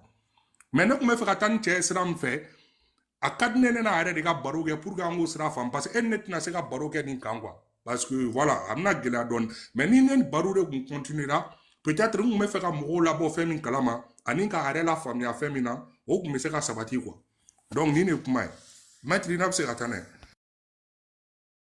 Karamɔgɔ sila babi i ka ɲininkali kɛ ko panel yɛrɛ tagabolo bɛ jumɛn ye an sigini bɛ jumɛn kan i ɲɛ bɛ an minnu min na yan an bɛ ka golofiya de lafasa an dan tɛ jinɛ si de la jinɛ kɛmɛ naani kɔ min bɛ diɲɛ kɔnɔ an dan tɛ a si de la quoi voilà an n'u fɛ jinɛ nin si tɛ tiɲɛ ye jinɛ nin bɛɛ ye politique de ye a bɛ i n'a fɔ parti politique bɛ ɲɔgɔn ma o b'a laɲini ka adhérents de ɲini k'o ka parti politique fa ka se ka pouvoir sɔrɔ donc an yɛrɛ bɛ ka jinɛw bɛɛ de ta k'a k'o ye peut-être i bɛ se ka taa sɔrɔ an bɛ se ka kɛ fili kɔnɔ quoi maintenant hali mun bɛ ko a bɛ jinɛ la an bɛ kɛla an ka laɲini bɛ min ye o de a ye na ka na se ka a yira an na k'a fɔ ko a ka jinɛ in ye tiɲɛ de ye quoi i ka ye donc c'est un peu ça donc c'est pour dire comme il yɛrɛ bɛ kɛnɛ kan anu ka yira ka ile ko k'i ye silamɛ le ye bon anu yɛrɛ fɛ kuranna tɛ tiɲɛ ye Muhamadu ka ciraya tɛ tiɲɛ ye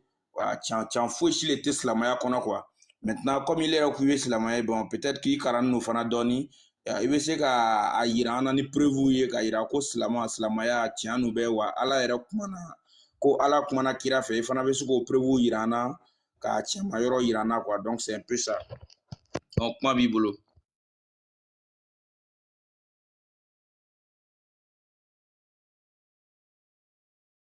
Là, donc voilà, comme il y a un panel signé du mec, donc à flâner quoi.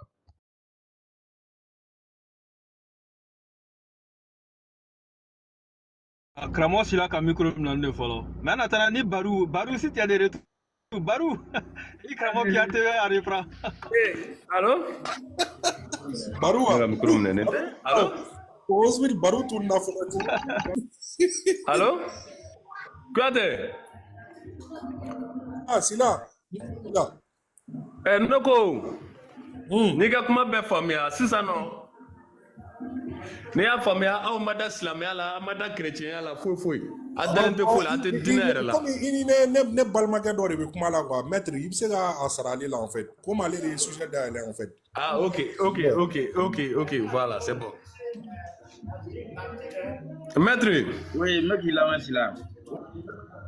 Voilà, et Koko était dîner là, était silamé, était chrétien là, et était fou là, c'est ça? Ah ouais. Ni a formé. Ah oui, ah oui. Et Jamana Juma Maye, follow, pour qu'il y ait comment commencer? Mais Golofine, mais bois Afrique, précisément Côte d'Ivoire. Ah, ok, beaucoup de voir, hein? I ma da tableau silamɛya diinɛ la i ma da kuranna la i ma da foyi la. Kuranna yɛrɛ tɛ tiɲɛ ne yɛrɛ ye ne yɛrɛ bolo quoi. Kuranna tɛ tiɲɛ ye Muhamadu ala ma kuma fɛ wa ala ma ci. O ye ne ka yenta ye. Bon e dalen no fɛn jumɛn de la? Ne dalen no farafinya yɛrɛ tagabolo n ka bɛmaw olu tun bɛ o ka tagabolo kɛ ɲama o tun bɛ batoliw kɛ ɲama ani o ka diɲɛ yɛrɛ minɛcogoya o ne dalen b'o o tagabolo de la quoi. O tagabolo i bɛmakɛw ka o tagabolo olu tun bɛ bato kɛ ɲɛ jumɛn de ma? Non mais pour le moment est-ce que ils sont ko kira chose corona tɛ tiɲɛ ye wa est-ce qu'ils sont o ma wa? Non. Là, i bɛ fɛ k'an lasegin de ne bɛ k'i ɲininka de e ka kuma fɔ ne bɛ fɛ ka nin daliluya de d'i ma quoi e sɔnna taabolo mun ma o y'i bɛnbakɛw ka taabolo ye nɔ e ko k'olu tun bɛ bato kɛ cogoya mun na e sɔnn'o ma bon sisan olu tun bɛ bato kɛ cogoya jumɛn de la ani farafinya k'o ye tiɲɛ ye a part ça i ma da la ko la i ma da la kira ko la ni bɛnbaw kɔni tun bɛ bato kɛ c'est que u tun bɛ fɛn dɔ de bato nɔ. Awɔ olu an fɛ yan farafinna an bɛ fɛn mun bato an bɛ yiriw bato an bɛ jiw bato an bɛ kabakuruw bato a n'a ɲɔgɔnnaw o y'an ka fɛnw de ye quoi wa an dalen b'o de la quoi. Mais ji nana cogoya mun na dugukolo sanfɛ diɲɛ dacogo n'a fɛn a bɛna laban cogo min na e ma se k'o foyi ɲɛɲini k'a dɔn.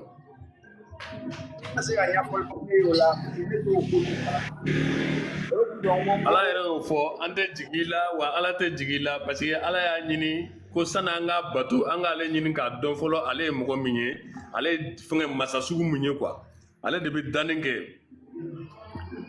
karamɔgɔ Sila ne nisɔndiya n'o bɛ sisan yɛrɛ parce que il est sababu i n'a fɔ ne yɛrɛ n bɛna na Ala yɛrɛ dɔn bi wa ka se ka bato quoi voilà donc i bɛ Ala ɲɛfɔ n ye Ala bɛ dɔn cogo di wa Ala ye cogo di de.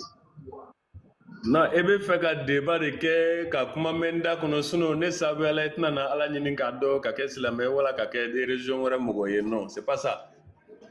Parce que au fond de ton cœur, il yɛrɛ b'a dɔn i ni dusukun cɛ la i b'a dɔn i ma pɛrɛn o kama. Vrai ou faux? Karamɔgɔ Sila wa komi Ala ye jɔn de ye wa ou bien Ala ye mun de ye? Ala ye daba masa de ye.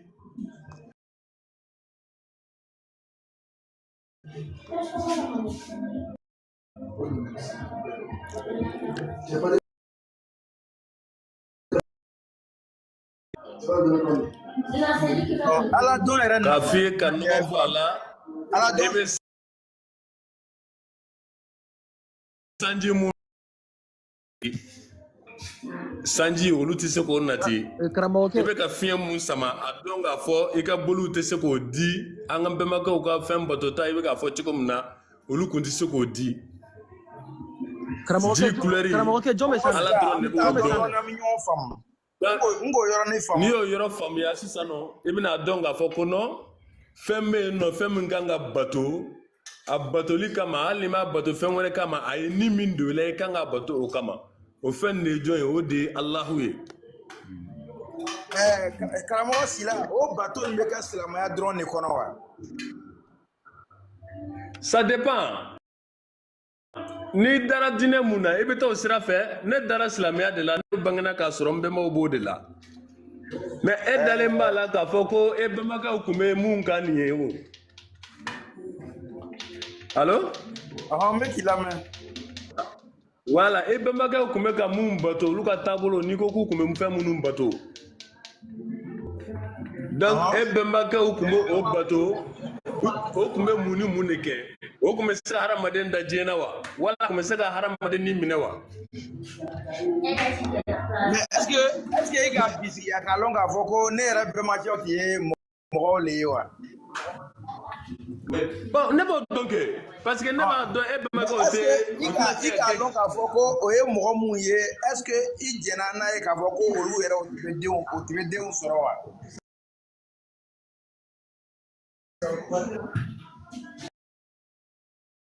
Mais si o jagoya de ye o n dalen kɔni b'o la o. Komi i ka ɲininkali kɛ ko est-ce que ne bɛnbaw tun bɛ se ka mɔgɔ danni kɛ? Non i bɛ ka fɛn fila don ɲɔgɔn na ka danni kɛ ani ka den sɔrɔ olu tɛ kelen ye hali e yɛrɛ mun filɛ i bɛ se ka den sɔrɔ o. Ah d'accord mais komi danni nin yɛrɛ a kɛra cogo di nin? Ala k'a kɛ danni kɛ cogo di? O bɛ Ala ka masaya kɔnɔna na ni lèvre tigɛra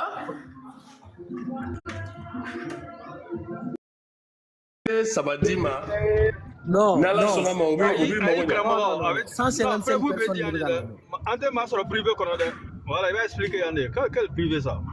Non parce que aw mago bɛ mun na e b'a dɔn aw ta tɛ fili ye aw ta ye ban de ye quoi n banna ani n t'a dɔn olu tɛ kelen ye quoi. Karamɔgɔ Sila an kana ɲɔgɔn juger Karamɔgɔ Sila an kana ɲɔgɔn juger i ma ye ne sɔnna ile ye wa? Wa ne min a tɛ ko min bɛ k'i juger non a tɛ ko min bɛ k'i juger parce que d'abord n'i ka kuma de sɔn ji la i ko ko a bɛna kɛ sababu ye bi i ni ne kelen ka ɲɔgɔn sɔrɔ tantɔ k'i bɛna don silamɛya la. O kuma nin to yen tɛ sa. I m'a fɔ ten wa? Bon voilà o de kama n bɛ k'i ka kuma de jaabi halisa quoi. K'a yir'i la k'a fɔ non a tɛ komi i t'a dɔn i b'a dɔn mais i bannen de don. Ok Sila n ka ɲininkali bɛ min ye sisan silamɛya yɛrɛ nafa ye jumɛn de ye ka kɛ silamɛ ye ka don diinɛ la a bɛ nafa jumɛn de ɲɛ mɔgɔ ma? A nafa bɛ se e yɛrɛ fɔlɔ de ma fɔlɔ sinon e ye Ala bato i ma Ala bato Ala ka foyi tɛ se Ala ma. O ye nafa jumɛn ye a nafa jumɛn de bɛ se ma? Voilà a nafa fɔlɔ ye jumɛn ye mun ye nɔgɔmani yɛrɛ ye fɔlɔ an ka se ka kɛ ɲɔgɔn fɛ ka ɲɔgɔn jigi tugu ka ɲɔgɔn dɛmɛ i y'a faamuya wa bana bɛ yen kɛnɛya bɛ yen nɔ sɔrɔ bɛ yen i n'a fɔ gɛlɛya bɛ yen cogoya min na silamɛ b'a silamɛ ɲɔgɔn dɛmɛ nin bɛɛ lajɛlen kɔnɔna na sinon e ni ne ka seli wala an ka sun wala an ka taa église la ka fɛn o fɛn kɛ a nafa foyi tɛ se ala ma ok a tɛ foyi bɔ a la fɛnɛ Dila est-ce que i jɛnna n'a ye k'a to silamɛya ma don farafinna est-ce que jɛɲɔgɔnya mɔgɔ tɛ jɛn ka ko kɛ ka ɲɔgɔn sutura ka ɲɔgɔn sɔn balo la ka fara ɲɔgɔn kan ka sukoya ko kɛ ɲɔgɔn fɛ ka kɔɲɔjuw kɛ ɲɔgɔn fɛ est-ce que o jɛɲɔgɔnya n'u tɛ farafinna ka sɔrɔ silamɛya ma don yan wa sani o jɛɲɔgɔnya kun ka na juma de kun bɛ yen non komi i ko silamɛya n k'i ɲininka n ko silamɛya nafa bɛ jumɛn ye i ka mun cité ta ça veut dire que halisa i m'a faamuya parce que mun na an lakodɔnniyara mɔgɔ minnu y'a fɔ an ye ka tɛmɛ parce que n bɛ fɛ ka mun de f'i ye o ma kɛ tile la o ma kɛ ne tile la i sɔnna o ma fɔlɔ nɔ bon i ka kuma min fɔ ta o k'a fɔ k'u n bɛ se k'a sɔrɔ kuranna n y'a faamuya o i sɔnna ne ka kuma ma wa e ye mun fɔ nin ye o ma kɛ ne tile la o ma kɛ e tile la mais sani silamɛya ka na hadamadenw kɔni tun bɛ bin ɲɔgɔn kan ka ɲɔgɔn faga ka ɲɔgɔn musow ta ka ɲɔgɔn ka nafolo ta bon silamɛya bɛ nin bɛɛ de kɔn Sila i jɔ ta jahiliya wagati o tun tɛ farafinw ka jahiliya ye quoi aw bɛ jahiliya mun fɔ dɛ o tun tɛ farafinw ka jahiliya ye wala farafin jahili tun tɛ arabuw de jahiliw tun bɛ yen Tila farafin jumɛn de tun bɛ yen arabu jahili tun bɛ yen bon farafin jumɛn de tun bɛ yen silamɛya kana an kun bɛ i ye kuma fɛn fɛn fɔ kan ko silamɛya de nana n'o ɲuman ye avant que silamɛya kana o y'a sɔrɔ o bɛɛ b'aw fɛ an tɛ jɛnɛya kɛ i tɛ nkalon tigɛ n'i ye nin bɛɛ kɛ i bɛ dugu bila de i y'a mɛn n'i ye nin bɛɛ kɛ i tɛ faga de anw fɛ i tun tɛ faga i tun bɛ dugu bila de bon i bɛ ka jahiliya t'anw concerné quoi a b'a fɔ o t'anw concerné farafin kun tɛ ɲɔgɔn faga mais farafin kun bɛ mun kɛ ɲɔgɔn na o ka jugu n'o ye o o tɛ jumɛn ye est-ce que ni cɛ in tulo b'a yɛrɛ la farafin kun bɛ mun kɛ o ka jugu n'o i mɔgɔ ɲɔgɔn faga farafin y'o kɛ o i tɛ se k'a fɔ k'o tɛ tiɲɛ ye o ye jumɛn ye i y'o ɲɛfɔ kɛ afiriki histoire kɔnɔna na o bɛɛ yɛrɛ arabu ka kuma yɛrɛ ka b'o la silamɛya kuma ka b'o la afiriki histoire kɔnɔna na afiriki yɛrɛ y'u damaw yɛrɛ ye ɲɔgɔn faga Sila an ka ɲɔgɔn lamɛn sa i tɛ se k'o sɔsɔ Sila non o ye tiɲɛ wa o tɛ tiɲɛ ye Sila oui i ye sabali ne tulo b'i la i bɛ kuma ni preuve ye quoi ni ka kuma min fɔ i bɛ gafe dɔ de fɔ i ka kuma nin sɔrɔ gafe min kɔnɔ quoi mais e bɛ ka ne ɲininka gafe ko kuma la e ye fɛn fɛn fɔ o si tɛ gafe ye o kama ne ko i ma ne donna k'a sɔrɔ live kɔnɔna na bon komi ko i tɛ n sɔrɔ privé kɔnɔna na ne tɛna se ka kuma n kun fɛ tan i y'a faamuya parce que ni ne ko n bɛna kuma tan tɔ ne bɛna se ka fɛn dɔ fɔ n bɛna taa nkalon da ala la wala n bɛna nkalon da kira la donc o ye jurumu ye o ye ɲangata ye ka se ne ma an ye kuma di mɔgɔ wɛrɛ ma a ye kuma di voilà kuma di mɔgɔ wɛrɛ ma sinon ko ne tɛna se ka nin dɔngɔ fɔ aw ye Sila i tɛ se k'i ka diinɛ defa jigin bolo Sila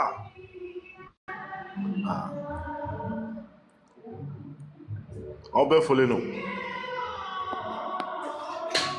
Ouais, il faut le dos. C'est bon. Bravo, maître.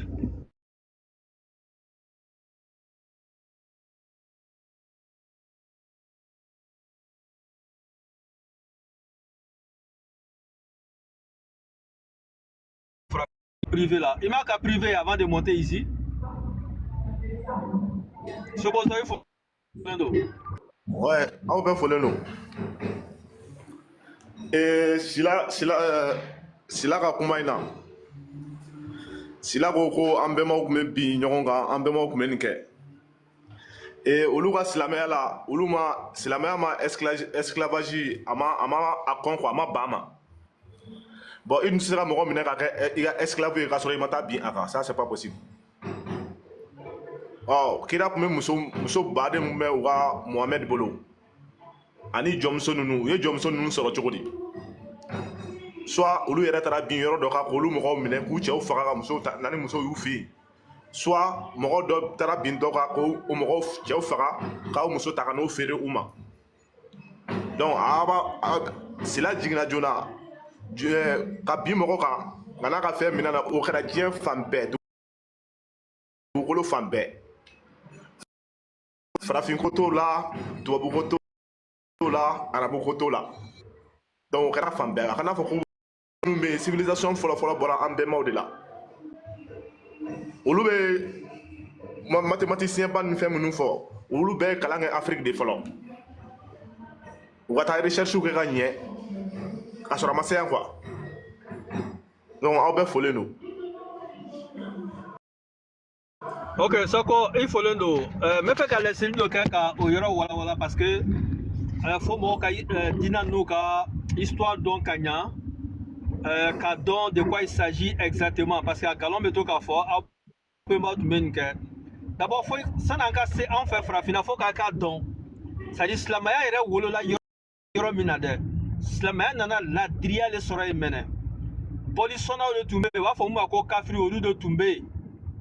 Wa itayo ka gafe shila ko otme be ma kan ka keleke ou bien kono ni ma do ka ka jon yes la malo nana no e kamo na captive de guerre kama u fara ko muso ta kata bono yes la malo nana no e sroka ka jamana ka at sroka wala tanta ke nyona kafriat lela wa kafriat lela c'est-à-dire communauté de Arabudo Keleka Faraka Djolibo Dina Koko ça n'a jamais existé. Slamel et Nananaï, c'est à partir de 610. Est-ce que tu vois? Sroka ou feye, ka banka, freke mama, ka banka ta mo jana, sroka nyo jana jala. Parce que côté Dina Kelenka, c'est-à-dire qui code de Ibademani, somba ou la côté Dina Kelenka, Slamel et Nananaï, Sroka ou feye. Waslamel et Nanana kana Jonyal la walia ka sankrota, c'est-à-dire ka daraja de dama mintuta la société là en fait. Kana c'est-à-dire John quand ka franchi chwa mina, c'est-à-dire kana condition galère pour ne pas ka ba franchi Slamel et Nanano stroka au fait. Donc ça n'a pas mato ira fait follow dans le reste du monde. Faut ka doko Slamel et Nanana dans carrière ka tabolo de la follow mene. C'est une religion à quel conflit les stroka en fait. Un sort de fléau. C'est-à-dire ka fitna ye a bola sroka o ka société kono a nanani jolibo ni sidi tige ni jonya ni jusukasiko betu en fait ça a mis le pays à feu et à sang c'est l'islam qui a fait ça donc en réalité les religions sont des abominations avec considéré comme des malédictions pour les sociétés est-ce que tu vois donc Kureshu regrettait la dominant nyome keme dila saraka e kabla kumabo en fait parce qu'à conséquence qu'elle a mis au Bouyana Kateme, en fait. Ça fait des milliers de victimes, Moudjolu Bona. Waslamaya mana foi bali société kono, Kodjugula manifu ka l'autre mami interdit. Waslamaya mana ni nyuma klende mene. Onanani sroka oka trabolo de ye kanka maya trabolo nyuma otako finu doala. Avec moi kono ko slamaya le nanan frouye par exemple. Ko slamaya frousiri ça n'a jamais existé. Mamadou ba ana fama furus dina kono bon Mamadou ra ka furu premier ni Khadija ya makeslamaya kono jamais faut moi ko de fama ka khalifa nushi abaka sidika ma furus lamaya kono amasos lamaya kono Ouma pareil Ousmane pareil Ali pareil donc faut que slamaya version vrai ira maoula ka nyabrèbre ira maoula comme ça ils auront honte ça dit ko be slamaya ta ka comparer na bemba te koronu ka temesra quoi au fond de tout me la guinema en fait donc on dit ça me douguma kubika dina donde on parle pas de moubo kunfe nyamen kramola ou bien nyamen waju kela là si tu connais les tests de ta religion il va y aller ameko défend dalou contre dalou en fait voilà qui te dina la bif il a été aboloma il a bemba kata srama parce que en haut c'est des narmés jusqu'à 2000 fakoli en bas il reconnu là comme un bemba maintenant l'islam ko quoi voilà bemba na fa Ibrahima na fa baka sidikli là ou bien il est maintenant mais c'est qu'on confronté quoi au folendo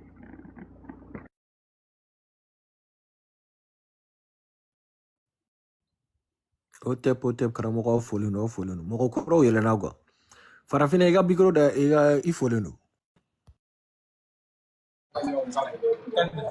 Kamakaw aw folen don k'aw bolo kɔrɔta Dante folen min na aw folen don ne tun yɛlɛla ni cɛ in de kama aw ye min lajigi parce que ani silamɛkɛ tun bɛ comment on appelle kɛmɛtigɛ tun bɛ débat la min vɛsi b'a kana tan bon parce que a ye kuma dɔw de fɔ kuma daminɛ na ko anw tun bɛ bato ye k'an bɛ jiw bato an bɛ kuluw bato ne tun bɛ yɛlɛla k'o kuma de souligner dɔrɔn a kana taa ɲɛfɛ n'o kuma ye quoi parce que o b'o kuma de ta ka taa kamitiw lamalo n'a ye k'a fɔ k'an tun bɛ bato kɛ bato kɔni tɛ anw fɛ bato t'anw en fait.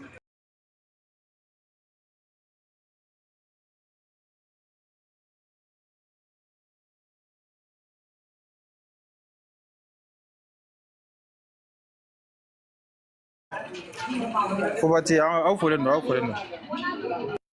Karamɔgɔ i fɔlen don i fɔlen don i bɛ se ka laseli lase i bɛ mɔgɔ ba an dɔrɔn tɛ yan quoi ya mɔgɔ caman de b'a lamɛn duguma i bɛ se ka laseli la continue. Bon, a bɛ tɛmɛ n'a ye dɔɔni, n bɛna laseli dɔɔni, n bɛna laseli dɔ kɛ dɔɔni, comme n bolo degunnen don dɔɔni quoi. Ni yɔrɔ Kamitiw aw fɔlen don silamɛw aw salamu alaikum. Ne kɔni ne ye silamɛ ye n bɛ yɛlɛ aw ka panel sanfɛ an bɛ kuma bonya kɔnɔ karama kɔnɔ n b'an ka silamɛya de fa aw bɛ min fɔ n bɛ silamɛya la n bɛ walanwalani k'a la n bɛ dɔɔni t'a la voilà an ka silamɛya kɔni aw ye fɛn o fɛn fɔ i n'a fɔ Usbila fɔ cogo min na i n'a fɔ karamɔgɔkɛ y'a fɔ cogo min na silamɛya nana sɔrɔ jɔnya tun bɛ yen nɔ mais silamɛya ye jɔnya valoriser quoi an bɛ sɔn ka interdit quoi an bɛ se ka interdit voilà parce que o wagati y'a sɔrɔ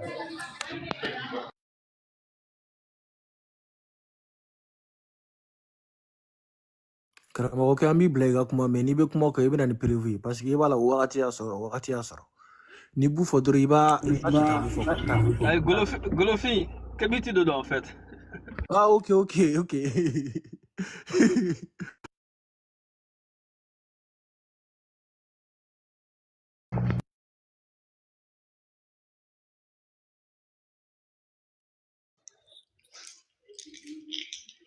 n yɛlɛnna quoi n bɛ ka min fɔ dugumamɔgɔw b'a dɔn quoi karamɔgɔw fana b'a dɔn ko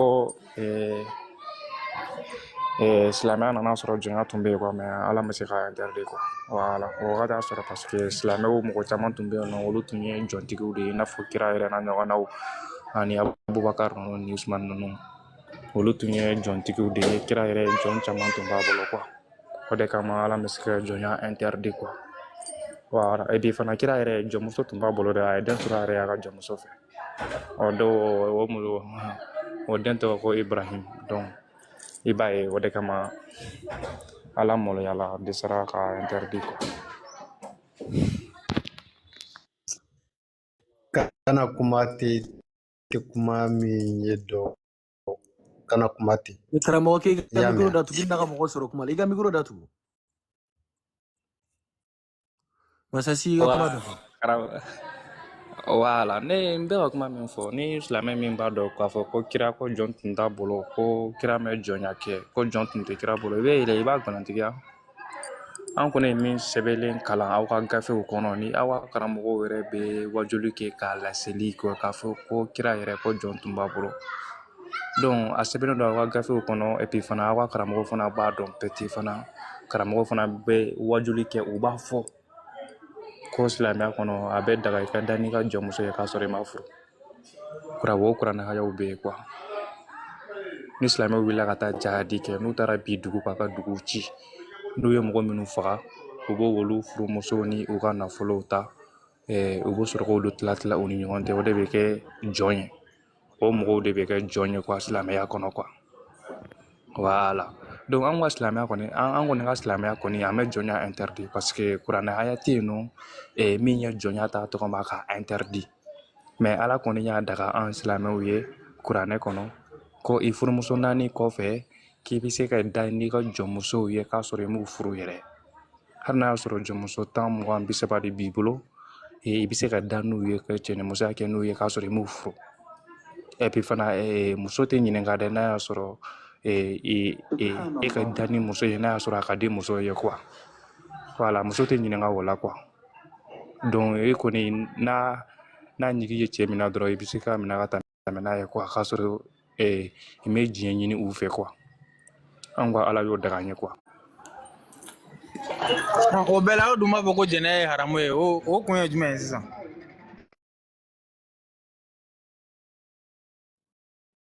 Silamɛya kɔnɔ o tɛ jɛnɛya ye quoi voilà silamɛya kɔnɔ o tɛ jɛnɛya ye quoi ka da n'i ka jɔnmuso ye k'a sɔrɔ i ma furu. O kuma jɛnɛ kɔrɔ de ye jumɛn ye. ayo jo aga micro datu anga ni organiser quoi parce que bet se ga kuma quoi ne ba in na mo soro kuma le ga micro datu kuma be dima Oni balma ke mi ga kuma le kamiti ale tisra ale ga mi fo ale ga agin nan tar kuma ga wara tika kuma ale be sra abe ga mi fo ale ga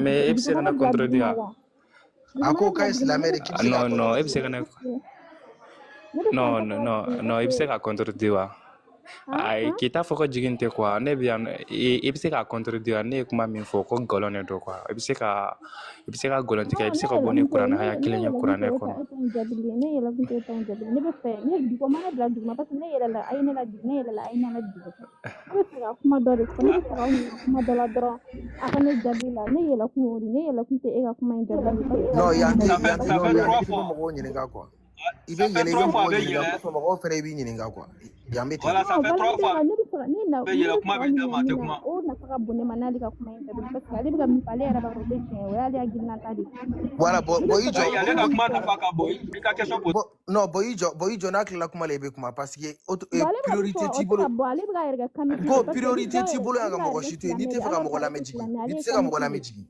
ambali mata do ko ay sabara kay ko dono na ma fen do le famu ko amu ira la de ne ba ke do il faut lendo yala islamé de wa ou bien be dina jumena de alhamdulillah rabbil alamin islamé de Karamo ay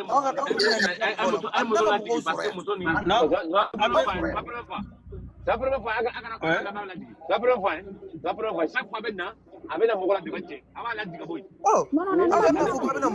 kana ke mankani kele sa kana ni ke mankani kele la première fois avant la diga avec du mara la mekala mozo la trois fois aba to avec la mère Joseph Fanyana ça fait 3 fois to avec la mère Joseph Fanyana on va voir ce qu'elle a dit avec la mère Joseph Fanyana ba mamso non amma kuma akana kuma kete sa ya ke ala kama kadiga micro da ile kiya silame ya Joseph Durufo no ijo akana kete kadijo doni de bafo non ijo il a micro mine il mena an fo mouvement na anu temiti il mena parler kana anu ordre wa ite boy wa no mo mi fa awira de ni avec sabara non kalama nemba kalama jeta na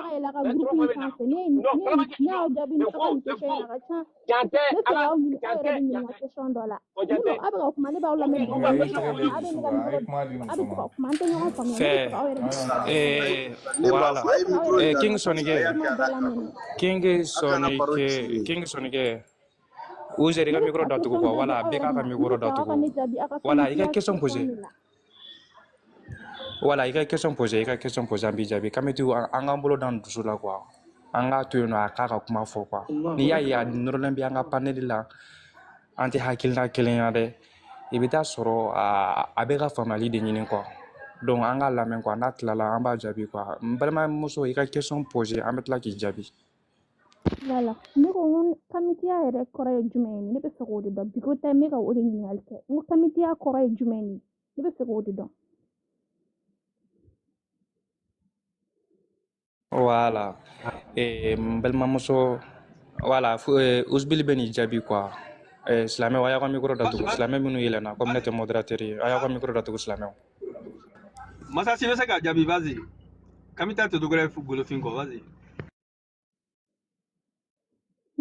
n'a fɔra ko kame ijo meni jabi sa kameti ya kɔrɔ de ko golofin y'a faamu n'a fɔra ko kameti o ye finman ye ya min b'a lafɛn na o ye golofin ya de ye golofin ka ya y'a faamuya wala n'a fɔli ma sisan ko fula ani fula ya yala olu tɛ kelen ye dɛ fula o ye siya ye mais fula ya min b'a lafɛn na o bɛ fulaw ka diɲɛ ye cogo de yira ani fulaw ka baara n'u ka culture n'u ka tradition maintenant le mot kameti a bɛ finman de yira kameti ya min b'a lafɛn na o ye farafinw ka ya de ye farafinw ka diɲɛ ye cogo o ka culture n'u ka tradition o de la i b'a ye ko silamɛya i b'a ye ko kerecɛnya donc mɔgɔ minnu ye kerecɛnya créer ani mɔgɔ minnu ye silamɛya créer i y'a kumaden min bɛ silamɛya lafɛn na ani kerecɛnya lafɛn na wo siya mɔgɔ ninnu ka kiritiri n'u ka tradition de yira mais ne ko donc n'a fɔra ko kamiti ye finman ye mais kamiti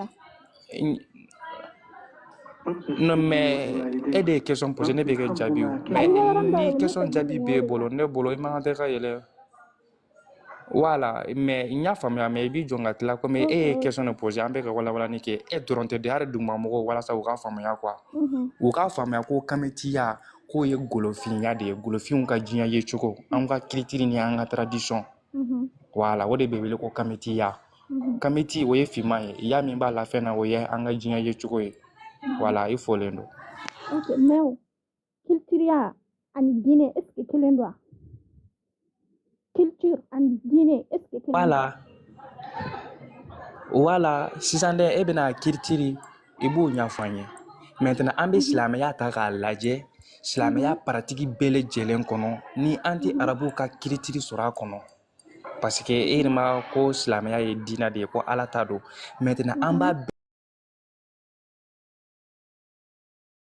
lajɛlen lajɛ silamɛya lajɛ ni arabuw tun t'a kɛ ka kɔrɔ ka kɔn silamɛya ɲɛ ne bɛ se k'i jaabi ne bɛ se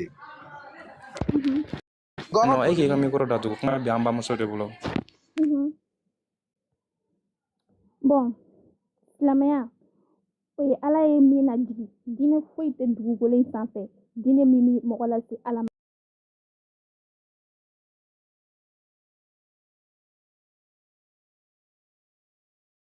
ma ni silamɛya tɛ bon kamitiya o ye culture ye o ye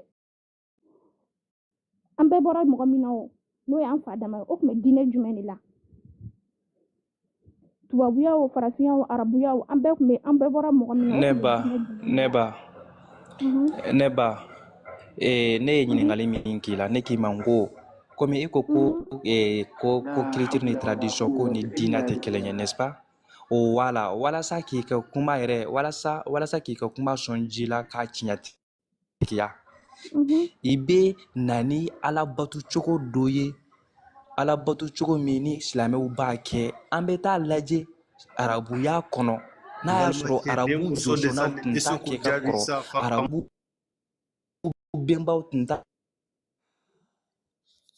Izer n'i ka micro dayɛlɛ bilen ka kuma tigɛ mɔgɔ la i bɛ lajigin ka kɔn silamɛya ɲɛ ko kamiti panel sanfɛ ale ma i bɛna ni alabato cogo dɔ ye silamɛya kɔnɔ hali 3 ou bien 4 ɲɔgɔn na n ko i bɛna ni alabato cogo dɔ ye silamɛya kɔnɔ 3 walima 4 ɲɔgɔn na walima 5 an b'a lajɛ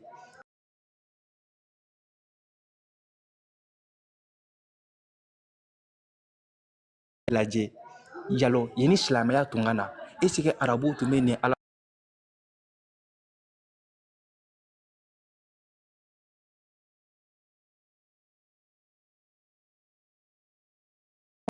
bon ala ye diinɛ lajigi ka silamɛya lajigi voilà non silamɛya tun ye fɔlɔ quoi arabuw tun bolibatoya ye filankafoya de bon o wagati y'a sɔrɔ aw yɛrɛ nana k'aw bɛnbakɛw aw bɛnbakɛw tun bɛ bolibato de kɛ bon silamɛya nana ka bɛɛ bɔ bolibato in la ka ala kɛ kelen de ye i m'i yɛrɛ da i fa m'i yɛrɛ da i ba m'i yɛrɛ da ala de y'aw da ala de kumakan ko aw bɛɛ ka bolibato très bien Masasi fo ka taa fɔ an ɲɛna o tun ye bato kɛ cogo di exactement quoi comme a bɛ ka kuma sama quoi n t'a fɛ k'a kɛ kuma tigɛ quoi non kana taa ye fɔlɔ sa voilà an sɔnn'o ma sa an sɔnn'o bɛɛ ma sa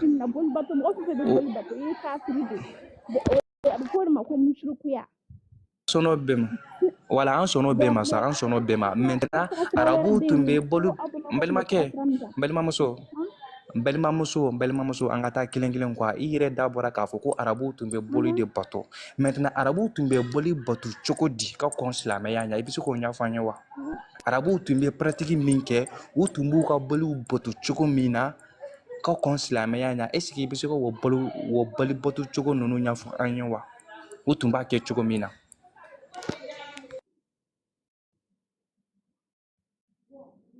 u tun bɛ boli bato cogo min na u kun tɛ jɔ san boli sanfɛ dɛ u kun b'u u kun bɛ sibiri de b'u boli ye u kun bɛ sibiri de b'u boli ye mɔgɔ si man kan tɛ k'i tɛnbiri fɛn wɛrɛ min ni ala tɛ kelen u kun bɛ sibiri de b'u boli ye n'u bɛ taga yiri ɲini u b'o o boli ta n'u bɛ taga muso furu u b'o boli ta n'u bɛ fɛn o fɛn kɛ o boli de b'u d'a ma dɔw bɛ taa kamero yɛrɛ dilan ka kɛ boli de ye k'o bato ama muso ndo muso nge ama muso ndo nga fɔ depuis longtemps ko muso ni amala yiri ate no ya bolo ni bena marana ka fola ama ndo abe laji ka mana tante an bolo bɛ duguma ko ate no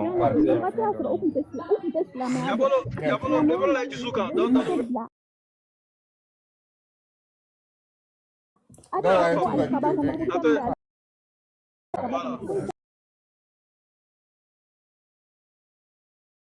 mais t'as donc est-ce que tu vois donc il ko be sujudu be o kro le ko me seli donc ça mais nana ni mune ye otunte minke est-ce que otunte hejiwa est-ce que otunte seli est-ce que otunte sundo est-ce que otunte jagabo ini ngala wole la mena est-ce que otunte la don il faut le do masa si se ka tamena o wakati y'a sɔrɔ u m'a dɔn ko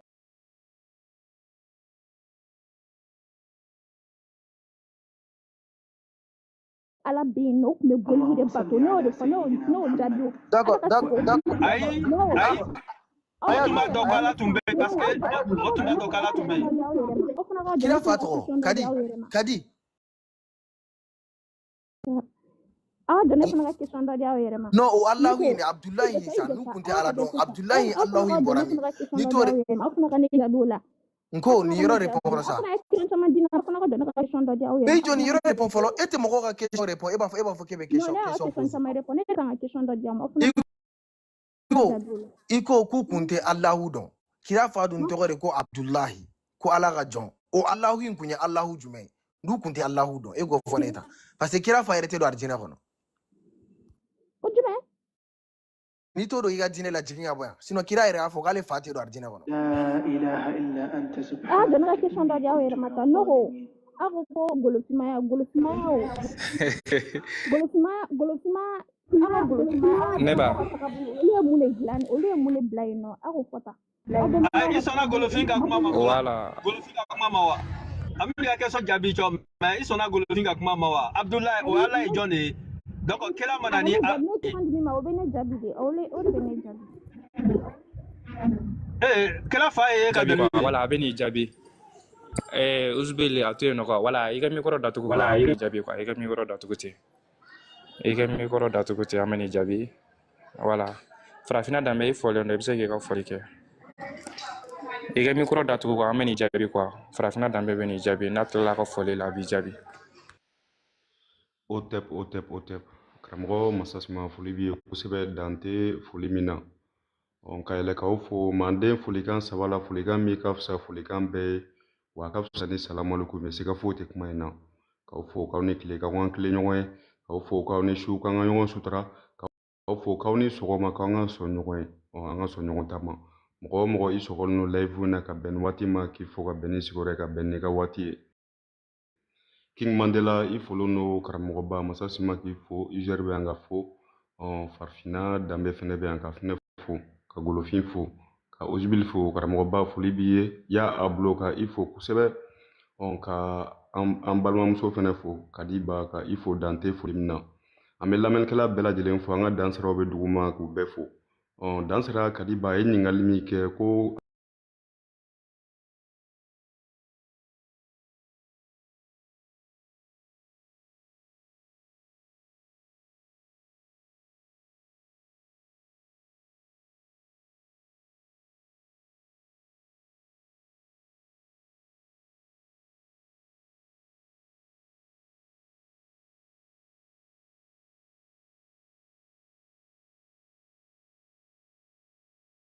an bɛ ka golofinya min fɔ ko a nana ni min ye Kadiba yɛrɛ k'a dɔn ko ale bɛ ka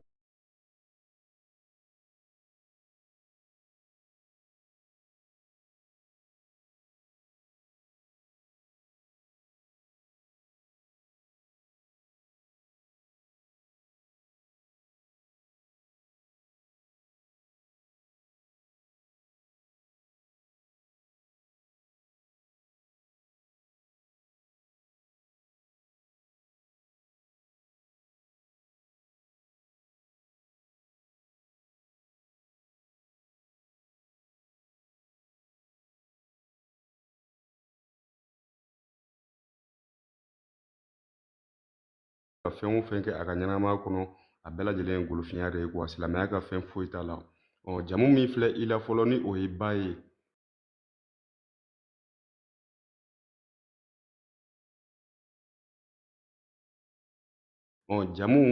jamu bɛ manden an bɛɛ maw de ye jamu ninnu dilan quoi i yɛrɛ i ye fila ye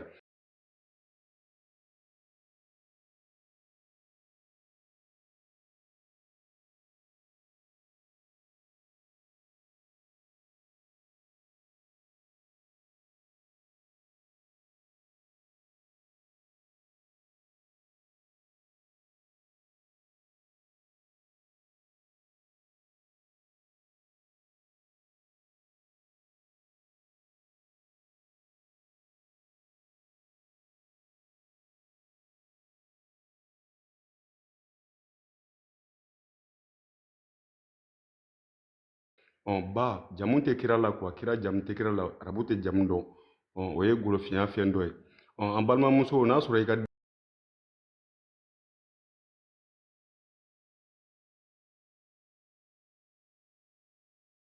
denwulu kɛra ni den bangera k'a bila tile 7 ka maaw wele ka nisɔndiya kɛ ka sewa kɛ ka tɔgɔ da i ka dɔn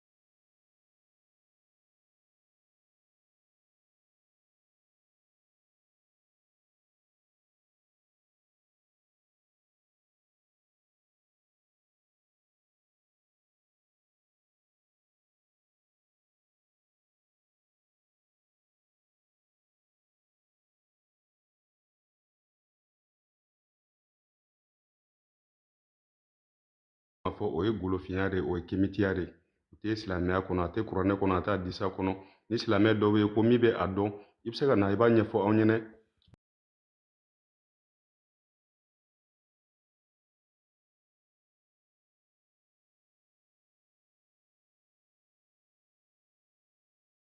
ni silamɛ dɔ bɛ yen ko min bɛ a dɔn i bɛ se ka na i b'a ɲɛfɔ aw ɲɛna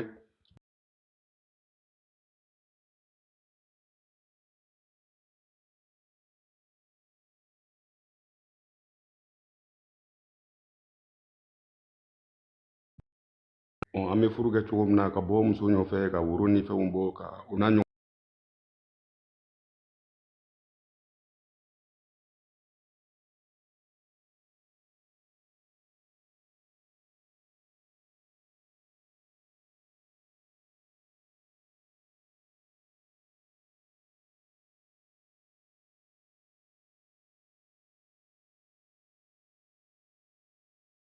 na caman o tɛ kuranɛ kɔnɔ arabuw tɛ furu don olu bɛ Kalmate wifla abe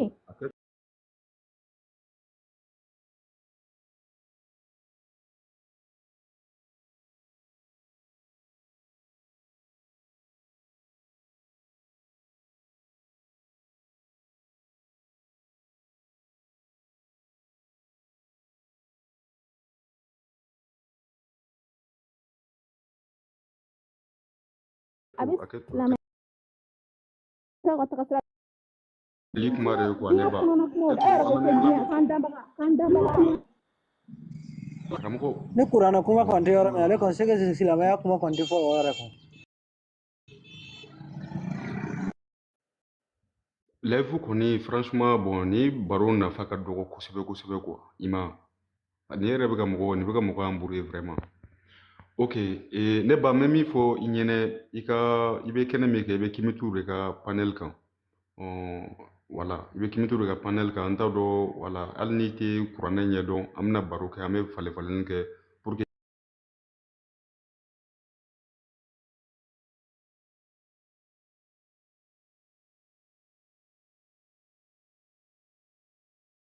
i ka faamuya sɔrɔ hali n'i ma faamuya sɔrɔ bi i diyagoyalen tɛ ka sɔn an ka kuma ninnu ma dɛ mais i ka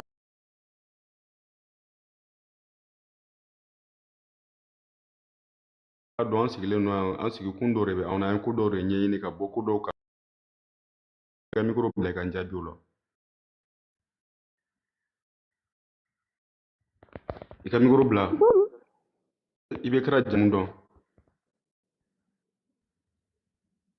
kira jam te kira la kira olu ye arabu de jam to olu la an sɔnna o ma jam to olu la olu ye ok na mɛ sisan quoi ye n jaabi ok jamu tɛ kira la mais jamu bɛ e la ou bien bon jamu ni diinɛ tɛ kelen ye jamu ni di tɛ a bɛ ka farafinya ko kiliti e m'a fɔ ko kilitiya ye min kɛ e m'o de fɔ wa an ye ɲɔgɔn lamɛn quoi mɔgɔ min da olu y'an yɛrɛ ka hakilina de mɔgɔ caman bɛ yen nɔ mali yɛrɛ dɔrɔn tɛ yɛrɛ jamana caman bɛ yen nɔ afiriki caman bɛ yen nɔ jamu t'olu la olu jamu t'olu la quoi jamu ye o ye ok mais e kɔni jamu bɛ e kɔni na ne bɛ ka kuma e de kan quoi jamu bɛ e la ou bien jamu tɛ e la n'i sara bibi na hali ye n'i sara ni tɔgɔ yɛrɛ tɛ fɔ kuma t'i jamu ma jamu tɛ fɔ jamu ye ala an yɛrɛ hakilina de diɲɛ in kɔnɔ yan nɔ sinon ala y'an bɛɛ da tɔgɔ o y'a kɛ to jamu ka ni manamanakan ninnu bɔ de quoi manamanakan ta bɛ ka ɲɔgɔn lamɛn dɔrɔn ni a bɛ ka min non kan to mais kumakan dɔ de bɛ ka fɔ kumakan bɛ bɔ ale de fɛ a ka sɔrɔcɛ voilà ka sɔrɔcɛ min bɛ ka di fɛ jɔ o de to ka manamanakan fɔ sɔn ok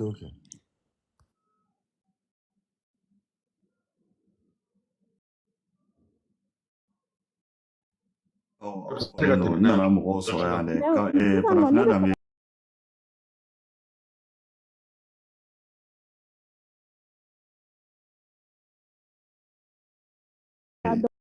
dɔn ne bɛ fɛ k'a dɔn sisan nɔ ni kamiti sara jɔn de b'a faga ni kamiti sara jɔn de b'a faga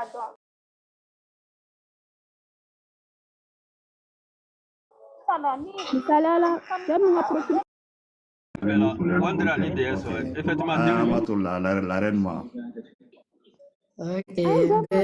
cɛkɔrɔba min foto filɛ na a ka profil la n k'a sara kɔsa in na jɔn de y'a faga jɔn y'a faga cɛkɔrɔba in tɔgɔ de ko fɛn Diko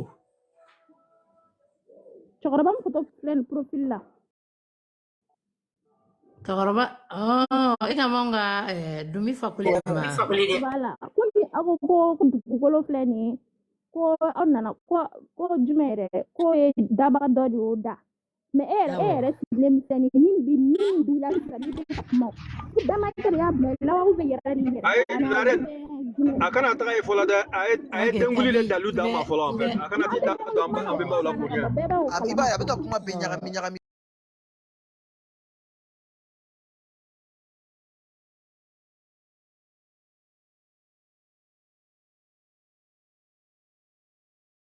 quoi a tɛ se ka Kadi i b'a dɔn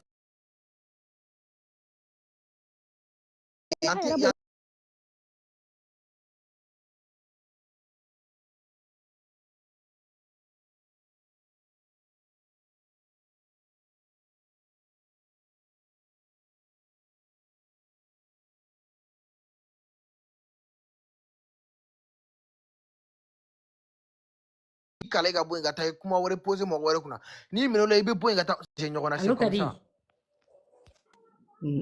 Kadi folen don Kadi tulo bɛ ne na an tulo b'i la ne ba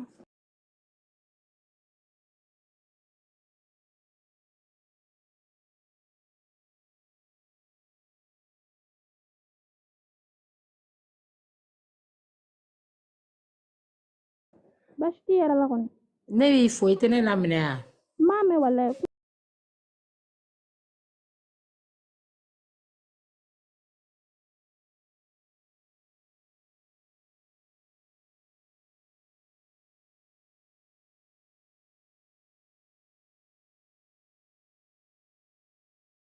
kuma cayara n kunkolo ma yan yɔrɔ la n m'a mɛn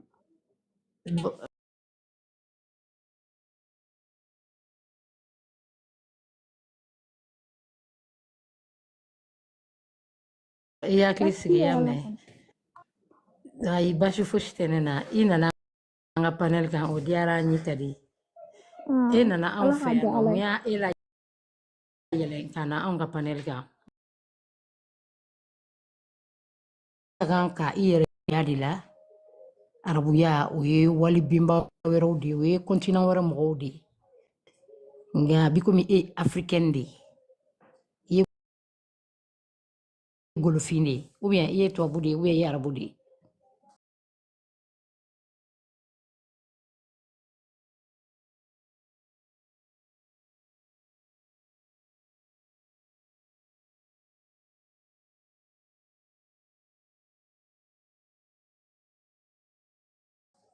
ne ye farafin ala ye n da ni farafinya de ye bon n bɛ silamɛ n ye